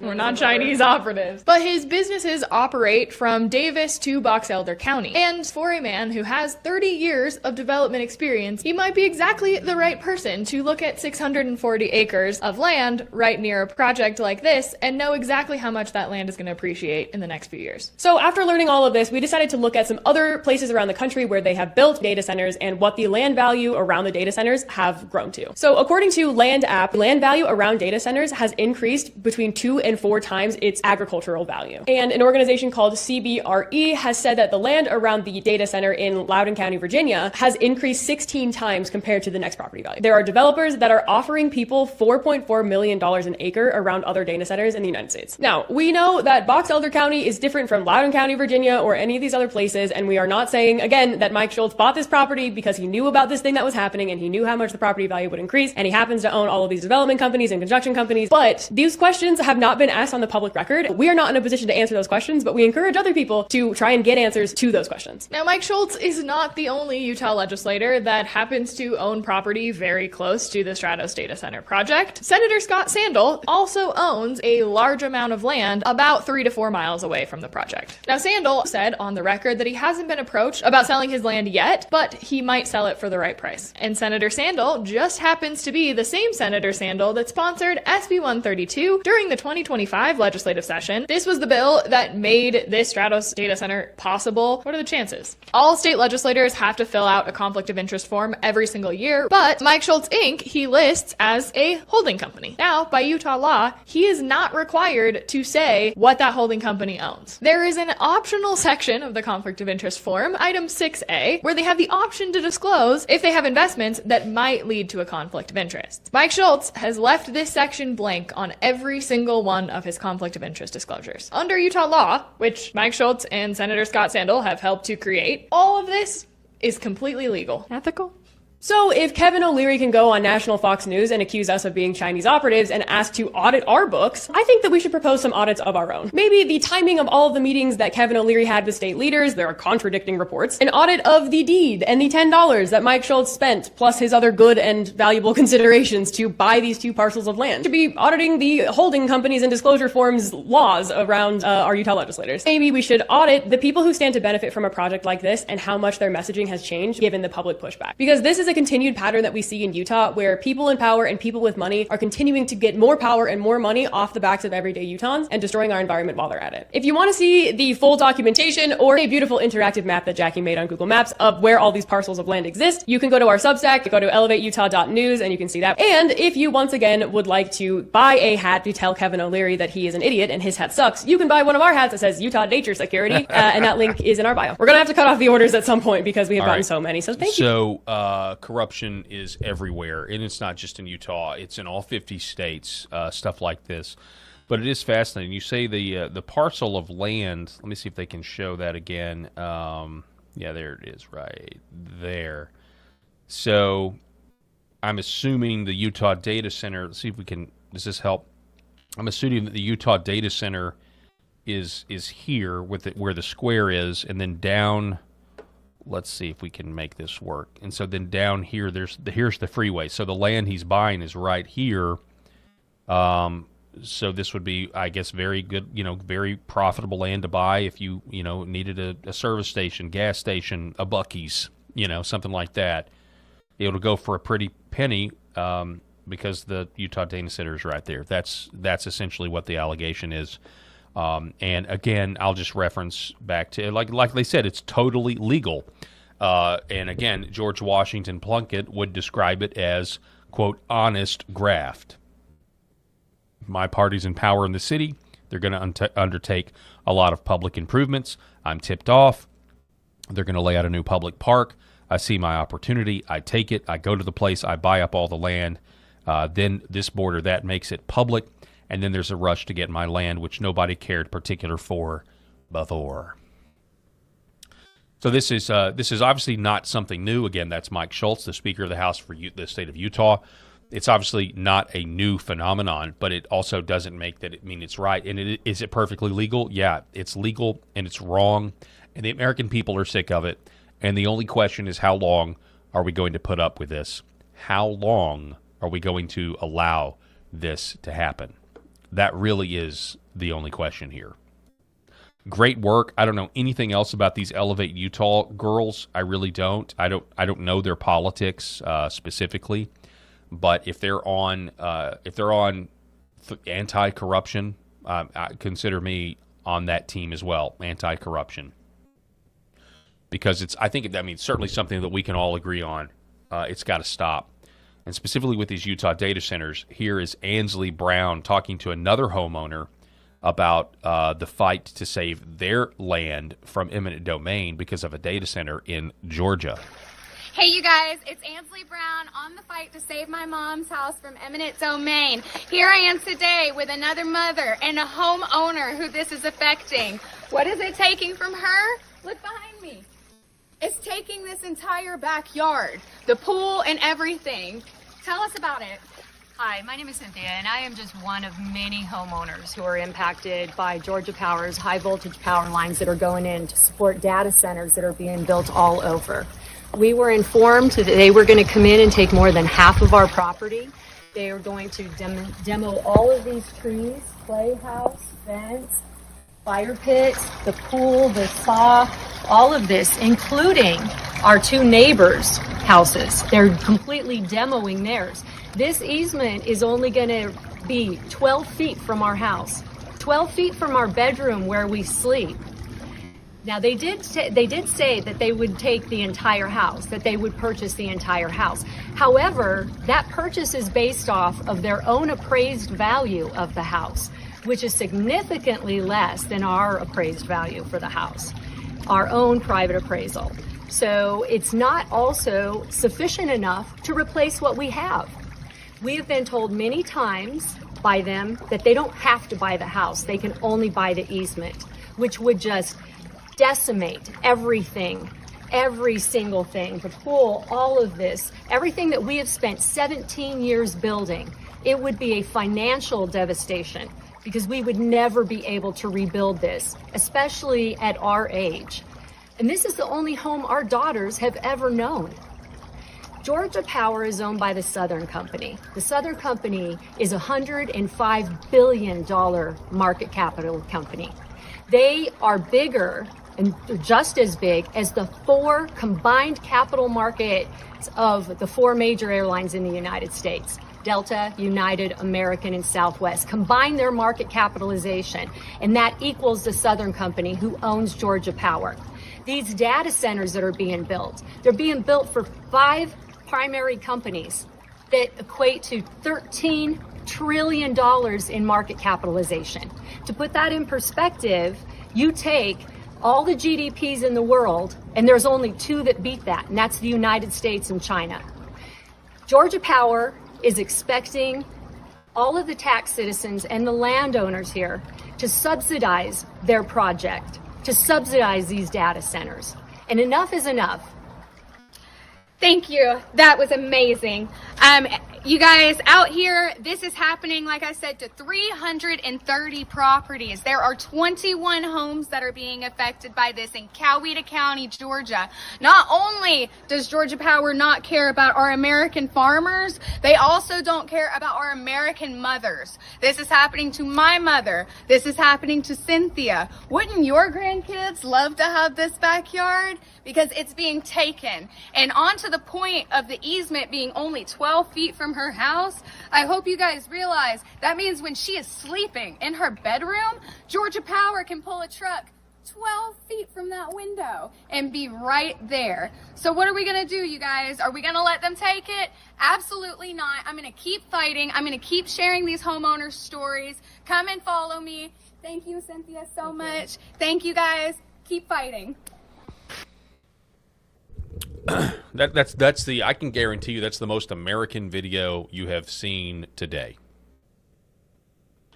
And, you know, you're going to hear from, you know, people like Kevin O'Leary and others that, hey, this is a national security, you know, we got to do this. We're in this AI arms race. I don't deny. I don't deny that other countries are in this AI arms race and they want to be dominant and everything else. I don't deny that at all. But what are we gaining from any of this? We're literally being told that, well, you're going to get a universal basic income. Elon Musk says, well, we'll eliminate poverty. It'll be a high universal basic income. That's what we're being told. And in the meantime, we're supposed to stick our head in the sand, you know, all because of Project Stargate and you know, this is what Silicon Valley wants. So surely there has to be another option here. Surely there has to be another option. They're going to say, well, they got to go somewhere.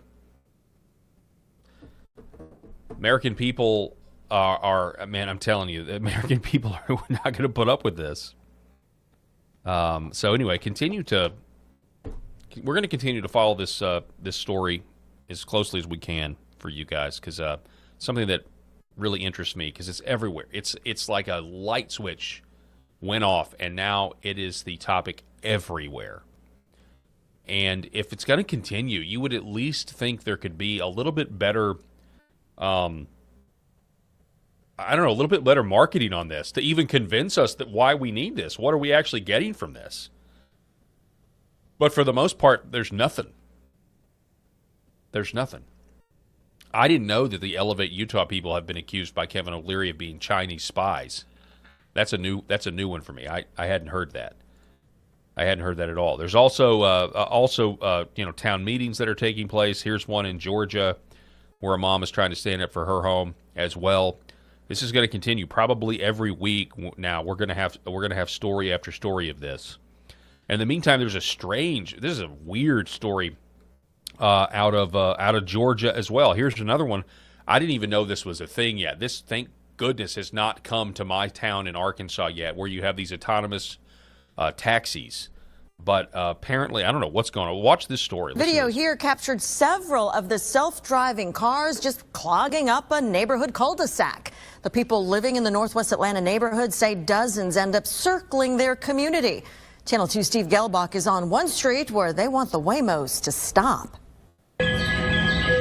It's almost every little cul-de-sac around our area, so I think it's a real problem. Waymo after Waymo after Waymo enter this dead-end street, usually early in the morning. I think yesterday morning we had 50 cars that came through between 6 and 7. Neighbors on Battleview Drive started seeing the autonomous driverless cars 2 months ago, but the groupings and large number of Waymos just started circling in and out in the last couple weeks. They even shared video with us when neighbors used this little guy to put him right out here in the street to block the Waymos from getting into the cul-de-sac, and you can imagine what happened next. It's crazy. We had at one point 8 Waymos that were stuck trying to figure out how to turn around. The Waymos are empty and not picking anyone up, and parents are worried, not only calling it excessive, but dangerous. We're families, we have small kids, we have animals and pets, we've got kids getting on the bus in the mornings, and it just doesn't feel safe to have that traffic. Neighbors reached out to Waymo and have not got a response. They've also contacted their council member, representatives, and GDOT, and don't know what to do. We would just let the rise of the neo-Amish is for sure going to be a thing.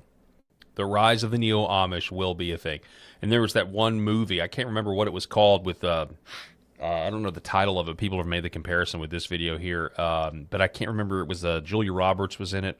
Or that weird scene where all these autonomous cars were driving themselves. I don't know. It is creepy, man, and people are going to get so sick of this, and they're going to want to know that the people they're interacting with, they're going to want to interact with other human beings that have a soul, versus all of this soulless technology that's coming our way. I really do believe that. All right, we have to take a quick break, a 2-minute break, reset here, because we got a local break that we have to get to here today on the show. So we're going to take that break now, and we're going to be back here in just a moment. This is the Paul Herrell Program. Don't go anywhere. I got a lot to say about the decline of the American family in marriage and birth rates when we come back, and you don't want to miss this next segment. Back in just a moment. Why is Red Vibe different? What sets it apart? What sets us apart from the standard red light panels? This is a medical grade device, and what that means is the red light bulbs, the near infrared bulbs, have very specific wavelengths. If you think about the wavelength as the medicine, the 635, the 670, the 810, the 850, those were specifically chosen because those are the most powerful effectors of the cells.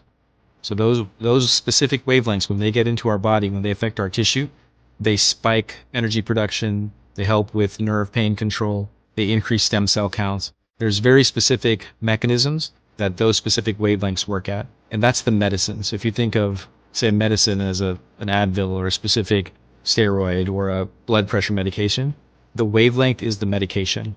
The other part of that, whenever you take a medication, is dose, right? So you have the medication. So if you take 1 milligram of Advil, and the average dose of an Advil is 200 milligrams to 800 milligrams, it's not going to work. That doesn't mean the medicine's bad. It just means you didn't take enough. Right? And so even if you have the right wavelengths, first you have to have the right medicine, and then you have to have the right dose. And to have the right dose, you have, in light therapy, you have to have enough energy. So you have to have a powerful bulb. The LED bulbs, or light-emitting diodes, have a specific wavelength, and that wavelength is the medicine. And the wavelengths that have been studied and published on that are the most powerful in affecting healing and the changes that we want to see with our bodies and our health are the 635 wavelength, the 670, 810 nanometer wavelength, and 850 nanometer wavelength. Those are all going to affect the mitochondria, the cytochrome C oxidase, and affect those powerful long-term changes and affect that downstream pathways. And that's what you get with Red Vibe devices. The highest efficacy, the best wavelengths, concentrated to help your health.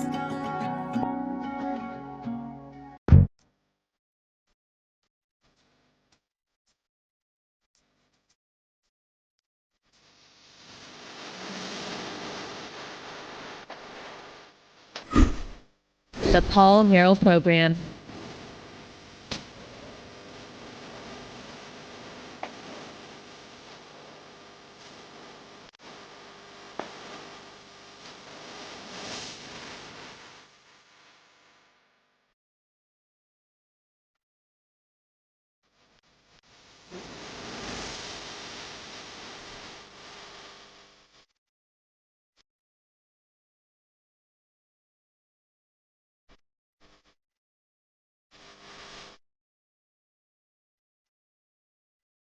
All right, welcome back to the show.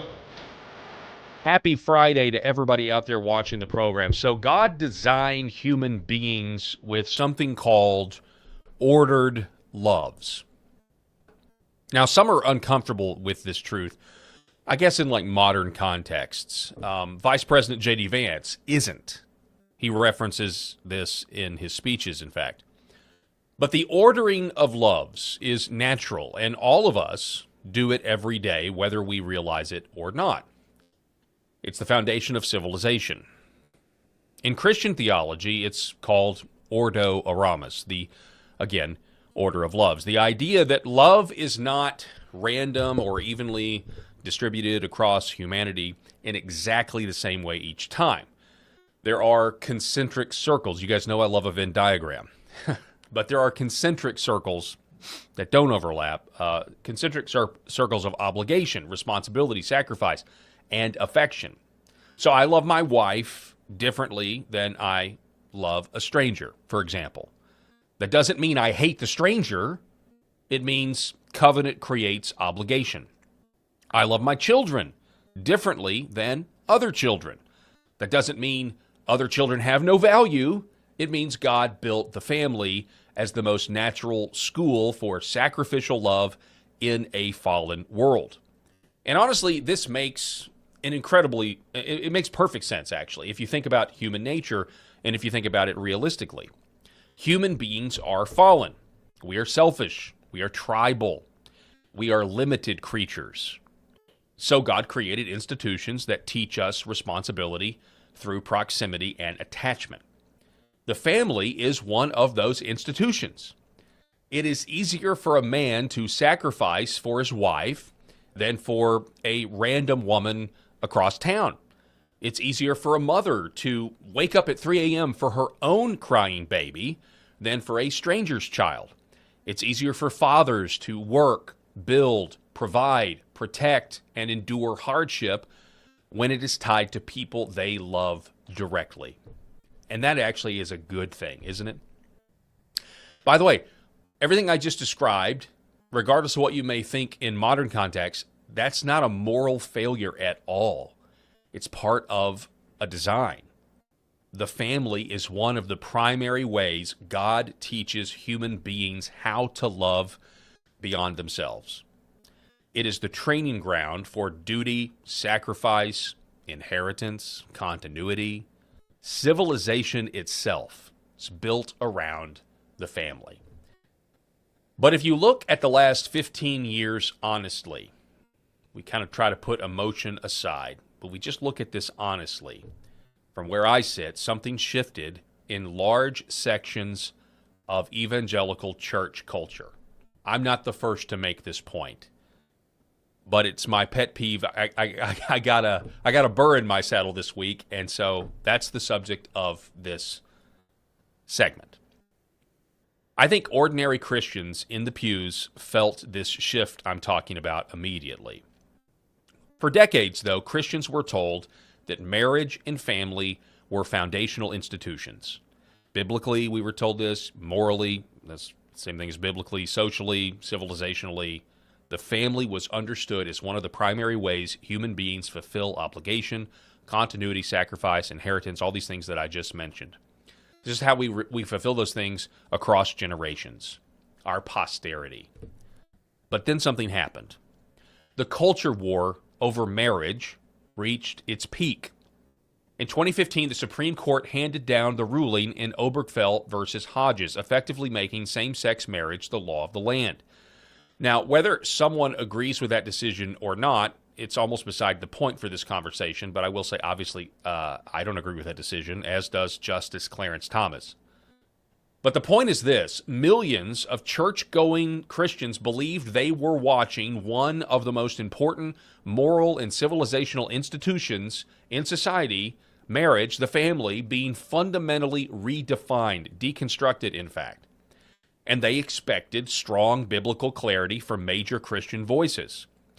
Instead, something strange happened. At the very moment the broader culture was deconstructing marriage, redefining family, delaying childbirth, and embracing radical individualism, major parachurch ministries increasingly turned inward and began warning Christians about the danger of valuing family too much. And we're not talking about fringe blogs either. We're talking about major evangelical institutions were doing this. And I have a long list of examples. It goes on and on and on. In 2017, John Piper's website, Desiring God, published this, quote, "Has marriage become my idol?"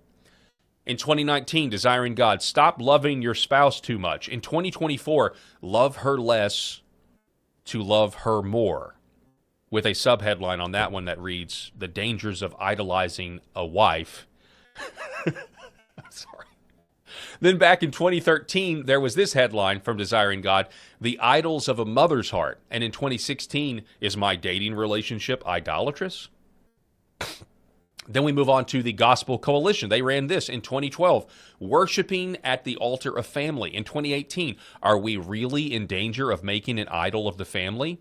Okay, that one thankfully sounds a little bit skeptical, but how about this one from 2018? "Beware the idol of parenting success." The Christian publishing giant Crossway wrote these two headlines back in 2022, "When Marriage and Motherhood Become Idols." Also this one, "Is motherhood a woman's highest calling?" So you read all this, you're like, what in the world is going on? One of the most interesting parts of this entire conversation when I started diving into it is that the marriage/family as an idol language did not just emerge from arguably progressive Christian spaces. It emerged inside institutions that had historically been some of the strongest defenders of traditional marriage and family in general in America. Maybe no organization illustrates that tension better than Focus on the Family. We all know about focus on the family. For decades, focus on the family under James Dobson was synonymous with the broader family values movement in American evangelicalism. The organization fought publicly against same-sex marriage, pornography, abortion, fatherlessness, sexual libertinism, and the breakdown of the nuclear family. So when parts of the focus ecosystem later began adopting the language of marriage becoming an idol or children are idols or whatever, it marked a very significant rhetorical shift. The key vehicle for this shift was boundless. Okay, that's Boundless, boundless. That's focus on the family's young adult ministry aimed primarily at millennials and Gen Z singles. So Boundless focused heavily on singleness, dating, emotional health, vocation, relationships, identity, and navigating modern culture as a young Christian adult. And beginning into the 2010s and early 2020s, the language coming from Boundless increasingly reflected the broader evangelical trend, and boy, is it a trend. We literally just demonstrated that for you. The broader evangelical trend towards warning against deriving your identity from marriage or over-attachment to family roles and viewing marriage as ultimate fulfillment. The clearest example of that was in 2021 from the Focus on the Family Boundless article, quote, "When Marriage Becomes an Idol." So what makes this historically fascinating to me, I don't know about you, is the timing of all of this. The same organizational ecosystem that spent decades warning America about the collapse of marriage, declining family structures, and the dangers of the sexual revolution was simultaneously participating in a newer evangelical movement, warning Christians, and you might not be able to call it a movement, but I mean, the articles are everywhere, warning newer evangelicals, they're warning Christians, rather, not to overvalue marriage and family identity. And for many ordinary church-going Christians, that created a strange tension. Maybe it was unnamed, maybe you couldn't quite put your finger on it. The culture was abandoning family formation while Christian institutions warned believers not to center on family too much. Sounds crazy. That overlap is a major reason this conversation has become so charged inside modern evangelicalism. It's worth pointing out, by the way, that Focus on the Family's young adult ministry, Boundless, they actually ceased operations as of January 2026 to refocus on its core ministry. Good for them. But the list of Christian ministries that parroted the family could be an idol warning is exhaustive. I mean, someone named Dr. Carroll Ministries wrote, "Throwing down the idols of marriage, singleness, and parenthood." Or you've got this ministry, Eternal Perspective Ministries, wrote, "How to avoid making an idol of your marriage and spouse." Somebody named Bob Blakely at the Compass Bible Church wrote an article, "When Our Kids Are Our Idols." Over and over and over again. If you do a search on this, it will be absolutely exhaustive. And I'm going to be fair here. The truth is there is truth inside this theological principle of warning about idols. You know, Christians are not supposed to worship our family. We worship God. We're not supposed to worship our spouses. We worship God. Or our children, right? I mean, anything can become an idol. Anything can become an order. I mean, it's kind of human being specialty, right? I'm not discounting that that's not possible. Just, I'm really suspicious about the timing of all this. Because here is the uncomfortable question. Was family idolatry actually the defining spiritual danger or sin of modern America? Because the surrounding culture was not exactly drowning in excessive devotion to marriage. I mean, look around you, man. Come on. The surrounding culture was abandoning marriage altogether. And that distinction matters massively. While Christian institutions were publishing article after article warning believers not to make family an idol, the actual civilization was entering demographic freefall. The numbers are absolutely staggering. According to the CDC, the U.S. fertility rate has now fallen to roughly 1.6 births per woman, far below the 2.1 replacement level needed to sustain population stability. That's according to publichealth.jhu.edu. The fertility decline has been ongoing for nearly 20 years. CDC data shows the fertility rate has fallen more than 20% since its 2007 peak. Marriage has collapsed alongside it, not surprisingly. The U.S. Census Bureau reported that fewer than half of American households are now married couple households, only 47% in 2025 compared to 66% 50 years ago. The Barna Group reports that only about half of American adults are married today compared to roughly two-thirds in 1950. IBIS World reports the marriage rate continues falling with record numbers of adults having never married at all. Another way to grasp the scale of this collapse is to look at how many Americans were married by age 30 over the last 50 years. We talked about this in a show earlier this week. There was a graph about it. The decline is breathtaking. According to the data, in 1975, 91% of women and 81% of men were married by age 30. By 1995, that had already fallen to 64% of women and 54% of men. By 2015, it collapsed further to 37% of women and just 27% of men. And by 2025, only 25% of women and 16% of men are married by the age of 30 years old. Think about that for a minute. Think about what that means. Think about what that means culturally. In 1975, marriage by age 30 was still considered the norm for the overwhelming majority of adults. Today, by age 30, marriage has become the exception, especially for men. That is not a minor lifestyle shift. That is a civilizational, transformational happening, and it's happening within 2 generations. And this matters because marriage is not just a romantic institution. Marriage historically functioned as one of the primary stabilizing structures of civilization. Childbearing, child rearing, economic cooperation, again with the inheritance, social continuity, community stability, intergenerational responsibility. When marriage rates collapse this dramatically, it affects everything downstream. Household formation, church life, local communities, economic stability, and eventually demographic survival.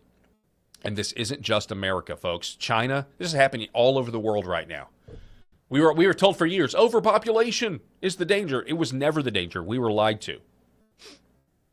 China's marriages have collapsed to the lowest levels in a decade, while the country's population declines for the 4th straight year, according to Reuters.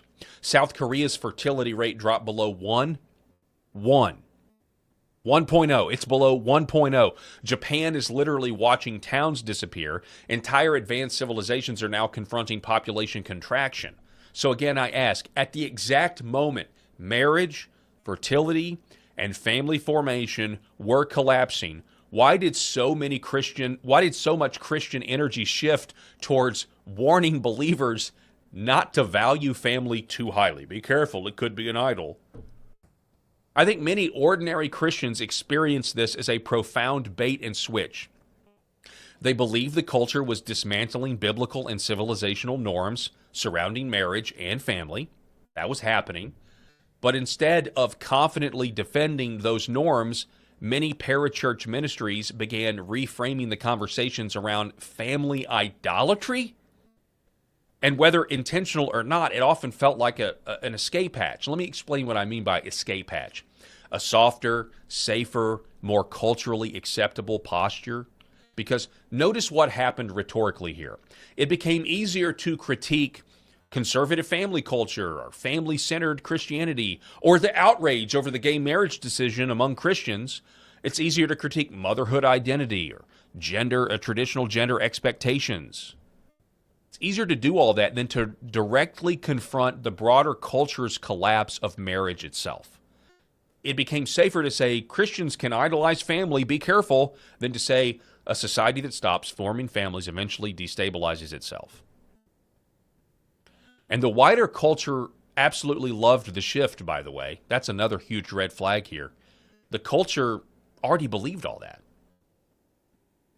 The culture already believed marriage should not define you or adulthood, or children are optional. They're optional lifestyle accessories that can be murdered if inconvenient. The broader culture already thinks career should outflank your family, or autonomy should outrank your obligations, or self-fulfillment, existential crises outranks sacrifice. So when Christian institutions began echoing softer versions of don't center your identity around family, it harmonized perfectly with the surrounding culture. Meanwhile, the actual demographic reality kept getting worse. Young people delayed adulthood indefinitely. You can be on your parents' insurance till you're 26. Birth rates have cratered. Marriage rates have cratered. Loneliness. They've now got psychosis because they're talking to AI too much. Communities are weakened. And now even economists, by the way, major economists, corporations, supply chain analysts, they're beginning to tell you the truth. Because modern civilization is not self-sustaining right now. They did a press conference earlier this week in the Oval Office about it.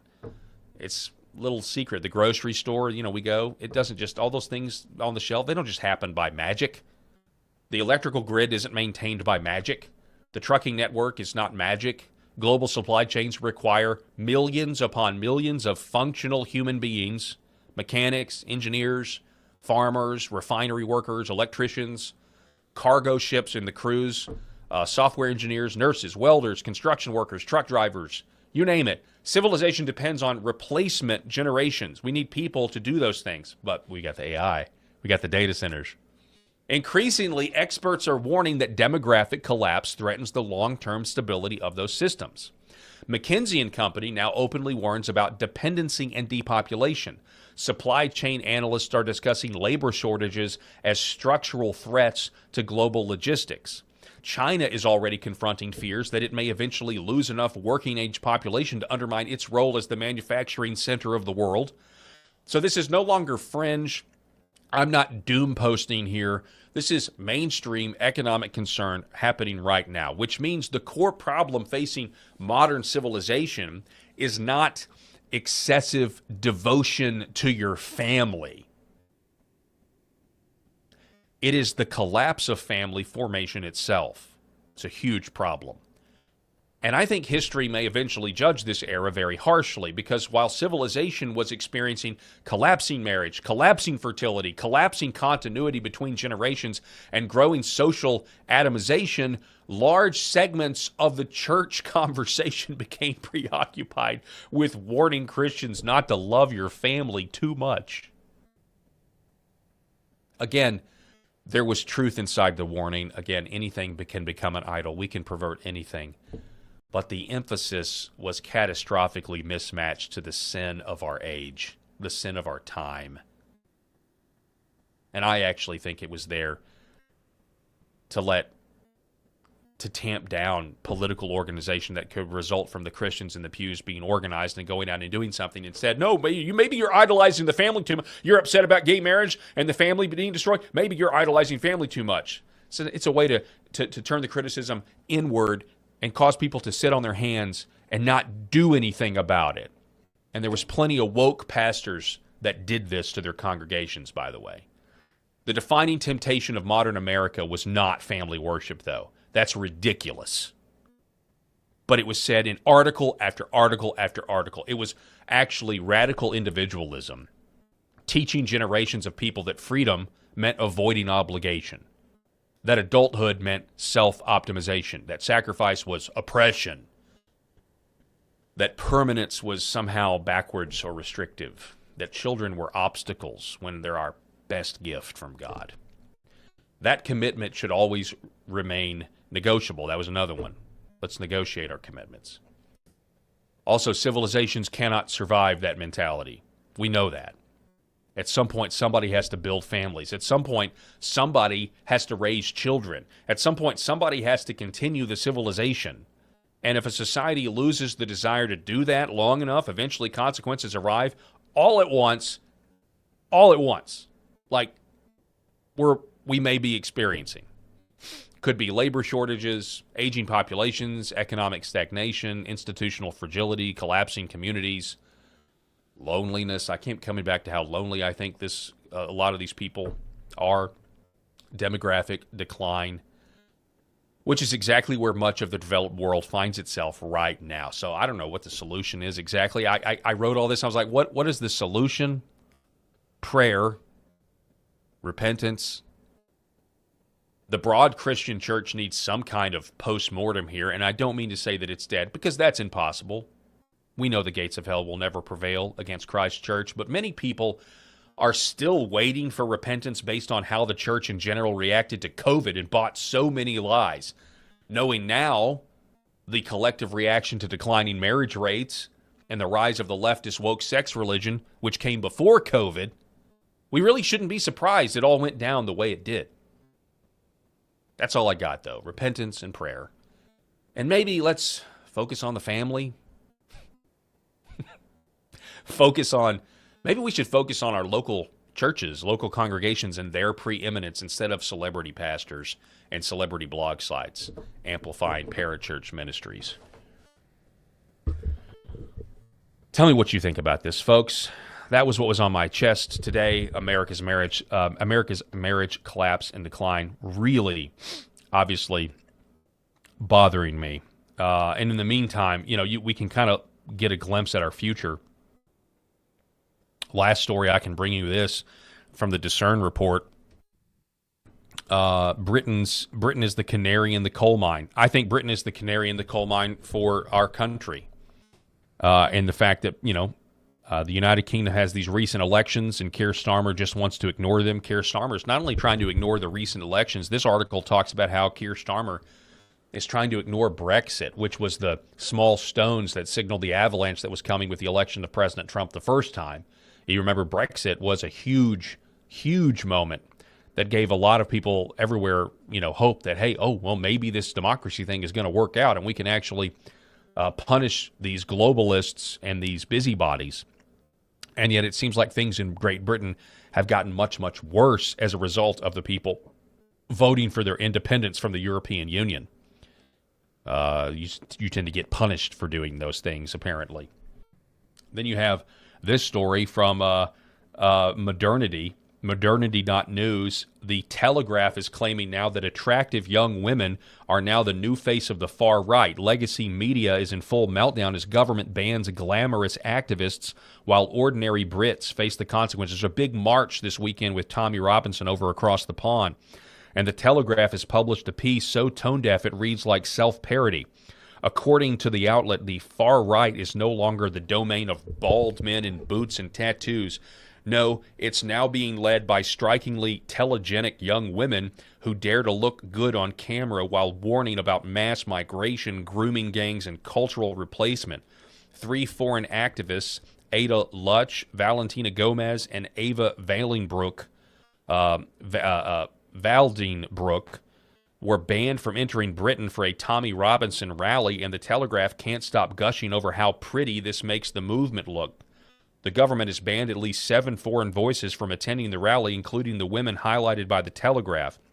So they're upset that the far right is now attracting women who are pretty and who are saying, hey, demographic replacement is real and we don't want our country sold out to basically Muslim rape gangs.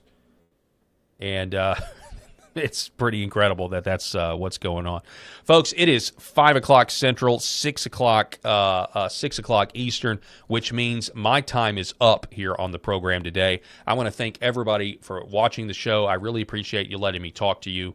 And I want to give a shout out to our sponsors, Red Vive Health, New Horizon Real Estate, Gateway Sight and Sound, Pet Club 24/7, and Shared Chiropractic. Also, go to church. If you don't go to church, find a church that preaches the death, burial, and resurrection of Jesus Christ and his mighty ability to save sinners. If you do go to church, have a blessed Lord's Day, and we will see you on Monday.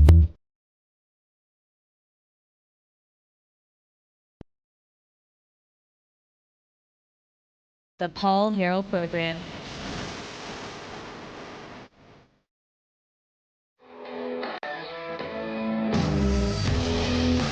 Welcome to Flyover Conservative Podcast with David and Stacy Whited, where we break down current events and examine culture through the lens of conservative Christian values.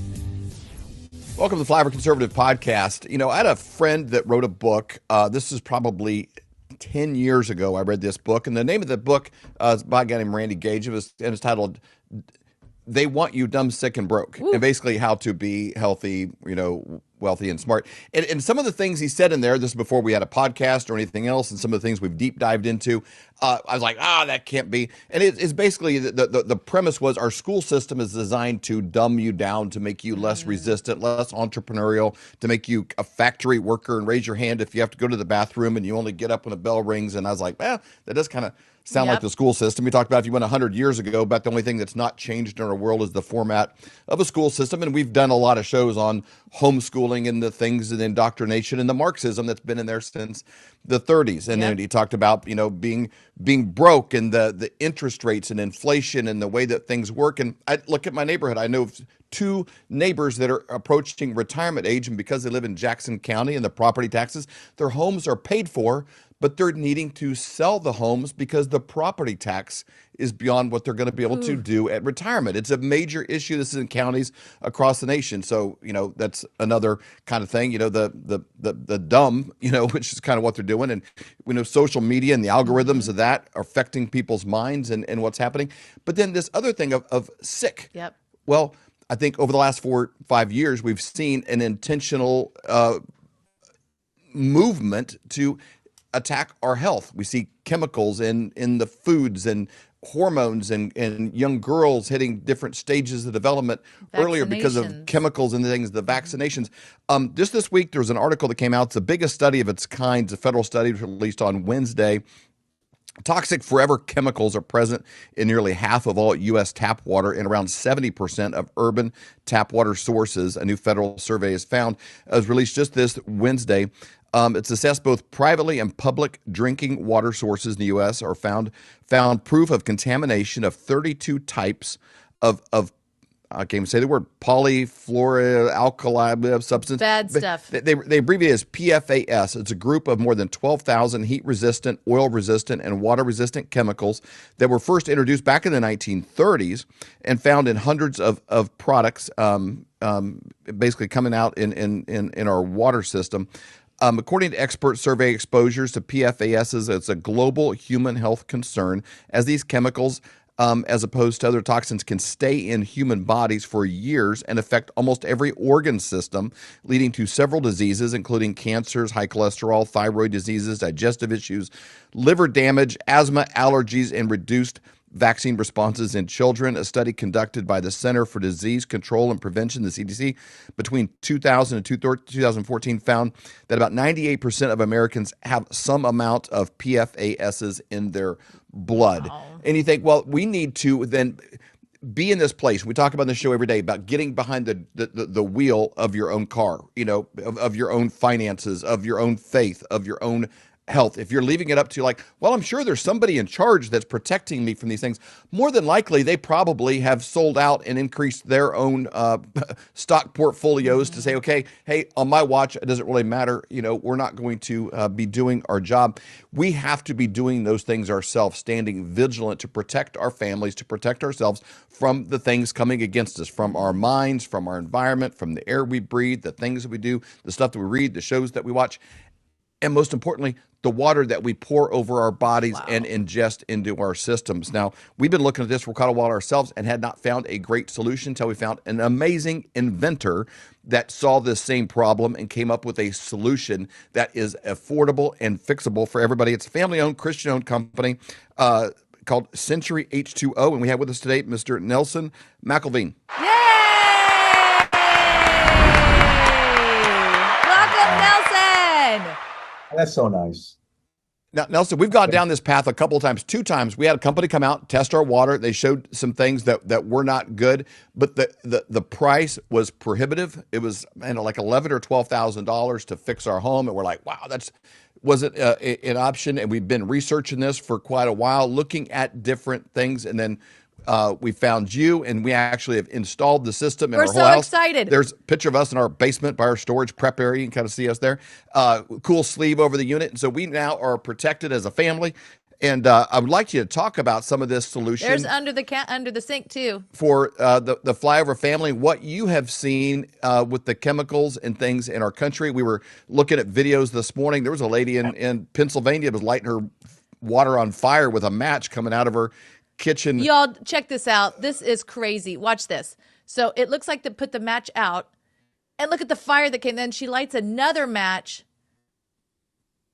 That's water coming out of her sink. And I'm not sure if everybody's is that bad, but you look at it like, oh, it looks like water, it looks like things. And, you hear these stories. I know Sheryl Crow had a big campaign a while back against bottled water and its impact, because she went through a health challenge and found out there was the plastics and chemicals leaching out of bottled water. And you figure like, well, bottled water, I'm kind of doing the right thing. Somebody, this came from the Swiss Alps or some place I've never heard of, and I'm doing the right thing. So what's double frustrating here is not only just, hey, we pay taxes and there's things going towards protecting us from the water coming out of our faucets, but then when people go to that extra step and they're even drinking bottled water, and the chemicals and plastics that's being leached in there is causing additional problems than what they even had from their faucets. And I know you're aware of this. That's why you kind of dedicated a part of your life and your super inventive brain to solving this.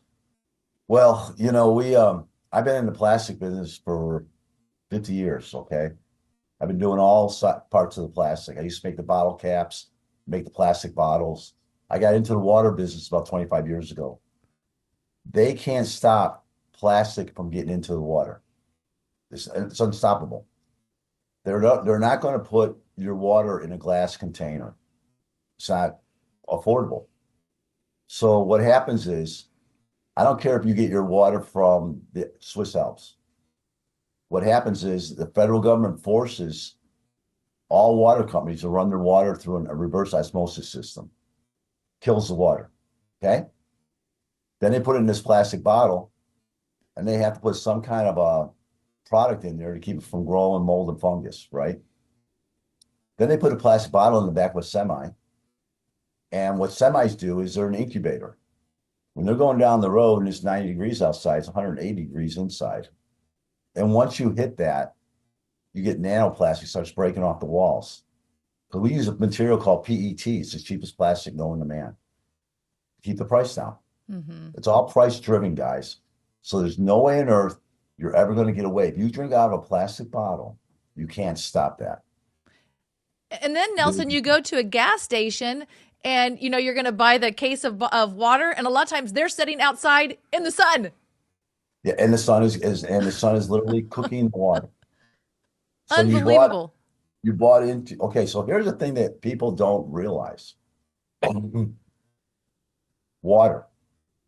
Water has to have minerals in it for your body to accept it. When you run water through a reverse osmosis system, you take the minerals out. Your body doesn't accept that water. You drink it, it goes right through your body. You ever notice you have to go to the bathroom right after you drink bottled water? Yes. When we're on the road, I'm like, oh my gosh, I gotta go to the bathroom. Yeah, I'm like, right? Nope, dehydrate you. That's because and then there's another byproduct comes off of that. You become a prune. When you're dehydrated, your body starts showing lines in its face. So then you got to go to the Botox guy. And out here in Phoenix, we have a lot of Botox doctors. And there's another business, right? Yep. Get rid of lines. So people have gotten away from doing things normally, taking care of their lives normally. They're gone to this whole new level of dealing with these poisons, and they think it's okay. We've been taught that's normal. That's not normal, guys. That's not what you want. You want a product. Now, here's the problem you have. Because of the way we clean water, I'm listening to a Congress lady go after one of the EPA people about baby parts in the water. So if you take an abortion pill, where do you think all that stuff goes? It all goes into the ground. Whatever you take in your body, someday I get to drink it. That's how it works. That is so sad. It really is, and we're looking around, and there's an epidemic of gender confusion and like That's why. I don't know either way to describe it, but very like soy-based beta males, out there. Alex Jones kind of talked about this, years ago, about the impact of the water on the frogs, and it's making this kind of stuff. But it's right. But it's not wrong. Birth control pills and the chemicals and the all the things that people are taking are getting recycled back into the general population. It's a major issue. And it's not that we are doing it we're not doing it intelligent, like we want to do it. It's just happening. Mm-hmm. You take in whatever you drink, whatever you eat, it passes through your body. From there, it goes into a waste treatment plant. From there, it goes into the ground. It sits in the ground for 10 years, and then out from the ground, it goes back into the drinking water. Well, in Arizona, we go into dark water. So we move that timeline up, how fast we recycle the water. California, Texas, Colorado, these are just some places that they call it dark water. So the problem being is the water, you cannot use the way we do water in this day and age is with reverse osmosis, a salt system. Whoever heard of putting salt on your body as being healthy? Mm-hmm. I don't think so. Salt, because when you're a sponge, and the minute you touch something, you ever notice when you touch something on the counter, you can taste it? It goes right into your blood. That kind of hits your blood system, and you can taste it. I work on cars, right? So if I touch oil, boom, I'm tasting the oil. So what I'm saying is you want to have product in your world like a house system where you're bathing in oxygen, toxin-free water. That matters. You want to have a under sink system where you're drinking water that has no chlorine or ammonia in it. Chloramines. Whoever heard of drinking ammonia is okay? No, that doesn't sound good. Well, that sounds terrible. Chloramines. You've heard the word chloramines, right? I mean, yeah. That's chlorine and ammonia mixture to kill parasites. Fluoride. Okay, so this great product, fluoride. It's in all the water. You can't get away from it. Water comes from the ground. Fluoride comes from the ground. But then we decided to put more in it, okay? Back in the 1800s, they used bone char, animal bones, to take the fluoride out of the water. They knew what they were doing, okay? So we pull all the fluoride out of your water because fluoride is a cancer starter. It gets in your body, makes it all mad. And there's also no doubt as well, fluoride in the water. Fluoride in the water makes you less resistant. It dulls you down. I mean, there's been a lot of studies I've been reading on this where your ability to resist propaganda, your ability to stand up, your drive to be like, no, that's not right. I'm doing it. You feel like your ambitions, everything. It dulls you down. Makes you passive. Yeah. Mm-hmm. Okay. Then we have arsenic. We have chromium-6. We have boron. We even have uranium in the water. Okay, in wells. We take all that out with our systems. Now remember East Palestine, Ohio, where they dumped all that vinyl chloride in the water? Oh, yeah. Vinyl chloride's mustard gas. Mustard gas was outlawed in World War I because it tears your entire nervous system apart. Okay? We went in there and our system took mustard gas or the vinyl chloride out of the water at 100%. We had to do chain of custody, EPA, all that stuff. And then we have a product in our system that takes out all pharmaceutical VOCs. Vaccines. Every vaccine comes out. That's hard to get out. Very hard to get out. We are contracted by some of the wealthiest people in the world to get the vaccine out of the water that was going into their fish. In their fish farms. Okay. We take out nanoplastics. Nano, that's the problem. They're so small you can't even see it. And then we took out all PFAs, all forever poisons. So we take them all out. And this is how we do it. Normal carbon. Remember this. You don't remember anything about this show? Remember this. You don't clean water with reverse osmosis. You clean water with time and density. Density of carbon and time. The carbon that they want you to use is at 600 grains of density, and that carbon will make your water smell and taste good. The carbon that we use is at 2,800 grains of density, and we infuse magnesium into it, and that takes everything bad out of the water. Wow. That's the difference in what we're talking about here. We have a house system that will go in and clean all the scale out of your hot water tank. It's like brand new again. It'll actually, the system we gave you guys will add life to your hot water tank. Your wash machine, you'll have no mold and fungus smell in your wash machine anymore. Okay, that's huge. That's your huge. Dishwasher, no water spots. And then when you bathe, you will bathe in oxygenated water. Your body's a sponge. You take in up to 1 pint of water every time you bathe. That matters. That's going to be a game changer to your well-being, right? We've seen all kinds of ailments move on. People get better from it. And I'll tell you my story because I can talk about my story, okay? I started this business. I'm a plastic guy, right? I make plastic widgets for Boeing, Airbus, Rockwell Collins, AT&T, Verizon, all the plastics. I make those kind of plastics, Homeland Security. And I have a product that moves scale. And big factories hate scale because it stops the water. And then the machines stop working when the cold water stops running and everything stops. And I went to the doctor. The doctor said, your PSA levels are climbing. They went from 1.6 to 4. Go get an ultrasound. You got a growth. Go to a specialist. He wants to remove it all. Wasn't my idea of fun, so I went home. Okay. And we went home. My wife was panicking. Okay. I'm like, I'm okay with this. Hey, she goes, well, you got to get it cut out. I said, no, we're not doing that. I built my first system. We bought a new home. I put it in. March 1st, we started using it. May 15th, I went back to the doctor for another test. And my PSA levels were at 1.7 and no growth. Wow. That was 8 years ago. So what I'm saying is there's something right about this stuff, okay? Oxygen matters. Minerals matter. Magnesium, calcium, they matter. Okay, so you'll get, and then we also make your water alkaline. So how'd you like to have alkaline water coming out of your tap? This is huge because several years ago, we were at a friend's house and he had a water system. It was a big machine on his counter. Yeah, it was a big machine. Thousands of dollars. It cost him a ton of money to get alkaline. To get alkaline water. And and so when we were there, we were drinking, we're like, okay, this is pretty cool. But then spending $5,000 for alkaline water, we were like, oh, I don't know about that.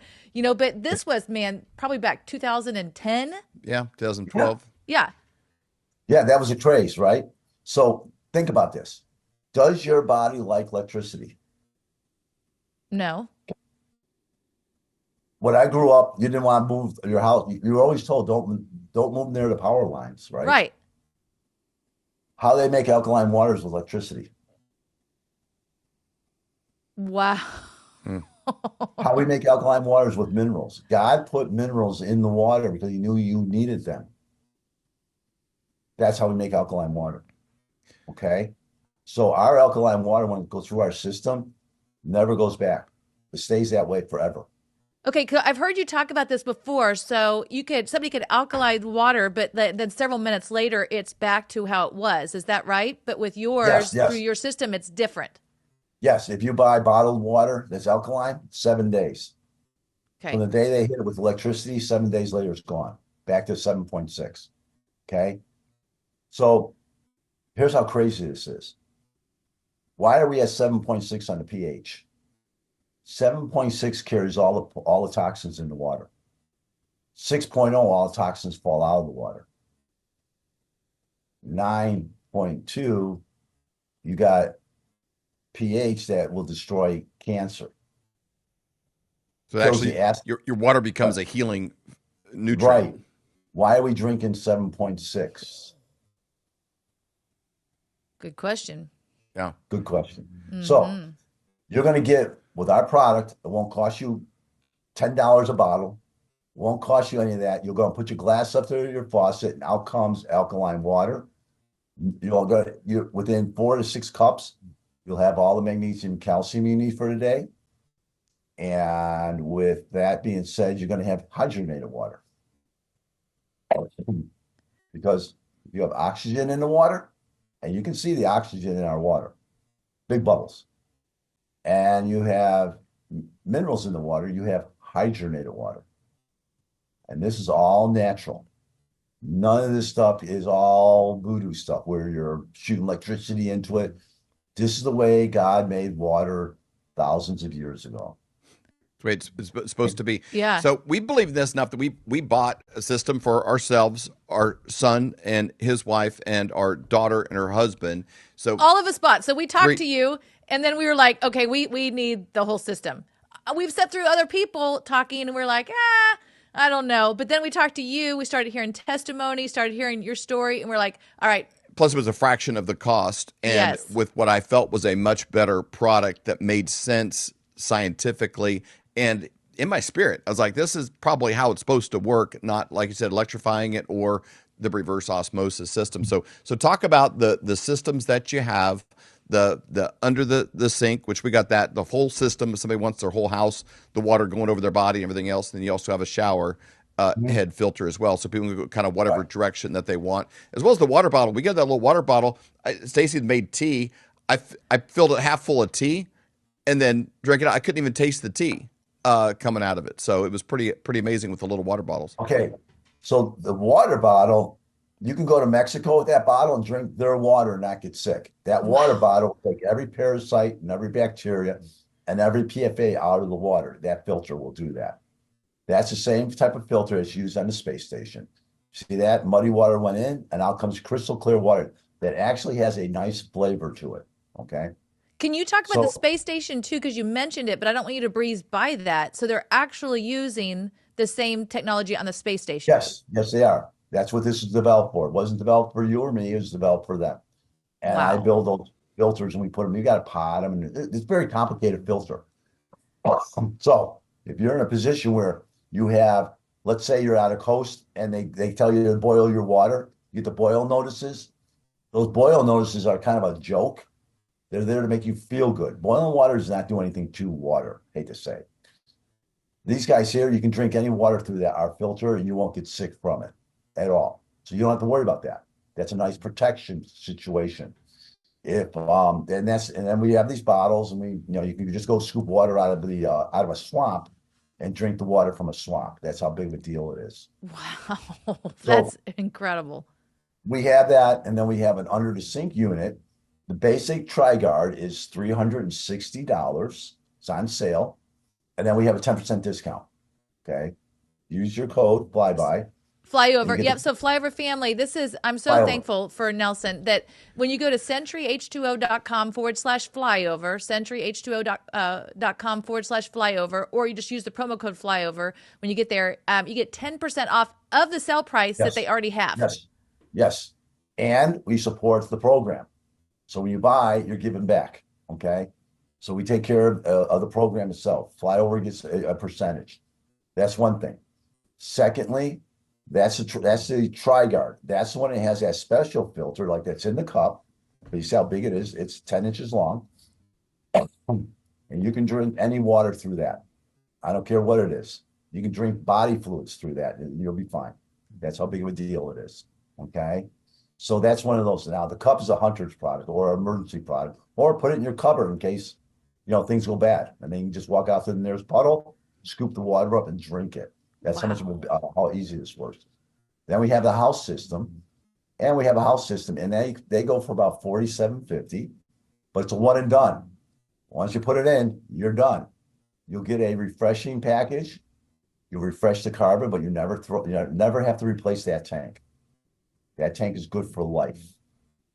You see? So that's what that is. It's a one and done product. You don't have to mess with it. Once it's in place, everybody's happy. Now, when you start taking a shower, have you guys noticed this?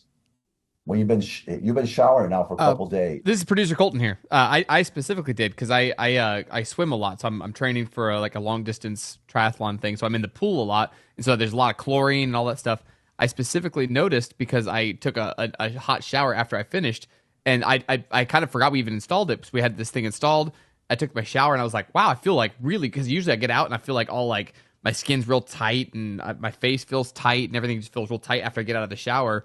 I felt amazing. I was telling my wife, I was like, I feel really good. She's like, oh, it's that water system. I was like, oh man, I got a testimony already. I did my swim in the morning and got out of the shower and I felt great. So love it. Well, that'll get your skin soft because you're not bathing in the chlorine and ammonia, right?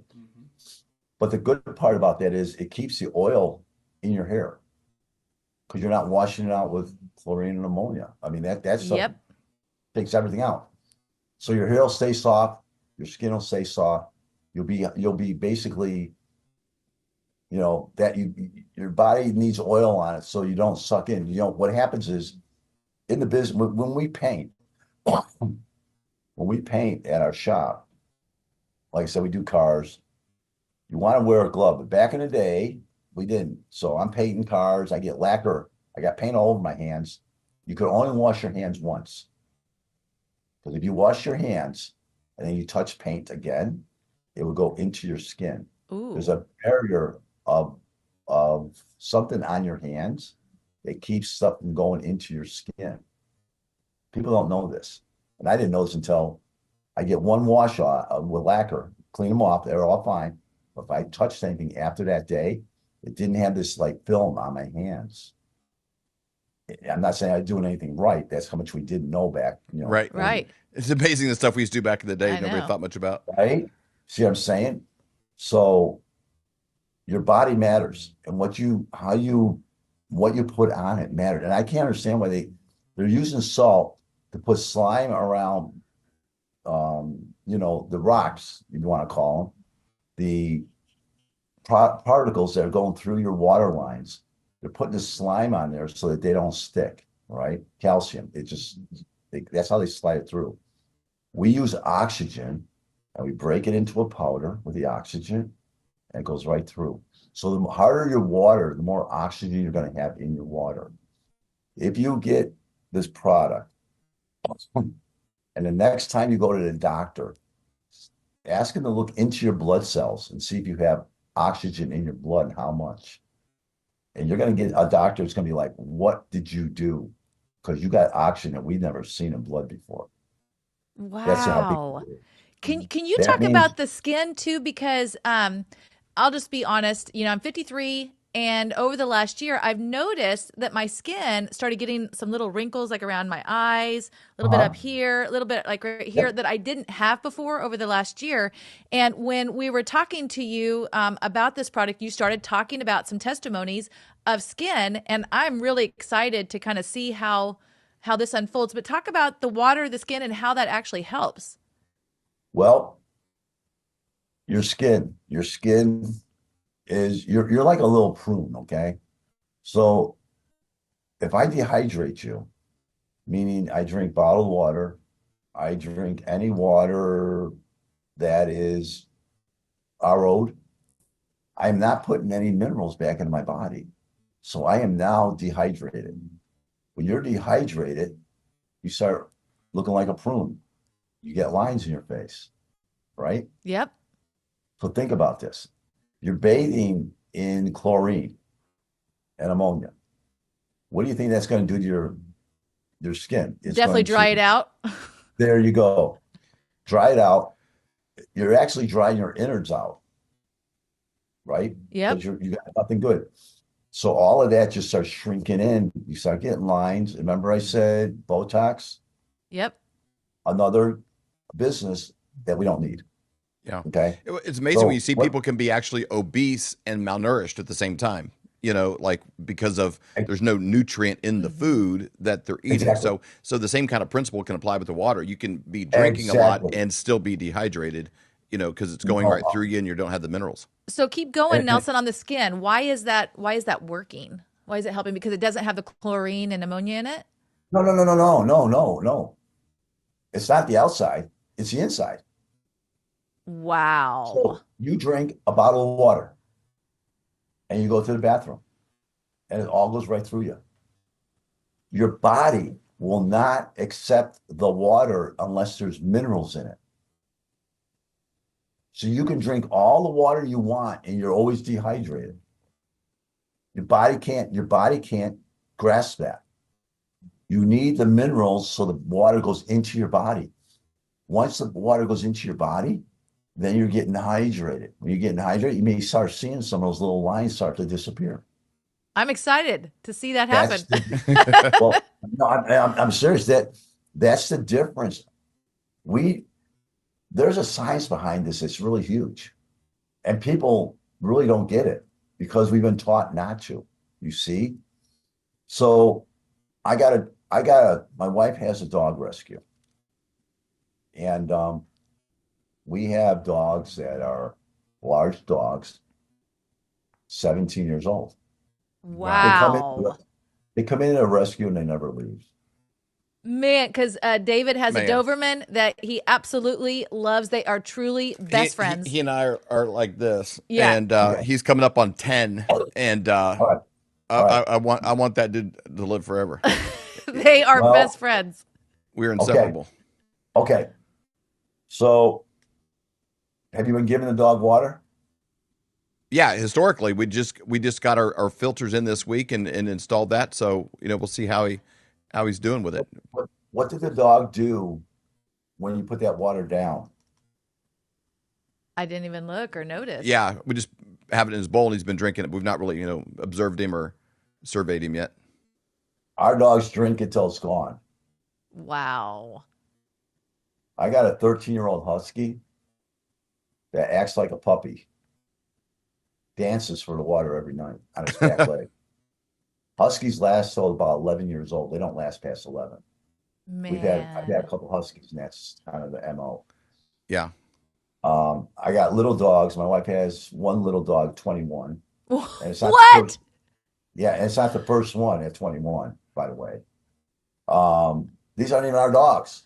Man, because we're empty nesters, and so they are like our children here. We talk for them. We do. We talk for them. They definitely are a huge part of our life, and so I've got a little one, and he's got a big one. So yep. I mean, I'm serious. You're gonna find the dogs they smell the water. They know what's in the water. I'm not joking. They know everything that's in that water, and they want it. We just brought a greyhound in from Australia, a racer. Are they racing down there still? Yep. And we brought one in, and it's a new part of the new team. My wife wants to keep it. And that dog walks her to the water. He knows the routine. They get up and she lets him out in the morning, and he walks her over to that faucet. He wants that water. Wow. He knows that the water coming out of the other faucet isn't the water from that faucet. They can smell it. The water from that faucet has the magnesium and calcium in it. That faucet has all the special stuff in it. All the other faucets got drinkable, clean water, but he wants a pH. He wants all that. That's how smart dogs are, guys. They're not dumb. Horses go off the deep end on this water. I mean, a friend of ours, they had the #1 amateur jumping horse in the world. They got to carry 100 gallons of water whenever they leave their property on top of their trailer. So they're down here at Westworld. I bring over my prototype. I got a prototype unit for horses, and you hook a hose up to it. And it's for campers too, by the way. We hook this on a tree, hose in, hose out, camper's good. And she puts down her orange bucket, 5-gallon bucket, boom, with her water. Puts down 5-gallon bucket, boom, with my water. Horse smells its own water, smells mine, drinks 2.5 gallons of our water, won't touch its own water. Oh my Wow. gosh. Animals are smarter than we are, for sure. They are. They got noses. Yeah. They do have a good nose on them. I love it. I love being a part of everything about your company, your faith-based family, a faith-based company. You're family owned. I know your son works with you the same as ours. I like everything about what you guys are doing because you do above and beyond excellent. Nelson, thank you so much for just giving the Flyover family a discount. Thank you for participating with the Flyover Conservatives and sharing this with the family. Thank you for coming up with a superior product that's reasonably priced, that we can afford it. I mean, that was like a big thing for us when we looked at it, and our whole family. That's why we were like, this is something. It was a fraction of the cost of what we'd looked at before, and a much better product. When we got it in and installed it, I'm like, every single piece of this was easy. Yep. It was simple. I mean, it was a no-brainer to put in. It was just in and out, boom. And also, you're running a special right now that I think was the Mother's Day, but it's continuing on as well. So if you go to the website, Yep, till the end of the month. Okay. till the end of the month. So centuryh2o.com/flyover, centuryh2o.com/flyover. The link is down below, whatever platform you're listening to this on. You can get a direct link there. And there's a lot of education, a lot of resources available there. And this is a company that you can be proud to be a part of. That's exactly right. So I love that you have the under the sink, you have the shower, you have the water bottle, even have for RVs and different things like that. So I've got a friend that lives in an RV. She's going to absolutely love that as well. And then you have the whole house. Everything is there. And again, the specials that you have, plus you're giving an extra 10% off. We are so thankful. Nelson, thank you again for your time. We really appreciate it. Would you drink this? Looks disgusting, right? What if I told you this muddy mess could turn into crystal clear drinking water in seconds? This is Century H2O, the filter that makes dirty, dangerous water 100% safe to drink. Camping, hiking, survival, or just peace of mind? This little beast has your back.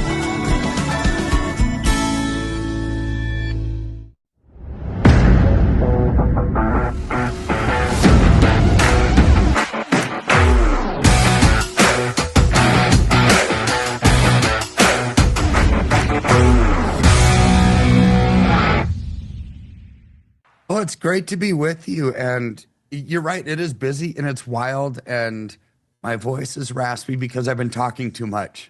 It's just been a wild time. But, you know, whether we've got Iran conflict ending, continuing, new Fed chair, right? I mean, there's a lot going on with policy implications to all of it. And it's just busy. And you have to have wisdom to get through it. No doubt about it. A lot, because there's never been a time where even the way the things you take for granted. We have a young guy who works for us. He's a video editor, and he did some work when we were gone, came and took care of our house and some stuff. And I was like, we need to pay him. But like, if I gave him cash, it'd almost be like, giving him like coupons or something. You know, like what do I do with it? I can't download my video games or stream or like the idea of money, like our whole life is like, hey, this is good as cash, cold hard cash. Now, like you go to the airport, they don't take it hardly. And there's like, what do you do? The idea of money, like you do something for me, I got to give you something. The whole idea of this exchange of value, literally the earth beneath us is changing, in every facet. And this isn't a time that people can be asleep at the wheel and like, well, I'll do what I've done the last 40 years. I'm sure that'll be fine. I'll just the stock market or, like the world is literally changing like the printing press kind of a change right now. And I don't know people are adapting to it as fast as it's happening. They're certainly not. And, what you just said is a sign that we're at the end of an era, right, of fiat-based money creation as we know it. I mean, it's not just your employee who hasn't really seen cash, right? They're just used to credit cards, debit cards, cryptocurrency. Airports, you're right, aren't taking it. But you know who else? Banks. It's like you go into a bank with like some cash you want to deposit, and the teller treats you like you're some kind of a terrorist, criminal money launderer. Like, are you a terrorist or a stripper? What is the deal? It's like, where'd you get that $800 worth of cash? It's like, what? I just have it. And I'm putting it. I mean, they think that you're walking in with a brown paper bag and wearing a hoodie and shifty eyes and sweating and think that you just like robbed somebody. And it's like, no, it's just cash. It's the legal tender of our land. It's actually real money. It is. It is, but this just tells us that we're close to a new chapter. Yeah. Right? I mean, and this is what we've been talking about, because the new chapter is going to be an interesting one of we all know that fiat money creation by central banks is broken. Right. You know what? So do they. Right? So here's where what comes next. Is it commodity-backed currency that actually gives it real value? Is it cryptocurrency? Is it cryptocurrency with commodity backing like real world assets? This is what we don't know. All that we know is the system is so broken right now, and everybody knows it, that there will be a change. And we're right there. I think we're really, truly right there. Yeah, it's changing quick, and it's a little bit like we had a music career and toured with Stacy and had this album. Well, this was in like 05, 6, 7, 8, that window, and it was a CD.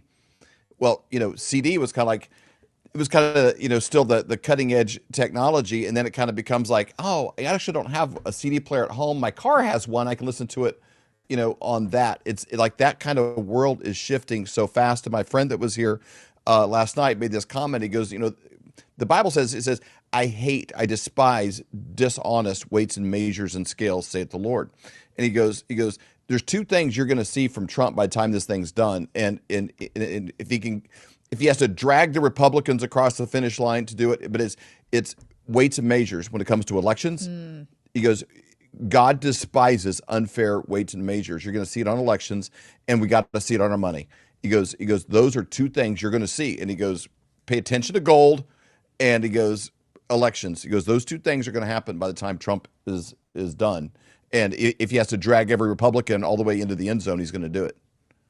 Yeah, I mean, that's absolutely true. I was just watching this video yesterday of the World Economic Forum meeting in Davos. And they're talking about the new world and how there has to be something that changes, right?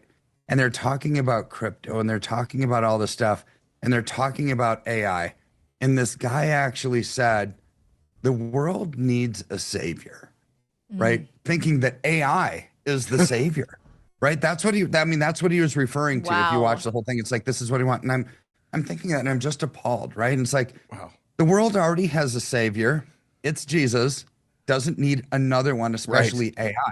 Right. Exactly. So what is AI bringing together? Right. They want central bank digital currency. They want to bring, and he was talking in this speech about what you need for this new world to happen and the savior to come, right? Which is AI, is a collection of all of your data, your health data, your economic data, your digital social profile, everything that we've talked about.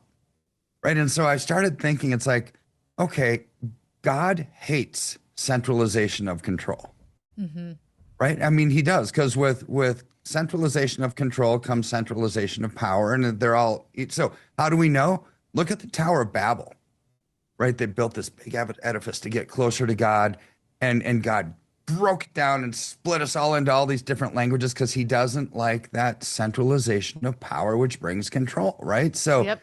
So they're bringing it back to that same kind of everything, all government oriented, right? And so it's just, this is another sign that we're at the beginning of a new era, right? That there's this battle, this cosmic battle that's going on, and we're all spiritual beings living in our earthly bodies, right? And this is all playing out, and you can see it clearly if you have ears to hear and eyes to see, right? And as I look at what's happening right now, I think we're on the precipice of not just that page turning in the book, but a page for America that if Trump isn't victorious, which is what I believe this whole Iran conflict was partially about, and why it's drug on so long. Why did it start, and why did it go the way that it did?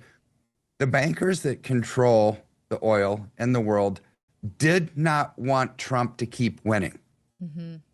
He was winning big time prior to this conflict, and now it's like all this stuff is happening, right? So but when you've got the price of oil that's going up because the strait is shut down and supply chains are disrupted and the inflationary pressures across the board, you look at what's happening with inflation, it's bleeding over from petroleum products into agriculture, into textiles, into everything, service-based jobs, and people can't afford to live, right? This is why this is important that this gets finished quickly, right? And I believe Trump is the man of the hour to get it done. Of course, it was going to be difficult when you give Iran an ultimatum, and they're not going to accept it. Does anybody think that they're without a fight, right? So this is why it's so ugly, but normally during times of war, which is what we've got, the dollar is really strong. Why? Because during times of war, during times of conflict, during times of uncertainty, people automatically, human nature, just go to what is stable and what is sound and what they believe to be the safest, most true thing. And since the 1940s, when the US dollar became the world's reserve currency, it's been the US dollar, the blue chip of all currencies. It's never going to fail because, hey, they have a printing press. They're never going to let it fail, right? But that's what's weird is right now, time of war, we've got Russia, Ukraine, you've got the Iran conflict, you've got wars all over the place, not just political, military wars, but economic wars. The dollar is at the weakest point that it's been since 2023. This should be when it's strong, but why isn't it?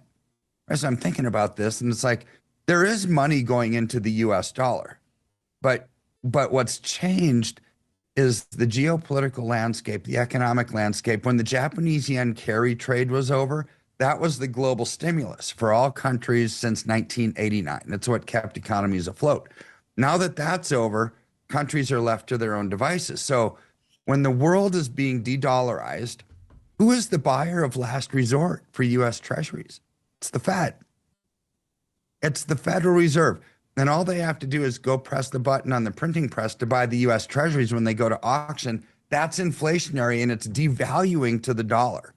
So this is why we're starting to see some of this stuff. And what Trump is doing in Iran is trying to control the resources and the flow of that to actually stop the inflation and stop rogue terrorist regimes from controlling the supply to the rest of the world, right? It's a big deal. It's really a big deal. But this is why there's so much opposition, because he is changing the guard, right? And the globalists and the global elite, they don't want him to win, right? And it's a big battle, right? And so we just need to pray for Trump every single day. Definitely. Right?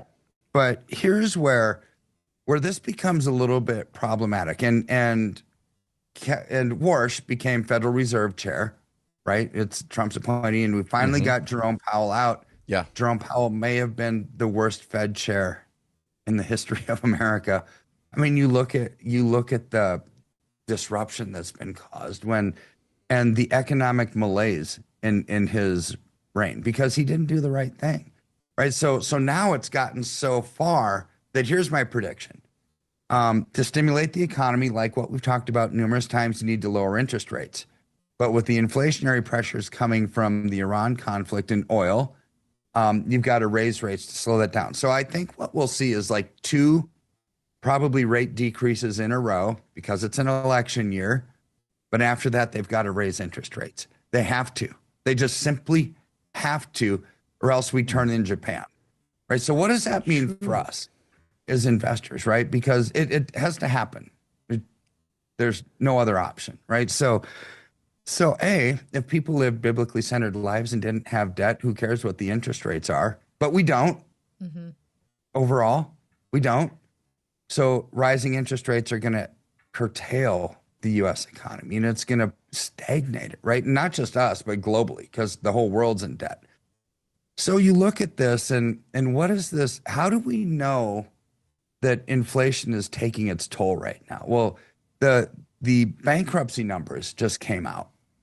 Right. Okay. So this is there's a couple of weird stories that I want to talk about, but this one's not weird. This one's just basic.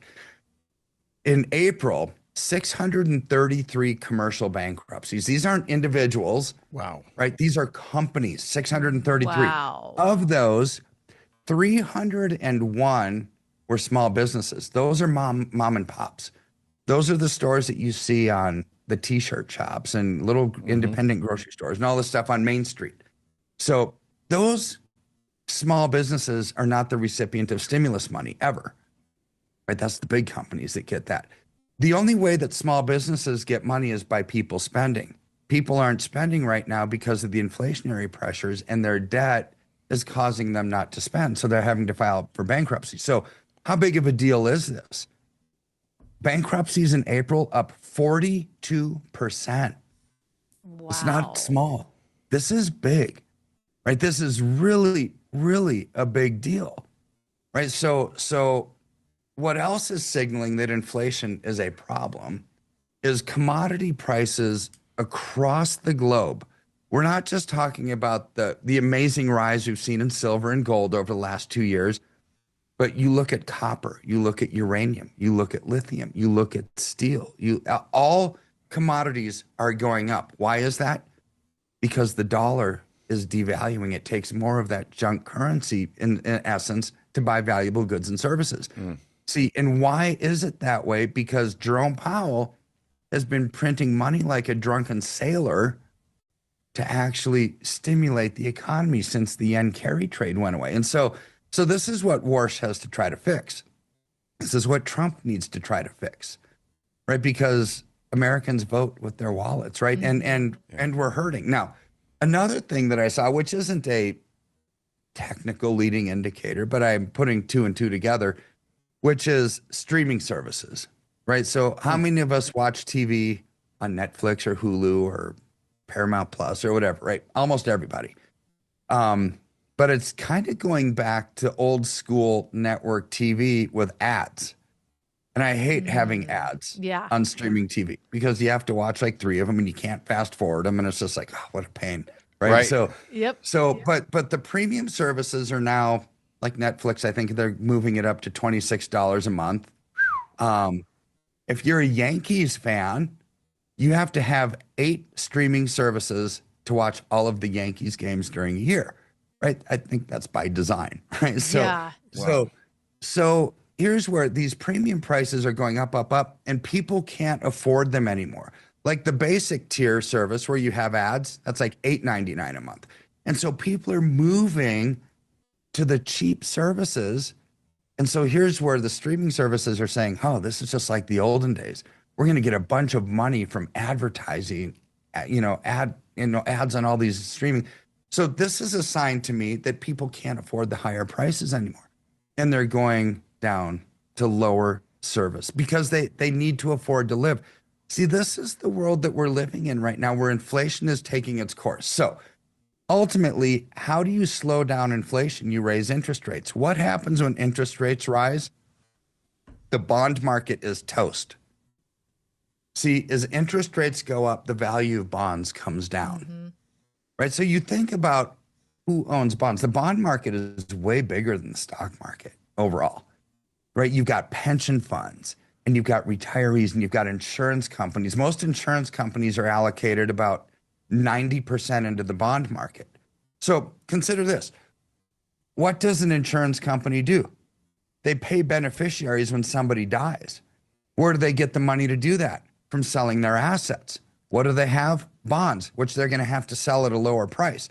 Now, to make matters worse, baby boomers are all retiring. Our fertility rate in America is below 2.0, which means there's fewer people paying into a system where now people are getting entitlements and the aging of America. And it's just natural. We all die at some point. Right. But insurance companies are going to have a drain on their capital resources as America starts getting into their elder years, right? So they're going to have to sell off their bonds. See, the bond market is starting to crack. And this is only going to get worse as interest rates rise. So that's going to put pressure on banks. It's going to put pressure on pension funds, on insurance companies. I mean, what we see coming is I think the beginning of a collapse of markets as we know them, right? Remember Michael Burry from The Big Short? Yeah. All right. So sorry if I offend some of you out there because The Big Short wasn't the cleanest of movies. It's kind of vulgar and gross, right? But it told the story of what happens when markets get out of whack and there's a lot of volatility and these traders on Wall Street are just making an absolute fortune. Yeah. Well, Michael Burry, who called the 2008 housing crisis, very smart trader, right? They made him so smart, they made a movie about it. Well, he said what we're seeing right now is mimicking 1999 and 2000. Well, what happened in 1999, 2000? Like one of the biggest bubbles in modern history, the tech bubble, it burst, right? And tech stocks came down 80%, 80. That was a big correction. And he said, fundamentally, we're seeing the same thing now. So I'm trying to think, what's the fundamentals that he's looking at? And it's to put it into layman's terms, it's really easy. It's irrational exuberance, right? It's people putting money into something where it doesn't make sense. like AI chips selling for these massive multiples over their revenue. Right? Yeah. Right. It is the wave of the future, no doubt. And that's what people's, they invest into that story. But the pricing of their stocks is out of control. And he says there is no rational behavior that can actually justify that. I think it was last week we watched a video from Warren Buffett, right, on this program where he's comparing today's mentality, and he doesn't understand the markets right now. That the best investor of all time can't figure it out because they said it's like a church with a casino attached to it. Right. And all of a sudden, the casino looks more attractive than the church. And it's this gambling mentality. This is what Michael Burry is talking about, right? When he's saying it doesn't make sense and it is going to burst. But are things better now than they were in 2000? Are the stock markets higher? Yeah, they sure are. But it took people 8 years to break even after that bubble burst. In 2009, it took people 5 years to break even from that crisis. So why live through all these multiple decade plus of break evens when you don't have to, when you can identify these trends, right? I mean, what we're seeing is a breaking of the system as we know it. Like what we started talking about, it's a movement away from money as we know it to something different, tangible back to crypto. It's a moving away from irrational exuberance to something that has meaning, right? And these markets correct. That I'm not trying to be sensational. Markets correct all the time. Right. This is just going to be a big one. And why go through a correction when you can allocate accordingly and take advantage of that and then go back in after the dip, right? It's like, doesn't mean that stocks are going to go away. It just means they're going to correct. And being in the right place at the right time solidifies your financial future for having money to invest into the next chapter. And that's why gold and silver are so good. They're so good right now for that exact reason. I love it. So Flyover family, if you're thinking, okay, how would I even start the process? What does that look like? It's very simple. You just go to flyovergold.com. There's a place you can fill out your information for a free consultation. That means get all of your questions answered, find out what's best for you and your family, pray about it, and then make wise decisions. Again, go to flyovergold.com. You can also pick up Dr. Kirk's book while you're there, Thriving in the Economic Tsunami. It's absolutely free, sent directly to your email. So again, go to flyovergold.com. Do it today. You will be so glad that you did. Dr. Kirk, thank you so much for your time. We really appreciate it. Everyone is talking about this. The one thing that's very important part of my portfolio all these years is gold. Has gold hit all-time highs already this year? And get a free info kit on gold today. It's called silver. Gold coin. And though we are thrilled that everyone is talking about investing in precious metals, a lot of these 1-800 numbers will make you feel like just another transaction. That's why it's crucial to work with a person, not a faceless institution, when it comes to your finances. You deserve to be treated like family, not just another number. Dr. Kirk Elliott, who we've known for over 25 years, he doesn't just sell gold and silver, he offers trust, care, and a personal touch that an impersonal institution could never match. So when it comes to securing your financial future, don't just call a company, call a person. Call Dr. Kirk Elliott at 720-605-3900 or visit flyovergold.com. At Sentry H2O, our under-sink water filter with remineralization, the Sentry Wellness System is engineered to exceed wellness expectations in 2025. It removes a broad spectrum of harmful toxins, including ammonia, lead, fluoride, PFAs, PFOs, and more. It enriches water with essential nutrients like calcium, magnesium, and raises pH for natural alkalinity. With zero waste operation, no water is lost during filtration, unlike traditional reverse osmosis. It is a simple 15-minute DIY installation, no plumber required. The Sentry Wellness System stands out by blending German water technology with American engineering, designed to deliver great-tasting, health-boosting water efficiently and affordably.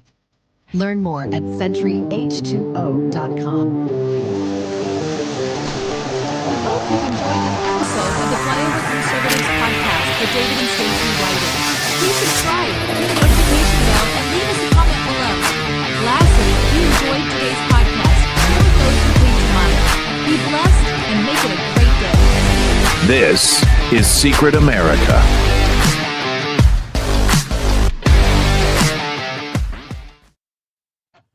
Welcome, everybody. I am Jack Danger along with Jay Gatling, and we have a lot to get to today. Some amazing things have already happened, but first, I want to take a minute. I want to show you our awesome, this is probably the best thumbnail Eli has ever made. Eli from Live from America TV Network, he makes the thumbnails for us. I told him, I wanted me and Jay to look like we're resuscitating America.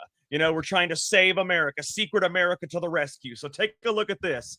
This is our thumbnail. You see the Secret America ambulance. You got Uncle Sam right there. See, he's got the America tattoo on his left arm.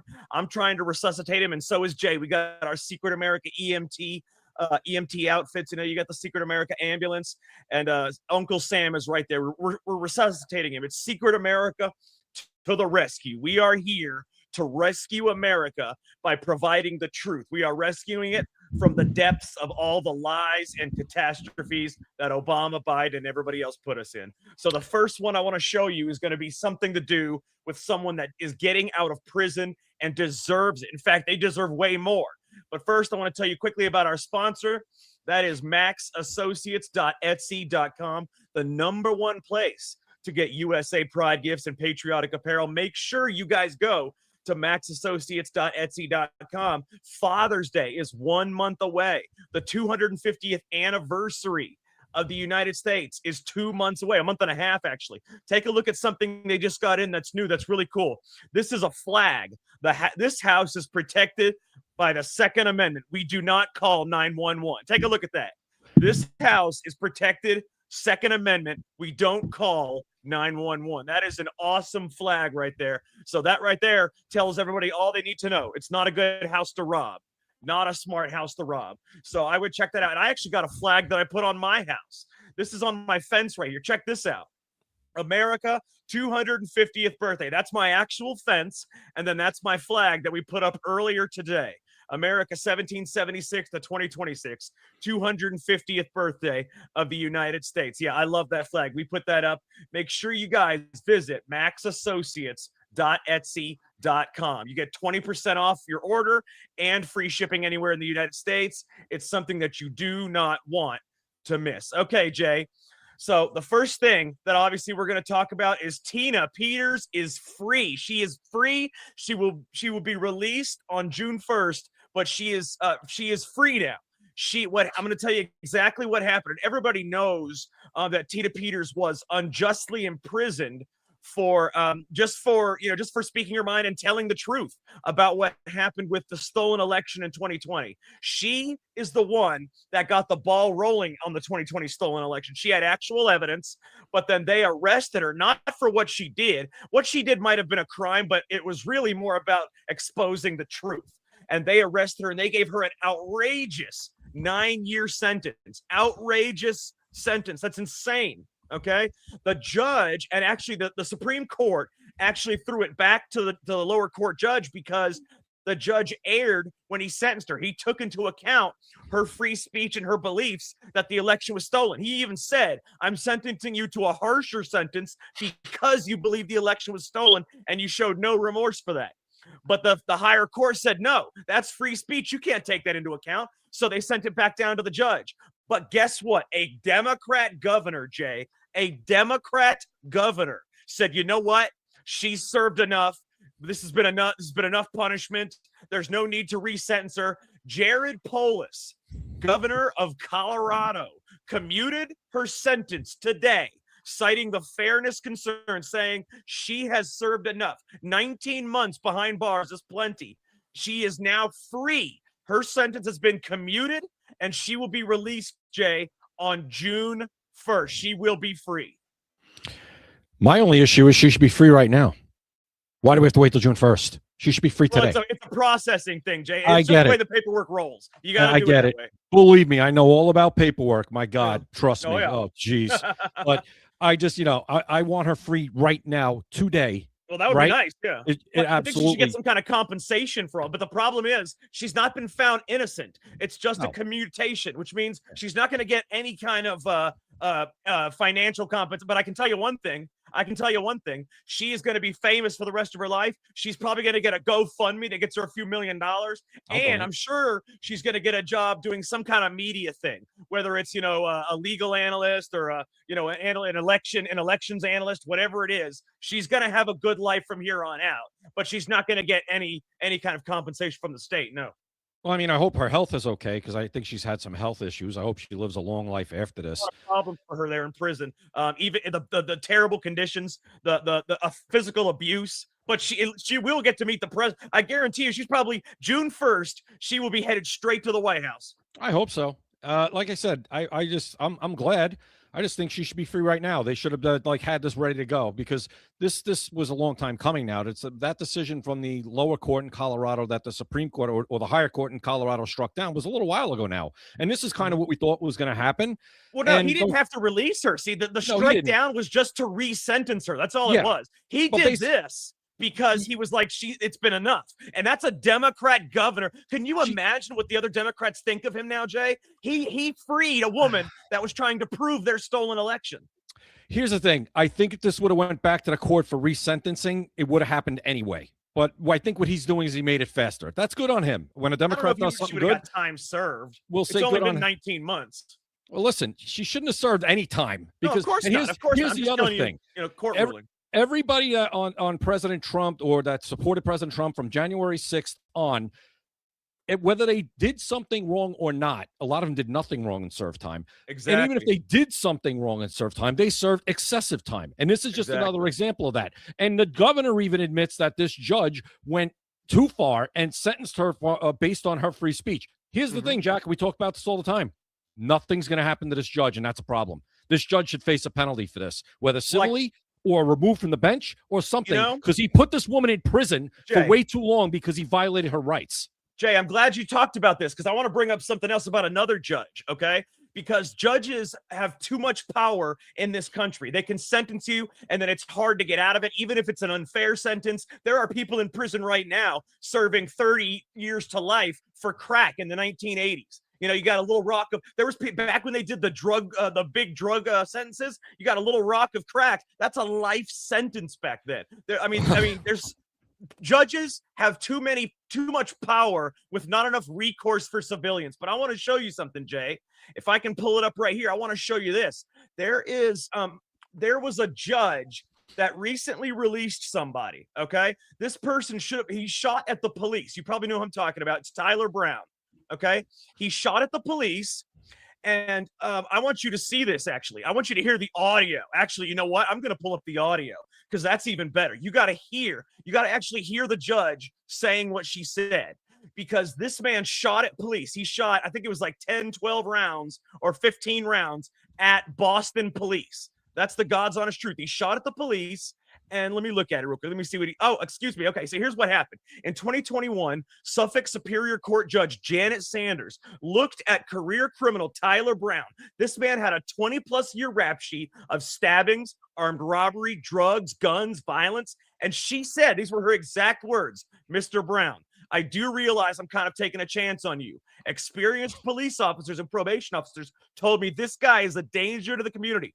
I am taking a risk here. I just pray my intuitions are right." So she ignored their warnings. Yeah, she ignored their warnings. What risk? That's the problem. There's no risk for her. Well, it's still a risk because she can, I guess she didn't want to. But anyways, the prosecutors wanted 10 to 12 for firing 17 rounds at Boston police. I thought 10 to 12 was a low sentence for trying to kill Boston police officers, but that's what prosecutors wanted. She gave him 5 to 6. He was paroled in March 2025. Last week, he unloads 50 to 70 rounds, broad daylight, shooting 2 innocent drivers, an MBTA worker and a DoorDash driver, both with life-threatening injuries. He was only stopped because a state trooper and an armed former Marine just happened to pass him and stop him. But guess what? The judge, even though this is only a few years ago, judge says, I have no memory of this case. So she's not going to get any punishment for this, Jay. No punishment whatsoever. That's my point. There's no risk. So when she says, I'm taking a risk, no, you're not taking a risk. You're putting everybody else at risk. Yeah. And I'm using this to highlight the Tina Peters case because her judge is not going to see any recourse either. That's our problem in America. Exactly. There's just no recourse for anybody against these judges. And the whole thing was absurd, the whole Boston thing. And Jack, I thought Boston had tough gun control. How is this guy doing this twice now? Shooting at cops, then he's shooting off 50 to 70 rounds at people. I thought gun laws, Jack. What happened? I have no idea what's going on there, but I don't know. I do know that they're a sanctuary city, and I don't know much about Tyler Brown, but I want you to hear the judge's audio. There is actually audio of what she said. There's actually audio of what she said to this guy, and I'm gonna pull it up right now because it is beyond belief when you hear this shit. Okay, here it is. I'm gonna pull it up. I want you to hear this. While I'm showing you the audio, I'm also gonna show you what he was doing, why he was arrested the second time just now. There's video of him shooting at these people. There's actual video of him shooting at these people. So I want everybody to take a listen and watch this, because this right here is stunning. Mr. Brown, I do realize I'm kind of taking a chance on you. And you know, when people stand up, experienced police officers, Look at that gun he's got in his hand. Look at that thing. Wait a minute. How does he have a gun like that in Boston, Jack? How? That's what they call an assault rifle. The Democrats call that an assault rifle. Wow, how does that happen with all those gun laws they have in Boston? Meanwhile, if you drive through there with yours that's licensed in North Carolina, good luck to you, Jack. Good luck. This guy's probably an illegal alien, so it's okay. Unbelievable. It's absurd. And probation how many cops officers, shoot at? and they tell me this guy is a danger to the community. I hear that, and it gives me. I can't look into a crystal ball and figure out what's going to happen once you get out. But I do understand that I am taking a risk here. I am taking a risk here. She let this man out early, 5 to 6 years early, and he goes and he shoots 2 people with 60 rounds with that, quote, assault rifle. Jack, I could have looked into the crystal ball, but I don't have either, and I could have told you what was going to happen. Any idiot could have seen that, yeah. But he shot at how many cops? To me, that's attempted murder. 17 rounds at the Boston police. Okay, so however many cops there were, a 20-year sentence. It's for each cop that he tried to shoot at. That's okay, attempted murder of police. Correct. The prosecutors wanted to give him 10 years. That right there is an unbelievably lenient sentence. She gives him half that. It's a joke. It really is a joke. Our judicial system is so twisted in this country. Listen, it's got a lot of great aspects to it, our judicial system. It really does. It's overall the best in the world still. But we have the problem now. We have too many rogue judges and too many Soros prosecutors ruining our justice system with crap like this. This is ridiculous. Ridiculous. And the same thing happens when it's the other way around. When they get a Republican or a conservative in front of them, they go overboard the other way. So we got a problem here. And the only way I see we fix this is that these judges have to face penalties, at the very minimum, removed from the bench. Other than that, civil and criminal prosecution of them. When somebody like this, I don't have a crystal ball. Well, you're an idiot. And then you're putting everybody else at risk. You're taking zero risk to your career. Zero. And you have months to make these decisions. And we talked about this the other day. Police officers, like the ones that got shot at, they're expected to make split-second decisions and be right every single time. Or else a judge like that, I guarantee you, would throw the book at a cop if they felt that they did something wrong in a split-second decision. Oh, absolutely. Absolutely.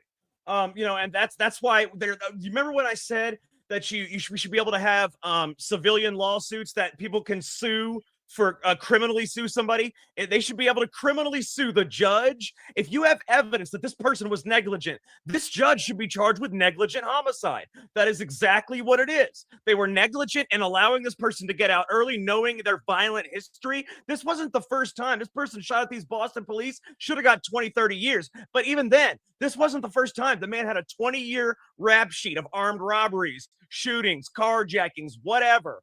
Yet she gave him half of the lenient sentence would have been 10 years. She gave him half of it. And the law, the laws are the problem too. The fact that she even had that latitude for somebody like this. She has too much discretion, yes. Way too much latitude, way too much discretion with somebody like this. That's also an issue. There's so many issues, but especially in these liberal, Democrat cities, it's crazy. Absolutely. Well, I got something even crazier for you, Jay. How would you like to hear about the most terrifying patent you've ever heard about? All right. Does this have to do with vehicles this time or not? No. This is the Rockefellers, and it's got to do with human cells, the cells that make up your body. Listen to this, Jay. I want you to listen to this. I'm going to show you a picture that I made earlier. This is it right here. You see that right there? Rockefeller. Control human cells by using signals. You know how all these people are saying, oh, the 5G bars that are out there, they can hurt you. Everybody thought it was a crazy conspiracy theory. You know what I'm talking about? The 5G bars that are around everywhere? I never even heard about that those 5G bars could hurt. No, I never even heard about it. Go ahead and enlighten me on that. Wow. No, never heard about it. Where have you been, Jay? Listen, I guess sometimes I just try to stay away from this stuff, but go ahead. Well, enlighten me on the 5G. It used to be a conspiracy theory. What there is right now, you know those lights that you see out there, the LED lights now that they're putting out, the street lights? Those have 5G in them, okay? Right. Those have the 5G sensors or whatever the hell they are. Well, people thought that those things were eventually going to be used as weapons, because they can put out the 5G signals. Well, listen to this. This was in 2018. All right, check. You're gonna go. People are gonna go crazy when they hear this.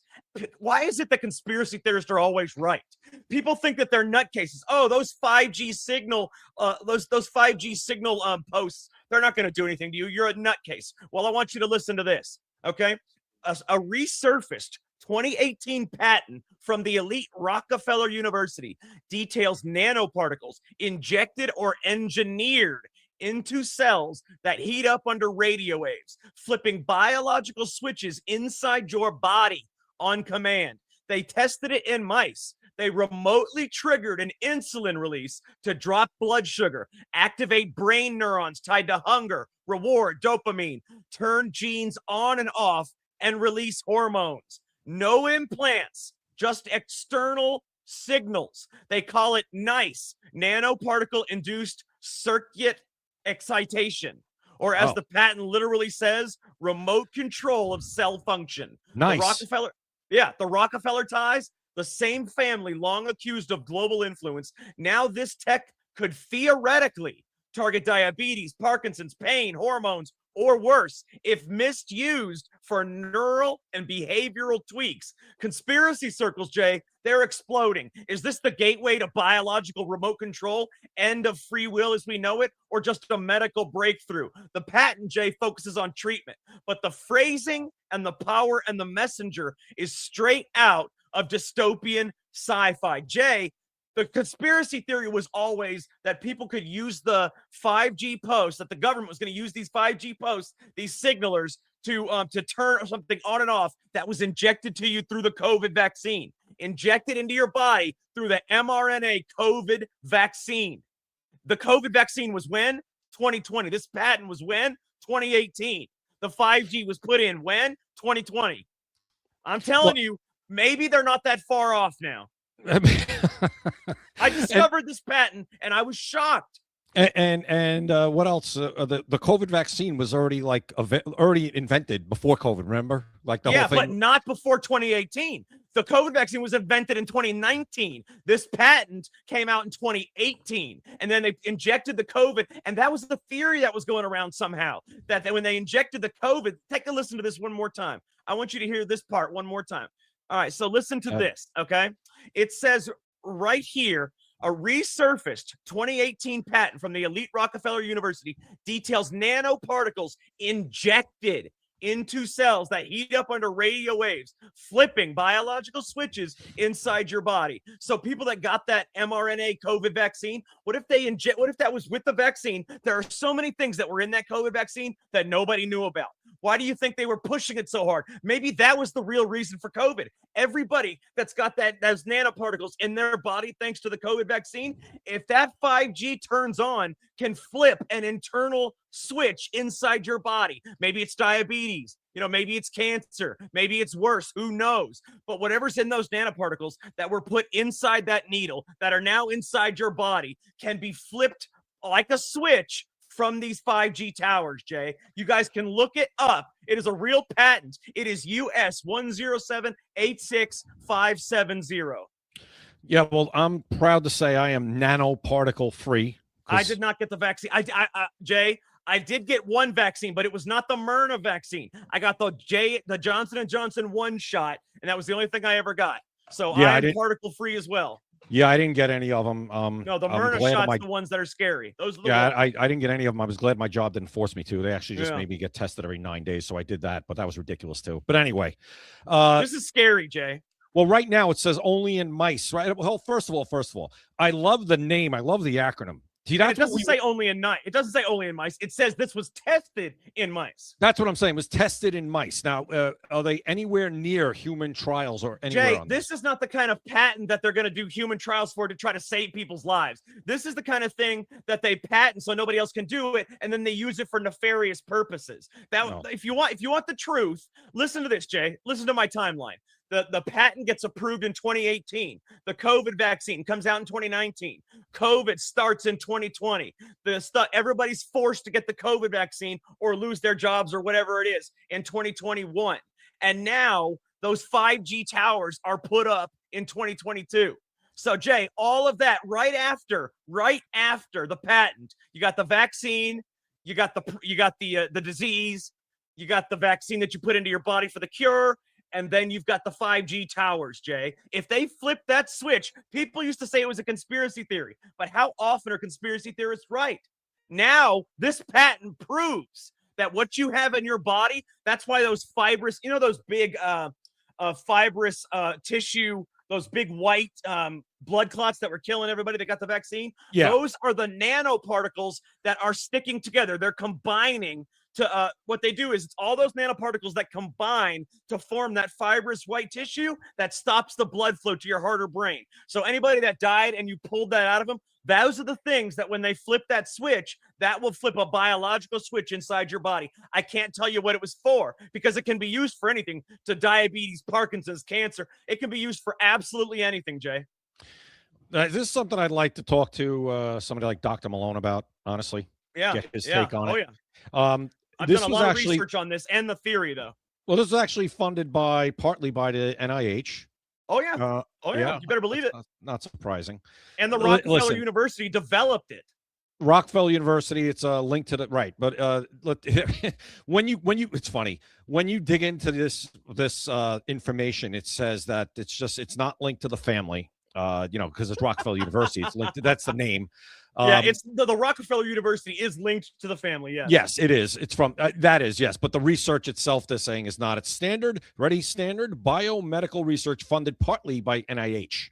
And the NIH is the reason that everybody got the COVID vaccine. They're the ones that not only recommended the COVID vaccine, but mandated the COVID vaccine in a lot of places. They are the place that was run by Fauci, who we know is the modern day Joseph Mengele. You don't think he cares to put nanoparticles into a needle and shoot it into your arm? No, I want to flip that. I want to flip that biological switch and see what happens. If those 5G towers ever come on, Jay, whoever knows about this, all those street lights you see with the LED lights, those are the ones that have the 5G tower. It's funny, Jay. People think these people are crazy. Oh, you're crazy. Those 5G towers, they can't do anything to us.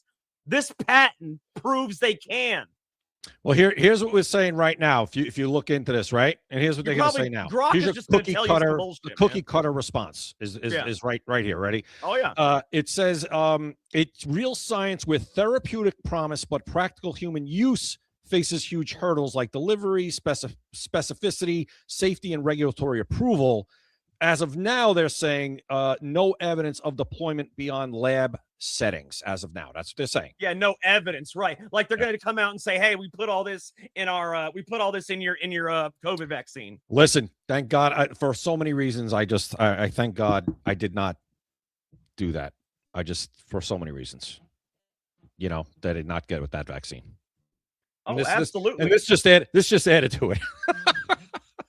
Oh, yeah. But this is insane. I mean, this is people. I mean, the crazy part is that this is real. I mean, people don't realize that this patent, this is not something that's fake. And everybody that said these people were crazy, I used to think, man, there's no way a 5G tower switching on is going to do anything to us because they'd have to somehow get the particles in our body first. Well, guess what? The COVID vaccine got those. Nobody knows what's in the COVID vaccine, Jay. There is not a single person on earth that knows everything that's in the COVID vaccine. Did you know that? No, listen, I totally believe that. I don't know. What? And there's plenty. I don't think anybody actually does either. I don't think, Jack, they didn't even know what it was. How many, when it came out, oh, it's safe and effective. Oh, you can't get the virus. Oh, you can't transmit the virus. I mean, it was wrong from minute one. So how do they get it that wrong?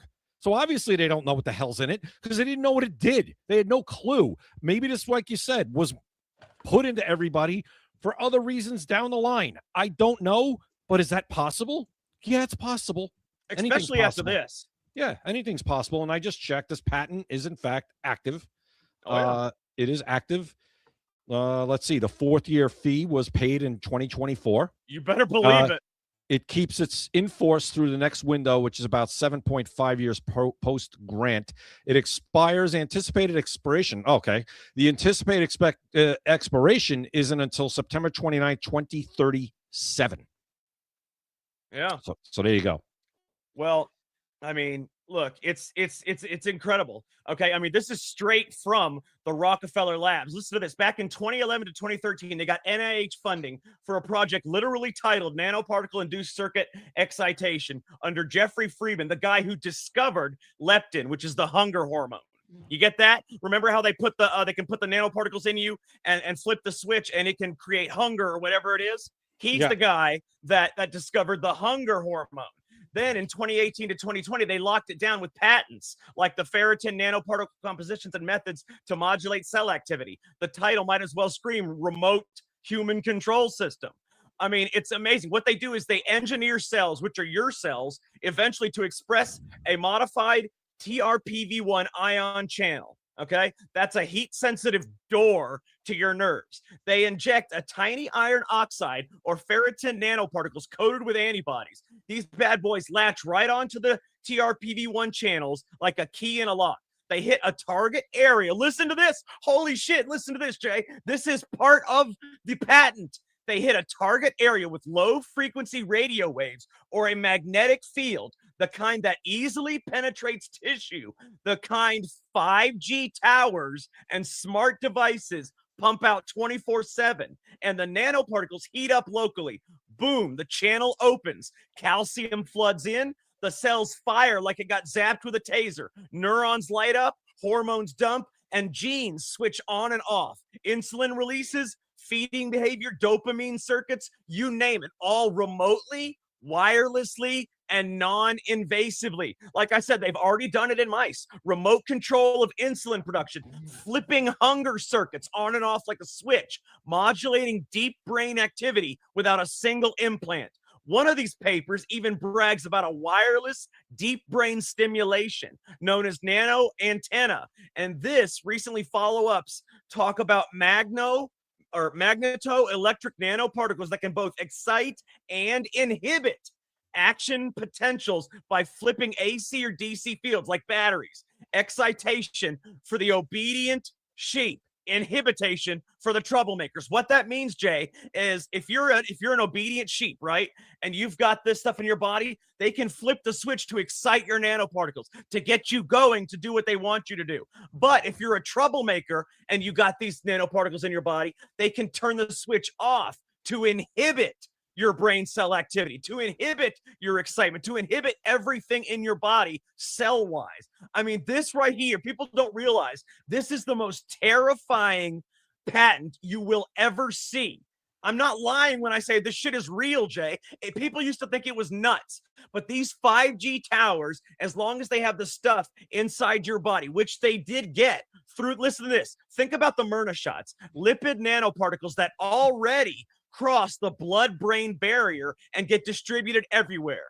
Coincidence that the same pharma cartel pushing those is tied to the same foundations? Now, imagine upgrading that with iron core ferritin NPs, nanoparticles, that respond to everyday RF signals. Your phone pings a certain frequency, suddenly your dopamine drops. You're anxious and compliant. Another signal, your appetite is suppressed or insatiable, depending on what they want the herd doing. Behavior modification without you ever knowing a button was pushed. You hear that? If they can make your phone ping a certain frequency, it can make your dopamine in your brain drop. Suddenly you're anxious and compliant. You'll do whatever they want. You don't have free will anymore, Jay. And the patents are public. They admit it. remote, non-invasive activation of defined cell populations in living animals today. Animals today, you and me tomorrow. The recent leaks and social media firestorms about this exact patent, they're calling it shocking and debating. It's unbelievable, Jay. This right here is MK Ultra on steroids, my man. Okay, the end game is the transhumanist wet dream. No more messy vaccines or pills, just nanoparticles circulating in your blood, waiting for the signal. That's all they have to do. Now that they're in your blood for the rest of your life, all you have to do is press that button, that frequency. Whichever frequency they put out can either make you hungry, inhibit your food. It can make you anxious. It can make you, crazy. It can make you compliant. They now have a remote control to your brain, Jay. I'm thinking maybe they already put this in some people that we see that act crazy all the time. I don't know. Well, I'm saying no. It was in the COVID vaccine. That's no, why I mean I think maybe they're actually activating these people already, because there's a lot of just weird people out there doing crazy stuff every single day. So maybe they're activating them already. I don't know. Remember what I said about the phone? Remember when I said the phone can ping us? If they send a ping to your phone at a certain frequency, it's true. Well, see, look, Jay, I see your face right now. No. People don't understand that this is real now. Here's what I'm saying. It's not a joke. No. Here's what I'm saying. We know MK Ultra is real. It's real, obviously. Still going on too. Well, that's where I'm going here, right? We know they've been trying to figure out ways to basically control people, to do what they want them to do. Why would anybody think that ever stopped or is going to stop? And as technology and things get better, or in other words, maybe worse, why wouldn't you think they're going to try to employ and deploy some of those things in now and in the future? It would be stupid to think that they're ever going to stop trying to get better and better at it and have better ways to do it, wouldn't it? Well, Jay, so think about it like this. All right, think about it like this. You're the CIA, right? And you want to find a way to control people the best you can. So what you do, you give some of your black ops budget to the NIH, who then funds Rockefeller University's study to try to get these nanoparticles and the bio remote control system. They do it. They figure out a way to do it. So they patent it in 2018. And they're like, all right, now that you figured out a way to do it, we got to get it in everybody. What do? We do the vaccine, make sure we get into the vaccine. We do the disease, make everybody scared to death. Jay, that disease had a 99.7% survival rate, but yet they made everybody scared to death through Operation Mockingbird. I told you, Mockingbird and MK Ultra have been merged. They make everybody scared to death through Operation Mockingbird. The death counters, the people scared. Oh my God, everybody's got to get the vaccine. So guess what, Jay? Go ahead. Hold that thought. Even if you weren't scared, they forced you to do it, or else you'd lose your job. In the military, not just in America, all over the world. So guess what? I would say, let's say 75% of the world got the vaccine. They now have those nanoparticles coursing through their veins. All they have to do is send a ping to an individual person's cell phone. Let's say they want Trump killed. There's a guy right there who's got the nanoparticle. Send a ping to him. All of a sudden, he's angry and mad. Now they can't force them to kill Trump, but what it can do is if they know somebody that wants to kill Trump, they know somebody that hates Trump, you know what they do? They've pigged to their phone, and you know what that does? It turns down their inhibitions. They are no longer scared to do it to go to jail. Turns down their inhibitions, turns up their anger. Now what can they do? They can go right after Trump because A, they're not worried about going to jail, and B, they're very angry. Now they can remote control human beings, Jay. That is more terrifying than anybody can realize. This is not some crackpot conspiracy theory anymore. This patent proves it. We're not saying that that's what's going on, everybody. But it doesn't. If you can't just say that this is stuff that can't happen, because you can't say it at this point. They've done it in mice, in animals, Jay, that's what I'm already. saying. But like I said, though, they've been trying to make it that they can control people forever, probably since the beginning of time. And we know our government has done it. We know the programs, as we said, MK Ultra, and we know that they admitted to it. Okay, they admitted to it. And we know that they're just not going, it's not just like, oh, we stopped doing that. No, the government doesn't stop doing anything that they think is to their benefit, ever, right? So why wouldn't it make sense for something like this? And when you bring in COVID with the vaccine, it does make sense. There is a logic train there that you can try and follow here. All right. And the way that they deployed this vaccine, like you just said, for a virus that wasn't killing. Yeah, people died, but it wasn't a mass 0.3% or whatever it was, right? And then the fact that they forced it on children, babies who no children were dying of COVID. They wanted this in them right away. In everybody for this right purpose. away. And people who didn't want to take it, and people said, I'm not scared of the virus. I don't care. Your PSYOP isn't working on me with the death count and all the other stuff.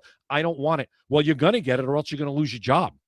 I mean, it does make sense when you think about how that whole thing went down. Like, why are they forcing this on babies when no babies are dying of COVID, when little kids are not dying of COVID, when people that got COVID have natural immunity to it and they still want them to get a vaccine? It made no sense. And then it made no sense even more. Think of this. When everything they said was, you can't get the virus, you can't transmit it. That was all proven false within weeks, and they still were forcing it on everybody. Oh, it lessens it. It does this. It does it. Based on what? Based on what evidence do you have that it lessened my infection? Because you said so?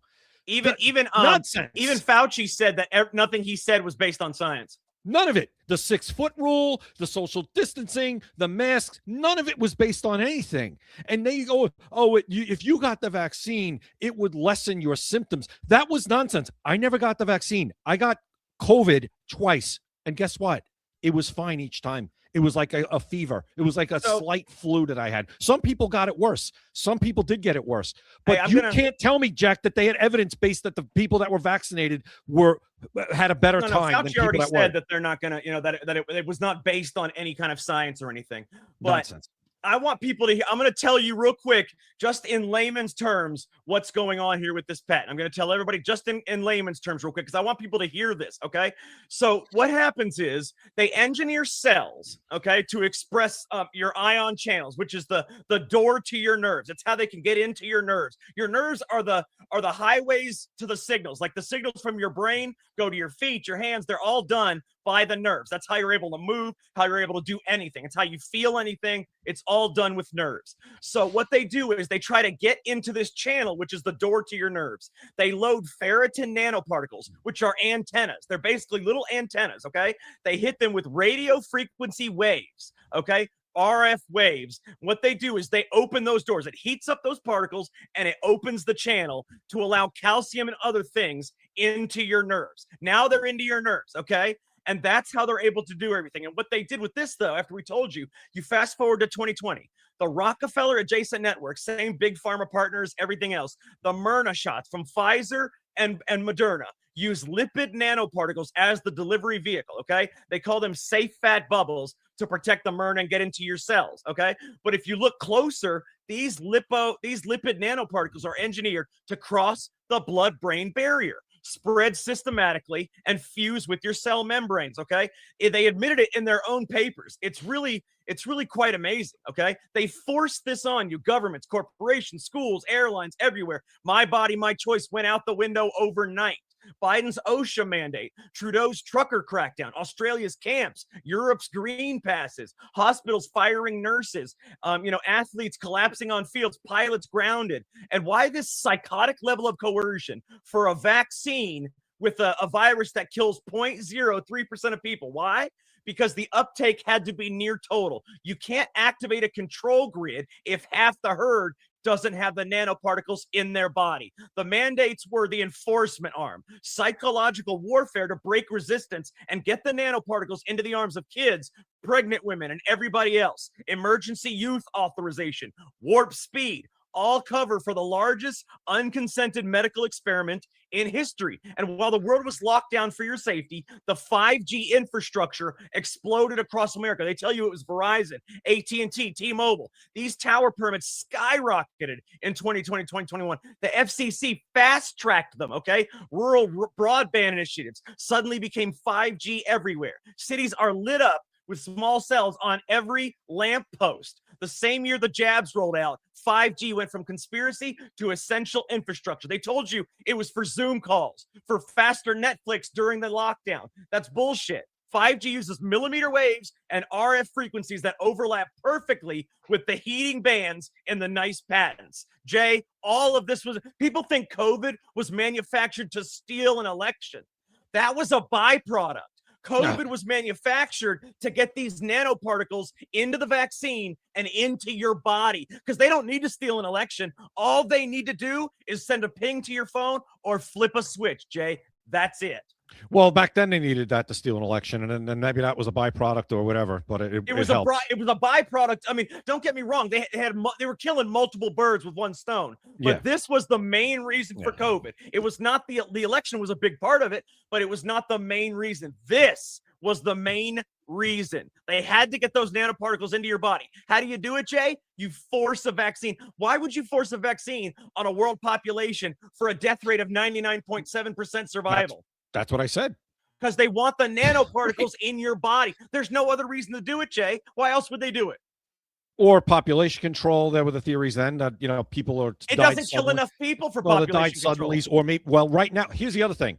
We don't know how this is going to affect people or younger women or men. Yeah, but that doesn't matter because it's not going to kill enough people for any sort of population control. Birth rates.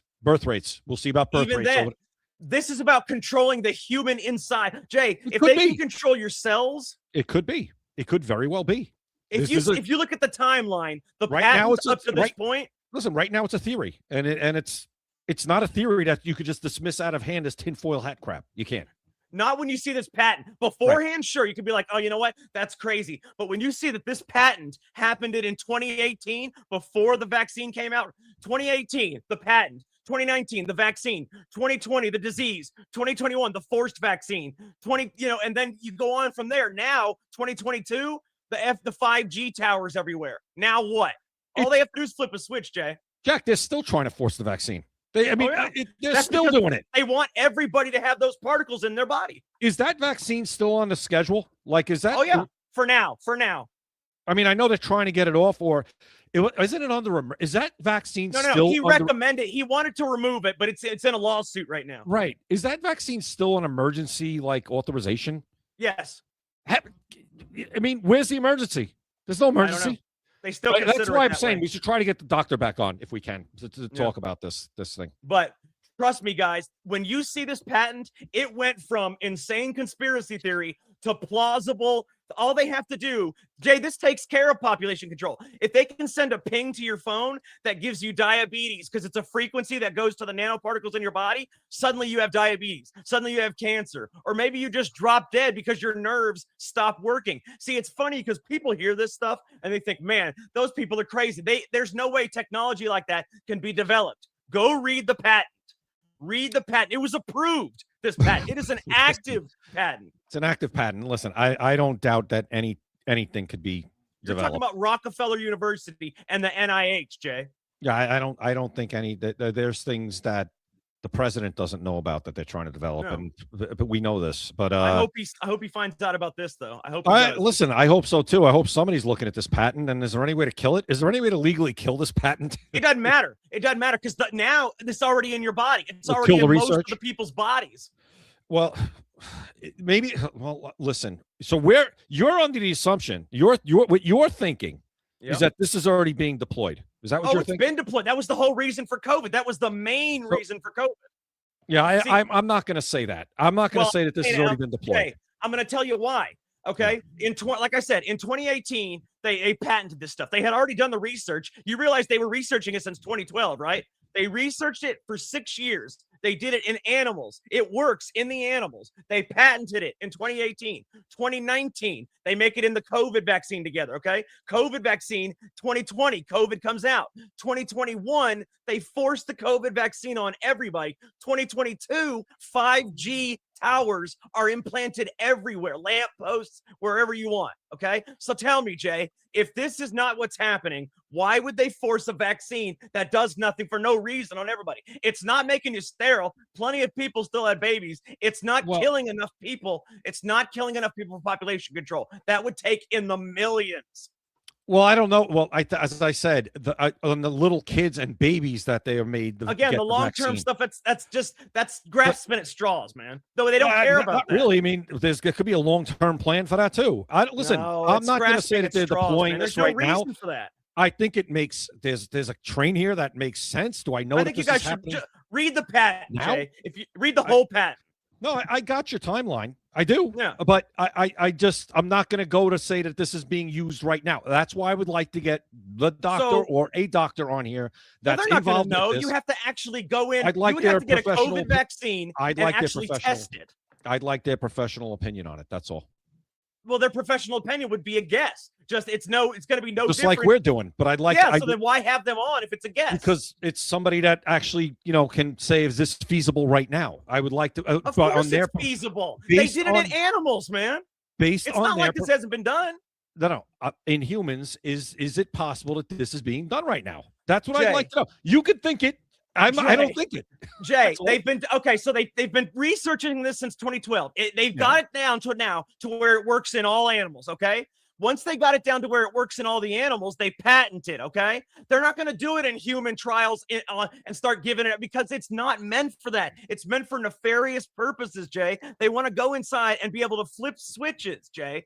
Why do you think that you have COVID, okay? You have COVID right after they patent this. A COVID vaccine, Jay, that does nothing, has no purpose. It has no purpose, Jay. They mandate it. Do you think for a that in virus. Rockefeller? Do you think in Rockefeller University right now? This is not some like backwoods lab or someplace hidden in Area 51. This is Rockefeller. Jay, they used to do this stuff in Stanford and Harvard University. It's not like the university president knows about it. Come on. But hold on. We found it. You found it. You I found the patent. That's it. Right. So I don't have their actual. I don't have their. Where their is this lab being stuff. done? Where is this being done then? Jay, it's already been done. There's no where is it being done. It's over with. All right. We'll see. There's no to see. The only way you're going to see, Jay, the only way you're going to see is if you find out with people that have a shot and then they actually flip the switches. Then you'll see. Look, it's common sense, okay? It's just common sense. They research the NIH. Who are the people that the switch has been flipped? The people that have they get the shot. Those Right, are the but ones that get the. who are they? What are they doing? Like, how are they being activated? If the They're not activated now, Jay. I'll read it to you one more time. Okay, I'll read it to you one more time. But you're saying this is ready to go right now. Yes, that's okay. why. Well, then why isn't it? Is it being used? Jay, I don't know. You're not going to know. Jay, you're not going to know unless they do it on a mass scale. Did you hear what I said? That they can ping it to your body. Those radio frequencies hit those nanoparticles. Yes, I heard you. It's not. All right, look, I'm going to explain it very easy so everybody can understand. I understand. I'm just saying I don't think it's being used right now. Jay, it's even not possible. It's inside these. Okay, tell me this. The COVID vaccine, okay? It's inside these people's bodies, okay? We agree. That's why they use the COVID vaccine, to get those nanoparticles into your body. Okay, if that's. Yes. That's the theory. Why. Yes, go ahead. Tell me this then. What other possible purpose? It's not for sterilization and it's not for long-term birth control. That's ridiculous. Hold on. You're just saying that you don't think so. I think that might be the possibility as to why they put this in everybody is for long-term sterilization. Oh, come on. Population control. Long-term, Jay? Really? Yeah. That's why they mandate everybody for long-term sterilization. It's not that long. You're talking within 20 years, you could do a lot of damage with the amount of people that got this vaccine if they can't have kids. You're telling me they gave this to little kids and to old women to sterilize them? The old women. I'm talking about the kids. Jay, come on, the old man. Women, old women, it was probably given to them maybe to Jay, knock them off. The timeline is there. Why can't you see it? The timeline is right there. I see it, and I'm not dismissing your theory out of hand. No, I'm not saying that they've activated any of this stuff. I'm saying that the reason that people got the vaccine, the reason they were given the vaccine is because it has the nanoparticles in the body, Jay. That's what it is. They can activate it with the 5G frequencies. I want you guys to research this. Go check it out. It is the patent. Let me see. Where is it? What's the patent number? Did you write it down, Jay? I have. Hold on. I just had it. Here it is. I want everybody to write this down, okay? US 107-86570. That is the patent number. I want you to go. It's 570B2. Oh, there's a B2 at the end? It's okay, US B2. 107-86570 or 0B2 or OB2. Either one. Can't tell. I think it's 0B2. So, and that's why I say, the NIH, which is one of the most corrupt organizations in the world, it was run by Fauci, the man who murdered millions. Okay, they funded this with the Rockefeller University. It got patented in 2018. So it just happened to get a patent in 2018. They just happened to make a vaccine to inject stuff into your body, where I said the nanoparticles have to be injected in 2019. There just happened to be a pandemic in 2020. They just happened to force the vaccine in 2021. And then they just happened to build 5G towers all over the country in 2022. I mean, those things separately just don't make any sense. Well, it's one of the things that you say about enough coincidences equals a conspiracy. Exactly. Right. Listen, I'm not dismissing your theory out of hand and calling it, tinfoil crazy. It would be. No, it would be tinfoil stuff if this patent had not surfaced. Right. Well, the patent. Now, who you discovered this patent? Listen, somebody else knows about this patent. Somebody I'm sure by now, yeah. Yeah, somebody knows about it. Does anybody? That's the thing. I that's why I would like one of the doctors on to maybe say, have you heard of this patent? Is this the first you're hearing of this patent? And then let them take it from there and see what they think. That's what I mean. Now, what they can tell us is they might be able to tell us what it could possibly do to a human, but they can't tell us if it's been deployed or not. No. And I don't know. Here's the thing. How can you ever prove if it was deployed? If they flip the switch and something happens en masse. In mass. It would take something en masse. Now, what are we talking? How many people? Hundreds? It would have to be I would say it's not really a set number, but it would have to happen to a bunch of people. It can't just happen to 3 or 4 people. Right. So we can't just say, I'm just throwing out Cole Allen. We can never prove that he was, a switch was flipped. Thomas Crooks, Tyler Robinson, or anybody. Right? No, wait a minute. Now, you can't prove a switch was flipped, but doesn't it seem like one was flipped? Thomas Crooks was a MAGA person. He loved Trump. All of a sudden, the next day, he's going to kill him. I mean, it correlates. Tyler Robinson, apparently it was the same kind of way. All of a sudden, he kind of changed the way he was behaving, right? It correlates, and it correlates, man.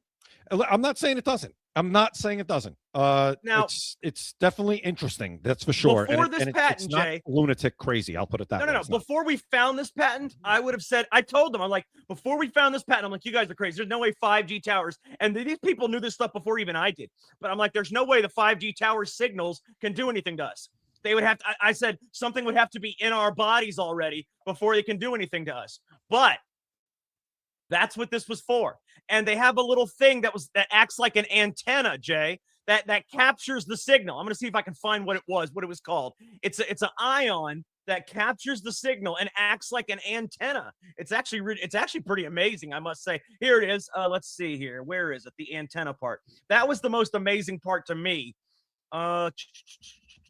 Here we go. It's called ferritin nanoparticles. They are tiny iron storage cages that act like antennas. Okay, those are the things that you hit with radio frequencies, low frequency radio waves that sail right into your body from 5G towers. And what that does, Jay, is the heat from that particular thing heats up the TRPV1 channel, which opens your nerves. It allows the particles into your nerves. This is all part of the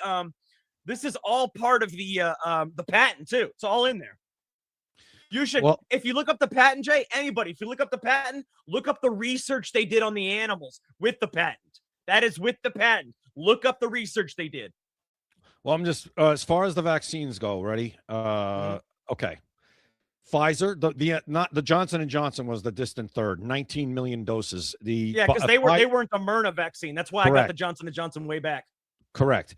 So Pfizer was 382 million doses. Moderna 241 million doses. That's a lot of people, man. That is a lot of people. It really is. It's probably there's more. Others. There's others all over the country, all over the world. I mean, not just Pfizer and Moderna.